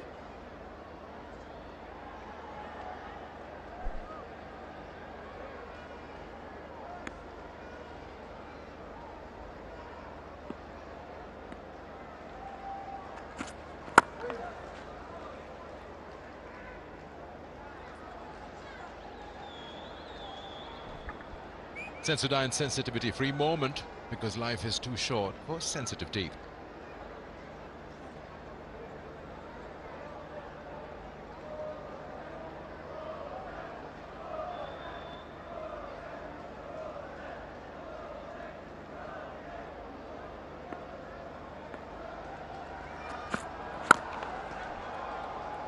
Not challenging the intent, but what do you see in the mid-overs from New Zealand? We haven't really seen one of the two batters out there trying to extract a boundary here and there. You're happy pushing the ball in the V or sweep or reverse sweep and just keep the strike rotating. Yeah, well, if you look at... I certainly don't think that these two, Matt Henry or Tickner, have the skill or nous to be able to build an innings. They're more about clearing the front leg and swinging hard. No, I'm with you. I was referring to the time when Latham and Chapman were having a good partnership, and also at a certain point in time Darryl Mitchell and the captain were trying to build that foundation. Yeah, you're right. Mitchell and Latham 83 off 105. This is probably, and Grant Elliott has spoken a lot about this as well, as this is pumped down the ground. A boundary off the last ball of the over. It's 227 for 8.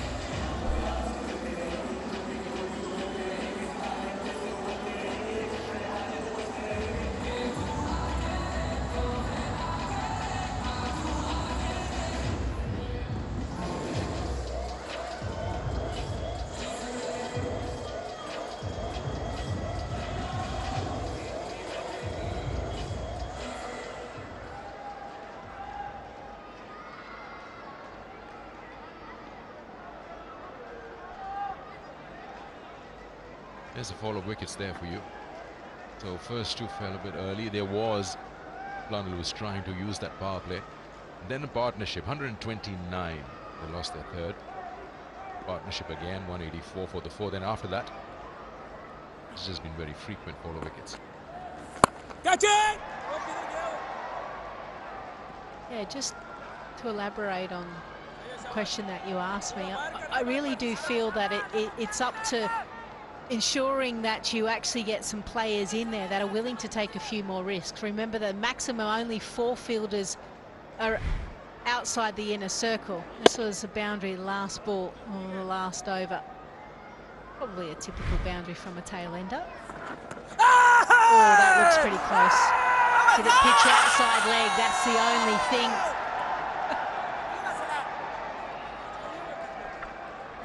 Yeah, I think the umpire thinks it's height. Why is there a hesitation? The way they appealed for it, it sounded like they're dead sure. Abarazan pointing to his bowler, Hussain Amir. You better be right, because this is our last one. That's what I understood by it. We have a player review for LBW. Original decision on field is not out. I've checked the front foot, it's a fair delivery. Let's start with front on spin hitting, please. Front on coming up, Asif. Ball is close to the bat. Let's go to Ultra H to confirm if there's batting ball.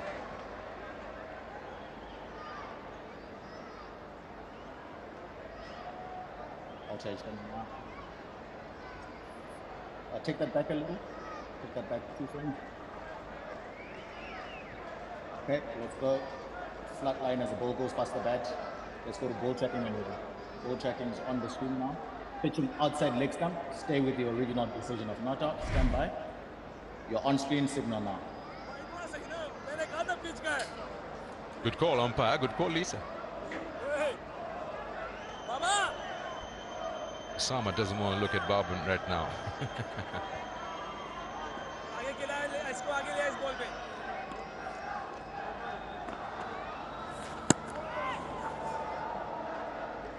Yeah, I feel like a wicket is coming, so I better just quickly answer your question.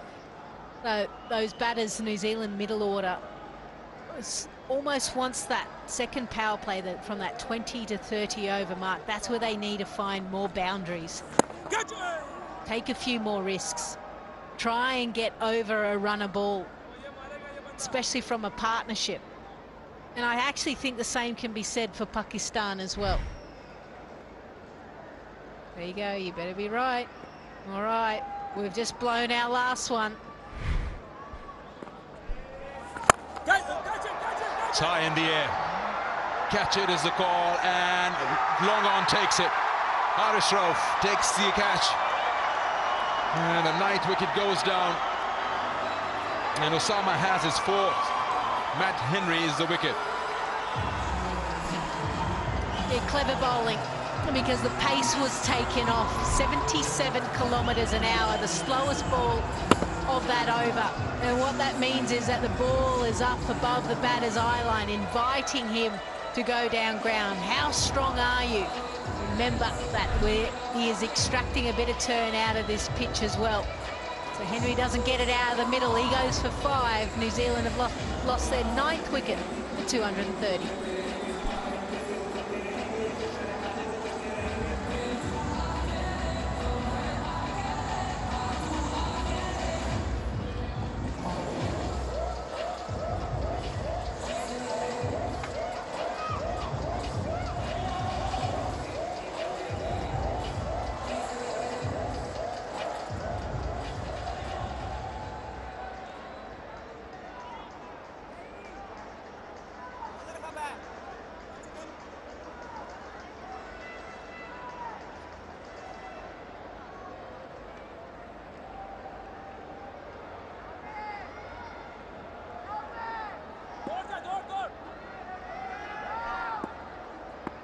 Last wicket, 230 for 9. And Osama has already got career best, 4 for 43. Balls the wrong one and ends his spell of 10 overs. 4 for 43, the best for him till now, and it's the end of the over. 230 for 9.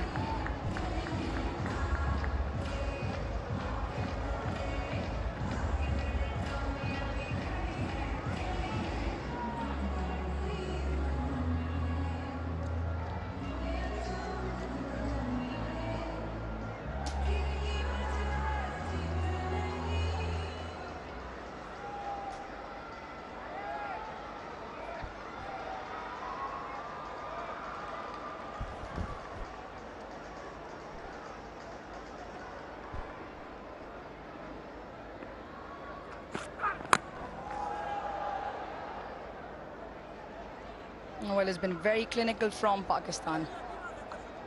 They require 1 more wicket at the moment. And dismissal Osama Mir has bowled a wonderful spell, his career best. Picks up 4 wickets. An excellent take by Haris Rauf. Yeah, first saw Osama Mir at any great length playing for Multan in the PSL. Was impressed with him then, been impressed with him today. No Shadab. Makes no difference. Bring in another leggy, he does the job.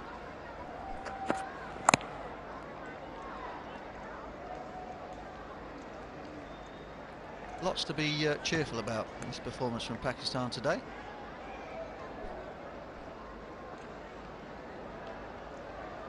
And that's because if they win, they not only go 4-0 up in the series, they've already won the series, but for the first time in one-day international cricket history, Pakistan will be ranked #1 team in the world, and that is some achievement.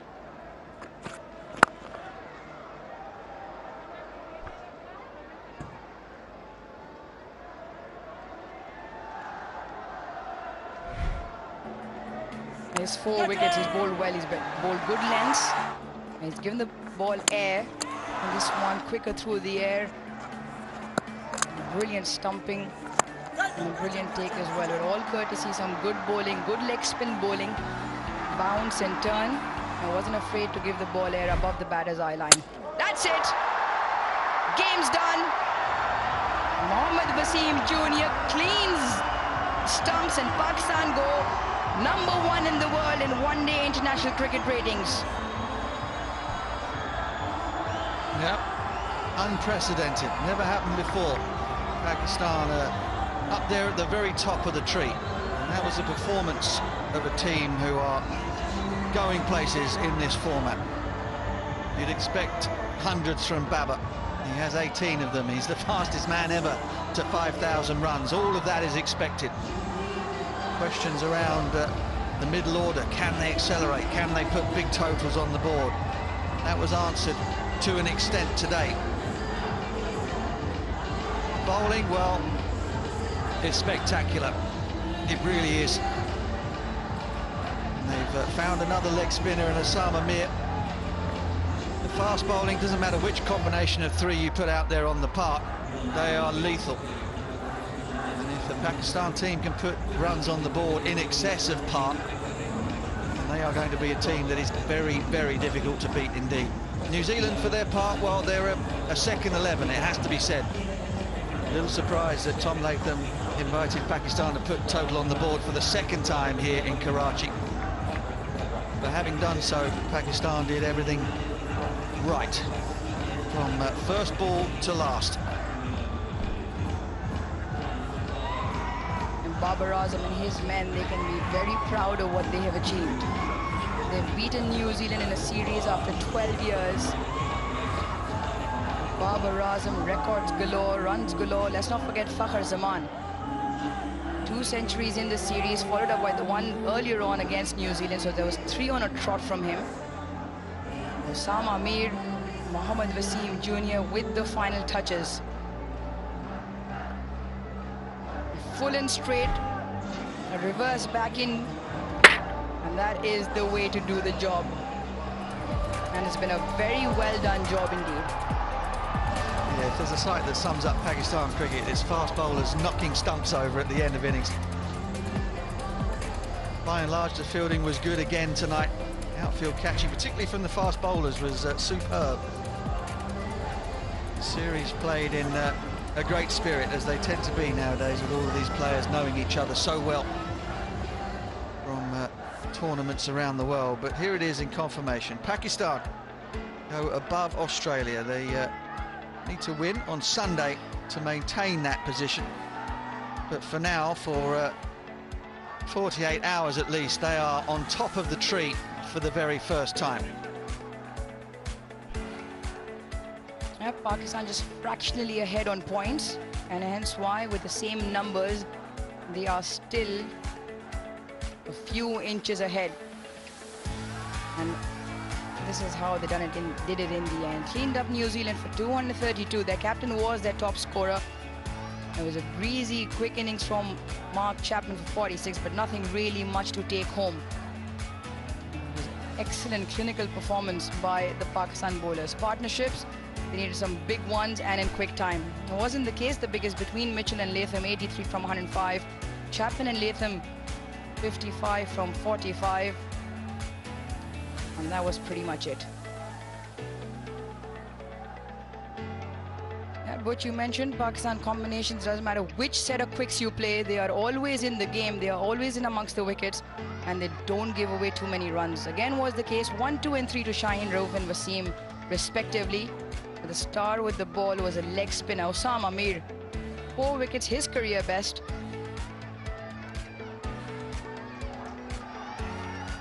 That is the story of the night. 4th one-day international, Pakistan put into bat first. I took the opportunity by both hands, led the way by the skipper, 107 to him. Salman played a very good hand at 58. They ended up with 334 for 6. Matt Henry, excellent figures from him in terms of the context of the game. 3 important wickets. New Zealand in reply, bowled out for 232 in 43.4 overs. Pakistan, they win by 102 runs.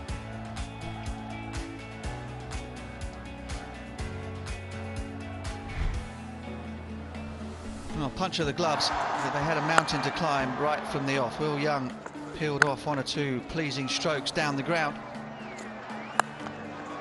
Blundell also carried on where he left off from Wednesday night, until Young was tempted into skying this. Harris Ralph.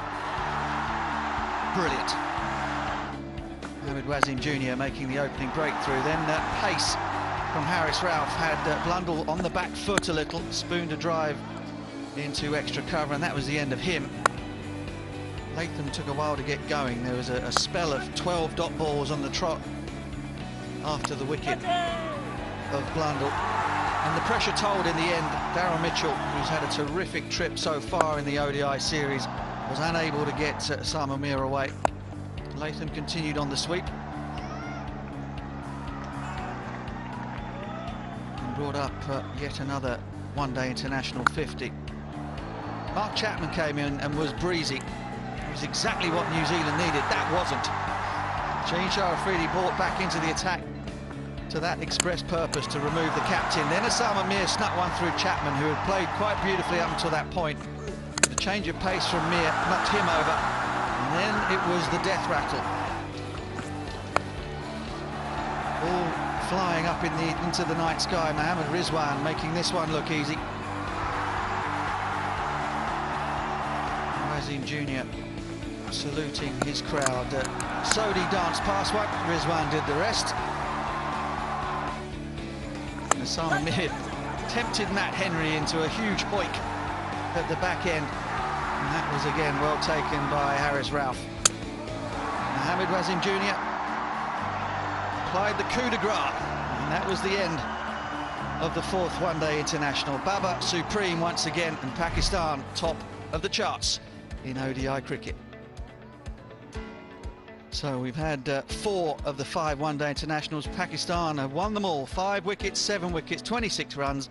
A mammoth 102 runs here tonight in Karachi. And there's one left on Sunday. We'll take a short break here as they prepare things downstairs for the post-match presentation.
An early finish then to the fourth one-day international here in Karachi. Pakistan posting 334 for 6, which was way out of the reach of New Zealand. Baba with 100, passing 5,000 runs in the process.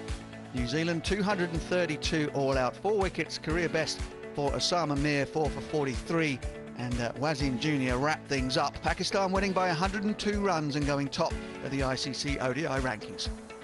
Right, we're all ready downstairs. Let's head out to Sikandar.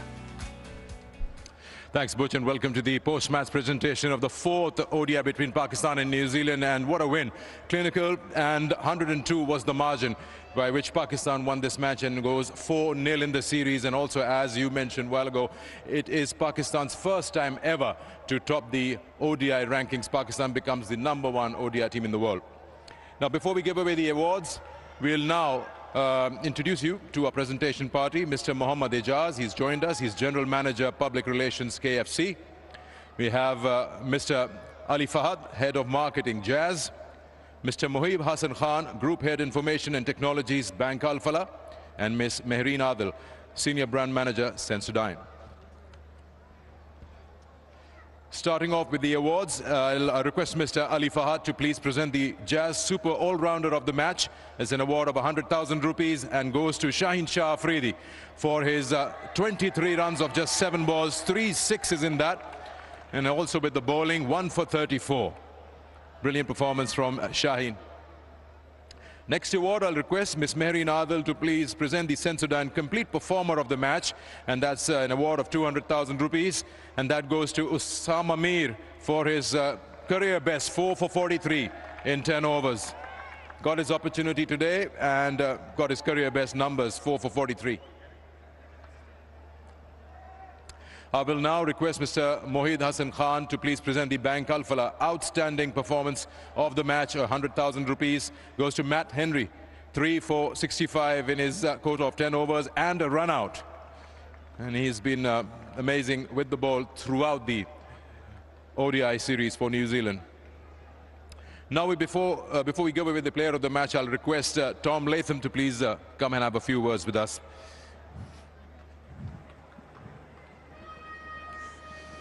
Tom, didn't really think that it will go up to 330 plus and then 94 runs given up in the last 10.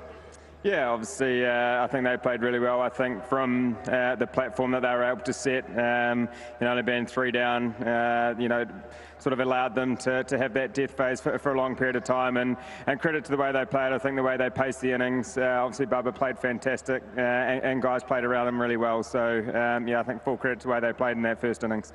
Overall in this series, 1 game to go, it seems like you guys have still stuck to the plans of giving everybody an opportunity on this tour, where youngsters have also got a chance to represent New Zealand. Yeah, right. I think if you look at it from a development point of view, I think giving guys exposure to this level against Pakistan, who are outstanding in their conditions, and I guess they're showing a way to play over here. They're obviously got some experienced heads in the batting unit and in the bowling unit. So for us, it's about trying to keep learning from game to game. And I think if we can leave here with guys having more experience, understanding these conditions a little bit more, then there's probably a success that way. Any areas that you'd look to fine-tune? We got a day's gap and 1 more match to go. Yeah, I think from a batting point of view, I think it would have been nice to, I guess, take it a little bit deeper. Similar to last game, it's about trying to build partnerships. When chasing a score like that, you need someone to sort of bat through, and guys bat around them. So we probably weren't able to do that. Partnerships threatened at times, but we just weren't able to, I guess, make that big partnership to, I guess, to take a little bit deeper. No due. It's not helping the toss. So if you feel now batting second or first, it's just Stevens. Yeah, I think obviously look at what wicket we're playing on, then we'll obviously see what the best option to do next game is. But again, we've got 1 more opportunity to put a performance on the board that we're proud of, and the guys certainly trying really hard, which is great. And as I said, if we can keep learning from game to game, then that's all we're looking for. Well, Latham, good luck for that 1 game to go. Cheers, thank you. Thank you for talking to us. Tom Latham, the captain of New Zealand. Now, before I call upon the captain of Pakistan to come and have a word with us, I'll request him to please sign a bat for Bank Al Falah fan of the match. He is the player of the match, so he'll first sign the bat. And I will also request Mr. Mohammad Ejaz to please step forward. You'll be presenting the KFC Player of the Match Trophy and Cash Award of 100,000 to the captain of Pakistan, Babar Azam, for 107 of 117. 10 boundaries in that innings. And played the anchor's role. Another big 100 for Babar Azam. I request Babar to talk to us. Firstly, Babar, 4-0 series jeete, and first time ever in the history of Pakistan cricket, Pakistan becomes the #1 team in the ODI rankings. और ये जाता है आपके नाम पे कि आपकी कप्तानी में यहाँ पहुँचे. बिस्मिल्लाहिर्रहमानिर्रहीम. बिल्कुल, इसमें अल्लाह का शुक्र है और मेरे ख्याल से टीम की एफर्ट और पूरा स्पोर्ट्स स्टाफ का जो हार्ड वर्क था वो है. और मेरे ख्याल से जितना हमने टीम में एक जल और मोमेंटम बनाया कि हमने नंबर 1 बनना, और अल्लाह का शुक्र आज हम नंबर 1 बने. और मेरे ख्याल से ये सारी क्रेडिट जाता लड़कों को जिन्होंने एफर्ट दिखाई है और डिफरेंट सिचुएशन में, मुश्किल कंडीशन में, मुश्किल टाइम में परफॉर्म करके दिया पाकिस्तान में. आपको एक बात बताता हूँ, शायद आपको शायद खुद पता ना हो सकता है पता भी हो. आज से एग्जैक्टली 9 साल पहले आज ही के दिन पाकिस्तान के सीनियर कैंप में आपको शामिल किया गया था, और आज आप उसी दिन खड़े हुए हैं taking the #1 ranking of Pakistan team to ODIs. ये सफर जस्ट अमेजिंग वही दिन है. बिल्कुल, मेरे ख्याल से जो जर्नी थी मेरी वो काफ़ी अच्छी रही. और जहाँ जैसे आपने बात की जिससे उस 9 साल पहले मुझे कैंप में ज्वाइन किया, मेरे ख्याल से वो मेरे लिए काफ़ी मेमोरेबल जर्नी है अब तक. और काफ़ी up and downs, sacrifices, hard works, believe और सपोर्ट लोगों की, PCB की, फैमिली की, सबकी सपोर्ट रही. और मेरे ख्याल से इससे ज़्यादा मेरे ख्याल से मेरी टीम की सपोर्ट रही, जो हर टाइम उन्होंने मुझे सपोर्ट किया. शानदार 100 बनाया. एज कैप्टन अब बात करते हैं टीम के बारे में, क्या पॉजिटिव्स देखिए. आई एम श्योर टॉस के टाइम पे आपने नहीं सोचा था कि 330 से ज़्यादा बन जाएंगे, और या ऐसा कोई टारगेट है माइंड में? टू बी ऑनेस्ट, देखें जब हमने स्टार्ट किया था तो विकेट आज काफ़ी अच्छा खेला. और जब मेरा और शान का जो अंदर प्लान ये था कि हम इनिंग्स बिल्ड करेंगे, और मेरे ख्याल से मुझे लग रहा था 300 प्लस विकेट है. और उधर यही है कि आप पार्टनरशिप बिल्ड करेंगे, और उसमें यही हुआ, मेरा और शान की पार्टनरशिप लगी. लेकिन उसके बाद बैक टू बैक फिर 2 विकेटें गिरी. लेकिन उसके बाद मेरी और आगा की पार्टनरशिप बिल्ड हुई, और उसमें यही हमारा प्लान था कि हम डीप लेके जाएंगे, और उसके बाद हम आखिरी 10 ओवरों में देखेंगे कि हमने कैसे यूटिलाइज़ करना है. क्योंकि हमें लग रहा था कि 310 हो सकता है. लेकिन जिस तरह शाहीन ने जो लास्ट ओवर यूटिलाइज़ किया वो आउटस्टैंडिंग था, और वो एक्सपेक्टेशन से ज़्यादा 340 हम कर गए. ओवरऑल वैसे भी आपने थोड़ा सा आज बेंच स्ट्रेंथ ट्राई की, 5 चेंजेस थे, कुछ फोर्स थे, कुछ आपने कहा कि वर्कलोड मैनेजमेंट है. Usama Mir career best 4 for 43 कर गए. तो एक अच्छी चीज़ है कप्तान के लिए कि आपके पास इतने ऑप्शंस मौजूद हों, किसी वक्त भी किसी की ज़रूरत पड़े.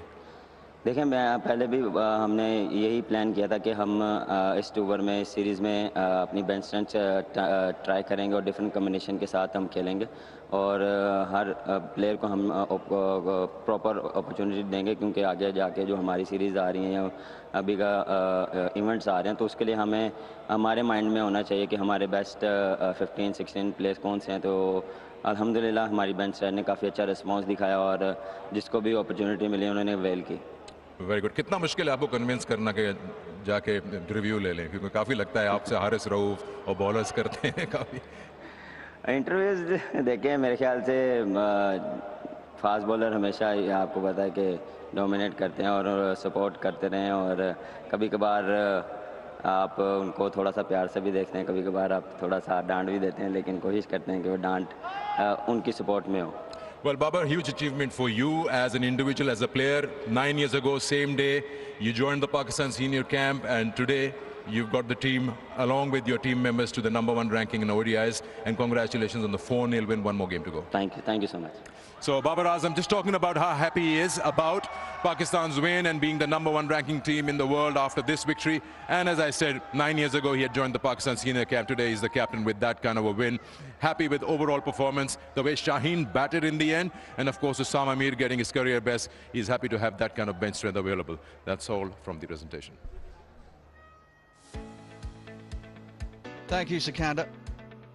So we wrap up the international cricket season here in Pakistan on Sunday, 7th of May, live from 3:20 in the afternoon from the National Bank Stadium as Pakistan face off against New Zealand one more time. Can they hang on to that #1 ranking? Tune in and find out. Very good night to you from Karachi.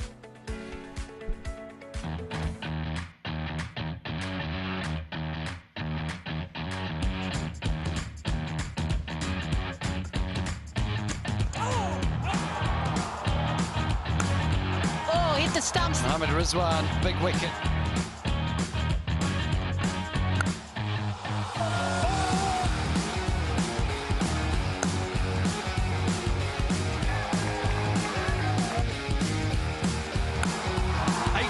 One-day international hundreds for Babar Azam.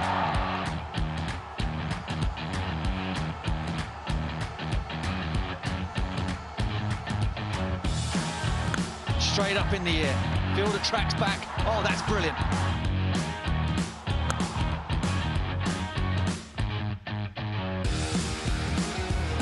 That is a magnificent strike. Wow, Mark Chapman.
Well, the records keep coming for this man, and he's managed to now take Pakistan to that #1 title. That celebration says it all for that 100. Another epic moment for him, another milestone, and another 100 in a match-winning cause. Congratulations to Pakistan. It was indeed a special knock by the man himself.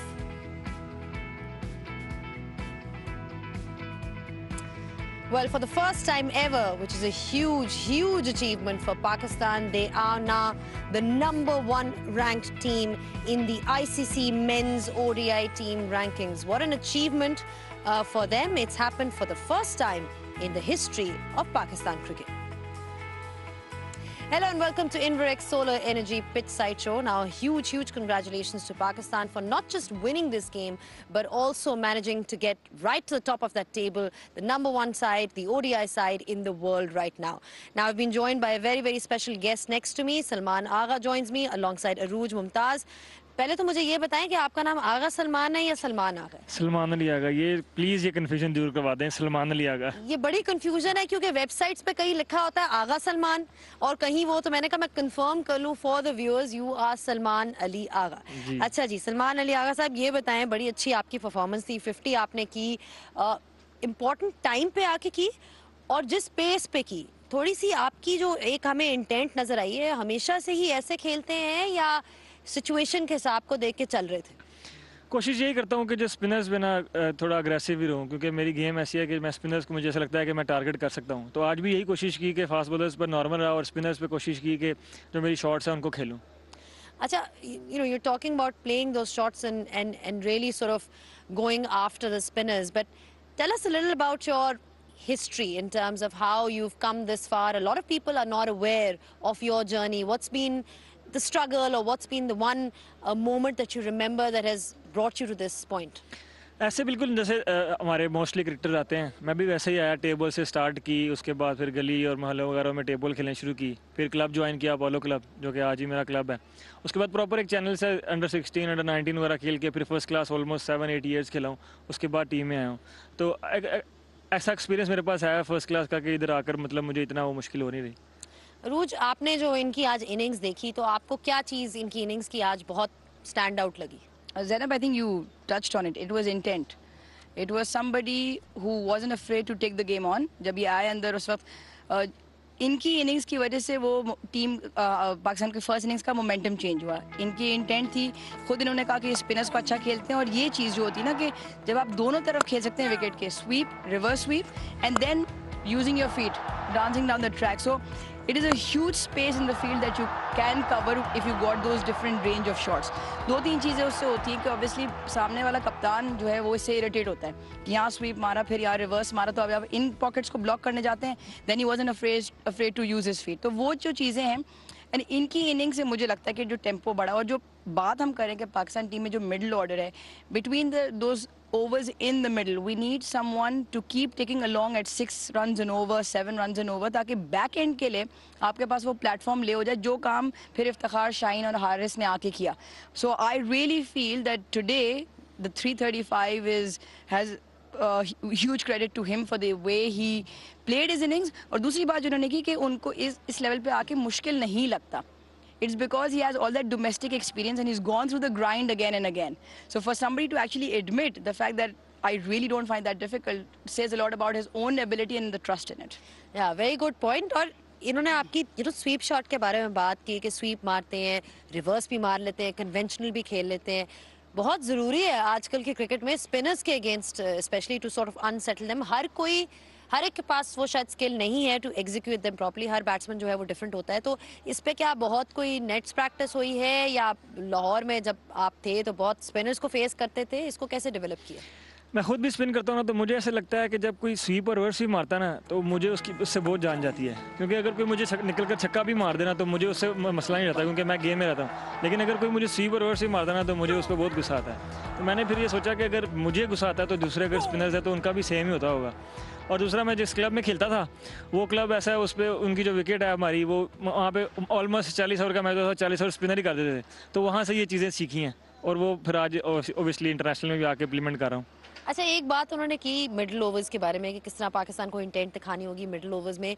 ये इस चीज़ पे team में discussion हुई है कि 20 to 40 overs के बीच में थोड़ा सा पाकिस्तान को थोड़ा सा तेज़ खेलना होगा, बिकॉज आगे वर्ल्ड कप आ रहा है, बड़ी बड़ी टीम्स मिलेंगी, बड़े बड़े अच्छे बॉलिंग अटैक्स होंगे, तो शायद वो मार्जिन ना मिले जो यहाँ मिल रही है. नहीं, बिल्कुल. हमारी जो टीम मीटिंग हुई थी उसमें ये था कि हम जो है ना वो 330 की टीम है. हम किसी भी ग्राउंड में किसी भी सिचुएशन में जाके 330 कर सकते हैं. तो जाहिर बात है उसके लिए आपको आपके जो मिडिल ऑर्डर है उसको एक या टॉप 3 को बैट्समैन को चाहिए कि 40 ओवर खेलें. और मिडिल ऑर्डर में कोई ऐसा आकर जो ओबियसली रना बॉल आके नहीं खेल सके, तब आप 330 पे जाते हैं, क्योंकि फिर उसके बाद बैक एंड आपके पास, हमारे पास इनफ पावर हिटिंग है जो उसको यूटिलाइज कर सकती है. इनफ पावर हिटिंग भी है और जिसे कहते हैं कि क्लास भी है, और जब हम क्लास की बात करते हैं तो सबसे पहले जो नजर आते हैं वो हमारे कप्तान हैं Babar Azam. He is also a hero of the day. Hero of the match, brought to you by Inverix Solar Energy. Well, he's somebody who owns the moment and he's got pretty much all the shots in the book, plays on all sides of the wicket. Let's not forget his cover drive, the cut shot, he's able to sweep, you name it. This guy has got everything that a batsman should possess, and more importantly, the passion and determination that is required as a Pakistani captain. Hero of the match, brought to you by Inverix Solar Energy. अच्छा Salman, Babar as captain, you know, जिस तरह से वो run score करते हैं, I mean that's the one thing that we have seen कि उनकी कप्तानी में उनकी अपनी बैटिंग जो है और मजीद बेहतर हो गई है, और रन्स आ गए हैं, एवरेज भी बेहतर हो गई है, अब स्ट्राइक रेट भी आहिस्ता आहिस्ता और भी. So how does that inspire you as a player playing alongside him? Obviously जब आपका कैप्टन फ्रंट से लीड कर रहा हो तो आपकी भी कोशिश होती है कि जो भी वो आपसे रिक्वायर्ड करता है आप वो उस पर पूरा 100% देने की कोशिश करें. और एज ए बैट्समैन तो मतलब उसकी क्या बात करेंगे कि लफ्ज़ कम पड़ जाते हैं उसकी, मतलब आप उसकी क्लास को शो करने के लिए. तो ज़ाहिर बात उससे सीखते भी रहते हैं और कोशिश करते हैं कि जिस तरह वो मतलब फ्रंट से लीड करता है तो कोशिश करें कि हम भी उसी तरह, मतलब उस तरह ज़ाहिर बात है खेलना मुश्किल है, लेकिन कोशिश करते हैं कि जो हमारी एबिलिटी है उसको मैक्सिमम कर सकें.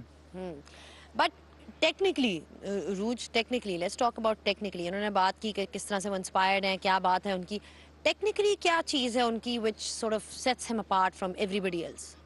I mean, if you sort of textbook or technique, I think he'll probably be closest to the ideal technique. Nothing is perfect in the world, but he's probably as close as it gets to perfect. And it's because of his technique, and you almost feel like it's a little bit of blessing as well, you know, he's got that little bit of magic. सबसे जो उनकी बड़ी बात है वो ball को जितना late खेलते हैं, he gets that one split second more than probably anybody else to make better decisions and to play in areas and play shots where you'd almost like you're just in awe of the shot at that point. मैं जब बाबर की batting देखती हूँ तो मुझे ऐसा लगता है कि आप एक बहुत टाइट बॉक्स अगर आप उनके गिर्द बना दें जिसमें वो खड़े में, तो he never goes out of that box. Then that is what it is. Compact technique, very, very confident of his technique, plays the ball very late, and the balance at the point of contact with his head driving pretty much everything. It is a class apart. It is actually class apart. जैसे अभी इन्होंने बोला है ना कि मतलब वो ही is probably closest to perfect technique. अगर आप उससे पूछेंगे ना तो वो ये बोलेगा कि जो मुझे लगता है कि उसकी जो सक्सेस का राज है, उससे पूछेंगे ना तो वो कहेगा कि I have lot of things to improve now अभी इस वक्त. तो वो मतलब कभी उसको ये फील ही नहीं हुई कि मैं वर्ल्ड का बेस्ट बैट्समैन हूँ. तो I think that's the point जो है ना, उसको मतलब वो चाहता है कि मैं रोज़ कुछ नया सीखता जाऊँ. तो वो मतलब ये चीज़ मुझे ऐसी लगती है जो बार बार उसको मतलब इस तरह दुनिया का टॉप बैट्समैन बन गया और उसको लगता नहीं है कि वो है. Which is a wonderful quality, और प्रॉब्ली यही रीज़न है कि जिस तरह से कप्तानी आने के बाद उनकी बैटिंग में और निखार आते हैं. The numbers keep mounting and breaking further records. So again, और ये बात वो बिल्कुल सही है, ये बात वो हर इंटरव्यू में कहते हैं, हर चीज़ में कहते हैं कि he is very grounded, very down to earth, and learning never stops. और वो इस चीज़ को बिलीव करते हैं. That's probably why he is right up there. That's true. That's absolutely true. He's very grounded, and like you said, he's always looking to improve. जो number 1 batsman हो, सारी दुनिया कह रही हो, फिर भी उनके. अच्छा ये बताएं जाते जाते कि अभी तक जितना आपने अपने करियर में जितना आपने अभी इंटरनेशनल क्रिकेट खेली है, डोमेस्टिक, कौन सा ऐसा बॉलर है जिसने तंग किया, या कोई मुश्किल बॉलर जिसको you found a little hard in terms of just reading him और फेसिंग हिम? वनडे क्रिकेट में तो अभी तक ऐसा कोई नहीं लगा, लेकिन टेस्ट मैचेस में Mark Wood last year Pakistan में सीरीज हो रही थी तो मैं इसी ईयर, तो मुझे लगा था कि वो काफ़ी तेज़ और थोड़ा मुश्किल है जब बॉल रिवर्स हो रहा हो ना, और स्पेशली इन पिचेस पे, क्योंकि इन पिचेस पे बाउंस उतना ट्रू नहीं होता. तो वो जब बाउंसर करता था ना तो लगता था कि यार लागी ना जाए. तो वो मुश्किल लगा. नहीं वाकई. I think Butch also made this point in the show earlier on. Remember we were talking about this कि for Babar, like I was just asking कि कोई ऐसा बॉलर है जो उनको भी तंग कर सकता है, because he said थोड़ा सा डिस्कम्फर्ट नजर आया था, but that, you know, credit to Mark Wood for obviously bowling the way he did. But thank you so much Salman for joining us, and we wish you success. आगे World Cup भी आ रहा है, इंशाल्लाह we'll see you there, we'll see you perform for Pakistan. And इस note पे मेरा ख्याल से थोड़ा सा एक ब्रीदर ले लेते हैं, जाते हैं ब्रेक पे और वापस आएंगे, and we'll be joined by Mr. David.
Back on the Inverix Solar Energy Pitchside Show, and I've now been joined by Mr. David Grant Elliott. Or was it Grant David Elliott? It was Grant David Elliott. Grant David Elliott. I was actually I was gonna be really intrigued to see what you were gonna call me on the show today. Yeah, and I just switched it around a little bit. I like Didn't it. get it right. There was a couple of things said off air. We can repeat them if you want. Listen, you can repeat whatever you want. I'm an open book. All right. Tell the whole of Pakistan. We'll be kind to our I guests. think it's around midnight. It's we gotta around go midnight where we need to be toning it down now. We need to be toning it down. All right. I'll get to New Zealand, but I want to ask Please don't. Please don't. Don't get to New Zealand. Let's talk about Pakistan. Let's talk about Pakistan. Let's talk about Pakistan. I was just coming to that we'll talk about New Zealand, but you've seen Pakistan now win 4-0. What's been the standout aspect of their performance for you? 4-0. Thanks for rubbing that in, Zainab. I think, you know, when I think of this Pakistan team, and you've got Imam who was left out today, or rested, rotation policy, whatever we call it. You know, you got 3 world-class batters at the top, so in the top 5. And then you've got the bowling. I mean, you rotate your bowlers, but the way that they perform at the death and through the middle taking wickets, but also at the power play, you've got a very good team. I look at this team and I think this is a world-class team. Mickey Arthur said in his interview with you, he said, I walked into the change room and I looked at this team and I saw a lot of talented young players. And they're talented, but there's a lot of experience out in that field now, especially with the ball. Like I look at Harris Ralph, I look at Naseem Shah now, and I look at Shane Shah Afridi, 3, and Wasim Jr. who comes in under the tutelage of those bowlers. They're very experienced, and then the batters. So there's 6 players in a team that make up a world-class unit. Same question for both of you. If I were to ask you guys right now, sitting here, do you think Pakistan has the potential to win the World Cup, or at least, let me say, make it to the semi-finals, the 4 semi-finals? Do you think they have the potential to be there? Yes, 100%. They just need, they need 2 things. They need to know who their finishers are in the middle and who their spinners are going to be. If they've got that, I'm actually confident that they're easily top 4 in the world. Well, see, Pakistan has always had teams that you'd imagine can win World Cups. It's something that they don't connect. In that jigsaw puzzle, like he's saying, we've got brilliant top 3 with the bat. We've got excellent bowling lineup. We've got the jigsaw puzzles, but we just don't connect them properly. And that's been a story for a very long time for all of us. Today, what was good to see that players 5, 6, 7, and 8 for Pakistan, that middle order that we keep talking about, we keep harping about it. Players 5, 6, 7, and 8 scored 126 runs in 83 deliveries, striking at 150 plus. And that's the jigsaw puzzle piece that they need to connect properly, arrange in the way that works for them, that will win you tournaments. Because again, they've got the bowling to do so. They need par scores to be above par, and then their bowling can always do the job. It's when we don't get the par scores and you ask too much of the bowlers time and again, and you will falter at points, and that's what happens in the past. 22 T20 World Cup, 21 semi-final, Asia Cup final, we lose it at the crunch time because we don't get enough runs. Even the 4th T20 international that we saw that, you know, New Zealand managed to win, where it seemed like Pakistan were perhaps dominating that series until New Zealand performed really well. Full credit to them. But you've got to look at areas of weakness. But having said that, kudos to them for achieving what they have achieved today, which is the #1 side. And they've also been winning a lot in this format. Let's have a look at the stat attack for today. Stat Attack, brought to you by Inverix Solar Energy. Highest winning percentage, if you look at it from the start of that, from the end of that World Cup 2019 in England in one-day internationals, Pakistan is right on top. They have a percentage of win percentage of 70, which is higher than anybody else. I mean, you look at the amount of matches that they've played, 27 matches, out of which they've won 19. That's pretty good. Like, overall record when you look at it, you know, I'll ask you, Ruj, because you've been following it since the time Pakistan played Australia last year.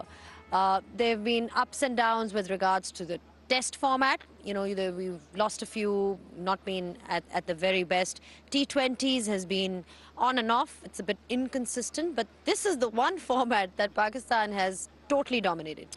And exactly, the numbers speak for themselves.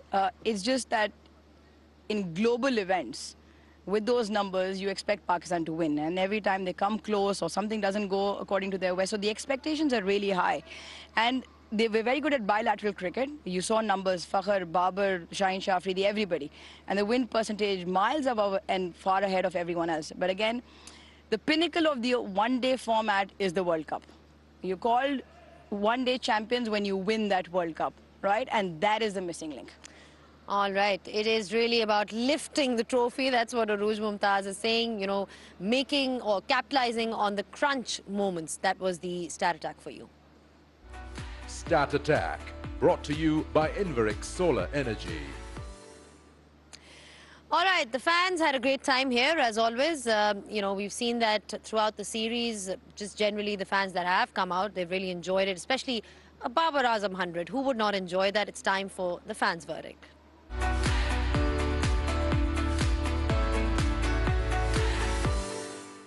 Well, Pakistan bags another victory in this fourth ODI, continuing their winning streak.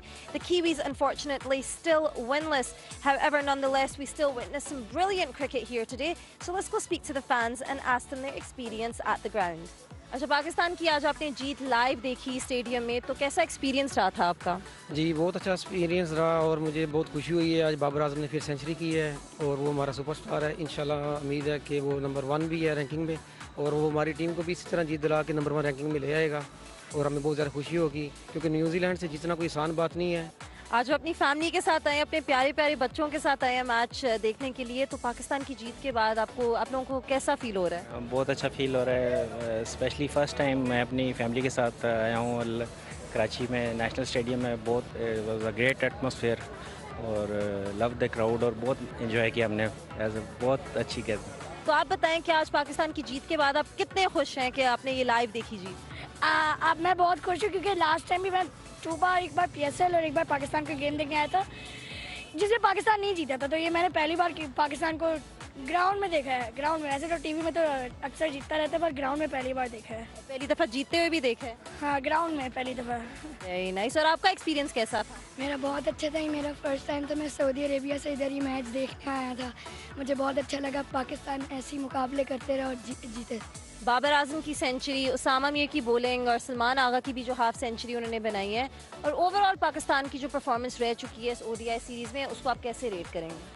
सबसे पहले तो ये कि कराची वालों के लिए एक बड़ा ज़बरदस्त समा बांधा। ख़ासतौर से मैं शुक्रिया अदा करना चाहूँगा हुकूमत का जिन्होंने इतनी अच्छी सिक्योरिटी फराहम करी, एक फैमिली इन्वायरमेंट यहाँ पे क्रिएट किया और सबसे बड़ी बात कि इस गर्मी में भी लोग देखने आए, इंजॉय किया मैच को। Babar Azam one of the best player हैं, वर्ल्ड वाइड बेस्ट प्लेयर हैं, तो हमारे लिए बहुत अच्छा लगा उनकी इस तरीके से इनिंग फॉर्म में आते हुए देखना। हारिस रऊफ की बॉलिंग, मोहम्मद वसीम और ख़ासतौर से उसामा मीर को आज चांस मिला तो उन्होंने जो है उस चांस को ज़ाया उन्हें नहीं दिया, बल्कि बहुत अच्छी परफॉर्मेंस दी, शायद आपकी कमी उन्हें नहीं दी।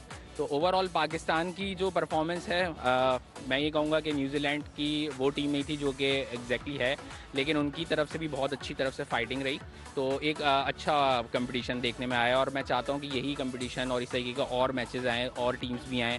अब आने वाला जो वर्ल्ड कप है उसके लिए हमारी जो टीम है माशाल्लाह से बहुत अच्छी डेवलप होती हुई नज़र आ रही है, तो hope for the best and wish them best of luck. Thank you. Thank you so much for speaking to us. Thank you.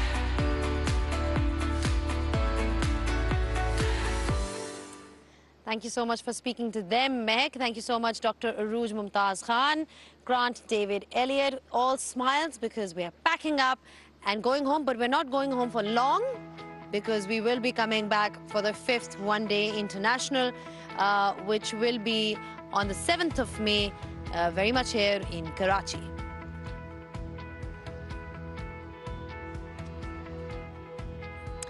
The timings are pretty much the same. We start at 2:45. It's the Dafa News presents KFC Pakistan versus New Zealand ODI series, and we'll be live here from the National Bank Stadium, Karachi. Great game today, and more importantly, it's huge news for all the Pakistan fans that Pakistan side has now made it to that #1 rankings in that overall table that you've seen, and they'll be looking to sustain it by winning the 5-0 series against New Zealand and obviously having that great whitewash. Until next time, from all of us here, it's goodbye, good night.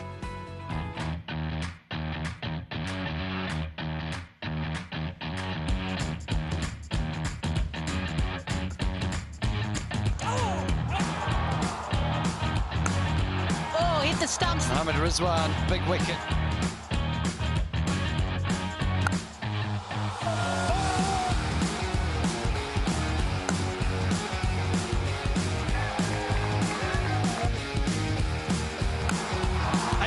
One-day international hundreds for Babar Azam.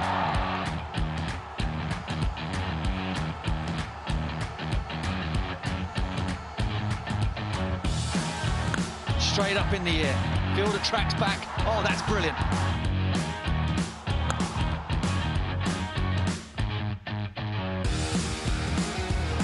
That is a magnificent strike. Wow, Mark Chapman.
Faction away. Faction. Yeah. Middle.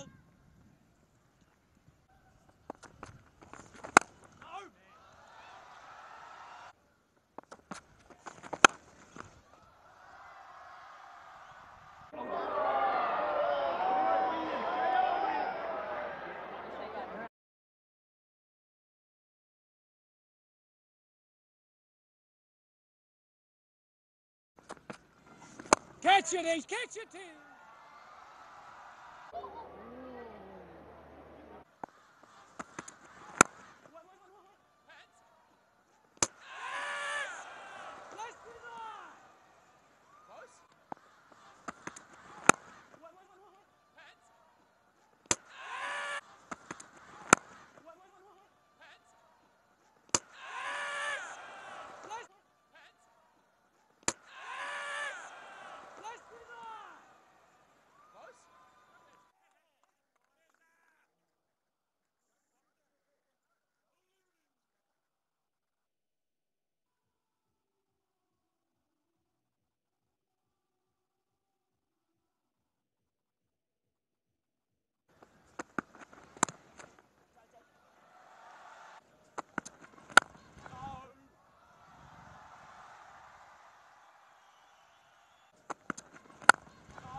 Oi!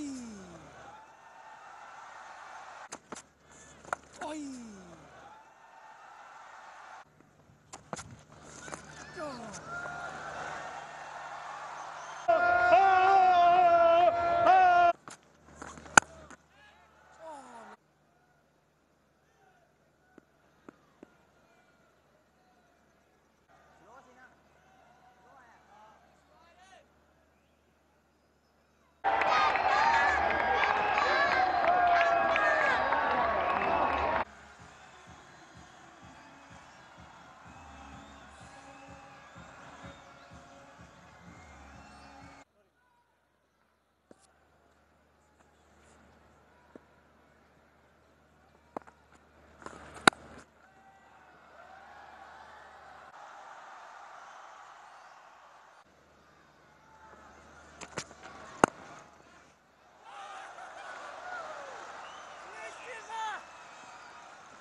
Catch it!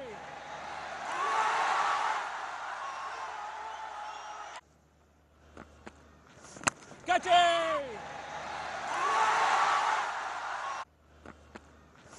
Catch it!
Catch it, catch it, catch it!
Hello and welcome to the highlights of Dafa News presents KFC Pakistan versus New Zealand ODI series.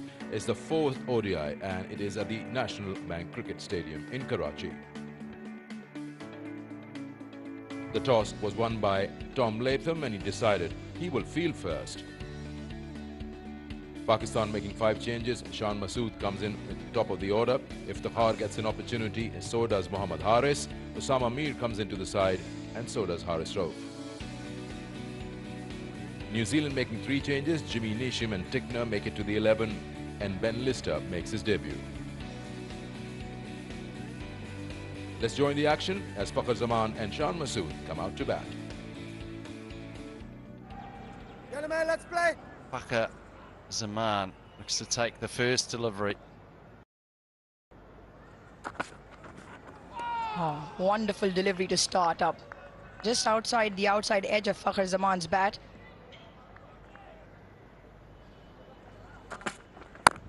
And the reason why Butch was saying, oh, it's a single here. And it'll be overthrows. So not a great start here for New Zealand.